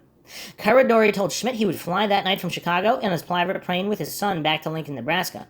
The plane exploded over Aurora, Illinois, killing Caradori and his 8-year-old son. According to an eyewitness, just before hearing the explosion, he saw a flash of light. A sheriff's deputy recovers pictures of children with high-profile politicians. Caradori's briefcase containing photos and on the rear seat of the plane disappear and are never recovered. October 91, Noreen Gosch met Paul Bonacci in a face-to-face meeting. She said Paul described to her things about Johnny that she had never released to the press, that Johnny Gosch had a stutter, and that he had taken yoga. And this is, again, as we went over in the previous episode, pretty much everything Noreen Gosch says has been verified at one point or another. So just looking at the time, even things that weren't verified previously, like as time goes by, she seems to be vindicated at every turn. And again, because can anybody turn up any initial articles talking about Johnny Gosch's stutter and his yoga. Because, I mean, yoga is not that popular back. I mean, even now it's not really popular with 12-year-old boys, but back then it wasn't really that popular with anybody. So, yeah, I mean, this is crazy stuff here. Because of these small details, she believes Paul Bonacci's story is true. In a bizarre coincidence, that summer, a friend of the Gosch... See, this is truly a coincidence. I went over this in the previous episode. This might have actually been a neighbor, and I would like to know if this was the same neighbor that saw that woman photographing Gosch. In a bizarre coincidence, that summer, a friend of the Gosches was in a Denver restaurant and noticed painted on the bathroom wall in a bright red nail polish, Johnny Gosch was here. Roy Stevens showed a series of photos, including the Mexican restaurant, to Bonacci. Without prompting, Bonacci identified the restaurant and recalled how he, Johnny, and Mike went into the bathroom and Johnny painted Johnny Gosch was here on the wall. Bonacci even produced a letter from his friend Mike mentioning how Johnny Gosch wrote on the bathroom walls in a Mexican restaurant in red nail polish. In 1992, America's Most Wanted aired the Johnny Gosch story, and with the help of Paul Bonacci, several composite sketches were drawn of the principals involved in the alleged pedophilia ring. The FBI attempts to get the network to kill the story. Why would the FBI not want the show to air? After the show aired, Noreen Gosch received a 14-page letter from a boy named Jimmy, who said the same men who abducted her son had abducted him, and he told her that Johnny was still alive. Noreen said he knew personal details about her son that she had never before released, and she believes him. America's Most Wanted aired a series of interviews with Jimmy in March 93 in which Jimmy talked about his friendship with Johnny. He said they had made a blood oath to protect and help each other and to trust each other always. Jimmy said he was with Johnny at the ranch in Colorado for 4 years, and that when Jimmy overheard talking about escaping, he too was branded. Jimmy lifted his pant leg and revealed a large brand on his leg similar to the brand Paul Bonacci had seen on Johnny. Jimmy later met with Noreen and John Gosch Sr. and gave them a diary he had kept of his life. Included in it were some of Johnny's memories of the time when he was a paper boy. Jimmy wrote that Johnny had 37 customers and how proud he felt when he won the local paperboy competition and won a free airline ticket. Noreen says all of that is true. America's Most Wanted producers took Bonacci to Colorado in an attempt to find the Colonel's ranch where these boys say they were held. Outside of Buena Vista, but Paul Bonacci recognized a piece of property. He physically reacted when he walks up to the front door and began to cry uncontrollably. Paul showed America's Most Wanted the secret underground chamber where he says the children were put in case authorities came by. Paul says some of the boys were placed there blindfolded as a form of punishment. In 97, Noreen Gosch says Johnny himself paid her a visit. He stayed for an hour and told her what happened to him and why he could never come home or see her again because of the criminal activity he's now involved in. That sparked a book penned by Noreen called Why Johnny Can't Come Home. But the latest twist is the most bizarre. On August 27th, 2006, 2 photos were left at the home of Noreen Gosch.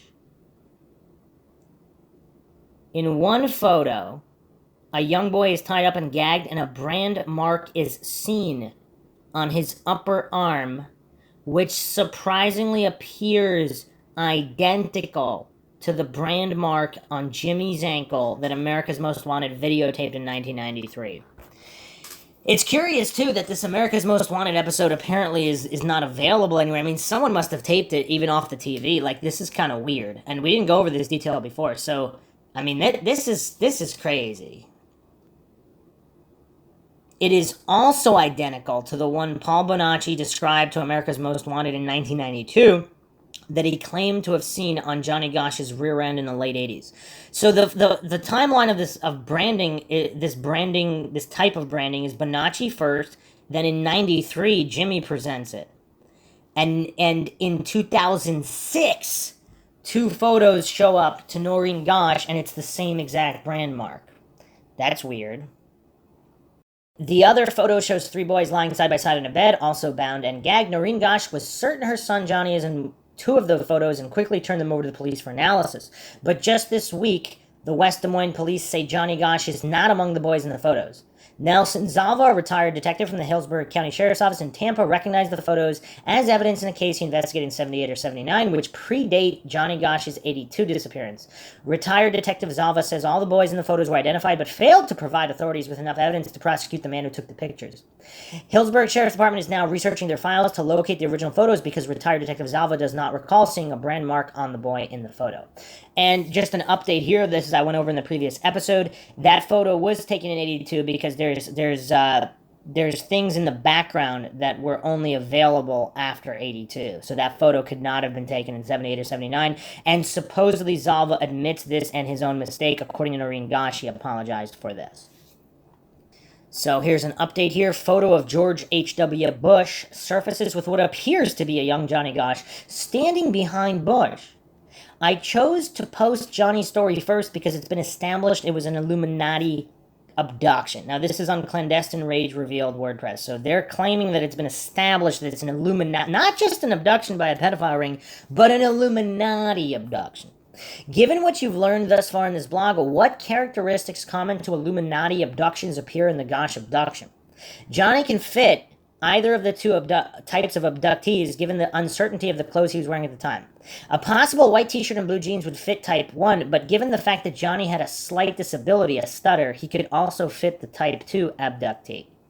We know from an eyewitness account a neighbor saw a strange woman photographing Johnny 3 months prior to his actual abduction, which means Johnny had been under surveillance prior to the abduction.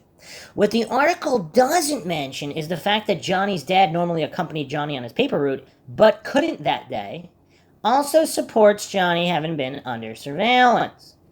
They knew which morning to snatch him as his dad wasn't with him. What woman was seen photographing Johnny also supports the male-female abduction team. Okay, also some people believe, of course, Leonard Gosch, Johnny's father, is responsible as well. Local police stalled the initial investigation by insisting Johnny was a runaway despite his mother's claim he was not, that he must have been abducted, which is what forced Johnny's law to be passed, forcing police to act immediately in child disappearances, which of course they didn't because there was also the Mark Allen case, the third boy from the area abducted. I also question the police claiming to be understaffed on Labor Day weekend. While this may have been true, police generally schedule more officers to work holiday weekends. When Noreen Gosch tells local law enforcement she's received a tip another paperboy will be abducted, police call her crazy and ignore the tip.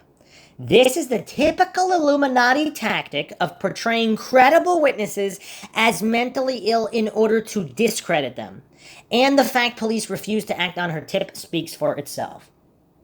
The abduction vehicle was a blue sedan. Johnny was drugged with chloroform, one of two drugs favored by the Illuminati. I mean, yeah, but criminals also use that all the time. The FBI quickly stepped into both the Gosch and Martin disappearances in order to control the investigation and media coverage. This is evidenced by the FBI attempting to prevent America's Most Wanted from airing their episode on Johnny's abduction. We have Illuminati repetition as well. Both Gosch and Martin were paperboys. You have the suspicious death of investigator Gary Caradori, who was preparing to expose the government pedophile ring, so was murdered when his plane exploded. This, again, speaks to Illuminati reputation of tactics, as the exact same method was used by our government, typically George H.W. Bush and his spawn offspring, W, to bring down JFK Jr.'s plane and kill him. The Illuminati appear to have a penchant for blowing up planes. Again, I am not claiming any of this is true or untrue. This is the Clandestine Rage Revealed WordPress blog here. Symbolism appears via the branding of the boys with the Rocking X brand. Numerology, Johnny was born in the 11th month, was under surveillance for 3 months, and was just shy of his 13th birthday, as is often the case in male abductions for this pedophile ring. The boys are often just shy of their 13th birthday or are 13 years old when abducted.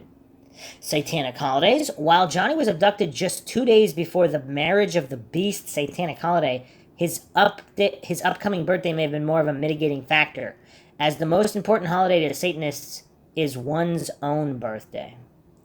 We have evidence tampering in the Caradori plane crash by apparently both law enforcement and the government. The photos recovered by the sheriff's deputy and the backseat of the plane both mysteriously disappear. So the entire backseat disappeared. What's really interesting about this, so they were there during the crash and then disappeared, never recovered. What's really interesting about this case is that all questioning of witnesses and discovery of evidence that Johnny was abducted into this pedophile ring was not done by law enforcement or the FBI, but by the private investigators Noreen Gosch hired to investigate Johnny's abduction. Johnny Gosch is now 39 years old, and to date, no one has been charged or prosecuted in his abduction, despite the overwhelming evidence that was discovered pointing to an Illuminati abduction. Thinker Bell posted a response to this article here, January 27, 2013. Very interesting response here. There's nothing clandestine about them. These people stalk and terrorize for profit. Some claim they are trying to solve crime. Most are committing crimes. They pop up and reveal themselves in the groups they represent easily enough. Most get out of the military or police force or simply want to be private detectives and perpetuate the stalking. They hawk their unfounded wares to the ears of liars who believe their lies. They curl up in conspiracy blogs and rage on. They snuggle up to police who protect their atrocities. They sell their wares to religious outlets and media moguls as well. Gosch's case is representative of what they really do. They pinned all their robberies on one bank. The fact is they filter through many of the purpose of running the same scam. They pull this crap in my state too. It wasn't until I was in another state that I realized that they were not only stalking me, but had been working over my brother, who once lived near a military base in another state. He thinks anyone that has been in the military does so for the betterment of the country. Most are there for the betterment of themselves. We saw a woman sitting at the end of the block. She'd sit there for a long time with no obvious reason, as most were rather elderly, so it isn't reasonable they were surveying a drug house. I figured she was the wife of a Marine that had befriended him earlier. The conspiracy theorists have set up shop in the area. It was noticeable a few years ago when I noticed I couldn't get a car repaired anywhere they were. What? What they do is stalk people, break in, and try to convince people they have some type of mental dysfunction. For elderly, it would be a dementia-type syndrome. Some have dementia, but what they do is consistent with what they are doing to even younger people. What they want is their meds and access to their financial records. When they start the genetic connecting, it's only a reason to track down family members and threaten their target with the harm they'll do to those people if they don't do their bidding. They'll haul in illegals and drugs and find people to hide behind in the process. The media hides them well with their experts. In my state, they chase storms and catastrophes. They haul these illegal with them. They target people to hide behind for their credit card scams and identity theft operations. Recently, I had a man make a plate for my mailbox to keep these mind-reading superheroes out. I told him what was going on. He asked if I'd ever seen them, as he, too, believes in the power of the military to create the same effects. Yes, many times. These people aren't masterminds. It's just they've conducted studies that ensures they employ the worst and most insecure people imaginable. I recall a woman who administered these tests once said when they took it, it was suggestive she'd go into plumbing.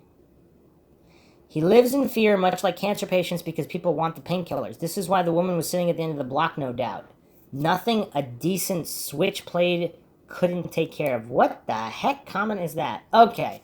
Well, anyway, let's continue on here. So, Illuminati, mind control, abduction, or not, what is going on with Jeff Gannon? So, let's go through the wiki breakdown on Jeff Gannon. James Dale Guckert, born May 22nd, 1957, allegedly, is an American conservative columnist better known by the pseudonym Jeff Gannon. Between 2003 and 2005, he was given credentials as a White House reporter. He was eventually employed by the conservative website Talon News during the later part of this period. Gannon first gained national attention during a presidential press conference on January 26, 2005, when he asked United States President George W. Bush a question that some in the press corps considered so friendly it might have been planted. The question was, how are you going to work with Senate Democratic leaders who seem to have divorced themselves from reality, end quote. Divorce themselves from reality. I mean, is that kind of like an inside joke? I mean, I'm going to go over the theory that Jeff Gannon, the mind control, and the multiple personality disorders are so crazy that if he really is Johnny Gosch, he doesn't think he is. And he doesn't believe he is, even if he is. But of course, the subconscious knows. Gannon routinely obtained daily passes to White House briefings, attended 4 Bush press conferences, and appearing regularly at White House press briefings. Although he did not qualify for a congressional press pass, Gannon was given daily passes to White House briefings after supplying his real name, date of birth, and social security number. Gannon came under public scrutiny for his lack of a journalistic background prior to his work with Talon, and his involvement with various gay escort service websites using the professional name Bulldog. Gannon resigned from Talon News. And is the Talon News, like, so this was some kind of fake company, but what does Talon mean? That he's within the talons of this conspiracy and these group of traffickers? Gannon resigned from Talon News February 8, 2005. Continuing to use the name Gannon, he has since created his own official homepage and worked for a time as a columnist for the Washington Blade newspaper, where he confirmed he was gay after he was outed. Most recently, Gannon operated JeffGannon.com, a blog where he criticized those who exposed him, the old media, and the angry gay left, accusing them of promoting a double standard. The site has since been taken offline and the domain expired. He published a book titled The Great Media War in 2007. Media career, White House press credentials. Gannon first attended White House press conference February 28, 2003, and there asked a question of then White House press secretary Ari Fleischer. At the time, Gannon had never had an article published and was not associated with any kind of news organization. Talon News had not yet been created. However, Gannon states that he was editor of his high school student newspaper as proof of having some journalistic experience. And was that ever verified? That's just his claim? White House Press Secretary Scott McClellan later stated that there had been no breakdown in security and no one had intervened on Gannon's behalf to ensure his access, despite the fact that he had been able to get a press pass for the White House using an assumed name. Gannon's response was that the alias Jeff Gannon was a professional name used for convenience, claiming that his real last name is hard to spell and pronounce. Guckert? That's not that hard. And that the Secret Service was aware of his identity. Journalists have said that it can take weeks to get the kind of clearance Gannon received. He was issued one-day press passes for nearly 2 years, avoiding the extensive background checks for permanent passes, and sidestepping his inability to gain the necessary congressional press pass. He applied for a congressional press pass in April 2004, but was denied one by the Standing Committee of Correspondents, a group of congressional reporters who oversee press credential distribution on Capitol Hill, on the grounds that Talon did not qualify as a legitimate independent news service. So it was just a shell company or something? On his resume, Gannon said he's a graduate of the Leadership Institute Broadcast School of Journalism, a 2-day seminar for conservatives who want a career in journalism. And has that ever been verified? Again, these are just claims by Gannon. Who has verified these claims? Talon News was a virtual organization with no physical office or newsroom, owned by the website GOP USA. Robert Eberl is the president and CEO of both GOP USA and Talon News.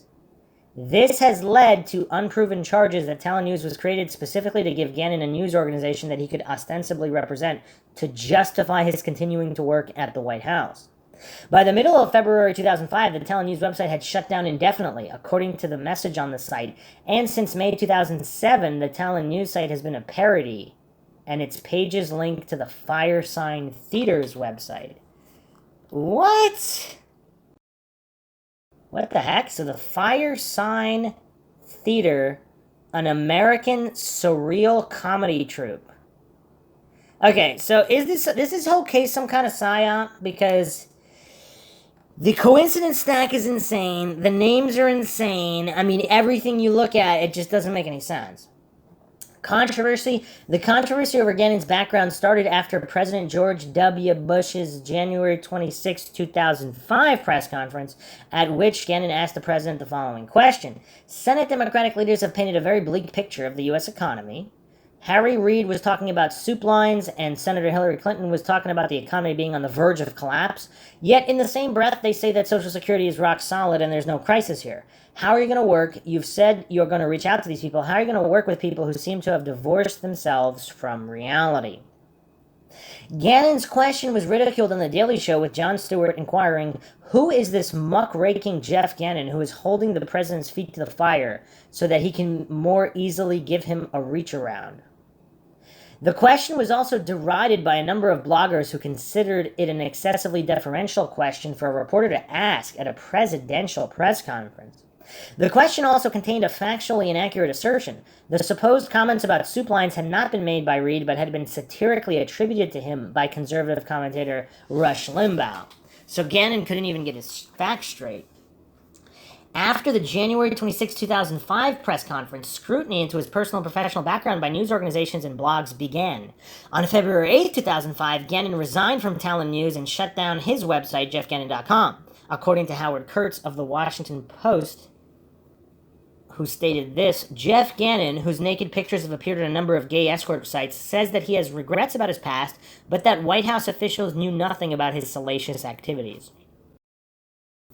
Gannon said that he has been stalked and that his family has been harassed. Any evidence of that? He has revived his website since that time. Gannon is alleged to have registered several internet domain names, including hotmilitarystud.com and militaryescorts4m.com, and posted naked pictures of himself. According to The Independent, bloggers revealed that Jeff Gannon had previously worked as a $200 an hour gay prostitute who advertised himself on a series of websites with names such as hotmilitarystud.com. So again, if he was a kidnapped child who was forced into some prostitution life, does that match up with this Gannon individual? When those ads became public, Gannon refused to specifically address them, but admitted that he had made mistakes in his past.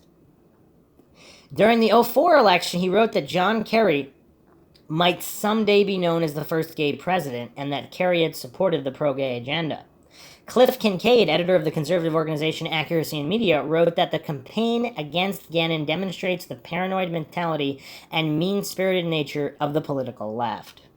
In April 2006, Gannon appeared on the television program Lie Detector, produced by Mark Phillips Films and Television for the Pax Network, now Ion Television, submitting to and passing a polygraph test while asserting that he was not a White House operative. Okay, so was that polygraph fixed? And if not, they should have asked him the Johnny Gosch questions. Connections to Plame investigation.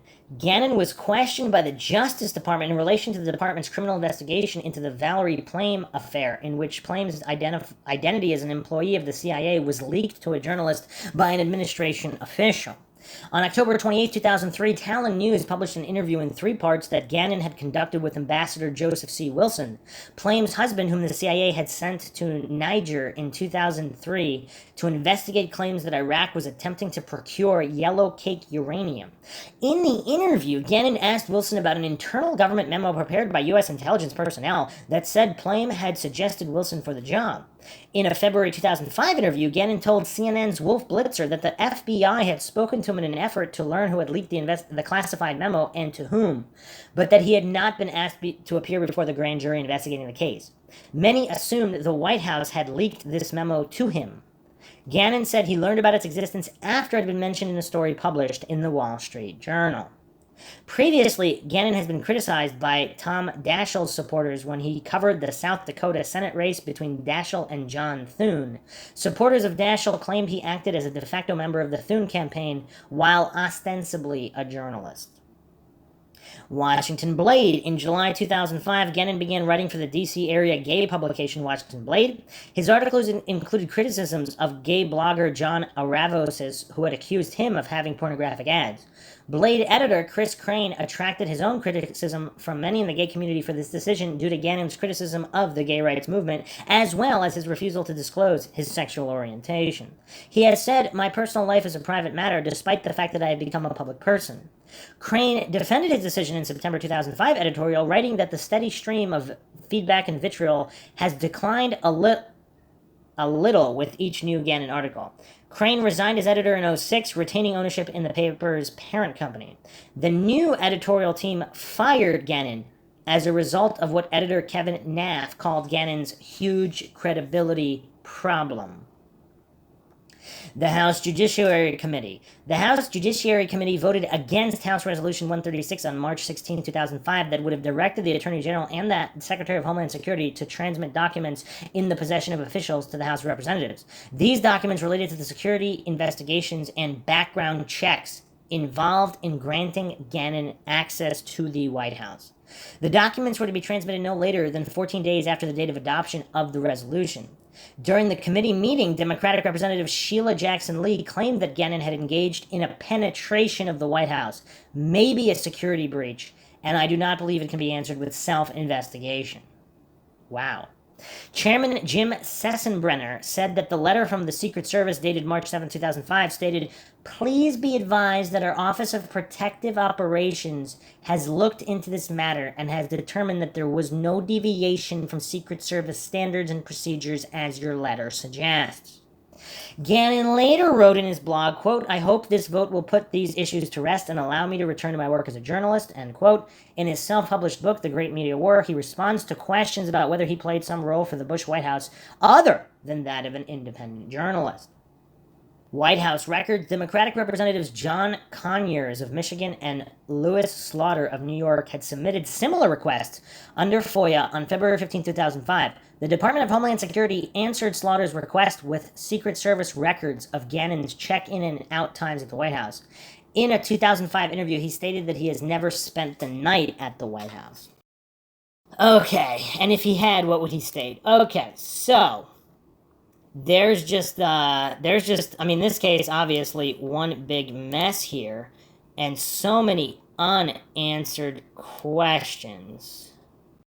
So let's go to Web Sleuths for some posts here from 2019. According to people claiming to be involved in the pedophile ring, Johnny was kept alive because he was so much in the media limelight. He was the golden boy or the media boy, then he ran away and escaped. Neither Eugene Martin nor Mark James Allen had the same publicity as Johnny, so if Johnny is alive, and if the others were abducted into the same organization and are dead, then one could justify it that way. I mean, that's an interesting point that nobody thinks about. So all these sickos, would they want to pay more for this missing boy who had all this national attention? So would this pedophile ring make a lot more money by keeping him alive? The only reason I can think of that would keep a grown man from resurfacing and reconnecting with his family are: one, the family had something to do with the abduction, John Leonard Gosch, ? Or two, the now grown man had done some pretty bad things that are against the law, and stepping forward might cause him to have to answer to those bad things. What else could keep a 40-something man from stepping forward and saying, "Hey, I'm John Gosch, and this is what happened when I was 12? Some responses here: never underestimate the power of fear. And that's a good point as well. Some posts here regarding Gannon. I suppose technically, barring a DNA test, Gannon is up in the air. But I really don't think he is Johnny. Isn't there proof that Gannon was alive and well, last name Guckert, before Johnny was even abducted, school record and whatnot? And again, if there were a few photos produced, or like one article, I mean, if this is a vast government conspiracy, that's the weird thing about coincidence theorists. I mean, if there is a vast, far-reaching government conspiracy involving like possibly billions of dollars, or if not at least millions, how would they not be able to produce a couple of fake records? But coincidence theorists, they see those records and say, "Oh, well, that's that settles that, because records can't be faked." It's just really weird, the Dunning-Kruger stylings of coincidence theorists. Now, again, I'm not saying that that's what happened. I'm just saying, if there is a vast conspiracy and there was an attempt to cover it up, I mean, it clearly wouldn't be that difficult to fabricate some records and possibly pay off a couple people at schools or whatever. Another post here: we also have to remember that Johnny would be a very damaged human being and may not be ready to face the outside world. And again, or if this MK Ultra is so advanced, again, even if he's not Gannon, if he's somebody else, if he doesn't even know he's Johnny Gosch, he would never be able to come forward. Another response here: I don't think Gannon is Johnny Gosch either, but his background is very strange. I cannot let this one go as being possible. I am normally really dismissive of conspiracy theories. Everything about the idea Gannon is Gosch seems ridiculous on the surface, but I don't think Gannon has ever produced anything to indicate evidence of a life before he was Guckert. I believe he indicated at one point that he would introduce parents or family members to the media, but that never happened. He also said he would take a DNA test, and never did. Look, if he is Johnny Gosch and had his reasons for not wanting to come forward, I don't think anyone should pressure him to. But this theory that seems so crazy, yet given the details of the case is plausible, is out there. And I can conceive of reasons he might not want to take a DNA test or bring family members into this, but no one in the media ever found a family member. And if you wanted to test someone's DNA, it's not illegal to use their trash or any discarded refuse of theirs to do so. I can't believe Noreen Gosch wouldn't have tried this already. Unless she did. Unless she has nothing with Johnny's DNA on it to compare it to, in which, I mean, I'm sure they have his DNA. I can't believe Noreen wouldn't have tried this already. Okay. In which case, why haven't they given it to the police, given it a try? DNA obtained in the April Tinsley case was obtained without a warrant, simply by intercepting the 2 remaining suspects' trash. I know it's a crazy theory, but everything about this case is crazy.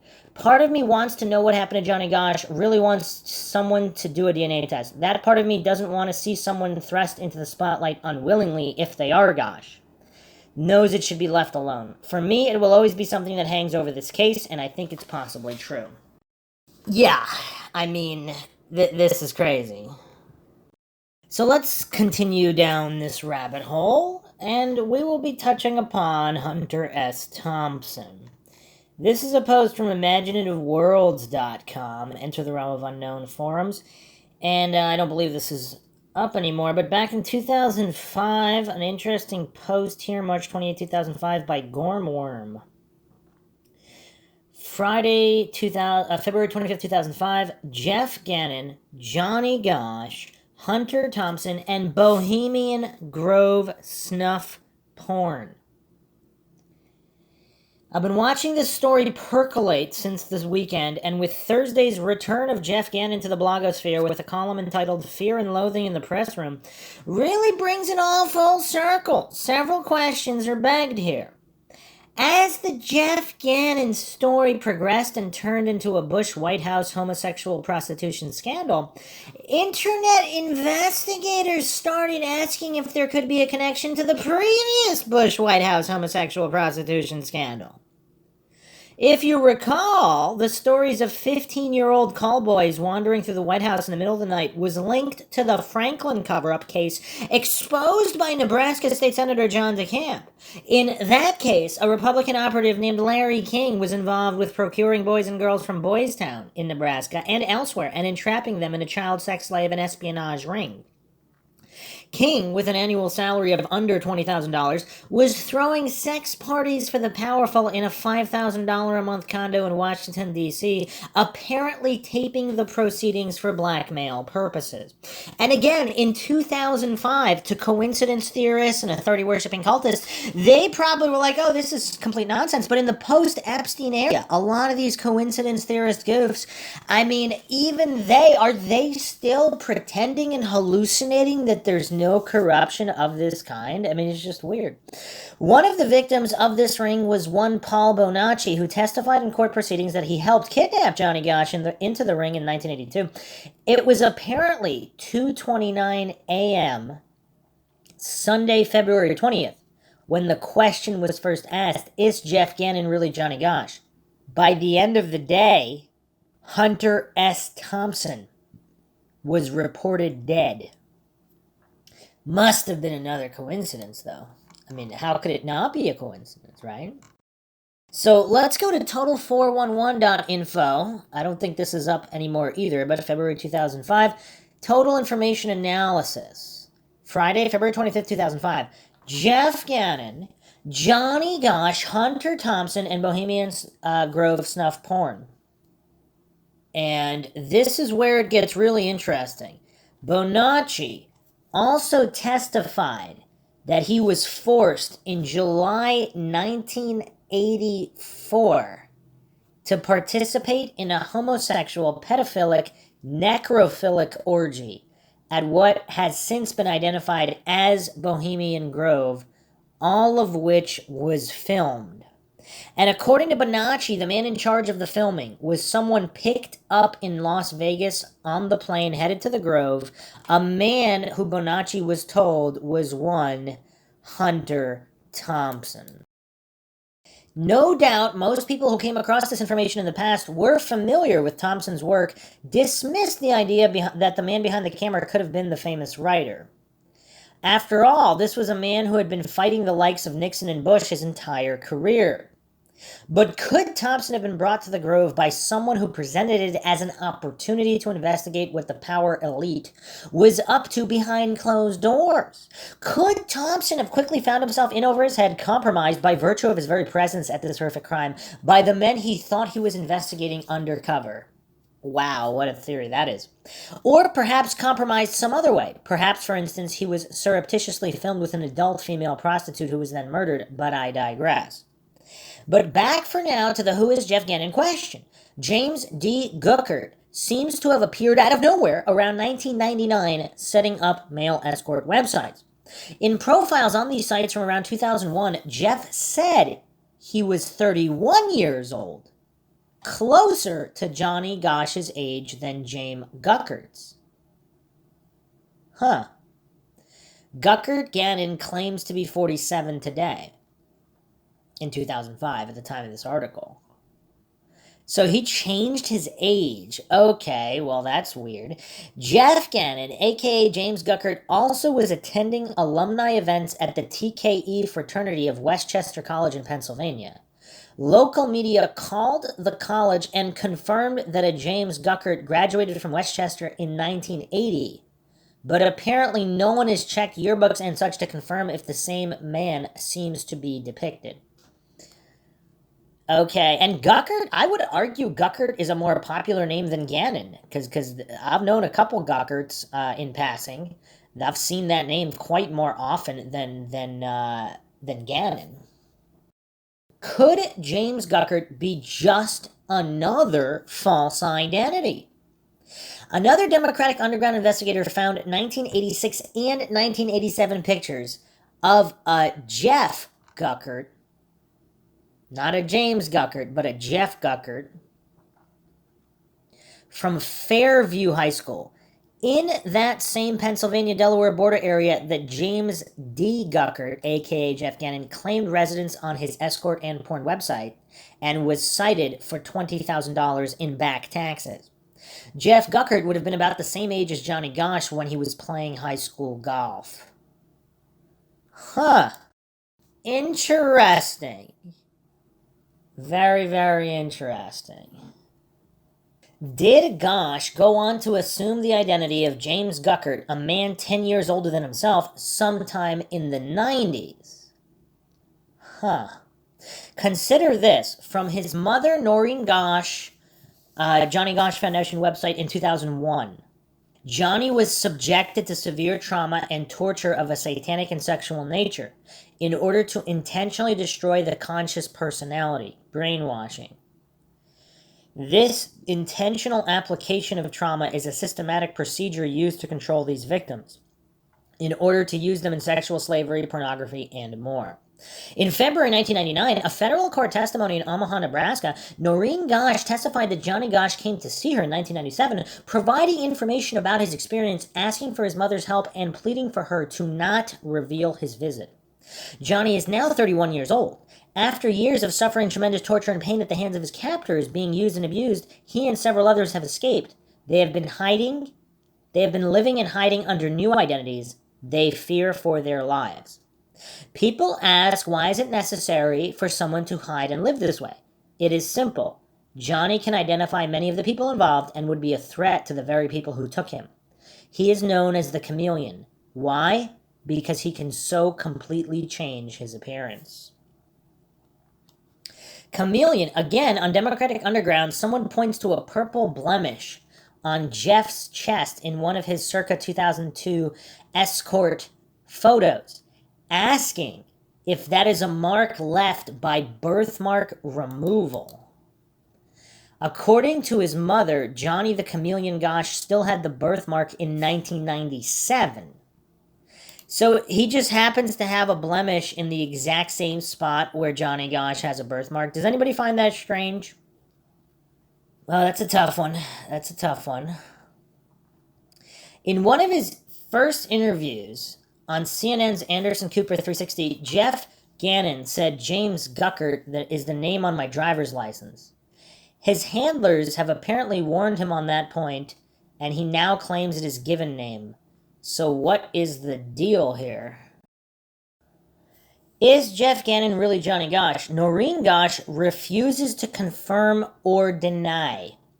If Gannon is Gosch, what is going on with him? Is his strange behavior a result of years of brainwashing, or is it something more? Is it possible he drew attention to himself during that January 26th press conference to pique the curiosity of citizen investigators, to draw attention to the dark side of the past 24 years of the Bush regime? He invited this investigation after the press conference and before the escort revelations by publishing a column titled "Hiding in Plain Sight." What? And this was within days of the Franklin cover-up figure George Paul Bishop's sudden arrest. So the first major article he wrote was "Hiding in Plain Sight"? What? Okay. And did that investigation have anything to do with the death of Hunter Thompson? Sherman Skolnick and Tom Hennigan at Cloak and Dagger Internet Radio say Thompson was working on a book about high-level sex rings, though they haven't offered a source. But that claim aside, we still have the timing of Thompson's reported death coinciding with these investigations. Did Thompson kill himself out of shame for his part at what happened at the Grove? Was he murdered to shut him up? Or did he fake his death to go underground while all this was breaking? Is there anything to all these questions? Jeff Gannon hints at a yes by putting up a new website headlined by a piece titled after Thompson's most famous works. It's all in plain sight.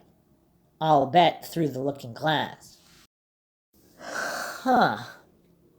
Comments here are that the birthmark, that blemish could be birthmark removal. It could also just be, some kind of makeup. All right, let's go down this rabbit hole. I mean, this is some dark stuff. This is really, really dark. We're going to go to unicorn144.wordpress.com. And this is November 30th, 2016. The Paperboy Johnny Gosch and the Hunter S. Thompson snuff film at Bohemian Grove. In 2010, the Huffington Post released an article on a problem that gets little attention in the mainstream press. And what's curious is that it has since, I don't know if it's still available, it's not coming up, but, I mean, I'm going to read a transcription of the article, but I don't know if it's still online here. One that if you do your research into it, you will uncover a monster so vile it will make you shudder. Some cry, some fill with rage, many just turn away as if the truth of the matter is so harsh that they just can't compute it when they see what's really going on with the highest levels of government and elite circles in America. So this is Huffington Post, July 23rd, 2010. A major federal investigation has found that dozens of military officials and defense contractors, including some with top-level security clearances, allegedly bought and downloaded child pornography on private or government computers.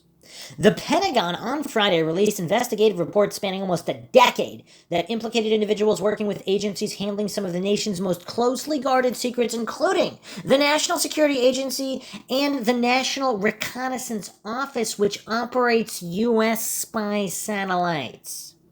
Defense workers who purchased child porn put the Department of Defense, the military, and national security at risk by compromising computer systems, military installations, and security clearances, a 2007 investigative report said.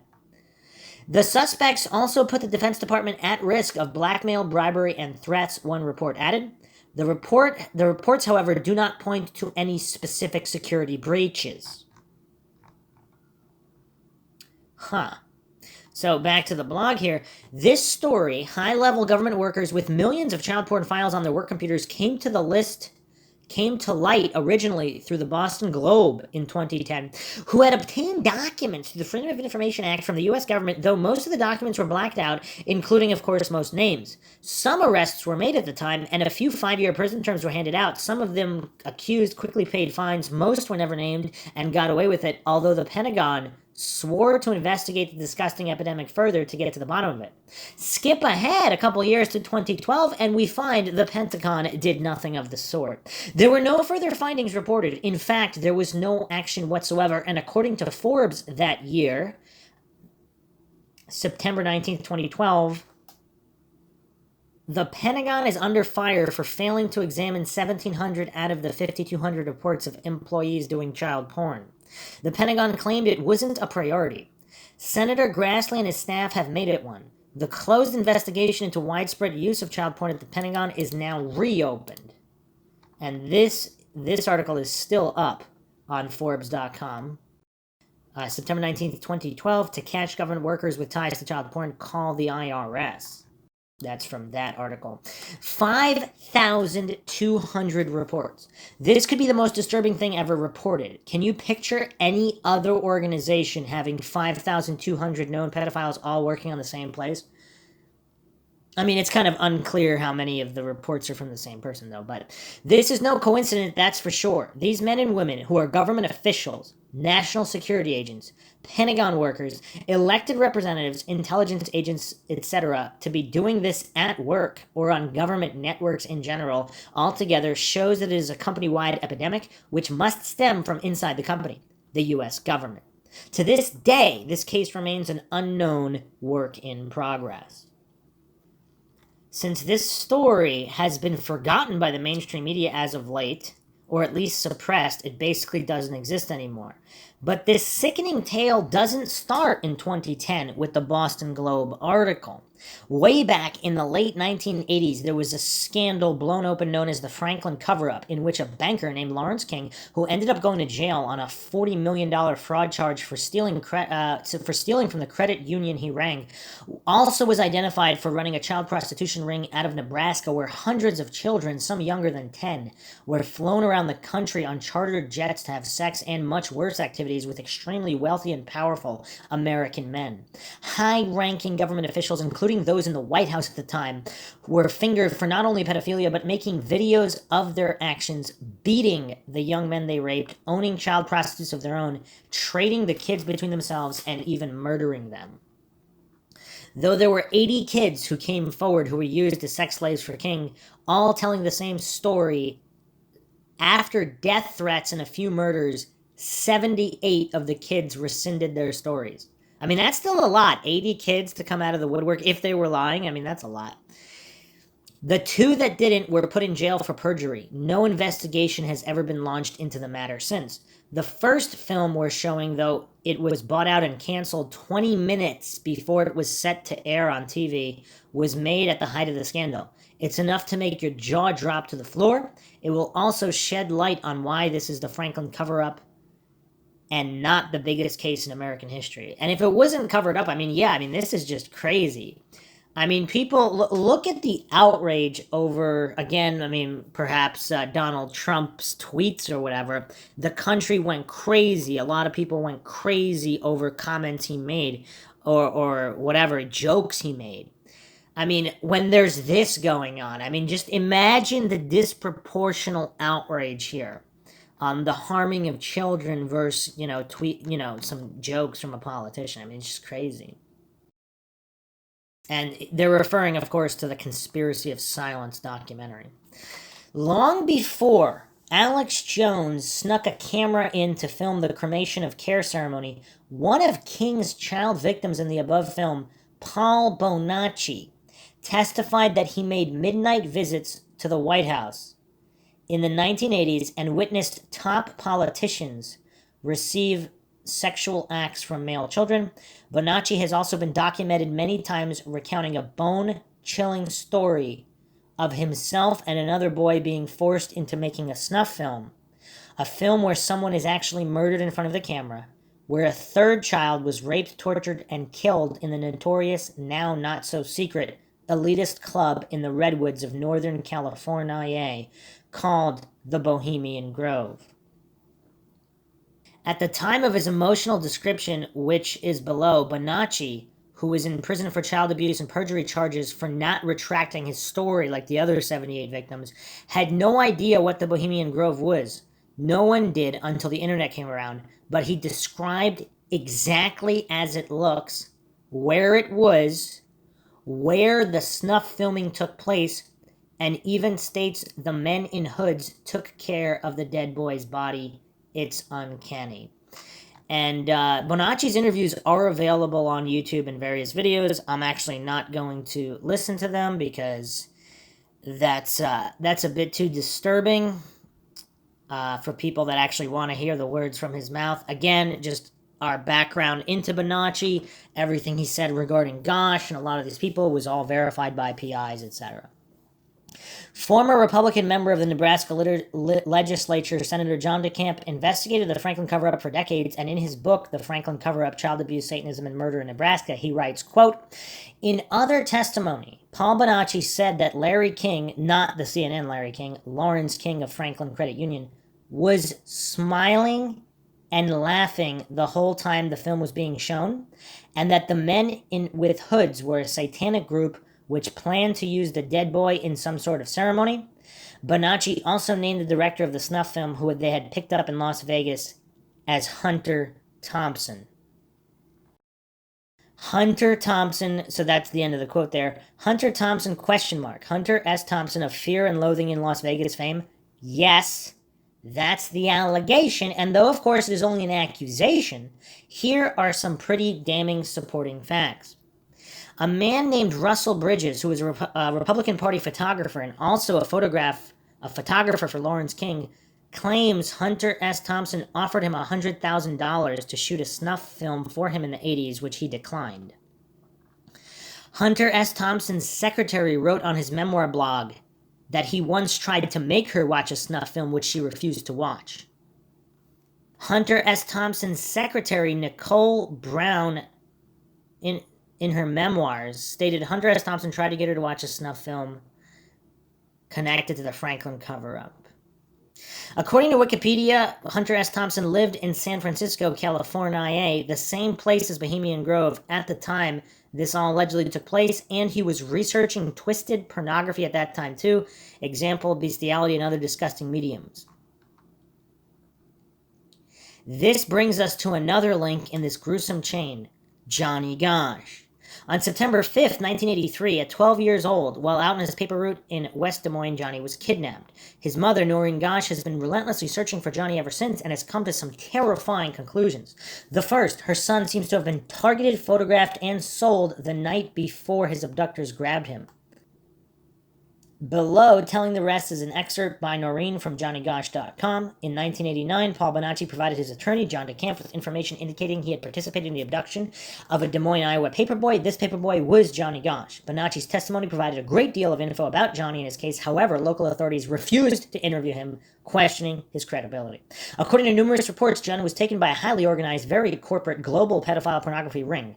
Evidence links to this 80s congressional callboy scandal, money laundering, drug running, illegal arms deals, and more. Like so many others before and since, Johnny was subjected to severe trauma and torture of a satanic and sexual nature in order to intentionally destroy the conscious personality, brainwashing. This intentional application of trauma is a systematic procedure used to control these victims in order to use them in sexual slavery, pornography, and more. End quote. As mentioned in one of the movie clips below, an FBI agent in the 80s who was assigned to the case named Gary Caradori once contacted Noreen saying he was flying out to Chicago to meet a source that would prove Johnny was a victim of the child sex slave ring. According to Caradori, he had photographic evidence that would blow the case out of the murky water. After meeting with his source, though, Caradori's private plane exploded in the air. He was with his 10-year-old son at the time. Both died in the crash. According to Noreen, Johnny contacted her in 1997 when he was 27 and told her the whole story of how he was kidnapped, tortured, brainwashed, hooked on drugs, and sold into the child sex trade. He pleaded with her not to say anything, promising her it would be the last thing either one of them did. According to Johnny, there was no escaping.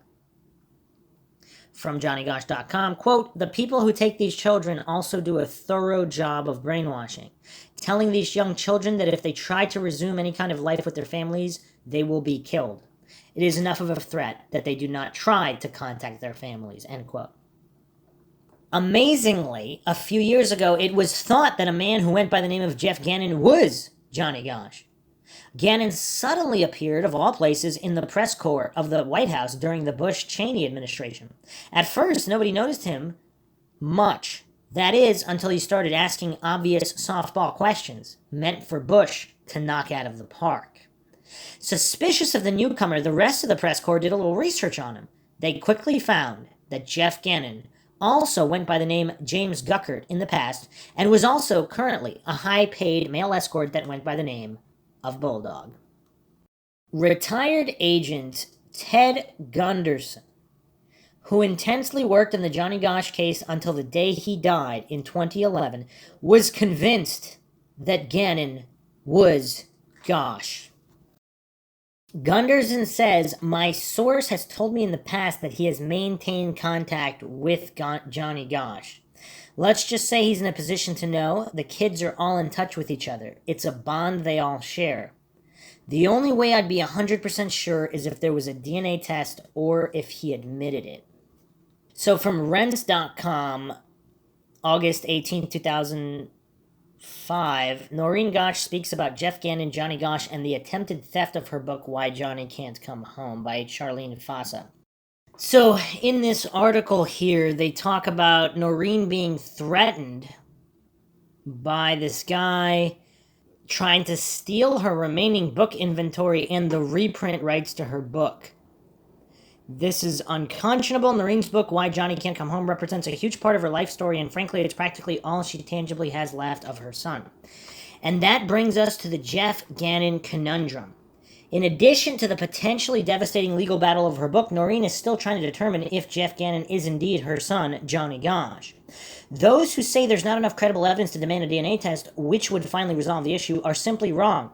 For example, Jim Rothstein, a retired New York City detective who spent 35 years on the force, much of it investigating child slavery and pedophile rings, asserts that the evidence is strong that Gannon is actually Johnny Gosch.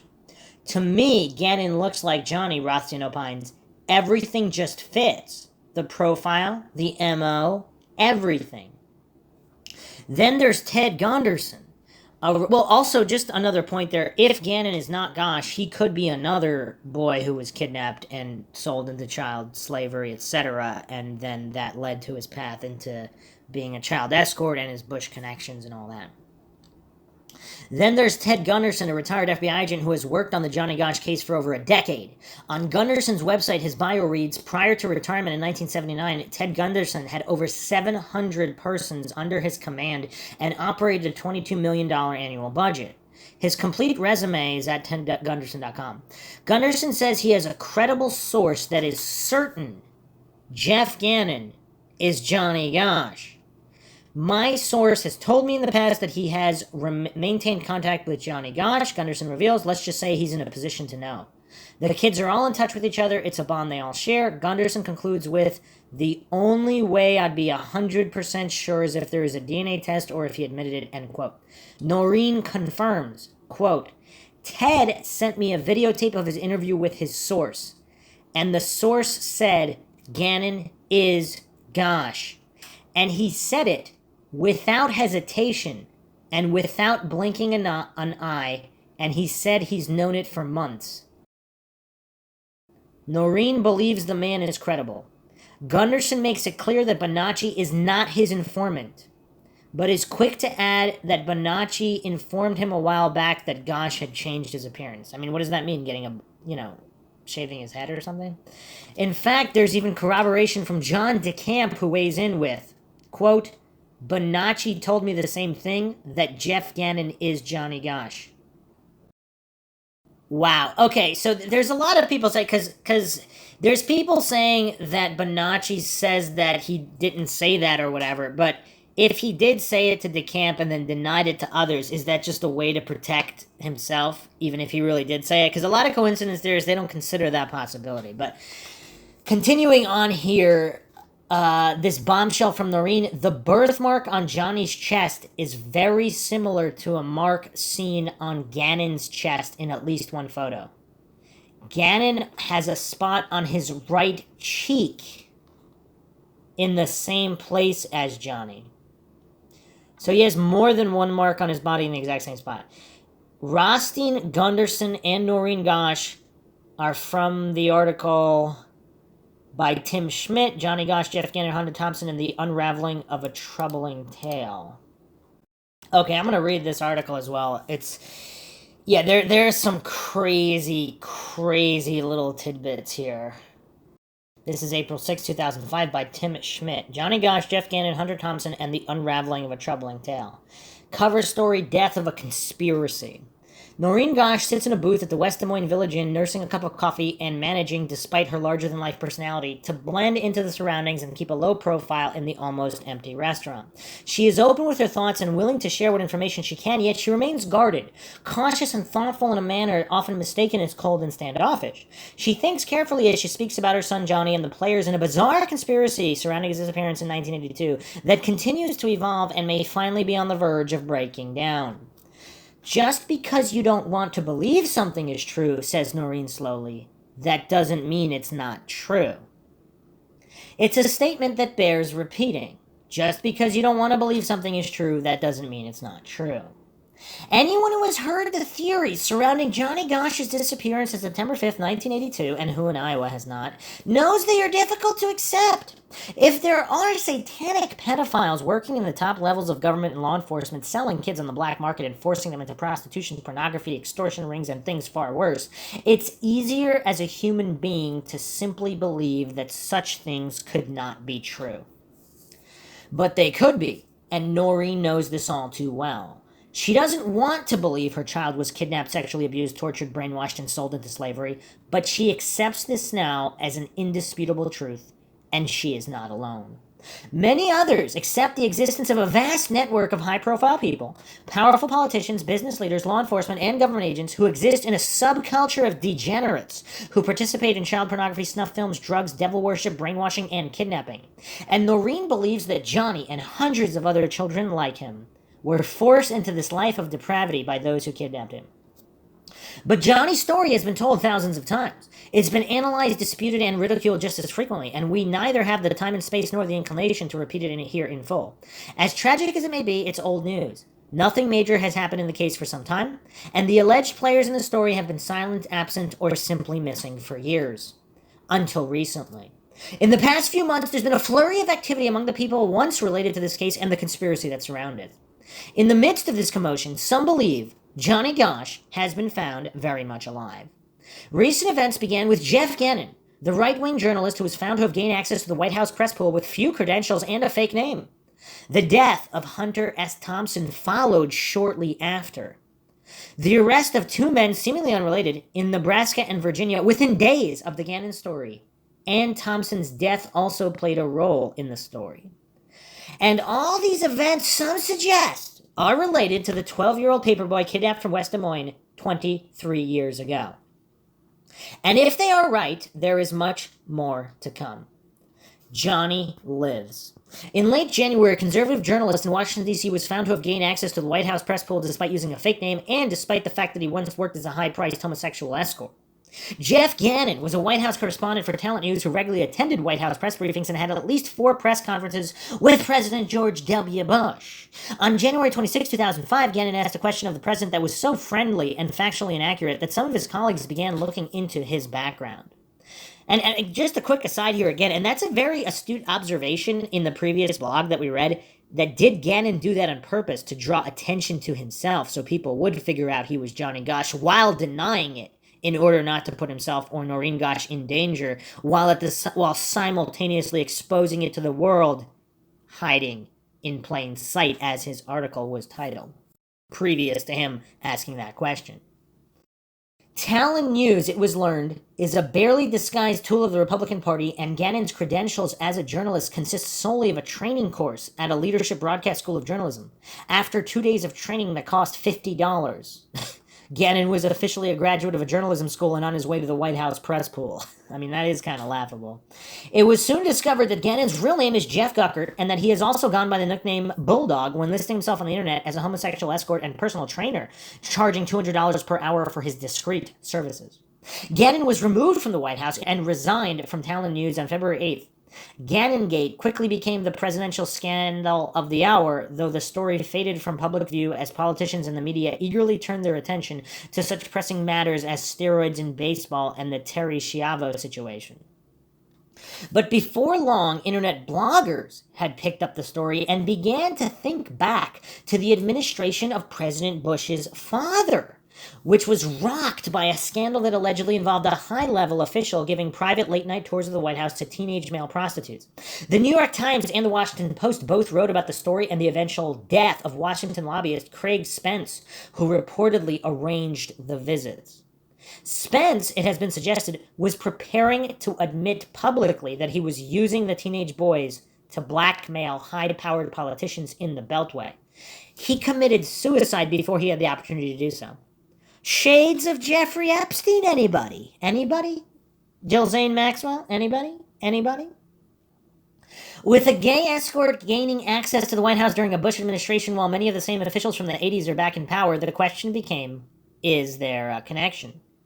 Private investigator Sherman H. Skolnick posted a story about the Gannon debacle on Rense.com, a site known for its conspiracy theories, and publicly stated on February 19th that Gannon is Johnny Gosch. Andy Stevenson, a blogger from Seattle familiar with the case of the details of the Johnny Gosch case and the child sex rings in Nebraska, detailed in the book The Franklin Cover-Up, began with a group of other writers and investigators to ponder the claim. They looked at markings on Gannon's body and compared them to those reported on Johnny Gosch. They considered the lack of personal information about Gannon's early years. They considered that Johnny was alleged to have been used as a gay prostitute for blackmail purposes. They considered that the high-powered people alleged to have kidnapped and brainwashed children as part of the government's Monarch Project and the MK Ultra program included Johnny, did so to use them in a variety of ways to advance their own agendas. And they contacted Noreen Gosch and discussed the idea with her, the first she'd heard of the theory, and they too came to the conclusion that Jeff Gannon is none other than Johnny Gosch. The internet has been abuzz with the theory ever since, and in a way it makes perfect sense. You've got a kid abducted and brainwashed into doing the bidding of government officials as part of a top-secret mind control program, so now that he's older, why not put him in the White House to soften press briefings to make the president look better? The suggestion from many is that Gannon is a Monarch program child-turned-adult operative. Gannon, according to investigators like Skolnick, is involved in high-level espionage and is also an expert on torture. He is said to have been an expert penetration agent using sex to compile negative data on U.S. and foreign government officials, and is also believed responsible for the Valerie Plame White House leak that allegedly caused 70 CIA undercover agents to be murdered. I mean, wow. I mean, what a tangled web this is. Yet others suggest that Gosch took on the persona of James Gannon Jeff Guckert and gained White House access with the eventual goal of exposing the people who kidnapped him and put him and his family through hell. Gannon is alleged to have a publishing deal with a Russian imprint, which some believe will result in a tell-all book that exposes those who paid for his services, as well as the pedophile ring that he, as Gosch, was victimized by after his kidnapping. I'm convinced 99% that he is Johnny Gosch, says Ted Gunderson, a retired FBI agent who has been working on the Gosch case for more than a decade. The only way I'd be 100% sure if there was a DNA test or if he admitted it. He bases his opinion on a confidential source from whom he claims to have a videotape testimony that has him identifying Gannon as Gosch. My source has told me in the past that he has maintained contact with Johnny Gosch, says Gunderson. Let's just say he's in a position to know the kids are all in touch with each other and it's a bond they all share. Again, like, what does it take to fool former FBI head Ted Gunderson with experience in all of these trafficking and missing children's cases, satanic expose? I mean, this guy clearly has a lot of experience in this dark world. And just as an investigator. The kids he refers to are those forced into the sex slavery rings in the government-sponsored mind and behavioral control programs. One of those kids is a man named Paul Bonacci, who claims to have participated in the kidnapping of Johnny Gosch and says he was forced to be the first person to molest Johnny. Bonacci has long claimed to be part of the vast network of children trained to work for the government and participate in deviant sexual acts to make the blackmail of politicians possible. In 1999, Bonacci won a $1 million lawsuit against Larry King, the former head of the Franklin Credit Union in Nebraska, whom he claimed forced him into the pedophile ring. The federal judge ruled Bonacci was truthful in his testimony, which included that he was one of several young male prostitutes known to have toured the White House in the 1980s. Gunderson claims that Bonacci is not his source for the Gannon is Gosch claim, but adds that Bonacci informed him a while back that Gosch had changed his appearance.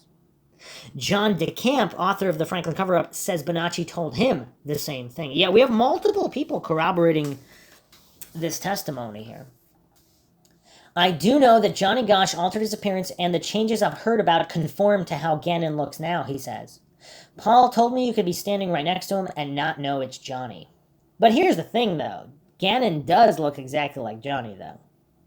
And he says that Gannon has been asked the questions but refuses to answer one way or another. A fellow in New York City went to his door and asked him about his mother in Iowa. And he... Wait, what? Gannon's mother's from Iowa? Or she's not, and the reporter just phrased it that way, as if it's Noreen Gosch. A fellow in New York City went to his door, asked him about his mother in Iowa, and he slammed the door on him. He says he wouldn't talk about it at all. A mother's instinct. Noreen Gosch has seen the videotape that Gunderson made with his confidential informant and believes the man is credible. Ted sent me a videotape of his interview with his source, and he said Gannon is Gosch. And he said it without hesitation, without blinking an eye, recalls Noreen, and he said he's known it for months.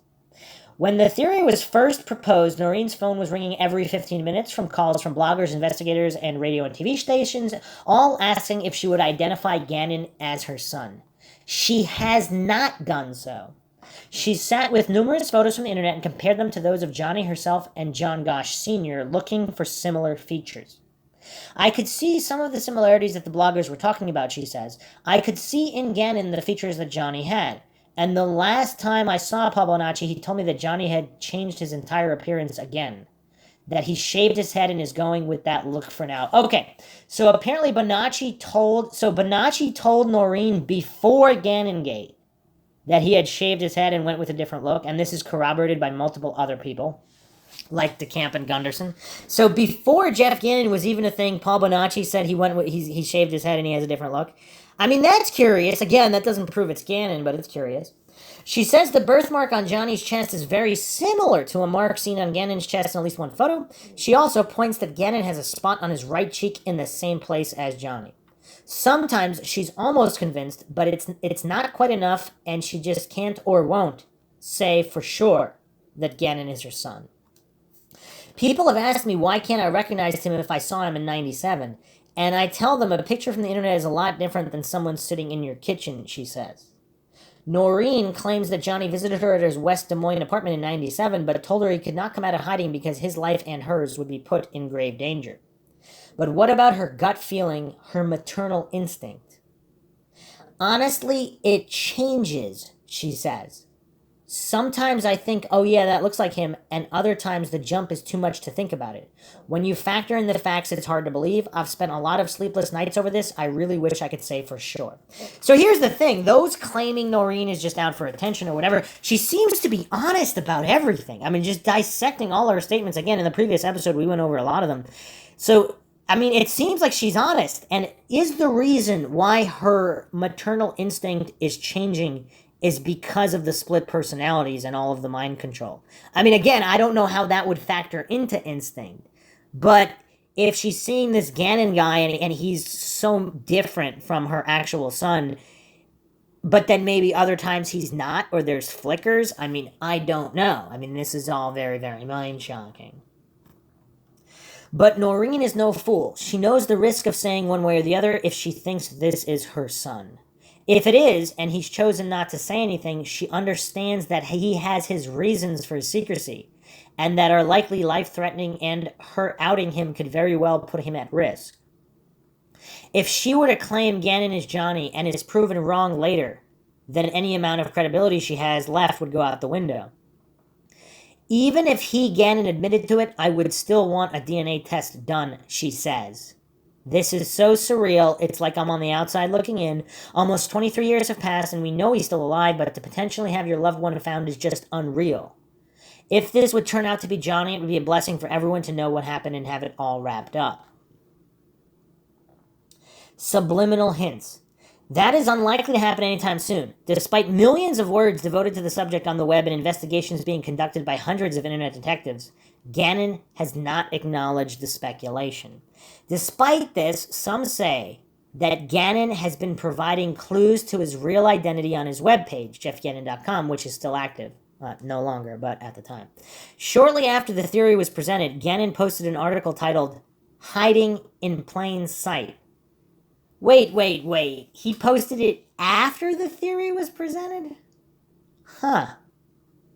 And posted a column entitled "Fear and Loathing in the Press Room," which some suggest is a reference to the recently deceased Hunter S. Thompson, who also was accused of involvement in pedophile child slavery rings in the 1980s. Wow. Oh, man. And the connection to Bonacci's claim about the snuff film at Bohemian Grove. I mean, this is a lot of coincidences here. I mean, it's a lot. Others suggest that his name itself is a clue to his real identity. Both Jeff Gannon and James Guckert share the same initials as Johnny Gosch. Furthermore, shortly after Johnny's disappearance, Noreen made a personal plea to the editor of the Des Moines Register, Johnny's employer. The editor printed her letter in the paper and mocked it by allowing the police department to dissect it. The editor's name was James Gannon. Is this all too mind-shocking for people? I would say those are subliminal messages, says Gunderson, an attempt on Gannon's part to let slip his identity. Jim Rothstein, a retired New York police detective who spent more than 35 years on the force, much of it investigating child slavery and pedophile rings, agrees that the evidence is strong that Gannon is actually Johnny Gosch. To me, Gannon looks like Johnny, says Rothstein. Everything just fits. The profile, the MO, everything. Rothstein has been involved as a private investigator on the Gosch case for the past several years, and he is working to get the final proof needed to determine Gannon's true identity. We're working on getting a tail on him and getting a DNA sample to test, he says. I still can't figure out why no one knows where Gannon was for 10 years. Why would he announce that, like, in an article, that they're going to tail him and get a DNA test? Although, how hard can that be to do? There have been some internet postings that gave a timeline of Gannon's life, but according to Rothstein, they are based on flimsy information that is not to be trusted. Records are easy to create. Maybe this Guckert kid died and someone took over his identity. If it is not Johnny Gosch, then it is one of the other kids like Johnny Gosch.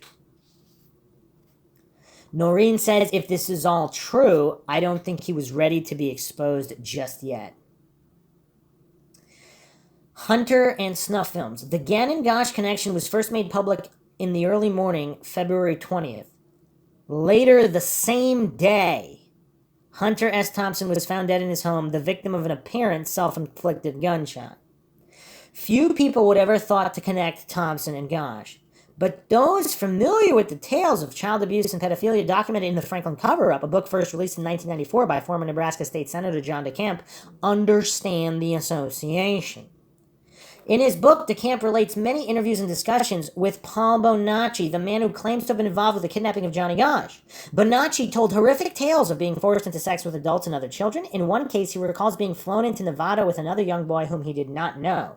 They took on another passenger there and headed to a secluded location where Bonacci says he was forced to have sex with the younger boy. The young boy, Bonacci claims in his book, was also forced to have sex with adult males, and then they killed the boy with a gunshot to the head.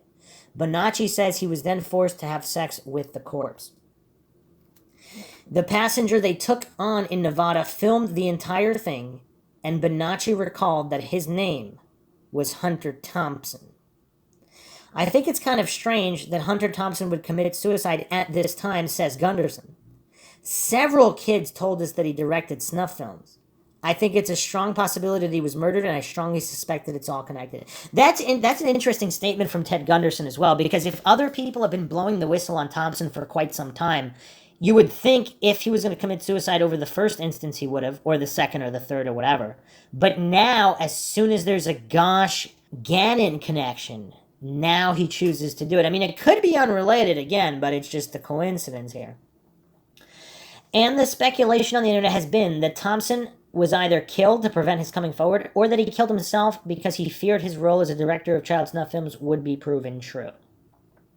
DeCamp also expressed some surprise at the timing of Thompson's death and says he still believes Bonacci's claim is true. Stevenson, the blogger from Seattle who has investigated the Gosch case, is also suspicious. I wonder, did he know? In light of Paul Bonacci's testimony regarding the snuff film, I submit he knew quite a bit, he says. The timing of his death was interesting. The snuff film that Thompson allegedly made with Paul Bonacci is believed, based on Bonacci's description of the surroundings, to have been filmed at Bohemian Grove, a summer camp of sorts for the rich and powerful. Bohemian Grove is a secluded area outside Sacramento, California, where world leaders and dignitaries meet annually for a retreat that involves neo-pagan activities, including mock human sacrifices, or allegedly mock, made before a large owl statue referred to as Moloch. While conducting the ritual, which they call the cremation of care, participants are dressed in druid robes and chant and sing before Moloch. Information on these gatherings has been known for some time, although video footage has only been leaked out of the site. Only recently been leaked out of the site. The site is very secure and access available only to a handful of people worldwide. As a child, Bonacci could never have had access to the site, but he described it accurately, including the large owl statue. I mean, that is so damning. Alright, here's another mind shock. Noreen Gosch says that on one recent evening, her website, johnnygosch.com, had more than 50 hits that came from within a 10-mile radius of Bohemian Grove. So keep in mind, Sacramento is over 100 miles from Bohemian Grove. San Francisco is 75 miles. And Santa Rosa is over 20 miles. That might be the biggest city, I think. Someone local to that area of Bohemian Grove can chime in here, but so there don't appear to be any big cities. So this is pretty much the middle of nowhere retreat, or with just small towns or cities, really small, within a 10-mile radius of Bohemian Grove. So these are not people from major cities looking up johnnygosch.com. These are more than 50 hits from a 10-mile radius of Bohemian Grove out in the woods. What does that mean? I don't know. What do all the coincidence theorists think about that? The CIA pedophile. In her book, Why Johnny Can't Come Home, Noreen Gosch writes about a man who contacted her just 6 months after Johnny's disappearance, claiming he worked with a government agency that was investigating pedophile organizations. George Paul Bishop, often known as just Paul Bishop, claimed he was a CIA asset and arrived in Des Moines in July '84 to offer his assistance to the Gosches. Before he left, he provided, through his investigation, a detailed map of the kidnapping scene. Bishop, according to Noreen's book, often called the Gosch home from the Washington, D.C. office of Senator Charles Grassley, with whom Noreen had worked on Johnny's case. Many times, Paul Bishop would call me from Senator Grassley's office, and when he finished speaking with me, he would hand the phone to one of Grassley's aides, who I was familiar with. Noreen recalled in her book, published in 2000. That convinced me Paul was an accepted visitor on the Hill in Washington. Based on this, Noreen believed that Bishop was responsible for securing her invitation to testify before Senator Arlen Specter's hearing on organized crime and its relationship to kidnapping at the U.S. Capitol. Bishop, in fact, picked Noreen up from her D.C. hotel and accompanied her to the hearings. Bishop became close to Noreen, even referring to her as Mom. What? But suddenly, in 1985, he disappeared from the scene. The phone number he'd left was no longer valid, and no one knew how to contact him. No one had seen or heard from him in almost 20 years until he was suddenly arrested on February 4th of this year in Virginia, after police allegedly found an explicit video of a 16-year-old boy in his home. Detectives searched Bishop's home and found the tape after receiving a complaint that he was allowing teenage boys to drink and use drugs on the premises. Noreen wonders now if Bishop was on the wrong side of Johnny's case all along. Was he involved in the kidnapping and merely running a smokescreen at the time to prevent discovery?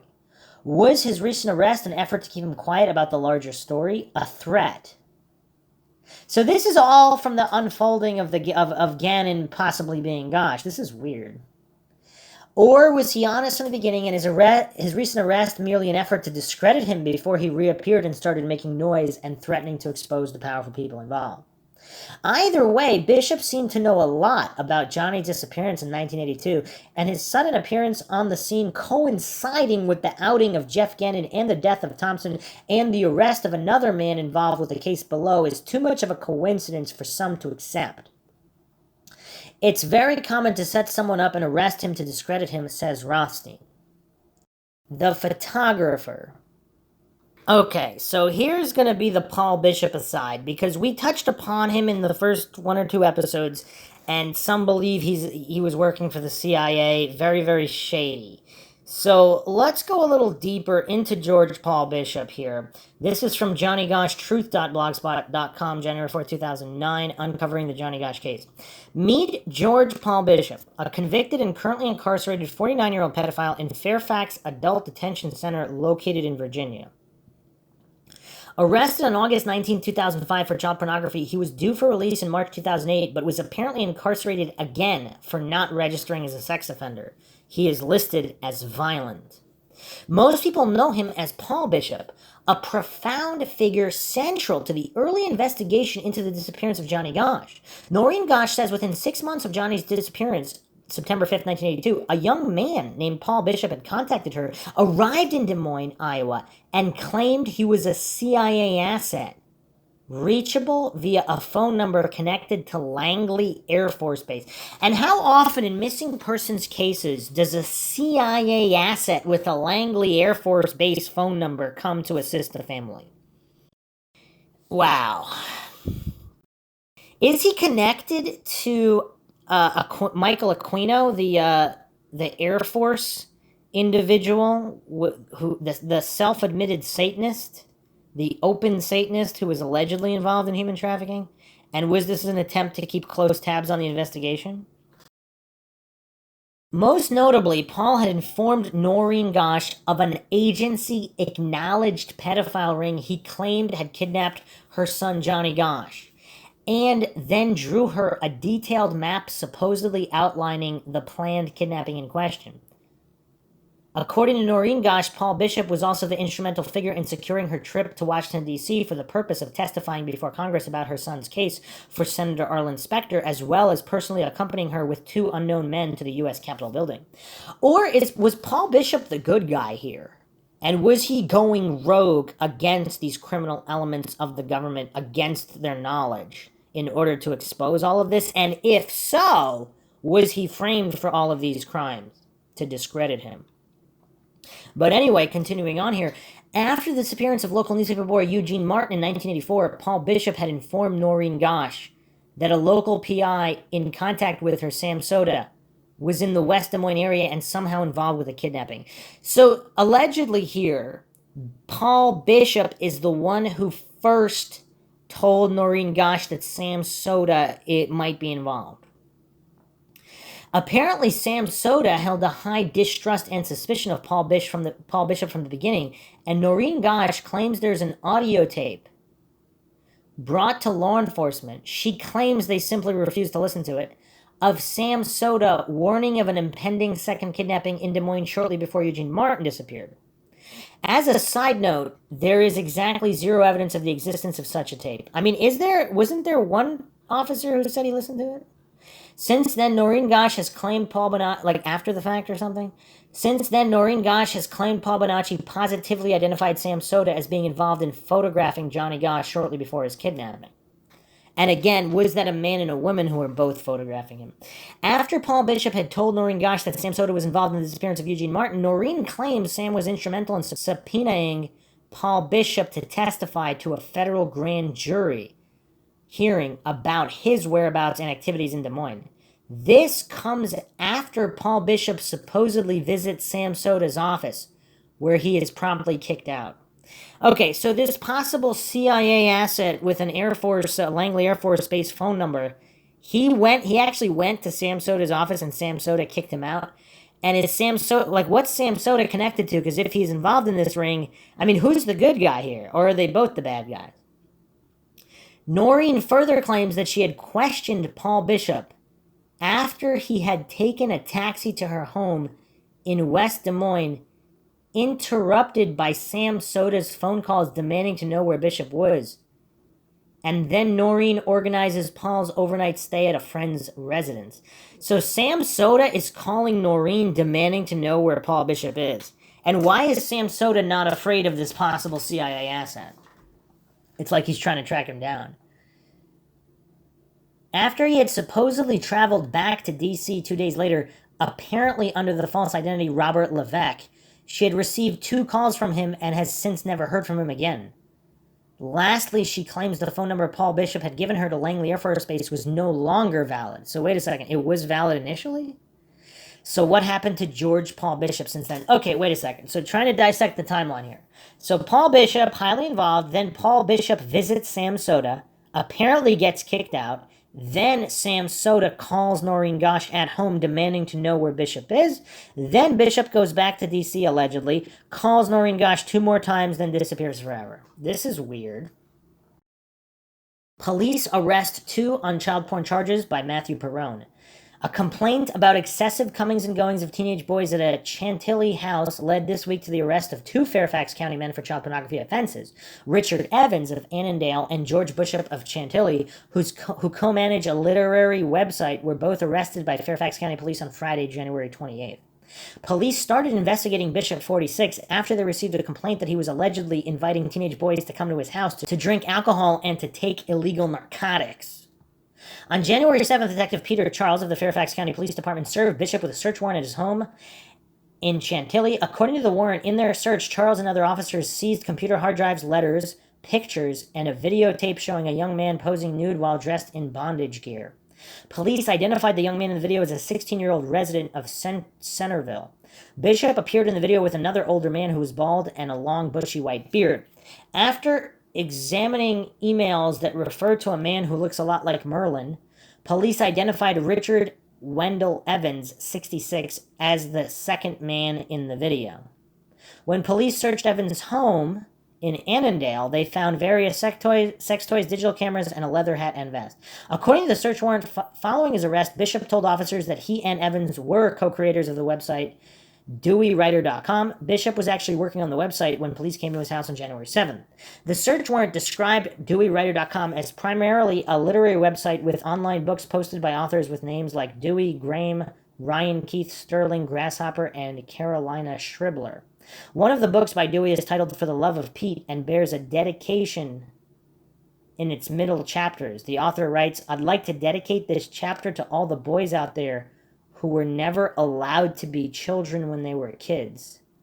May you find the child in you long before I found the child in me." What the heck?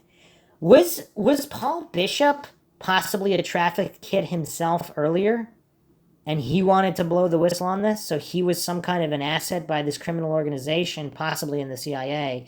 And then he wants to blow the whistle on all this because that was him. And that's why he was so connected to the Johnny Gosch case. As of February 1st, the website had more than 270,000 hits and featured links to several chat rooms. Both men were released the day of their arrests. Bishop, who was charged with 6 counts of possession of child pornography and 2 counts of manufacturing child pornography, was released on an $8,000 bond. Evans was charged with 1 count of manufacturing child pornography and was released on a $2,500 bond. This is from Times Community Newspapers, 2007. Okay, so Bishop pleads guilty to producing and possessing by Bonnie Hobbs. Thursday, June 30th, 2005. After being indicted by the grand jury in May, a Chantilly man pled guilty as charged Monday morning in Fairfax County Circuit Court. He is George Paul Bishop, 46. "Do you fully understand the nature of the charges against you today?" asked Judge Leslie Alden. "Yes, Your Honor," replied Bishop. "Are you entering your pleas of guilt because you are guilty of these charges?" she asked. Again, he replied affirmatively. So if he's not guilty, would he just say he is because he knows they're going to kill him if he doesn't? Is that what some people allege? And Evans pled guilty as well. Okay, and there's just a bunch more articles here. So in this August 26, 2005 article, so Bishop sentenced Friday 3 years in prison. The parents of one of his victims testified against him. So this is mostly concerning the tape and video he made of a teenage boy in bondage gear. The parents testified, whose son alerted the police to what was going on. Okay. So, okay, something weird's going on here. This is a troubling case, said Mooney. Look at the pre-sentencing investigation and what the defendant says about his account of what happened. He wants the court to believe the minor was dressed up as a male slave because he wanted to dress that way for Halloween. He says it was consensual, and he was just being a nice guy and providing the outfit and the environment. He denies giving minors drugs and alcohol and takes no responsibility for it, she continues. And he says making the tape was stupid and a simple mistake. He was 46 and he has prior criminal convictions. He'd be more believable if he didn't have them. Mooney revealed that in '88, Bishop had 2 felony convictions in California for oral copulation with a minor, plus an assault conviction in Fairfax County after he lifted a 12-year-old paperboy's shirt and kissed his stomach. What? A paperboy? So this is in 1988, in the 80s. What? This is really weird with Paul Bishop here. So, if that's all true and all these previous offenses are true, that does not look good for Bishop. So here's a quote from Bishop. Bishop said he regretted the 3 charges and had pled guilty to them. Quote, I am not a predator or a pedophile, he said. I don't have a proclivity for 17-year-olds. When I had a problem 20 years ago, I resolved it then. I don't feel I'm a threat to the community. So is he basically admitting his previous problem here while he was assisting in the Gosch case? What is going on here? What? I mean, this gets even worse. So Paul Bishop was also arrested between September 84 and September 85 in Alexandria, Virginia, for having sex with a 12-year-old boy at an Oakwood apartment complex. Soon after, he fled to California, but returned to Virginia after charges were filed against him there, before disappearing again up to his arrest and incarceration in 2005. So wait a second. So he's a possible CIA asset while okay, so this was before that. September 84, he was arrested? Between 80... When was he assisting with the Gosch case? So this is really weird.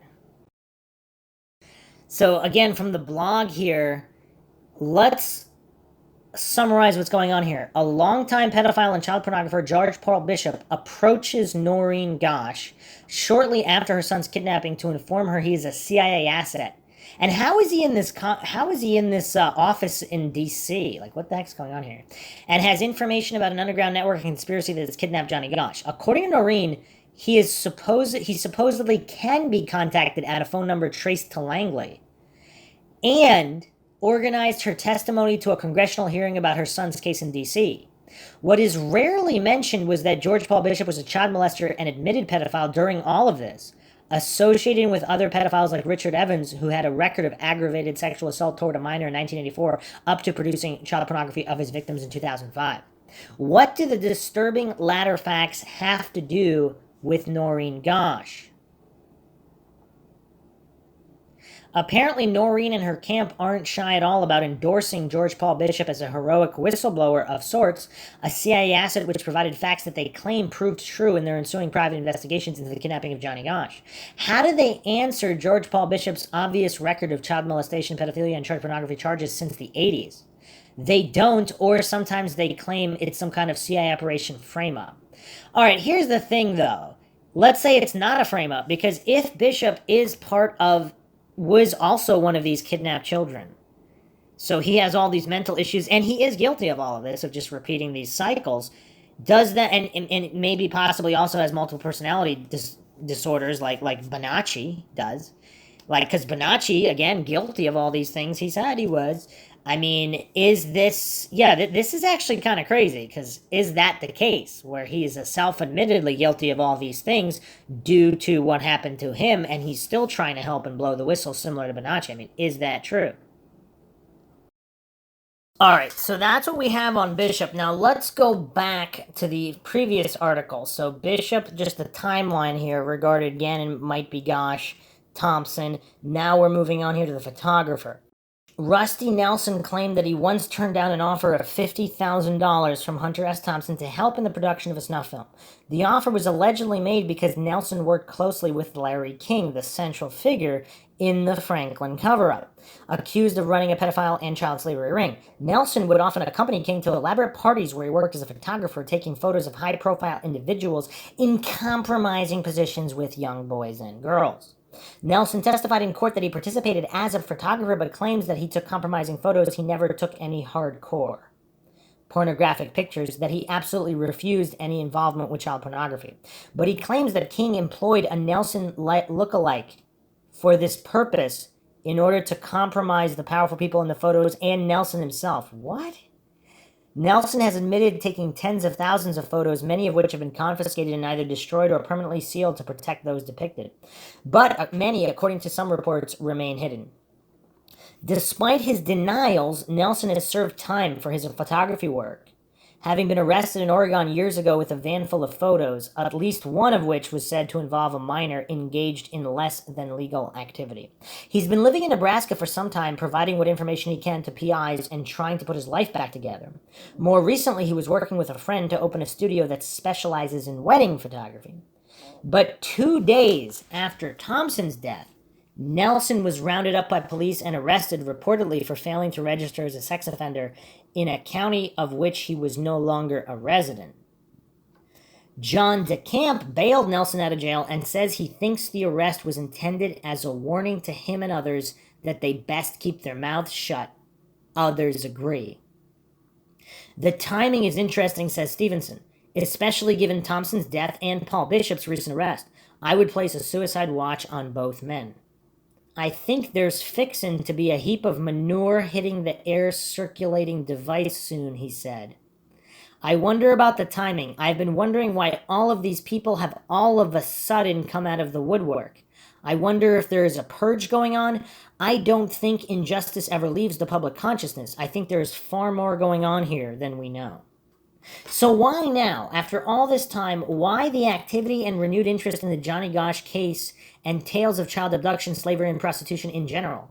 Did the theory that Gannon is actually Johnny Gosch hit too close to home and threaten to expose those with secrets to keep?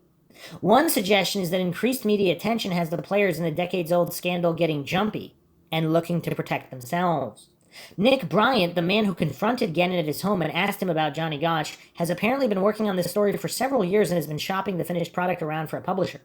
Rothstein says he's been working with Bryant for at least 3 years and that Bryant was originally commissioned to do the story for Rolling Stone, which has since turned the finished piece down.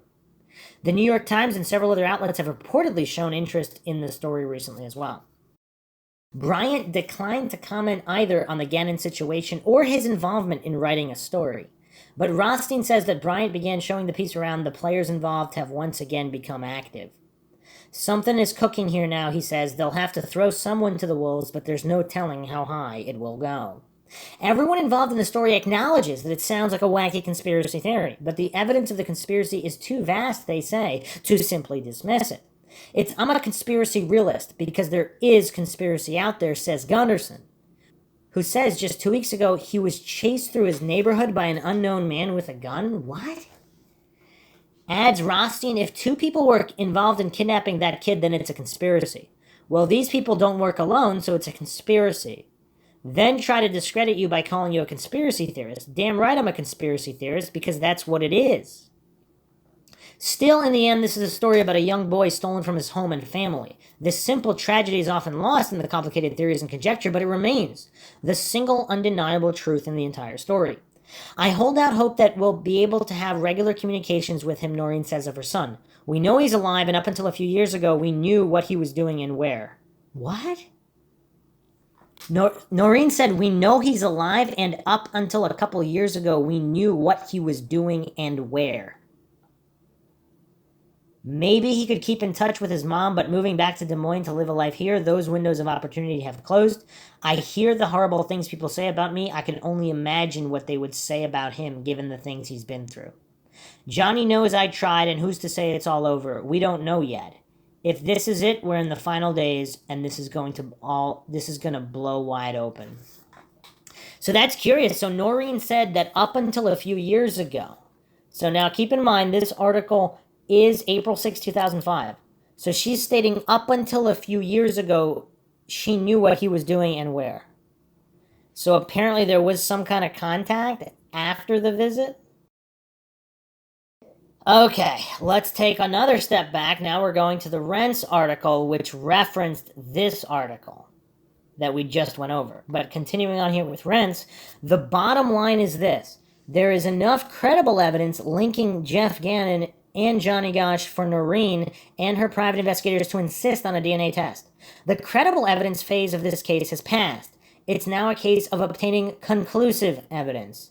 To her credit, Noreen has always maintained that she didn't know beyond a shadow of a doubt if Gannon was or wasn't her son, Johnny. But she'd like to know.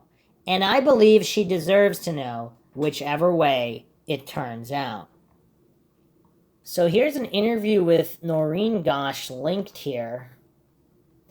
Also on Rent.com. I mean, some more interesting details here which are problematic. So Charlene Fossa, the author of the article I just went over on Rents, is interviewing her here. So she asks, isn't this the first time Jeff Gannon has publicly stated that he's not Johnny Gosch? Why now? So Michael Corbin here on the Closer Look Denver-based radio talk show stated that Gannon officially denied that he's Gosch and offered to Noreen Gosch to take a DNA test. Developments will follow. So this is the interview in the aftermath here.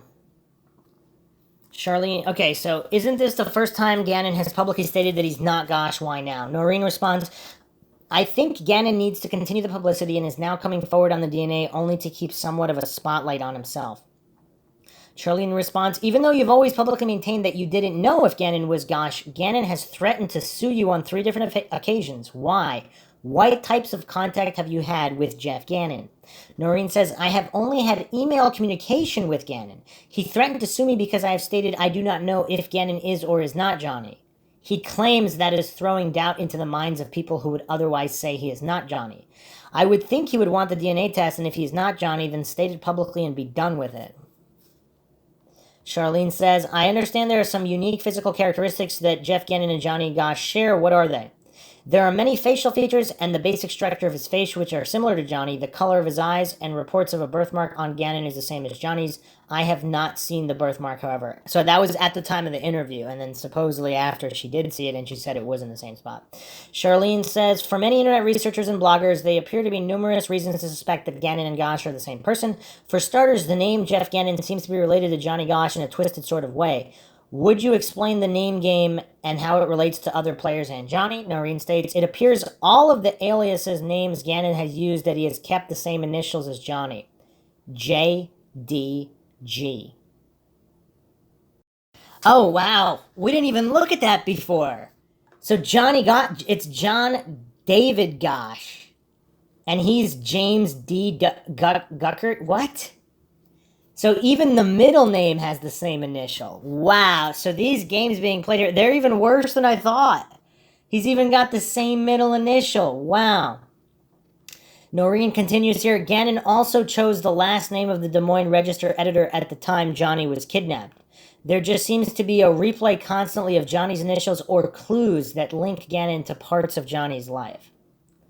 Charlene states, besides the physical attributions and JDG initials pattern, what other linkages, revelations between Gannon and Johnny may have compelled you and your team to propose a DNA test to be administered to Gannon in order to achieve closure on the Gannon-Gosch issue? Noreen states, there have been 2 informants who have stated Gannon and Johnny are one and the same person. For me, the only way that could possibly be resolved is a DNA test. That is the reason my investigative team have asked for a DNA test. Charlene states, I understand you've verified that Johnny had plastic surgery about 4 years ago. And coincidentally, he also started shaving his head around the same time. Noreen states, yes. Long before Gannon surfaced, I had learned that Johnny had plastic surgery and begun to shave his head. So when Gannon did come on the scene, it was one more thing to consider. Charlene asks, not long ago in an internet radio interview, I heard Rusty Nelson, Larry King's ex-private pedophile ring photographer, speaking about, among other things, Jeff Gannon and Johnny Gosch.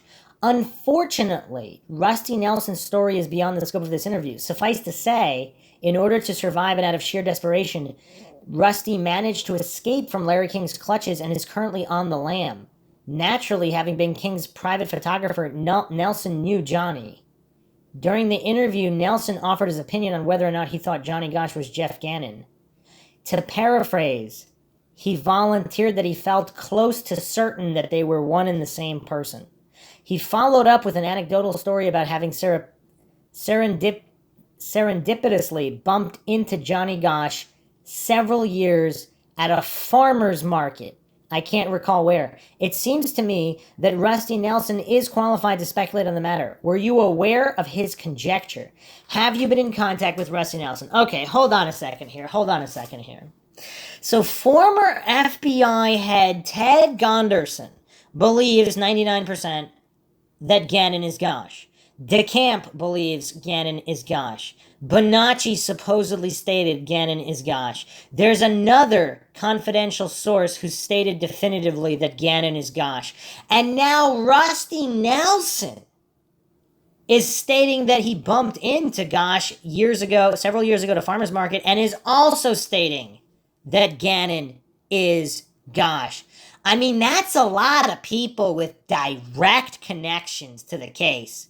Some of the people who directly knew Johnny before, all of them if you believe Rusty Nelson and Bonacci, and this other guy. I mean, this is crazy. This is a lot of directly connected people stating they believe that Gannon is Gosch. Wow, what does everybody make of that? So, continuing on with the interview here, have you been in contact with Rusty Nelson? Noreen states, I have been in contact with Rusty and have known him for years. He has shared a great deal of information with us and testified in federal court in 1999 as to all of these events. He told me nearly 4 years ago that he had seen Johnny at the farmer's market in a particular city, so she did not reveal which one here. Wow.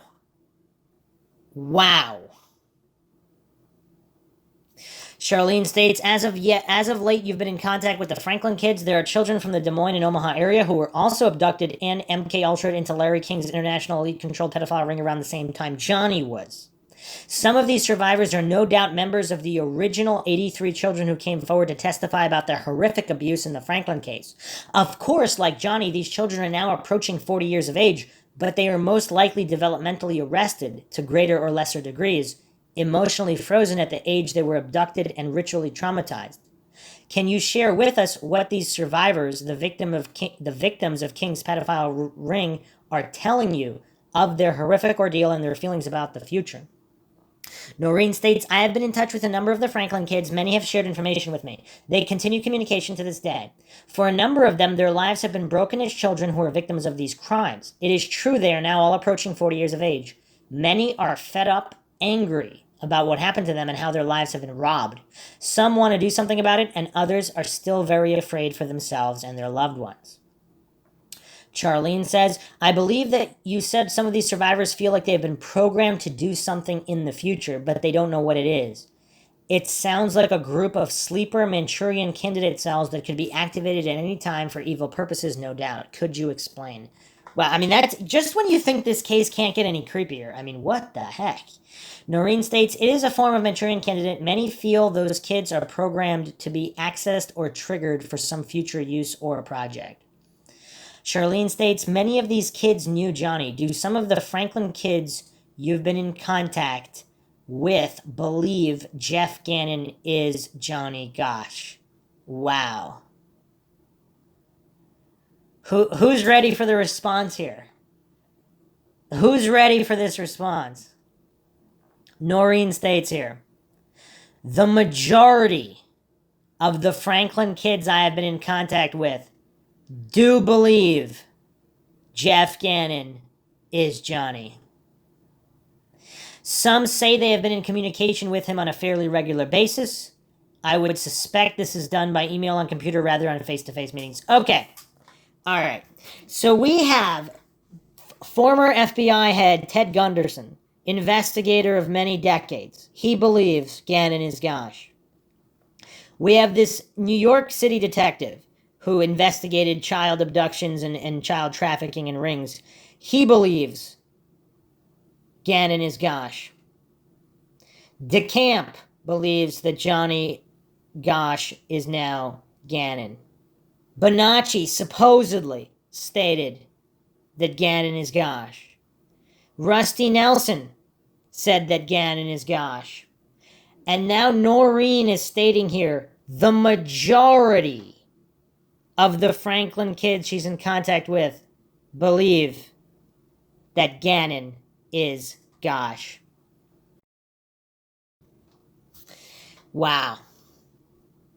Charlene continues here, on the Johnny Gosch Foundation website, you describe Johnny as chameleon-like. Others have also characterized him as chameleon-like, including some of the surviving Franklin kids.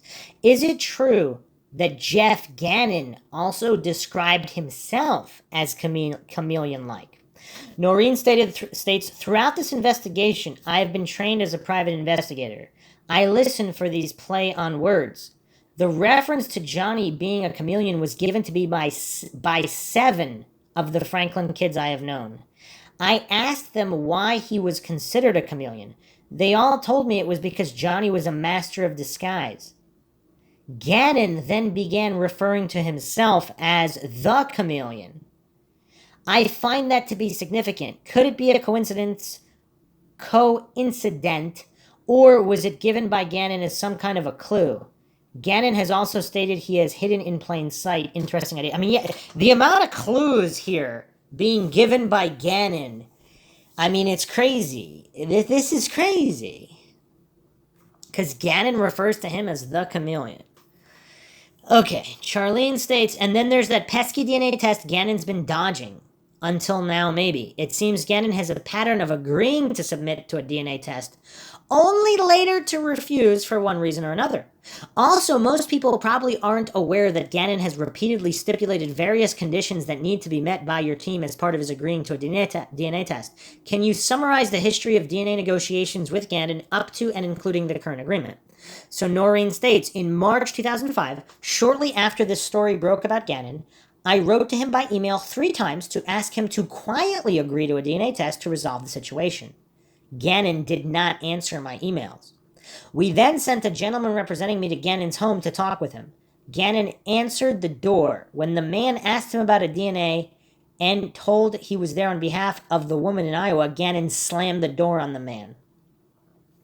We later were on a network TV show in which Gannon said he would take a DNA test, only to later develop all kinds of stipulations. 1, that the results should be kept private, no problem there. 2, that I would be required to make a statement saying he was not my son and sign documents agreeing not to ever mention his name in public.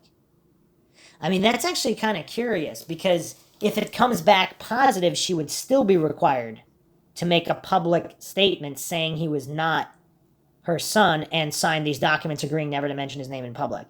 That's an interesting stipulation. 3, that Gannon would publicly make some declaration of spiritual support for me. Okay, that's weird. 4, finally, that Gannon go forward to be a national speaker for missing children. I mean, this is kind of weird, though, because so she's directly involved in NamUs and a lot of these organizations for missing children, and there's a stipulation that she would never be allowed to say his name, but that he would be a national speaker for missing children. Unless, again, he might just be playing games this entire time. So continuing on here, some of these conditions were absurd. To date, Gannon agreed to do the DNA on Michael Corbin's show and then has stalled once again. The DNA test is now in limbo for a while. Charlene asked, did Gannon ever ask to be paid for taking a DNA test? Noreen says yes, at one time he stated he wanted to be paid big bucks for his DNA sample. I rejected that idea, but offered to pay for the actual test. Okay, so he wanted money for a sample, but not a test. So what does that mean? He provides a sample which may or may not be his?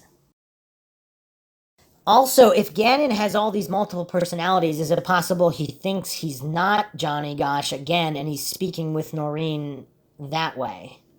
Even if he is, he thinks he's not. Charlene states, as I recall, your longtime PI, Mr. Rothstein, who is a retired New York City detective, is now in charge of the DNA negotiations and logistics with Jeff Gannon. If Gannon actually follows through and submits to a DNA test, I'm sure Rothstein will ensure every step of the procedure is carefully monitored. Call me paranoid, but I'd be suspicious of the results if there were any unsupervised gaps breaking the chain of evidence between the blood being drawn and the DNA analysis. Even if the lab is reputable, elite sociopaths, the people behind Gannon, with unlimited power and money to burn, always seem to find a way to derail these well-intentioned truth-seeking investigations. I'm sure Mr. Rothstein is 20 steps ahead of me on this and has a plan in place to control as many variables as humanly possible so that Gannon's DNA test results will be bona fide. Can you comment? Noreen states that Jim Rothstein has arranged for a reliable lab to do the DNA test. We have advised Gannon of this.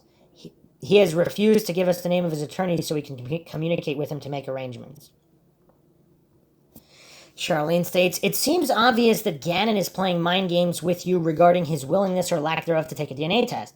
And as you have astutely surmised, this on-again, off-again DNA test scenario is free publicity for him. And I'm sure Gannon is more than capable of making good use of publicity, even if it's negative. On the other hand, if he is Johnny Gosch, taking a DNA test would undoubtedly put him in harm's way.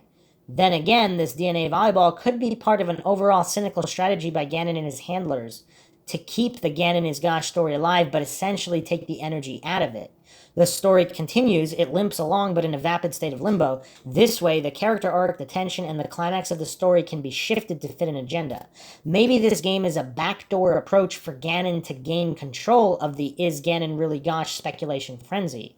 He knows the DNA ball will forever be in his court. If Gannon can keep the story focused at the level of a DNA test that he's never resolved, and if he can keep the public's attention focused on forensics, he's in control.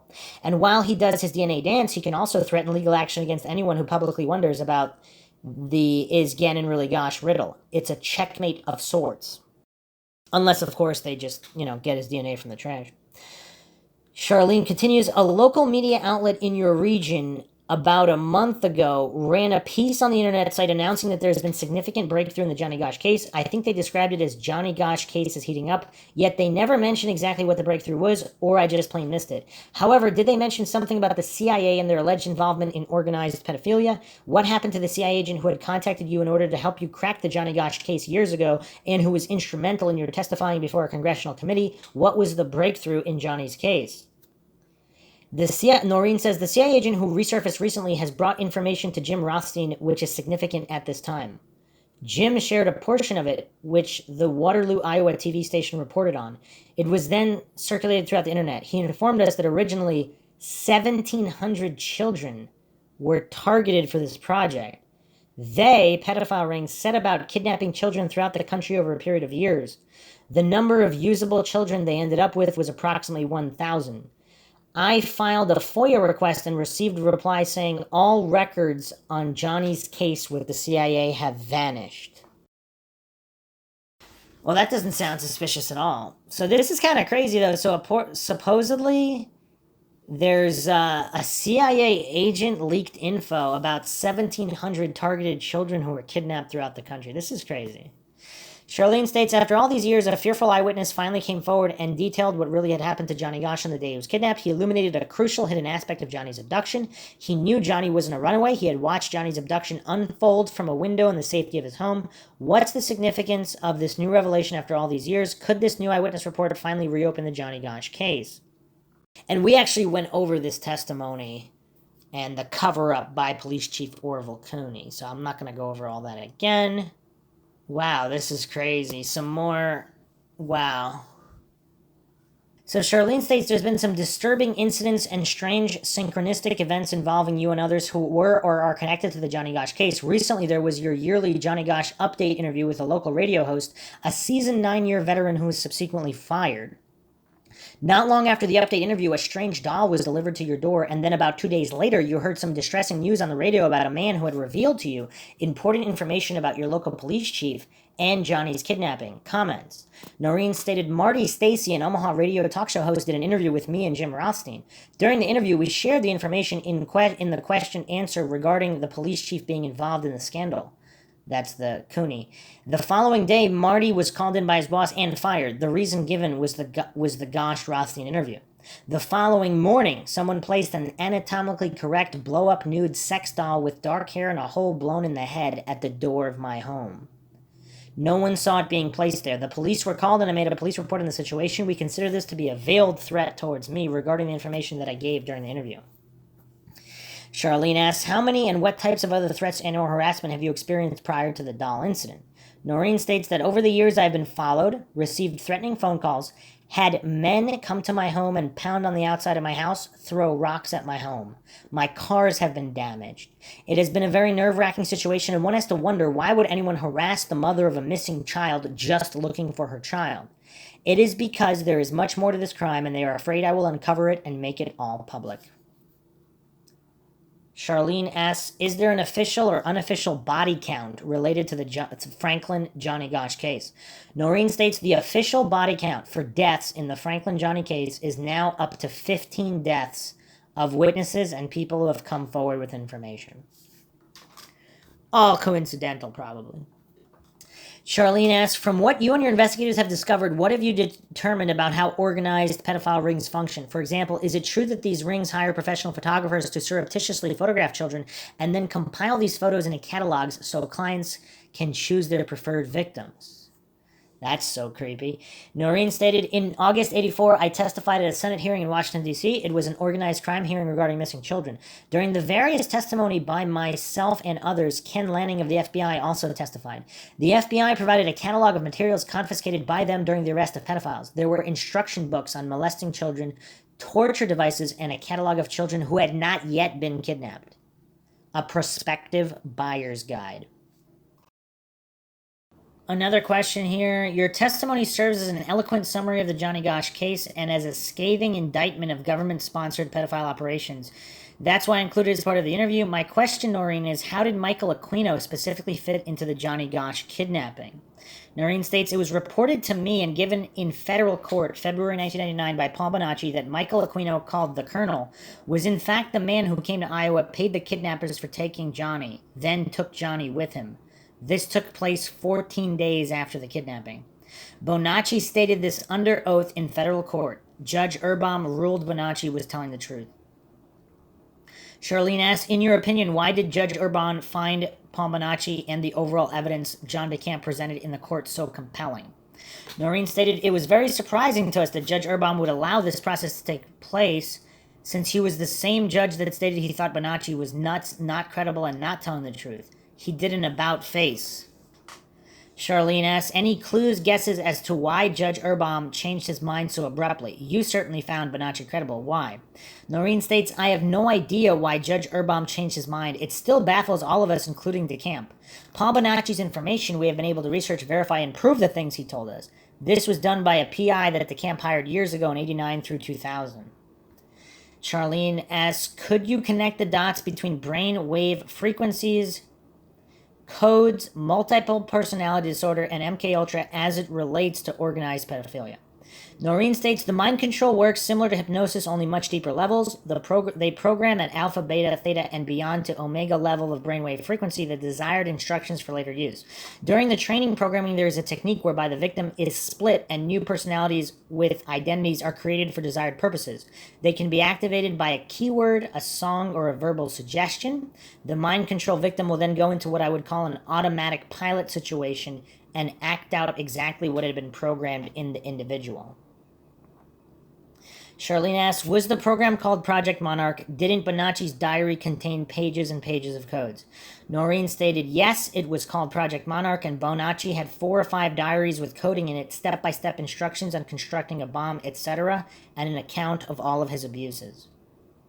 Charlene states, Paul Bonacci won the case. Judge Urbaum ruled that Lawrence E. King was to pay Paul Bonacci $1 million in damages. Although Mr. Bonacci has yet to collect a penny of this hard-won judgment, Paul Bonacci's court victory, especially what he conveyed about his role in the Johnny Gosch abduction, has given your investigation into Johnny's disappearance and organized pedophilia more credibility. You've been in touch off and on with Bonacci since '99. He's told you things about Johnny's appearance, changes that Johnny had made to his person that are congruent with Jeff Gannon's appearance. What did he tell you? When are you still in touch with him? Noreen stated, "We are still periodically in touch with Bonacci, but he has not made any reference to Gannon. He has stated he is in touch with Johnny, I believe on a somewhat regular basis. From time to time, he would give me messages from Johnny. This was prior to Gannon appearing on the scene. Since Gannongate, there has been no more info on Johnny from Bonacci." That's curious as well. Although supposedly DeCamp said Bonacci told him that Gannon was Gosch. Okay.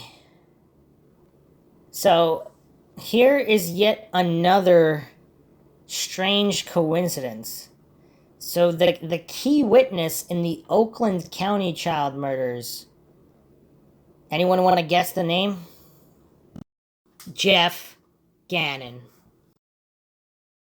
Let's go to the cinemaholic.com Oakland County child killers case. Who is Jeff Gannon? Where is he now? By Kriti Mehrotra, December 25th, 2020.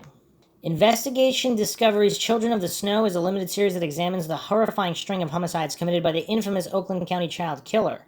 Between the winters of 76 and 77, 4 young kids, 2 boys, 2 girls, were abducted and slain in Oakland County, Michigan, with their bodies carefully laid to rest on the snow. Both the young males were sexually assaulted, whereas the females were left physically untouched. And of course, as Jeff Gannon's name is one of the most notable ones in the investigations for this case, he's been looked into as well. So this is between 76 and 77. Who is Jeff Gannon? According to a few reports, it seems like the anonymous tipster who became a common figure in the Oakland County child killer case does in fact have a name, Jeff Gannon.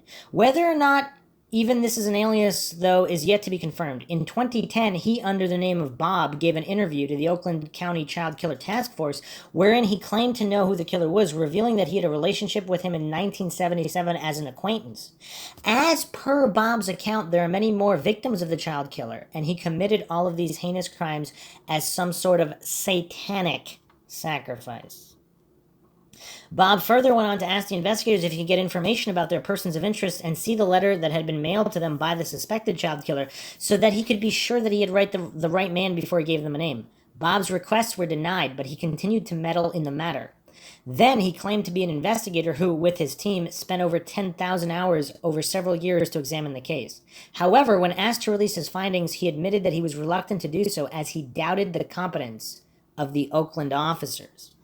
In 2012, Bob, with the help of Paul Hughes, an attorney representing a victim's mother, held several phone conferences intending to hand over the evidence he had accumulated. And in the end, he did so, but only to a select group of Detroit journalists. To preserve his anonymity, Bob insisted that none of the conversations be recorded. He declared that he had information linking at least a few more children to the unidentified serial killer and theorized that the perpetrator was killing so as to conduct Wiccan human sacrifices related to pagan celebrations and holidays or important dates in the lunar calendar. Where is Jeff Gannon / Bob now? After Bob claimed that there were a total of approximately 11 to 16 victims of the Oakland County child killer, significantly more than the 4 that had been officially confirmed, he explained his reasoning behind it. He alleged that his team had found the other cases to be similar to the previous ones, that it was highly improbable for it to be a pure coincidence. And to be honest, his claims were seriously taken into consideration by the media, as he also said that he had worked within law enforcement in his lifetime, although he refused to reveal which division. As for who he is, or what he does, well, we're not too sure, especially as we have no idea what he looks like, or if Jeff Gannon is even his real name. After all, Paul Hughes himself admitted that he didn't know Bob's real identity. In fact, in all of the interviews he gave over the years, he also refused to reveal where Bob lived. All we know is in the end that all of Bob's claims were dismissed by the authorities because of lack of evidence, and that the families of the victims began feeling like Bob was trying to make a profit out of their ordeal. But did he actually, though? So here's a post to what we started with in the podcast, the whatever happened to the Jeff Gannon conspiracy on the Reddit conspiracy sub. Commercial Work 3544 stated this a year ago. I just found something interesting while reading into the Oakland County child killer. I don't know if you're familiar, but it links to the pedo rings from the 70s and 80s in Ohio and Michigan and the Fox Island story. There is also a podcast called The Clown and the Candyman that puts it all together, but this is the first I've read about this Jeff Gannon, and in this story, and it was back in 2005, and he came from out of nowhere and tried to insert himself into this case. And if you were to believe the theory that Jeff Gannon may be Johnny Gosch, then I think this is the same Jeff Gannon. In 2005, an unidentified man who would later emerge to become a common figure in the case and has been referred to by the alias of Jeff was reminded of a relationship he had in 1977 with an acquaintance. In an interview given to Oakland County investigators in 2010, Jeff informed them of atypical observations and actions while driving and conversing with the acquaintance, such as taking him to buildings where satanic rituals were allegedly performed. The acquaintance navigated through the lesser-known routes associated with the case with ease. The acquaintance also spoke of details written in Allen's letter. Jeff requested information about the Allen letter to help confirm his suspicions, but was denied. In 2010, Jeff gave a recorded interview to Oakland County investigators and prosecutor Jessica Cooper to present evidence pertaining to the investigation. Jeff claimed to have tried to approach Cooper with his findings and to convince her to place the case under the jurisdiction of the Department of Justice. The department was already involved through the FBI and through resources such as VICAP database. Cooper dismissed his suggestions, and as there was no new evidence presented, his request to inspect the Allen letter was denied. Cooper described the interview as a rambling statement outlining a theory that the Oakland County child killer abductions and murders were related to pagan holidays, the lunar calendar, and Wiccan rituals. Jeff proceeded to correspond with Deborah Jarvis, the mother of victim Christine Mihalik.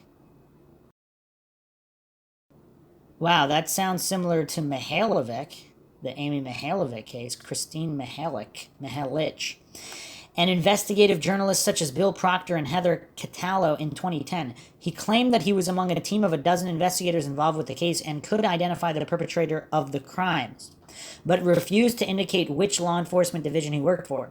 Jeff claimed to have invested 10,000 hours into the investigation over several years, but was reluctant to release his results as he doubted the competence of Wayne and Oakland County investigators. In a press release email, Jeff indicated possible meddling by Cooper and other reasons as to why he had not made his investigation public.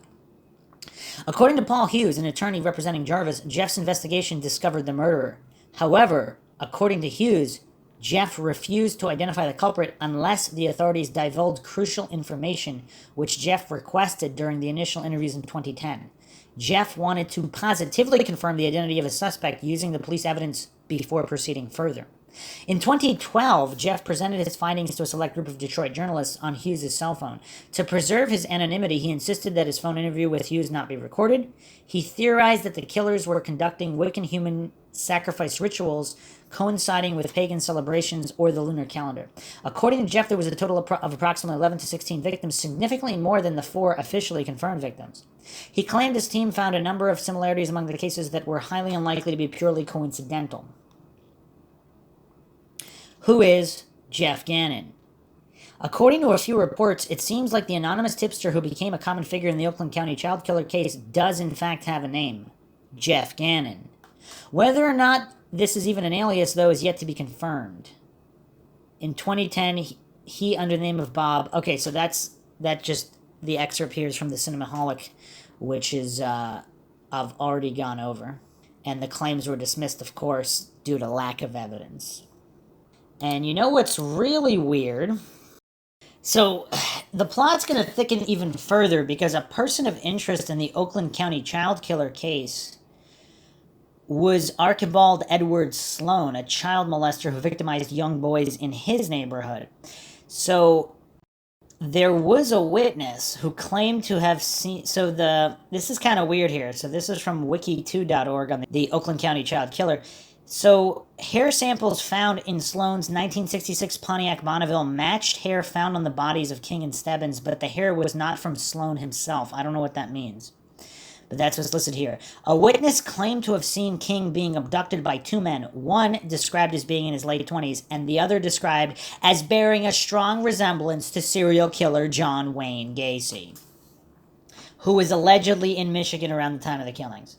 So, you know what's crazy, though, of course, is the Gacy associates and all of that I went over in the previous episodes, the Delta Project connected to the Johnny Gosch case.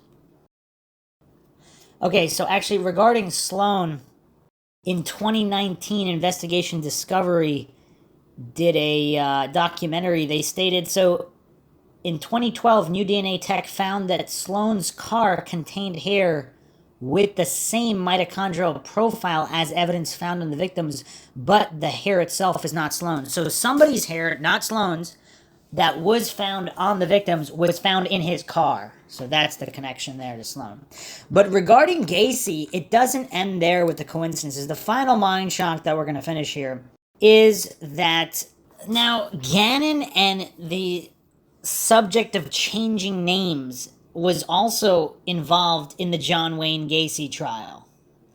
Donita Ganzon, who happens to be 33 years of age. See, this is why people think this case is a psyop. I mean, you have Freemasonry all over the place. But Donita Ganzon testified here that this is Rockford, Illinois Register Star, February 9th, 1980.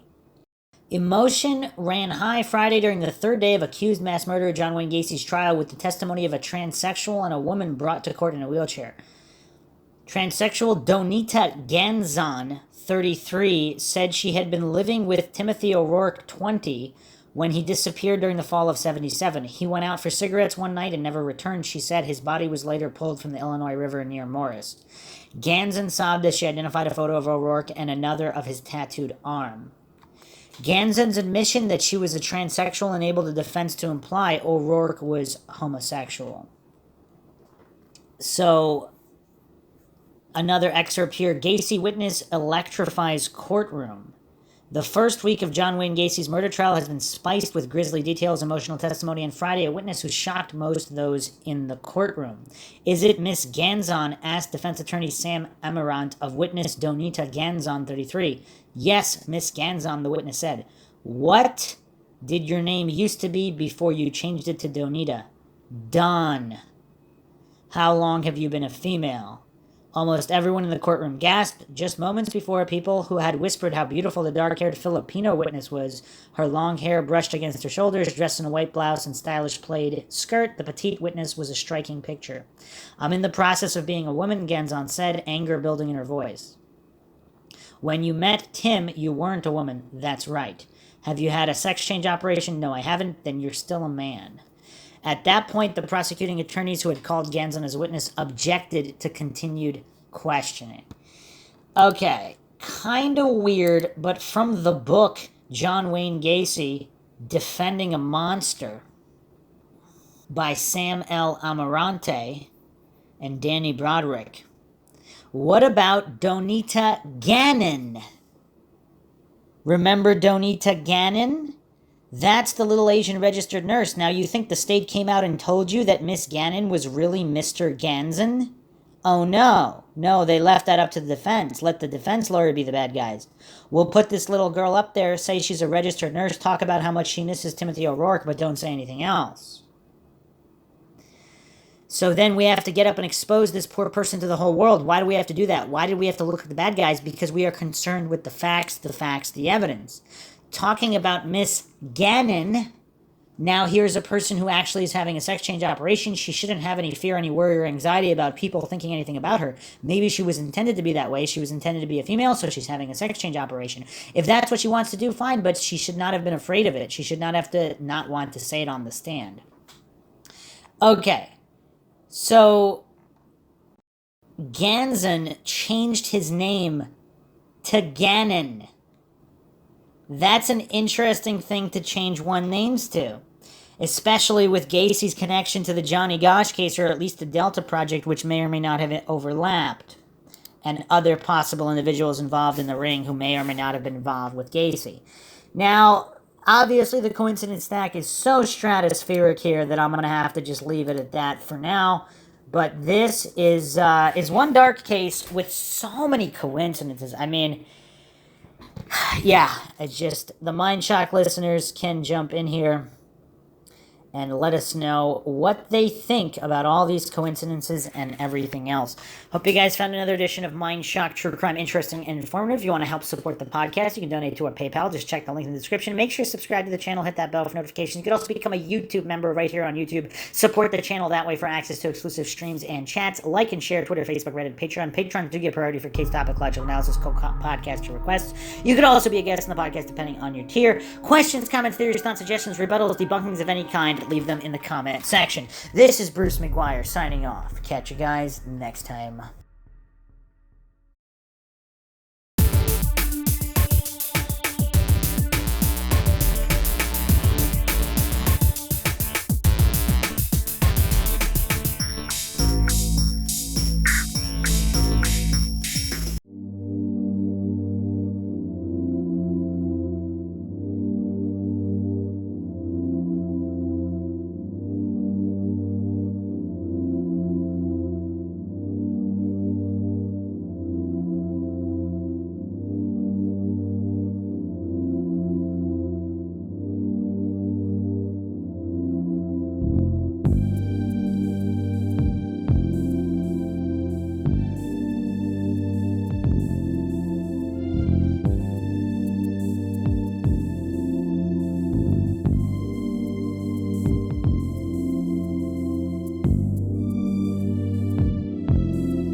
If you like audiobooks or audio shows, check out a free trial of Audible. Just click the link in the description. Welcome to Mindshock True Crime. You are listening to the Johnny Gosch series. This is episode 5, Why Des Moines? And we will discuss why Des Moines, Iowa, of all places in the United States. I mean, this is not one of the most popular cities. This is not one of the most populated cities. This is not a tourist destination. This is Des Moines, Iowa. Again, a lot of people probably don't even know what state Des Moines is in. This is not one of the foremost destinations in the U.S. Not for business, not for pleasure, not for any kind of tourism. People from outside of the U.S. probably don't even know that Des Moines is a city in the United States. So that's actually one of the first things that struck me when I first started researching the Johnny Gosch case in depth. Obviously, I had heard about it years and years ago.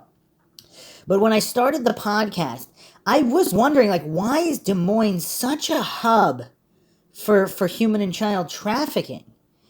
I mean, there's so many other cities where, of course, it does take place. I mean, major cities, unfortunately, there are a lot of people trafficked there. There's a lot of demand. But Des Moines, of all places, I mean, it does seem pretty weird.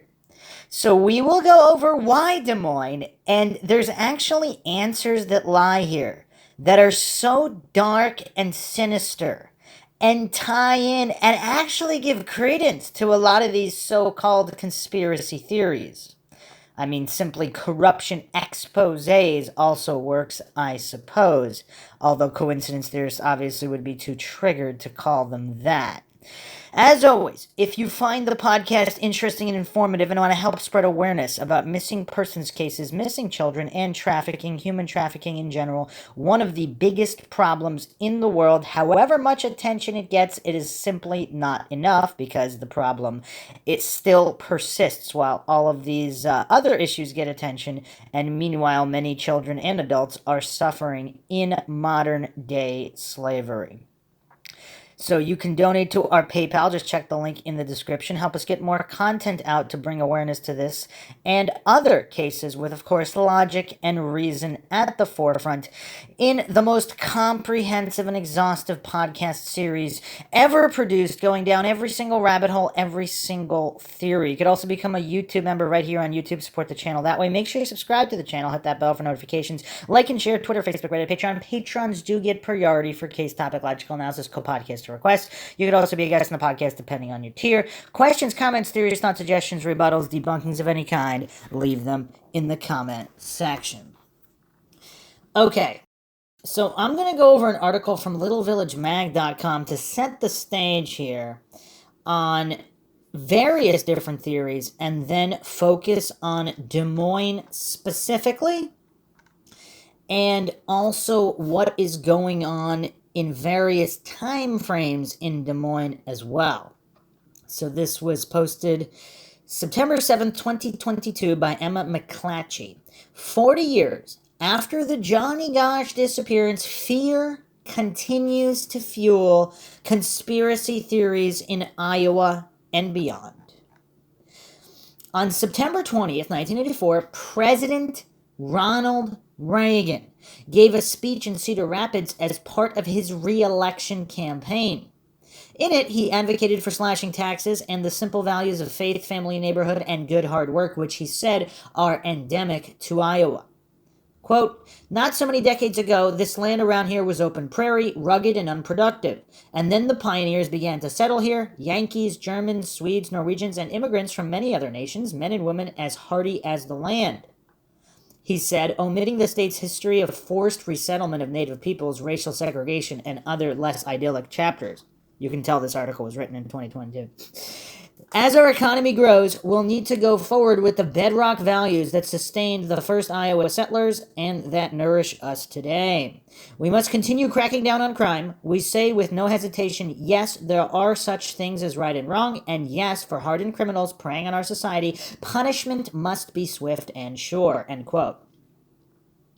The president name-checked Johnny Gosch and Eugene Martin, Iowa paperboys that disappeared from the Des Moines area in the previous 2 years. We've pledged our full support in the search for these 2 boys. Despite the attention of President Reagan, the formation of the National Center for Missing and Exploited Children in 1984, FBI involvement, the hiring of PIs, 5 America's Most Wanted episodes on the Gosch disappearance, countless news segments and editorials, hundreds of called-in leads, thousands of letters mailed to elected officials, hundreds of thousands of flyers and milk cartons distributed featuring the boys' faces, and a 2014 documentary on Gosch, the case remains unsolved. With his speech, Reagan tapped into and perpetuated a feeling very real to Iowa's overwhelming white populace in the 1980s. Fear of victimization, of invasion, of purity defiled. Johnny Gosch and Eugene Martin epitomized boyhood innocence and vulnerability, writes historian Paul M. Renfro in his 2020 book, Stranger Danger, Family Values, Childhood, and the American Carceral State, which began as his history dissertation at the University of Iowa. Their disappearances symbolize not just physical losses, but also the losses of innocence, childhood whiteness, middle-classness, and Midwesternness. That can be interpreted in a lot of different ways. Amid a new 24 hours news cycle and the birth of the creepy out-of-towner sex predator stereotype in the 80s and 90s, this fear coalesced into what sociologists and historians refer to as a moral panic, a particularly tenacious form of backlash to social progress. Racial equity, feminism, sexual liberation, LGBTQ visibility combined with rampant disinformation. Although, to be fair, most people that are harmed by those they know, close to them, particularly females, but even young children, it's not necessarily an out-of-towner. Many cases, it is someone already in the neighborhood.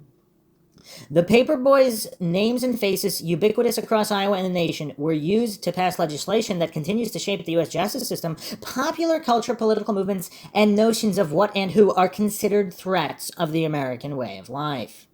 Every president since Reagan has found ways to uphold and expand policies passed in the name of child safety, from mandatory sex offender registries to surveillance programs to laws restoring voter rights to formerly incarcerated citizens that specifically exclude those convicted of sex crimes. That's kind of weird, though. I never got the whole voting thing. Like, who cares if they vote?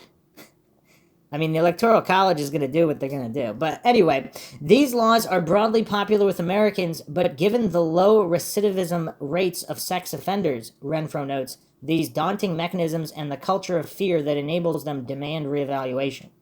40 years after his disappearance on September 5th, 1982, Johnny Gosch, in particular, remains at the center of conspiracy theories. True crime podcasters, populist politicians, and QAnon influencers have made a meal of the cold case, picking and choosing which wild explanation for the disappearance best suits their narrative, as opposed to mainstream media on the idiot box, because they definitely don't have narratives. Coincidence theorists and authority-worshipping cultists are so hilarious in their delusions. It's impossible to overstate the influence of Noreen Gosch, Johnny's mother, in fostering this misinformation ecosystem around her son. So when clueless goofs accuse people of misinfo, that's misinfo if the accused is actually not perpetrating misinfo. I'm not going to go into this long aside on the Alex Jones case, but anybody that's, let's say, sued for misinfo or is fined for misinfo, if it turns out it wasn't misinfo, what happens then?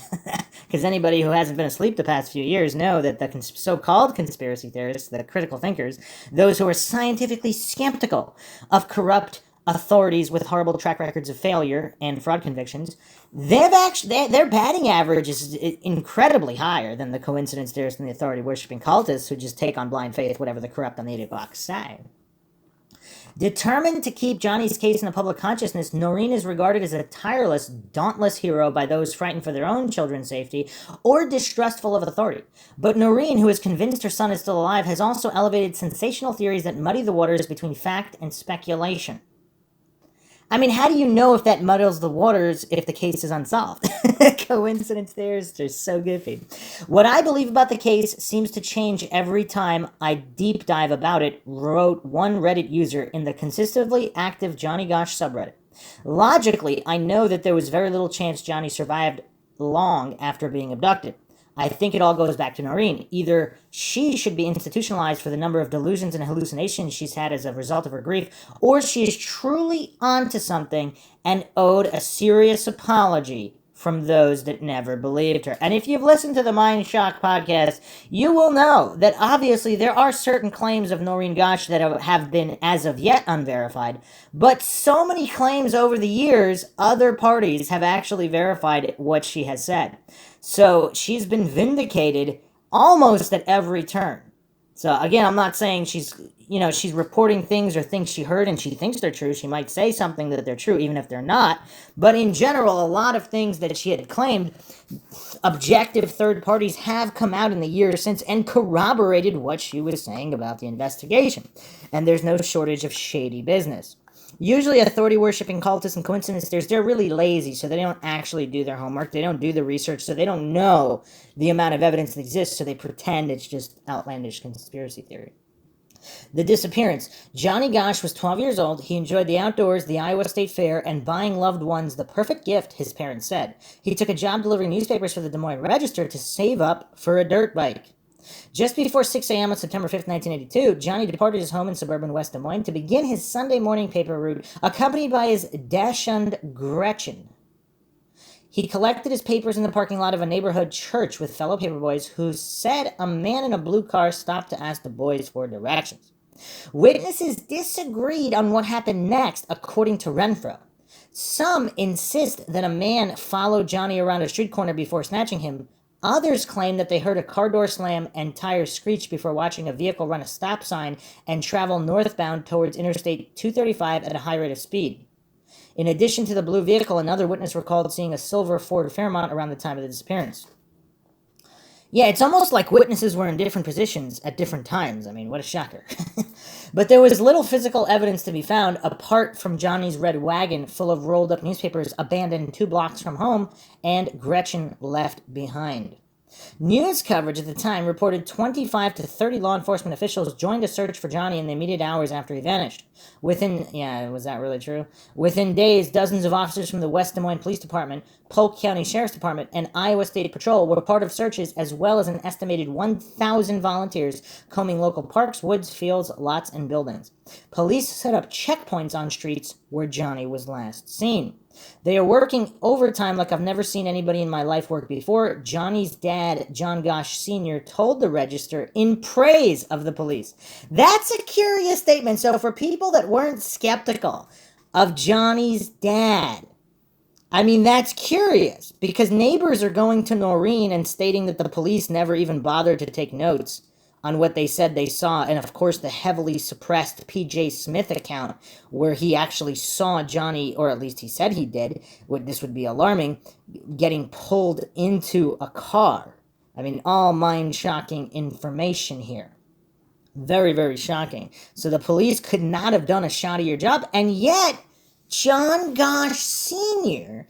is telling the Register that they're working overtime like I've never seen anybody in my life work before. That's a curious statement.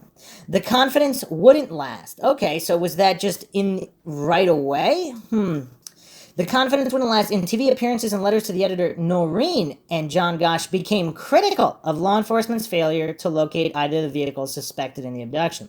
Moreover, they resented being asked to submit to a polygraph test. And was that resentment for different reasons for John Sr. versus Noreen? But investigators said they had little to work with. Leads fizzled, and those coming in from callers across the nation proved bogus. There are stories about cops who wanted off this case so bad because they couldn't handle this woman. Retired Register reporter Frank Santiago told the filmmakers behind the documentary Who Took Johnny. Or was it for a different reason? Because we have many different accounts on the corrupt nature of the Des Moines Register and their downright despicable behavior regarding this missing child. West Des Moines Police Chief Orville Cooney made matters worse by antagonizing the Gosches in the press, specifically Johnny's mother. I really don't give a damn what Noreen Gosch has to say, he complained to the Register. I really don't give a damn what she thinks. I'm interested in the boy and what we can do to find him. I'm kind of sick of her.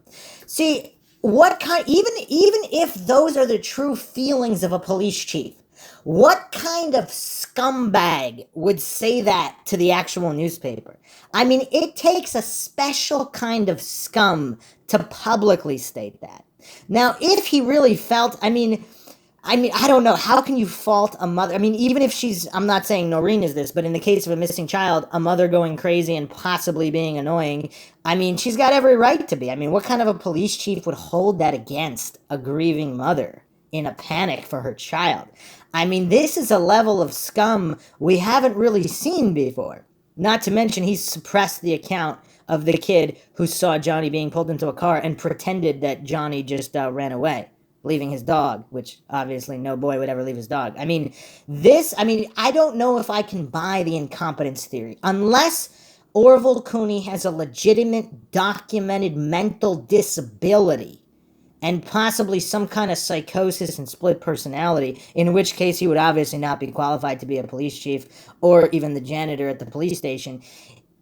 You know, there's really no way to explain this other than evil. To Noreen, such pushback represented a lack of regard for Johnny system-wide, despite the fact multiple local, state, and federal agencies were investigating. You can almost become catatonic. You can almost go into a state of mind where you don't want to talk to anybody ever again, not trust anybody ever again, she told reporters. Noreen was never going to stay home crying into her handkerchief.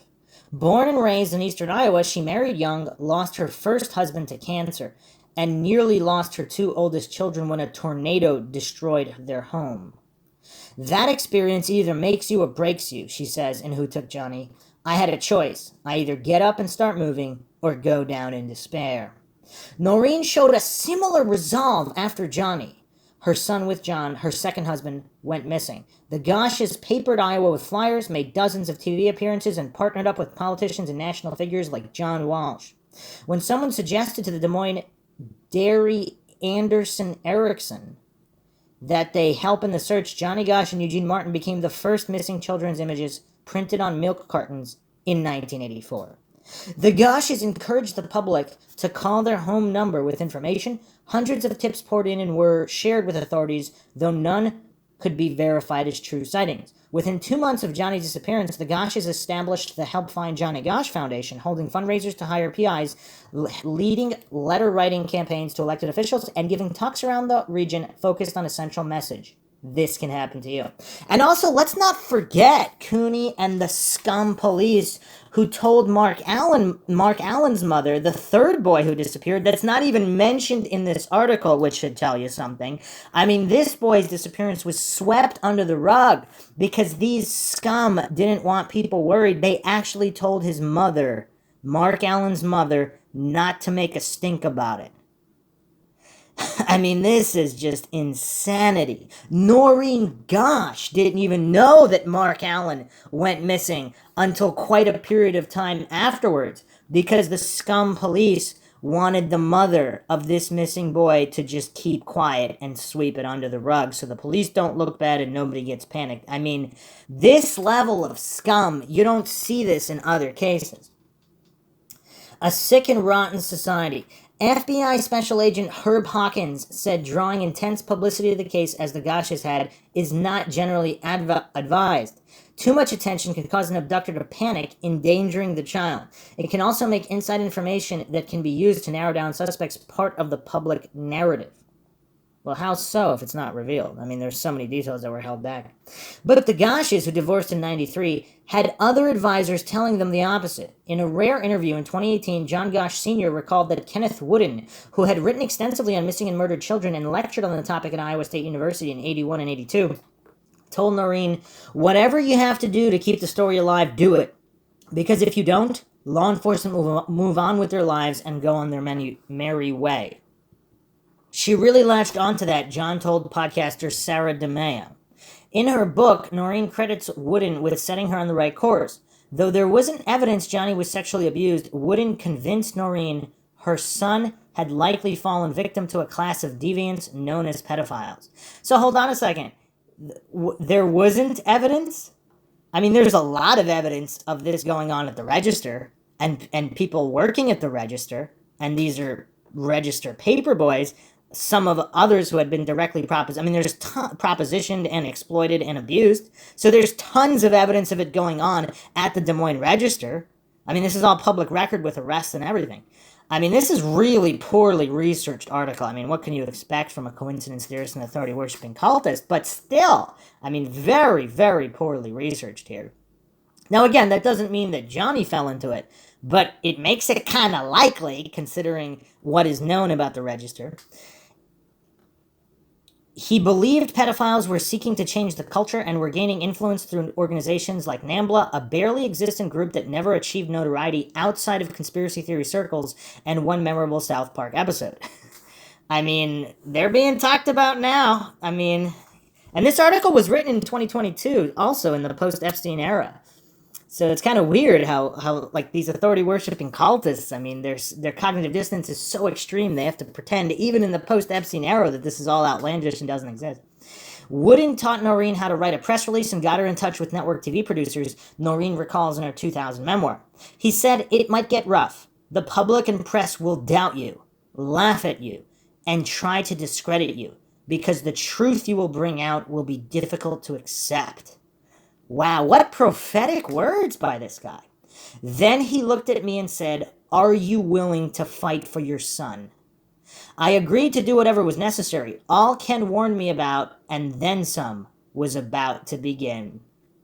And that's the thing, too. I mean, anybody with a brain, they know how society and average individuals respond to anything that mentally disturbs them. I mean, the idea that these high-ranking politicians are involved in these trafficking rings, that's just disturbing to the mentally weak masses, the gullible. I mean, it takes a certain amount of mental strength to even consider that possibility, and they don't have it. So it's easier just to attack Noreen and pretend she's crazy than confront their own mental weakness and the truth of what might be happening in the world. Subsequent disappearances seem to support the notion of a child kidnapping epidemic. Almost 2 years after Gosch went missing, another register paperboy, what a coincidence, 13-year-old Des Moines resident Eugene Martin vanished as well, followed 2 years later by the disappearance of another Des Moines 13-year-old Mark Allen. Okay, they finally mentioned him this far into the article.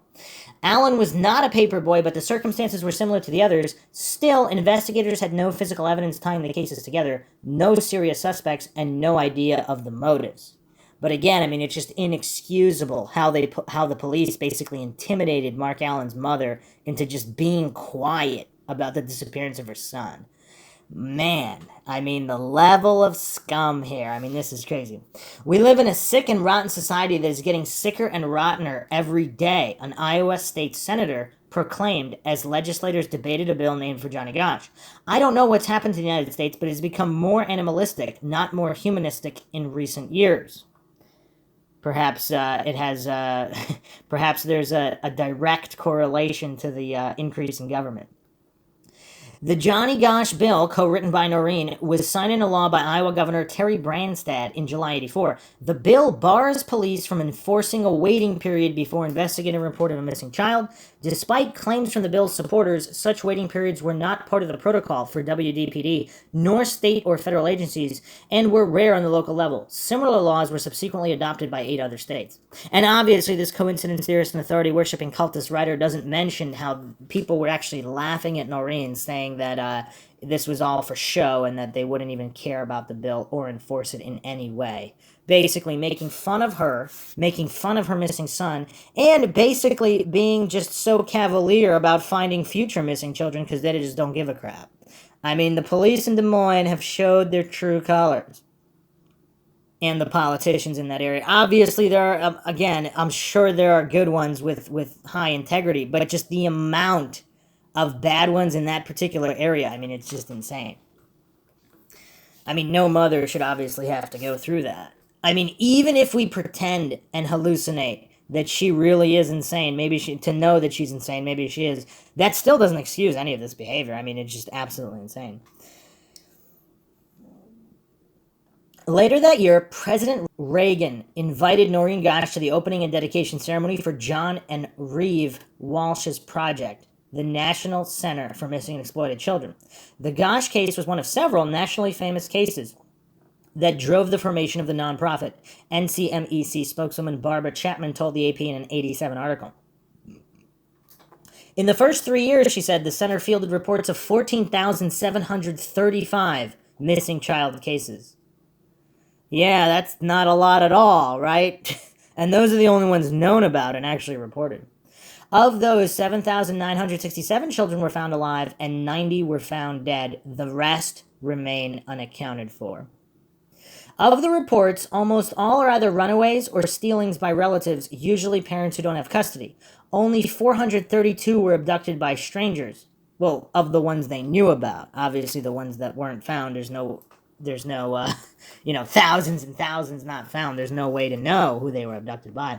Of those, 179 have been returned and 63 are dead. The rest are missing, including Eugene Martin and Johnny Gosch. Noreen took an offer from Ted Gunderson to conduct a private investigation into the vanishings. Gunderson, who died in 2011, was a retired FBI agent and far-right figure who helped perpetuate the infamous allegations of satanic ritual abuse at the McMartin Preschool in California, perhaps the definitive case of the satanic panic. I like how they call them allegations despite, tons of evidence. I mean, there's certain medical treatments where there's no evidence that they work, and yet anybody questioning that is labeled as misinformation. I mean, it's just a completely insane world we're living in. Logic and reason definitely going extinct, which is, of course, one of the reasons the Mindshock podcast exists. And Gunderson actually investigated many, many other cases and successfully prosecuted them, also involving satanic abuse, child trafficking, etc. I mean, the man was a foremost expert in the field, and these goofs just dismiss him as far right as if that has anything to do with whether what he's saying is true or not. And was he even far right? I don't even know. And is that even relevant? I mean, when you mention the police chief, is he far left? Is he far right? Does it matter? Is he a complete moron? I mean, it's very telling how these authority-worshipping cultists write these articles. Like InfoWars, Alex Jones, Gunderson believed government mind control and anti-Christian New World Order forces are behind America's most deadly terrorism events. In the official Johnny Gosch Facebook group this summer, Noreen reflected on Gunderson's work as a PI on the Johnny Gosch case, saying he did superb work and deserves a gold star. Clearly he does. I mean, look at what he uncovered. America's Most Wanted Children. Another national figure who is connected with the Gosches was future America's Most Wanted host John Walsh, whose son Adam was kidnapped and murdered, likely by the serial killer Otis O'Toole. I mean, how is that likely? It's actually highly unlikely. If you haven't checked out the Jeffrey Dahmer podcast series on Mindshock, check that out. We actually go into the Adam Walsh case, and there's actually basically no evidence at all that Otis O'Toole killed Walsh, other than Toole saying he did, like he said he did for hundreds of other homicides that he actually didn't commit, and only knew any details at all because the police gave them to him. I mean, this is all clearly found with just 10 minutes of research. Yet again, this goofy writer here is pretending that it's likely that the serial killer, who might have not even been a killer at all, he might have started a fire where someone died, that does not make someone a serial killer. The guy was supposedly had some kind of mental disability, and he wouldn't have been capable of many things that he claimed, and he couldn't even keep any details straight. So it's highly unlikely that Otis Toole and the two non-corrupt, non-incompetent officers who were on the case for a very long time actually admitted that there's no evidence linking Otis Toole to the Adam Walsh kidnapping. Bunch of people did see Dahmer at the location, though. Anyway, at the mall. Continuing on here, a year before Johnny disappeared in a case that captivated and horrified America's parents, setting the tone for the predator panic to come, the tragedy was adapted into a popular TV movie, Adam. Though most crimes against children... Oh, and that's another thing. Supposedly, Toole only came forward after he was watching a TV movie on TV about Adam Walsh. So, and he was supposedly signing story rights with one of the detectives. So he clearly was more concerned about fame than actually carrying out kidnappings and executions and admitting to them. Though most crimes against children are committed by people the child knows, the Walsh case helped convince Americans that godless strangers posed the greatest risk. Walsh relayed unsourced, exaggerated statistics about the rates of missing and murdered children in testimony before the U.S. Congress in '83, claiming the nation is littered with mutilated, decapitated, raped, and strangled children. Well, it kind of is. I mean, you don't have to know the exact numbers to know. I mean, more than 0 would be too much. But obviously, there's more than a couple dozen also. I mean, you could say that's not a lot, but that's a lot. And if it's in the hundreds and the thousands, I mean, possibly even tens of thousands over the past century or whatever, I mean, that's insane. That's insane. John Walsh was helpful, Noreen told members of the official Johnny Gosch group on Facebook last month, claiming Walsh stood up to the FBI when they tried to block the airing of America's Most Wanted episodes on Johnny. And what does that tell you? Walsh's rhetoric, echoed by other activist parents like Noreen Gosch, wormed its way into the American consciousness. Or people just care about kids. Could that be it? And it's not a worming into the consciousness. It's just people actually caring about children. But that's an impossibility, according to this writer for LittleVillageMag.com. A 1987 NBC survey of children found 76% were very concerned about kidnapping, more than nuclear war or HIV/AIDS. In a 97 Newsweek poll of parents, the majority viewed abduction and murder as greater threats to their family than illness or accidents. See, it's the thing about this hit piece, though, it's not necessarily that the statistical chances are higher. They're just more worried about it, so they're going to take more precautions. So it's not that the risk is greater than, let's say, a car accident. Obviously, it's not. But you have to remain vigilant because you don't want to be that 1 out of a million. You don't want to win that lottery. So nobody's denying that it's not happening everywhere all the time. It's happening more than 0, and people are just concerned about not being that lottery winner, as they should be. I mean, who wouldn't be? The modern concept of a missing child was virtually non-existent prior to the stranger danger scare. The third, and again, part of that is due to just the media, because obviously children were being kidnapped and killed more than 0, a fair amount. It's just, it wasn't plastered everywhere, so people weren't as aware, which, I mean, on one hand, the more aware you are, I mean, I think it was Stephen King who said perfect paranoia is perfect awareness. So, again, to be overly cautious, is that a good thing? So, to the parents that lost children, would they have preferred to be paranoid and not lost their kid by obsessing over strangers? I think every single one of them would say, yeah. The 33 young boys abducted in the 70s by one-time Waterloo resident John Wayne Gacy, for instance, only made headlines once they were found dead. Even then, the predatory sexual proclivities that motivated Gacy were underplayed. Pedophile was not in the public lexicon, though of course pedophiles always existed. Those who acted on such predatory urges were often brushed off as local creeps and weirdos. Those who suffered sexual abuse at the hands of relatives and acquaintances, 93% of sex crimes against young people, were virtually invisible. Runaway or thrown away children comprise the overwhelming majority of missing youths and kids in poverty, kids of color, and those who identify as LGBTQ are far more vulnerable to predation. You know what also is weird? This authority-worshipping cultist article doesn't mention CPS and other government programs where, of course, children are highly predated upon. Particularly after cuts to social services and increased community policing. Wow, I mean, this is just such a clueless article. I'm glad we're going over it, though, because it needs to be done to really understand why coincidence theorists and authority-worshipping cultists think as they do, because they're so easily brainwashed by this obviously false propaganda. Yet they are far less likely to be portrayed as victims in the media, even and perhaps especially when survivors come forward with credible accusations against prominent figures like Jeffrey Epstein and R. Kelly. Wow, big surprise they actually mentioned that.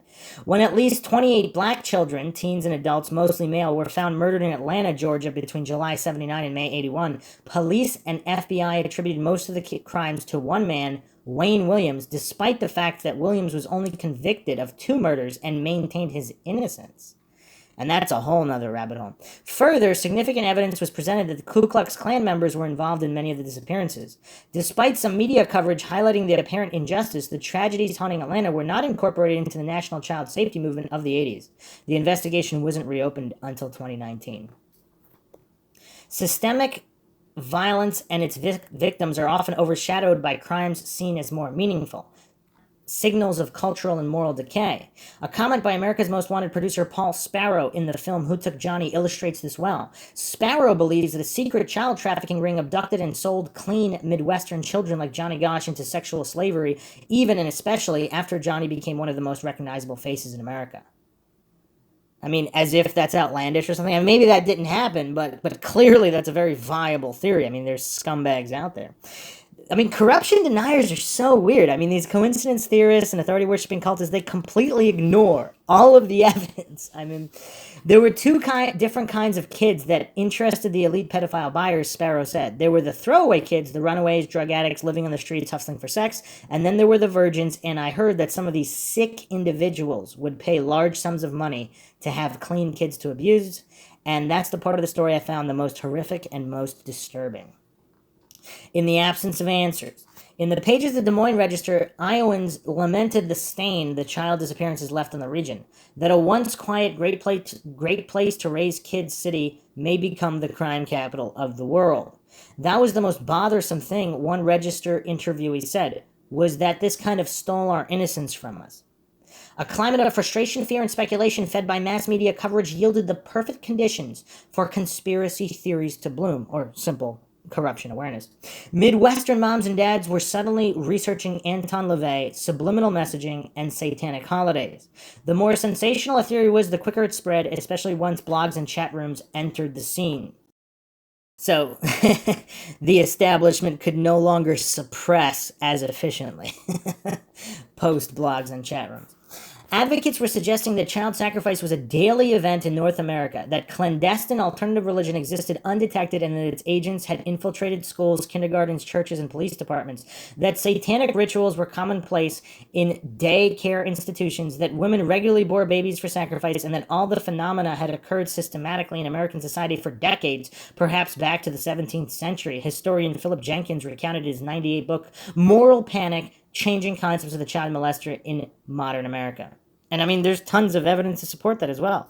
I mean, Michael Aquino, the Air Force colonel who actually went on talk shows and talked about his Satanism and all that insanity, I mean, connected to many individuals surrounding the Johnny Gosch case. I mean, has this author done zero research? I mean, that's pretty typical of coincidence theorists and authority-worshipping cultists. I mean, they really do zero research, and then they appeal to extremes as if it's a daily... So it's either a daily event or it never goes on. I mean, these gifts are hilarious. Since there were no person to convict, Iowans blamed whatever vague cultural ills they felt motivated the abduction. Another child has been snatched from our streets. Why? We are obsessed with sex, wrote a Sioux City resident in a letter to the Register. Nothing pinpoints its vulgarities and sadistic pleasure more than porno material. The Register's executive editor, James Gannon, and if you haven't checked out the previous episode on Jeff Gannon, possibly Johnny Gosch, and all of these names that seem to be everywhere, published his own editorial proclaiming to be mad as hell about the spate of disappearances. He directed his anger at bureaucrats and liberalism and the antithesis to what he saw as the all-American Midwestern family, complete with a handsome paperboy son. I didn't move my family to Des Moines to live in fear behind locked doors. I do not cede the night to shadowy figures who hide by day. The sun should never set on freedom and personal security. The more fear gave way to anger and frustration, the more Iowans seemed willing to believe a force far more sophisticated than a John Wayne Gacy or Otis Toole took the boys. And there's so many fallacies in that statement, because supposedly John Wayne Gacy was connected to some of these higher up rings, whereas Otis O'Toole was not, and he was just a patsy. God is speaking through Noreen to alert us of the growing operation of molesters and abductors, a Story City woman wrote to Governor Terry Branstad. I have never heard of any incidents of this nature in Story City. Could it possibly be that this never happens here? I doubt it. Meanwhile, as the decades passed, the Gosches fell victim to fraudsters and trolls. A Michigan man who claimed to be imprisoning Johnny in Mexico swindled more than $11,000 out of the couple. Dozens of people over the years have claimed to be Johnny in scams, delusions reminiscent of QAnon's John F. Kennedy Jr. impersonators. You know what's weird, though? Like, a lot of politicians have doubles. I mean, that's a fact. A dollar bill was found in a Nebraska cash register with "I'm alive, Johnny Gosch" written on it, which Noreen considers authentic. I mean, I'm sure this author would be able to identify Johnny's handwriting better than his mother, though, so we should just defer to her. In a spine-chilling twist, Noreen said an envelope of photos showed up on her doorstep in 2006 depicting young boys tied up and gagged, a seeming confirmation of her worst fears. She turned them in to West Des Moines police, and at least one officer initially agreed with Noreen that one of the boys appeared to be Johnny, but a retired Florida detective recognized the photos as part of a long-solved Florida case, which they actually weren't. So there was a poster or something in the photo which proved it could not have been taken earlier when they alleged. WDPD were convinced, but Noreen continues to insist they are evidence of Johnny's abuse. Disinformation, Renfro writes, grew out of unfathomable devastation and uncertainty as the parents of missing and exploited children generally had no sense of where to turn to following their respective losses. Or it wasn't disinfo or misinfo. I mean, that's like a catch-all for anything that's damaging to the establishment. They just pretend it's disinfo or misinfo, and then when it's actually proved true, it's just silence. Perhaps by transferring blame onto a faceless monster like a child prostitution ring or a religious cult operating outside the Midwest, Iowans could absolve their communities, their state, and their regions. And, you know, like, this was all in the newspaper. I went over this in the previous episodes. I mean, there were people involved in rings in the area, in child trafficking rings, who were actually arrested for it. I mean, these goofs have just done zero research. It's crazy. A witch hunt one state over. It was one of the biggest scandals in Nebraska history. In 1990, businessman Lawrence E. King Jr., once hailed as a champion for working-class black families in Omaha, was charged with looting $38 million from the credit union he operated in a predominantly black neighborhood.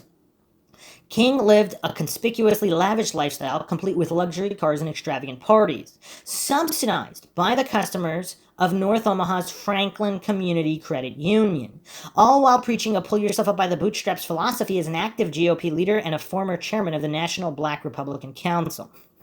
I mean, you can really tell what the writer is trying to do with this article. I mean, it's so blatantly obvious. I mean, it's kind of embarrassing, but let's continue. Substantial evidence corroborated the charges of embezzlement and fraud, but more accusations rolled in against King as well as other high-profile Republicans. Sadistic sexual assault of youth in Nebraska's foster care system, as well as those receiving help from the nonprofit Boys Town, the selling of children to other wealthy elites as sex slaves, flying kids around the country on private planes, plied with drugs and alcohol as part of a bisexual bacchanal, according to a 1990 Washington Post article on the allegations. I mean, are these really just allegations? Are they actually going to mention that Paul Bonacci won a $1 million judgment for the evidence that he presented, which coincidentally remains sealed to this day? This is not a settlement. This was a judgment based on evidence he presented to the judge. But of course, no mention of that here. John DeCamp, a former Republican state senator, committed himself to the crusade against King and others accused. The most powerful and rich public personalities of the state are central figures in the investigation, DeCamp declared, and it's got them as nervous as a long-tailed cat in a room full of rocking chairs. As word spread, rumors surrounding the scandal grew even stranger. King, elected officials, local business leaders, and famous folks as high up as President Bush were said to be secretly dabbling in deviant pornography, homosexual cults, devil worship, cannibalism, the kind of terrors outlined in Geraldo Rivera's infamous 1988 TV special, Devil Worship, Exposing Satan's Underground, as well as arms deals, MK Ultra mind control, blackmail, and murder. Yeah, it's not like there's any documents that can be checked to verify all that, right? Half a dozen young people recorded 21 hours of testimony describing lurid crimes and naming names, but investigators were skeptical. Which investigators? Those on payroll of the accused? It was difficult to tell whether some of these kids were playing upon the neighborhood and statewide hysteria or were really telling the truth. Local attorney and former Secret Service agent James Martin Davis told the Post. Clearly an unbiased individual. The Omaha Police, a special prosecutor appointed by the county grand jury, the state attorney general, and the FBI all independently investigated the allegations and found no evidence tying King or others accused to any kind of sex ring. And you know what's funny? Not funny, but sad and traumatic, depending on how you look at it. If they're working for the accused, what do you expect them to find? I mean, coincidence theorists are really a special kind of stupid here. Again, I'm not saying they were all telling the truth, but clearly a lot of them were, and they had their family members killed, and they were intimidated. I mean, but Bonacci was not, and he won a $1 million judgment. Again, no mention of that here in this clueless article. The grand jury concluded it was a carefully crafted hoax scaffolded to the Franklin Credit Union scandal.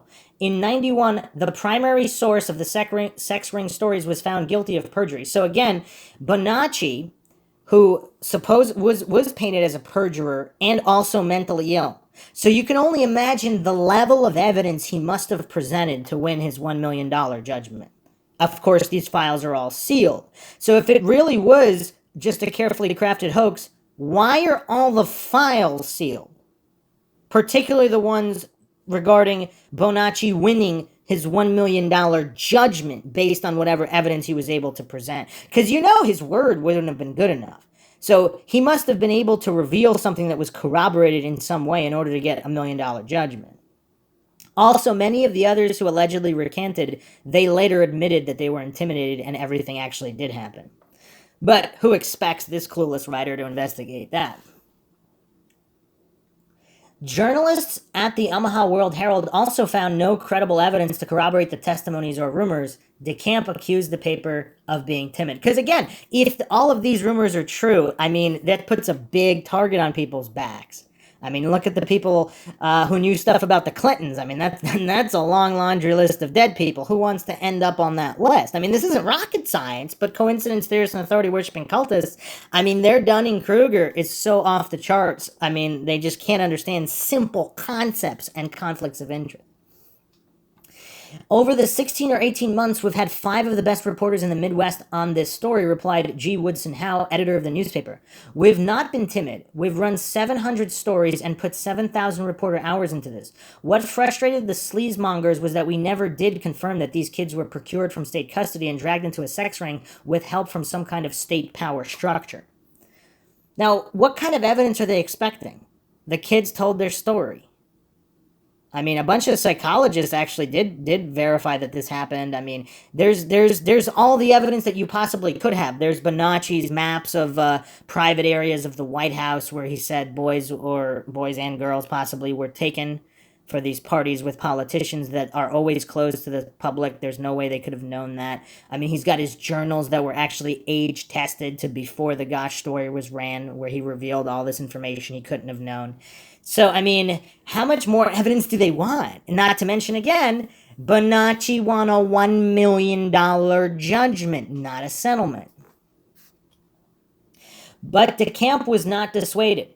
In 1992, well, the other thing, too, if this is really a high-powered power structure doing this, of course they would have systems and people on payroll to prevent this from getting out, as they did. They just had to kill a couple relatives of the victims and then intimidate them. I mean, this is standard operating procedure for the kind of scum that would actually carry this out. So if it's true, it would operate exactly as it just did. But these goofs just can't comprehend that. Again, maybe it's all not true, but if it is, it's logically would play out exactly like this. Because why would they freely allow evidence against them to come out? I mean, it's crazy. I mean, it is curious why they didn't just kill Bonacci. Some people believe that there's more to the story there, or that he was possibly threatened and allowed to reveal a certain amount under the condition that he not reveal other things.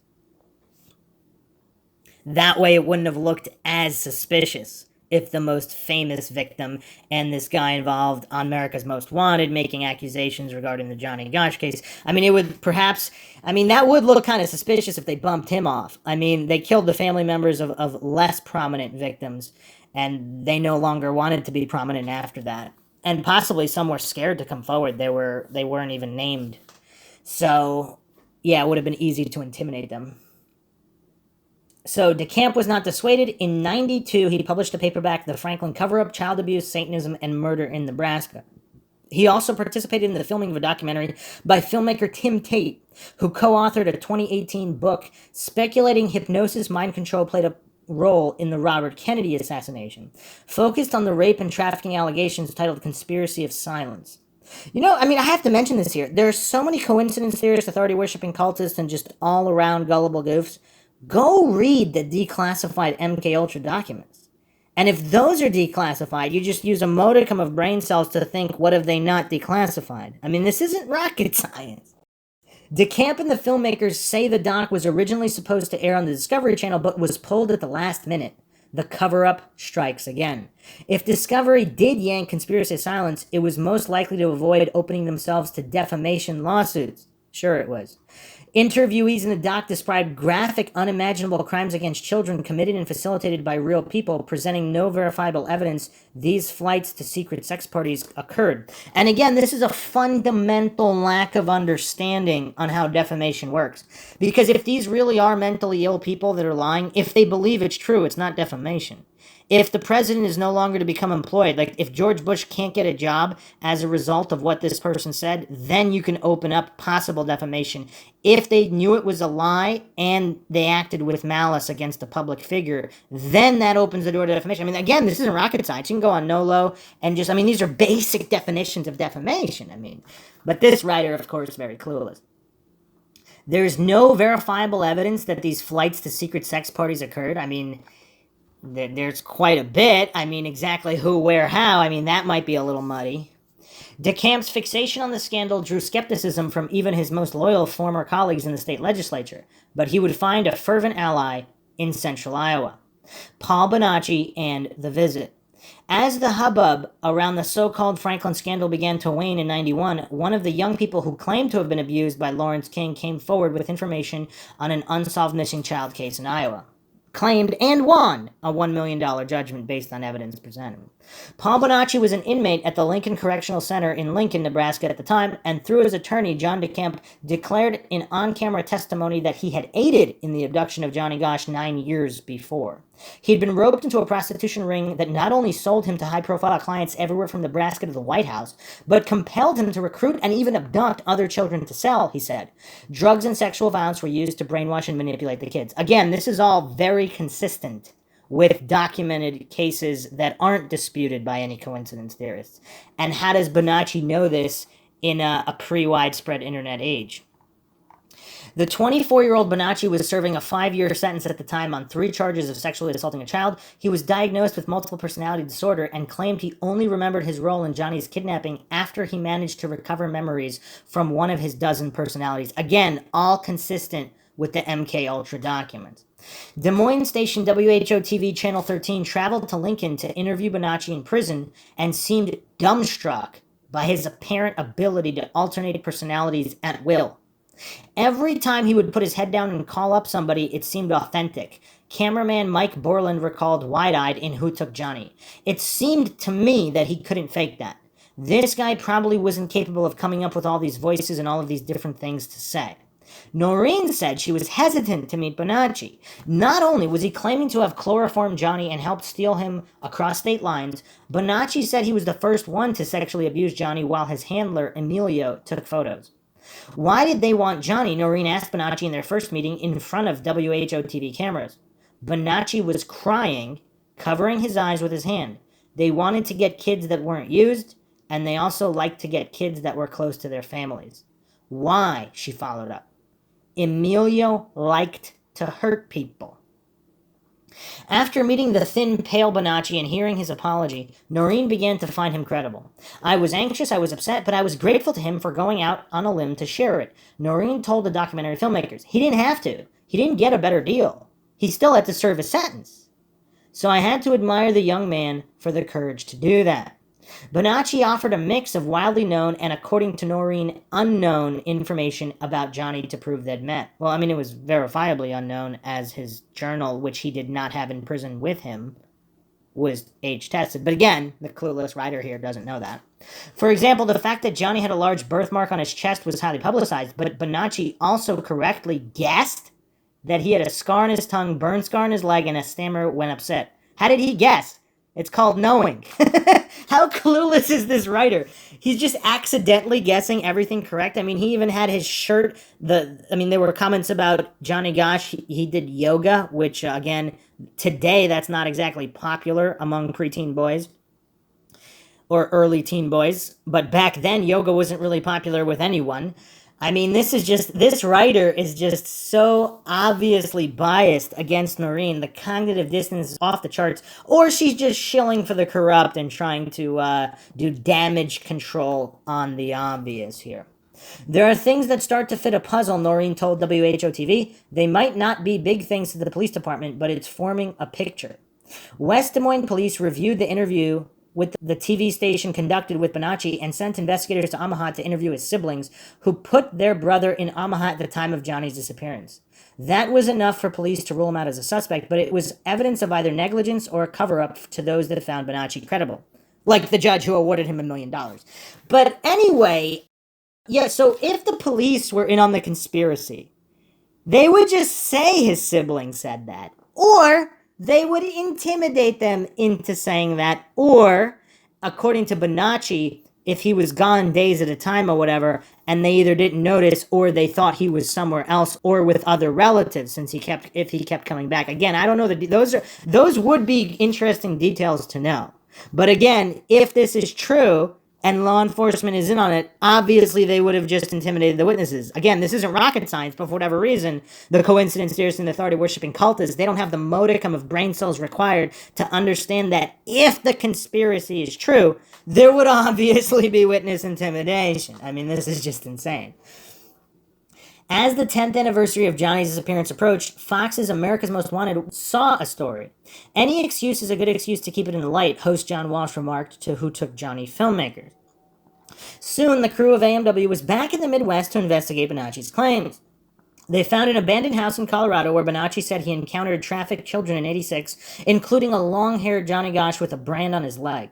Elements of the house matched Bonacci's description. But leads-wise, it was a dead end. No individual in Bonacci's story, including Emilio, could be identified.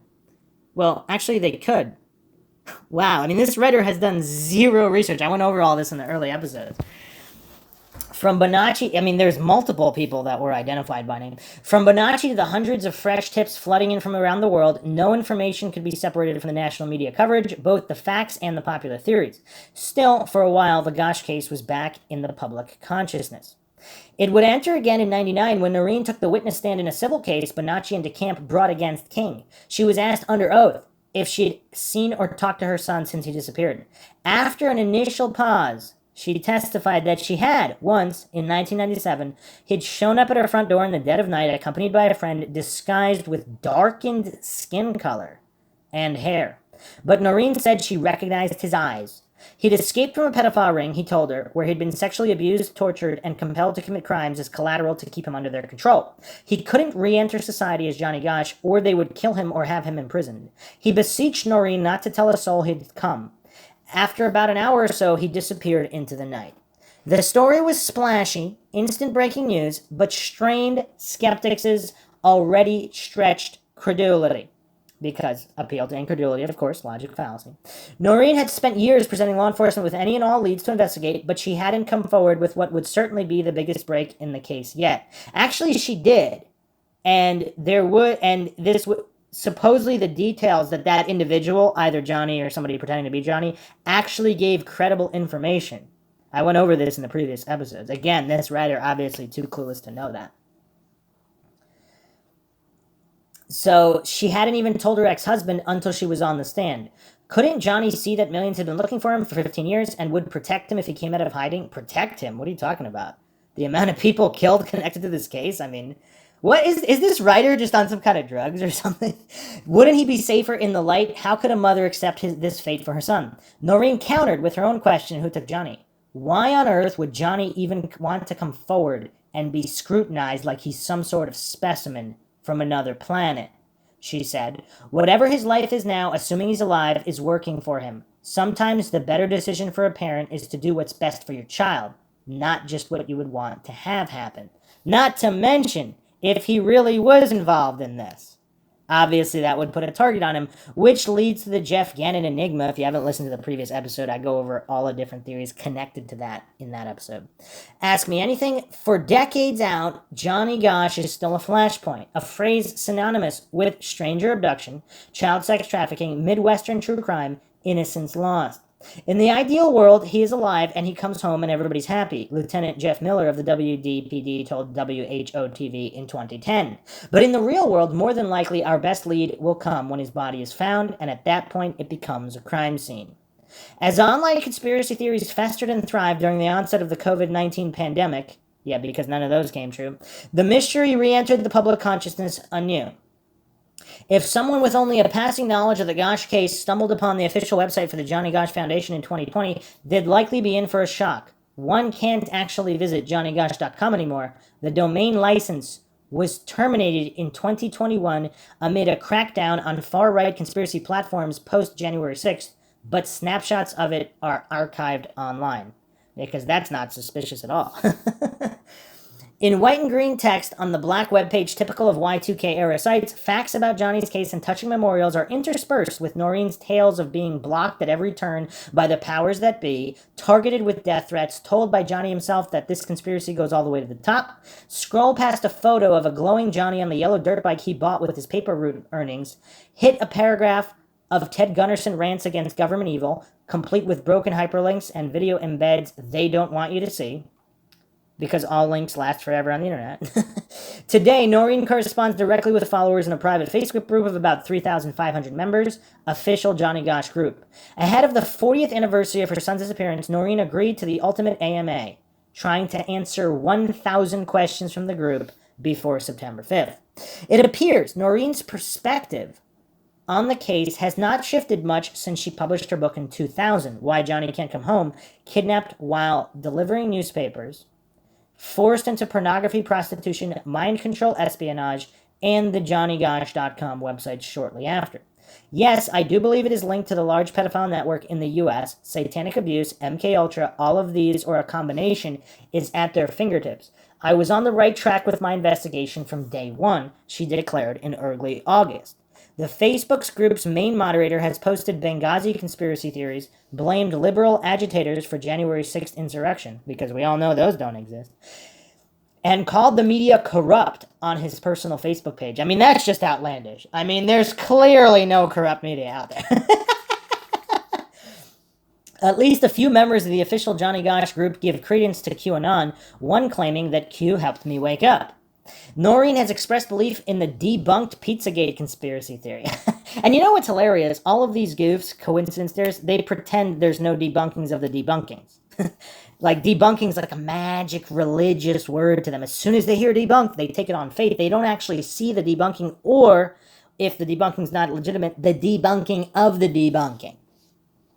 And shared links in the group from Liz Crokin, one of QAnon's biggest influencers, and a University of Iowa alum. Noreen's most troubling associate is David Icke. I mean, this is another guy. I mean, none of his predictions came true about government or anything, or power structures. I mean, the guy's obviously been wrong about everything like Alex Jones, so maybe this writer is right to criticize him.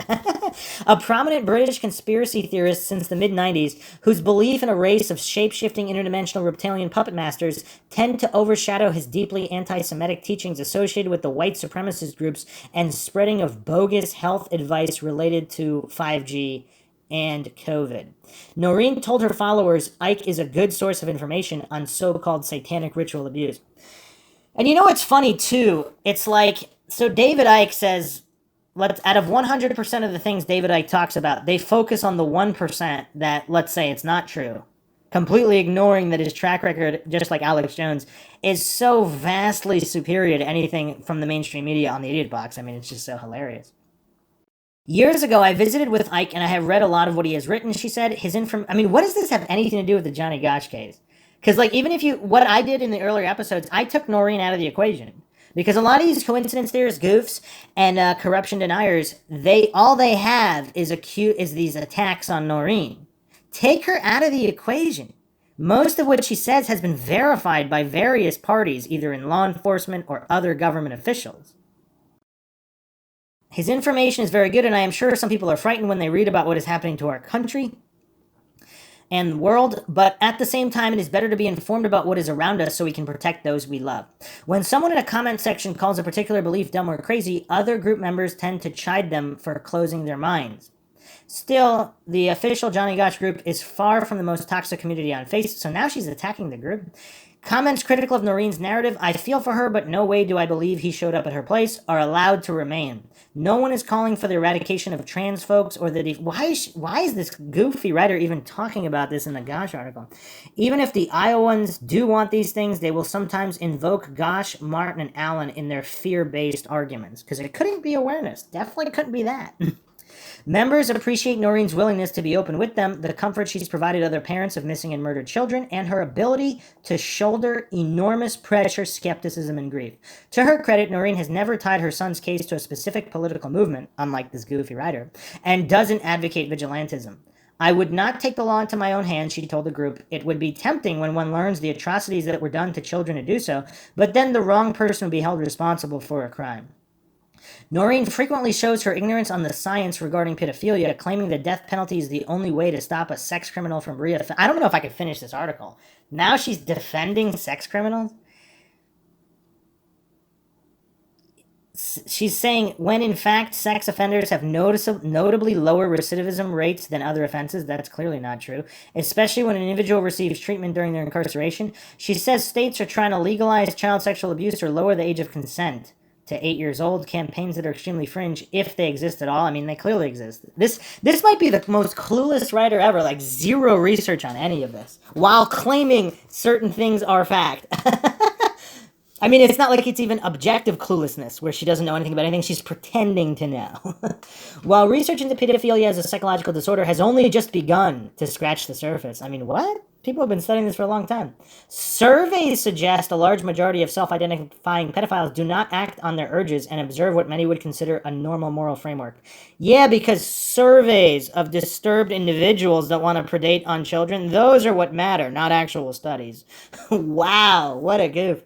But it's hard for information to penetrate communities that have committed to the belief that organized pedophilia is the greatest threat to American youth, since according to its own rules, no journalist, official, or institution can be trusted. Yeah, I mean, clearly, public schools, the Boy Scouts, CPS, I mean, clearly, these organizations never engage in any of this, right? How clueless is this writer? I mean, man, this is crazy. I'm gonna have to call out this goof writing for littlevillagemag.com, Emma McClatchley. I mean, does she have a mental disability, or is she just this clueless?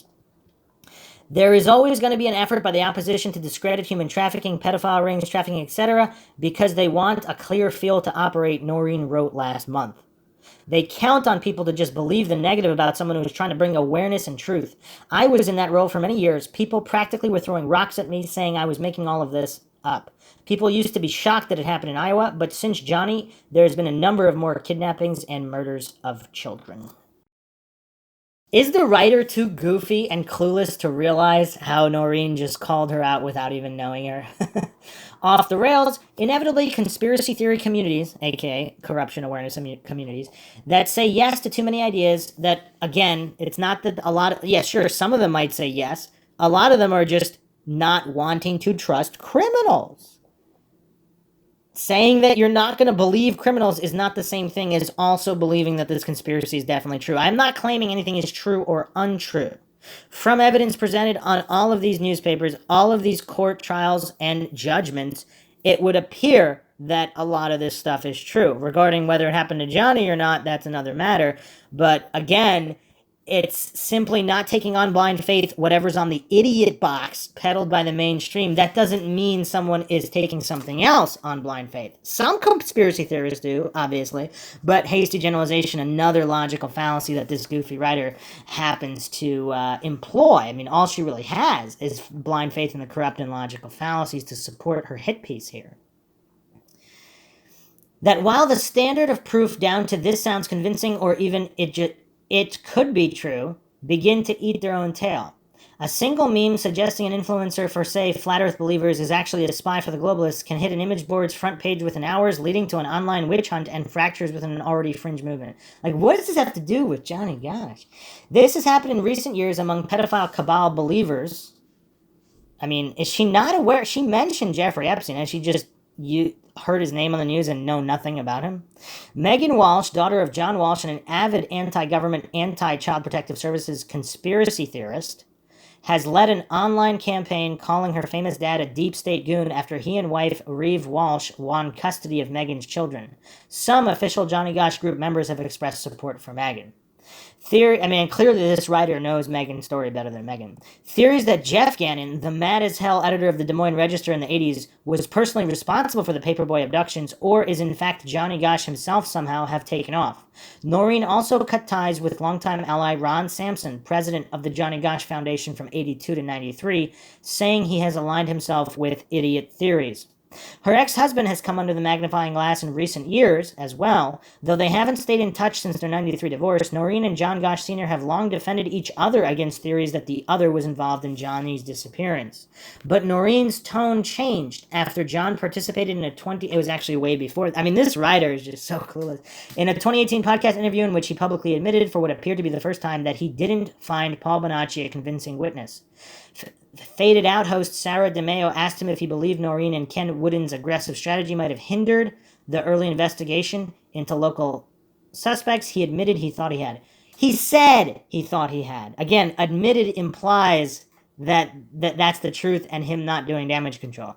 Questions about John have flooded the official Johnny Gosch group, and while Noreen has refused to confirm the more lurid gossip, she now maintains he acted suspiciously around the time Bonacci came on the radar and could be keeping secrets. She actually said that many years ago. Again, this writer just does not know anything about this case. Though police and local journalists revealed in interviews that they became wary of Noreen's PR tactics sooner or later and doubted many of her claims, she remains a wildly popular and respected figure among online followers of the case. You mean people that actually looked into it?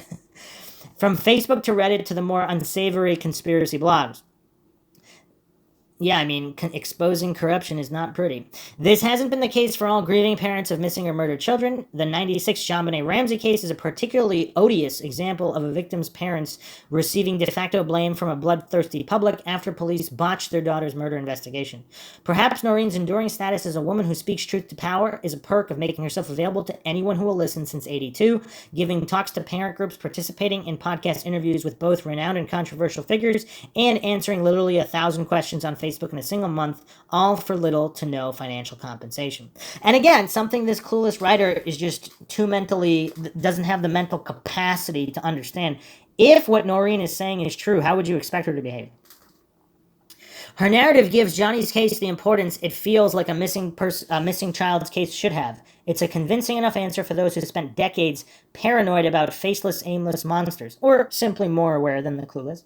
Secret pedophile organizations, however elite or satanic, are in many ways less frightening than the relatives, guardians, care providers, and friendly neighbors on the local news arrested for harming a child who trusted them, much less the sacred all-American institutions we know protected even the most prolific abusers, from Larry Nassar to Catholic priests. So does that make this writer even dumber? Because she's obviously aware of some of this, but she's pretending and hallucinating that it couldn't happen in this case. Not to mention she's that clueless. It's not that people haven't looked at the relatives, guardians, care providers, and family neighbors. There's a theory that John Gosch's own father sold him into this ring. It's simply some people follow evidence instead of denying it. Plus, in Noreen's reality, Johnny's alive. It's actually not. She said she doesn't know if he's alive or not. He would. She believes it was him who visited her, but she doesn't know if he's alive after them. We haven't seen or heard from him because he isn't safe out in the open, but according to his mother, he knows how many people care about him and even follows the activity within the official Johnny Gosch group. I have a friend who said to me once, through all of this, "You are lucky," Noreen replied to a question about the role faith has played in her activism. I asked why she would say that, and she replied, "You know what your purpose is for being here." A legacy of terror. On a recent weekend, I drove up to my mom's hometown, you can tell how professional this writer is, of Waverly, Iowa for a visit. My mother and I decided to watch The Black Phone, a breakout 2022 horror film based on a short story by Joe Hill. Though supernatural elements eventually come into play, the film begins with a gritty air of realism. Or at least it feels real. North Denver, 78, suburban kids run around without a care, shooting bottle rockets, riding bikes, delivering newspapers in a red wagon alongside the family dog. Then a black panel van turns onto the street, spooky music descends, and the opening credits begin amid images of black and white missing child flyers. What does that have to do with anything? The villain driving the van, played by Ethan Hawke, wears a white mask with devil horns and a hooked nose. His voice and mannerisms a mix of Joaquin Phoenix's Joker and the queer-coated mustache twirlers of old. He's called the Grabber because, well, he grabs boys off the street, hides them in a basement, and eventually kills them. While it's never explicitly depicted or described, it's heavily implied the Grabber sexually assaults them. The satanic panic allusions are all very on the nose, the Paperboy victim styled to look so similar to Gosch and Martin as to be insensitive. But it's effective horror movie fodder. Anyone raised during or after the 80s has been conditioned to dread this very scenario. The frustration you feel knowing the boys on screen are sitting ducks practically has you shouting stranger danger at the screen. I will say this, my Gen X mom told me, having grown up in the time of Johnny Gosch, Eugene Martin, and Adam, I was terrified for my children. I was a much different parent than I would have been. I can't blame my mother for squeezing my purple hand when we walked through crowds, getting jittery whenever I disappeared under a rack of coats at JCPenney, or picking me up from elementary school every day when I could easily have walked the few blocks. Fear is rational when you've been told the Grabber could be lurking nearby, much less when the government, police, intelligence agencies, and world leaders may all be complicit. Because there's definitely no convictions of any of those people. But fear has consequences beyond our own households. Mass surveillance and incarceration are consequences of fear. Creating a class of Americans that are permanently disenfranchised and unemployable is a consequence of fear. What does that have to do with people caring about their children? Giving credence to lies. I mean, is this a misinfo? This sounds like a misinfo article. Because they contain comforting affirmations is a consequence of fear. It's actually a sign of mental strength. I mean, what this goof fails to realize is some people simply follow the evidence even if it does involve dark and sinister concepts. Justifying harm under the banner of protecting children's innocence is a consequence of our fear culture. Who's justifying any kind of harm? What the heck is she talking about? The missing persons cases of Johnny Gosch, Eugene Martin, and Mark Allen remain unsolved. Their faces continue to grace milk cartons until the practice fizzled out in 1990 after too many parents complained it was scaring their kids at the breakfast table. Milk carton campaigns weren't especially effective anyway, it turns out, and the Amber Alert system took over in 96.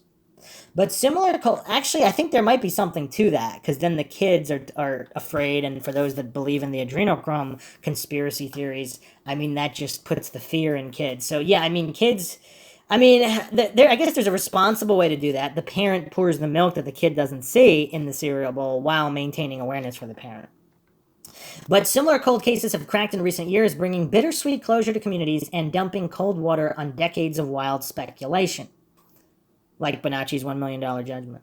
The disappearance of Jacob Wetterling in Paynesville, Minnesota in '89, no surprise she's clueless about that case and the lack of positive ID, generated much national attention and led to the establishment of the first state sex offender registry.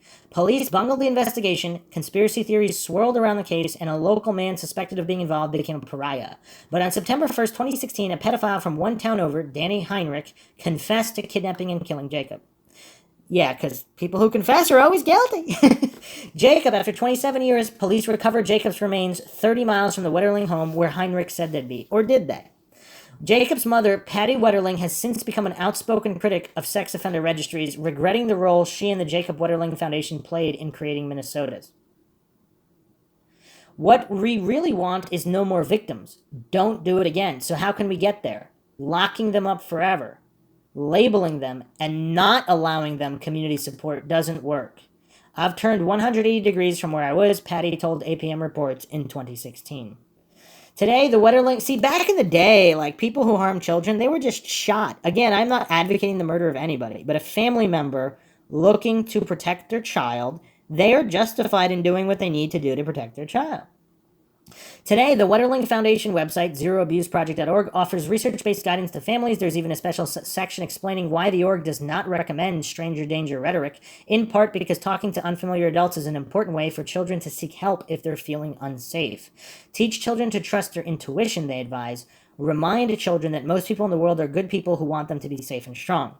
And what's stronger than mother's intuition? I mean, who's going to question Noreen Gosch's intuition here? And even being able to identify her own son. In the conclusion to Stranger Danger, Renfro paints a portrait of a nation that has shed its boogeyman where every child is looked after. If American adults wish to save our children, they will instruct children and adolescents not to fear strangers, but to maintain a healthy skepticism of those who they do not know. like this clueless writer on Little Village Mag and the corrupt on the Idiot Box. And those they do. They will care about young people as much when they are non-white as when they are white. You see, so many people are just so obsessed with people's skin color. It's just so crazy. As much as when they are homely, as when they are adorable, as much as when they are born, as when they are unborn, as much when they are found as when they are missing. I'm actually surprised this writer let that sneak in. Usually some of these psychotics are really prejudiced against the unborn and don't believe they have a right to live. But anyway, okay. So the author, Emma Clatchley, was born in Iowa City in 93. She can't remember not knowing the name Johnny Gosch. Interesting phrasing. So Emma Clatchley out there, wow, what a goof. Almost zero knowledge on the Johnny Gosch case despite being local. I just wanted to go over that to address the sentiment in the area and to address the sentiment of corruption deniers despite mountains of evidence of corruption, particularly in the Johnny Gosch case. So, the last point here, I'm actually going to go straight to the Wikipedia of Des Moines, Iowa. Now, Des Moines supposedly was adopted from the early French name the Rivière des Moines, meaning river of monks. What kind of monks? We don't know. So it ranks 83rd in population in the U.S. Not that popular. Might have been even lower back then. Okay. Regarding the etymology here, in 2015, Michael McCafferty of Indiana University, while studying the Miami, Illinois language, concluded that the name was actually a derisive term coined by the Peoria tribe. McCafferty agrees that with other linguists that the Moine in Des Moines is a French derivation of Moingoana. What he discovered, however, was that it wasn't the actual name of the neighboring tribe. It was an insulting nickname they hurled at their rival. It translates essentially as the feces faces. And is it another coincidence that faces sounds like feces?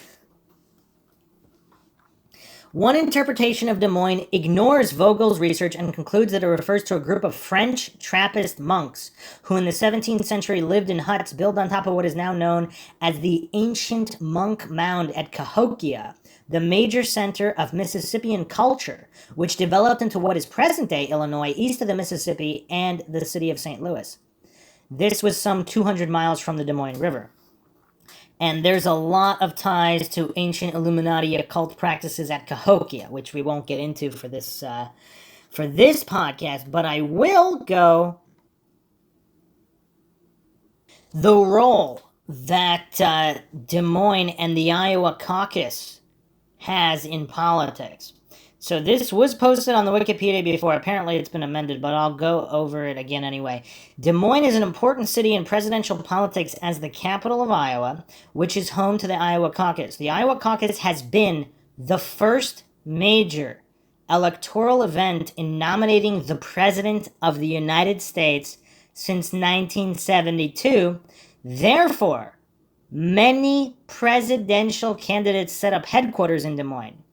A 2007 article in the New York Times stated, quote, "If you have any desire to witness presidential candidates in the most close-up and intimate of settings, there is arguably no better place to go than Des Moines." The article also added, "I'm not sure I would go so far as to say that Des Moines has become a tourist destination, but it most certainly has become cool," end quote. So this is from a New York Times article. And is that another wink by the Illuminati? A more close-up and intimate setting? But here's the deal. If there is a widespread government conspiracy with top-ranking political officials and presidential candidates, a lot of them have headquarters in Des Moines. So for those that think that these conspiracy theorists are so outlandish, they kind of match up if the conspiracy is true. I'm not alleging it is true or untrue, but if it's true, it seems to all match up in Des Moines. So that sheds some light on why Des Moines, and if there are these vast political rings trafficking children and such, Des Moines could theoretically be a pit stop since there's so much headquartered there, not to mention, of course, everything going on with the Franklin scandal. And Des Moines is also big for insurance companies. A lot of fraud goes on through there. So a lot of these rich elites, so to speak, with ties to political candidates, possibly donating to their campaigns, and they're all involved with these shady individuals not that far from Omaha, and all of their convicted politicians and law enforcement involved in corruption, trafficking, and exploitation of children. I mean, it kind of all adds up. So, I mean, coincidence theorists would love to just write it all off, but I mean, it kind of adds up. So, if it's true, it kind of makes sense that that could be one of the areas where it is popular. So, hope everybody found another edition of the Mindshock podcast interesting and informative. And to keep up awareness, you can help support Mindshock. Just donate to our PayPal. Check the link in the description. You can also become a YouTube member right here on YouTube. Just check the link in the description. Make sure to subscribe to the channel. Like and share Twitter, Facebook, Reddit, Patreon. Patrons do get a priority for case topic, logical analysis, co-podcast, or requests. You can also be a guest in the podcast depending on your tier. Questions, comments, theories, thoughts, suggestions, rebuttals, debunkings of any kind, leave them in the comment section.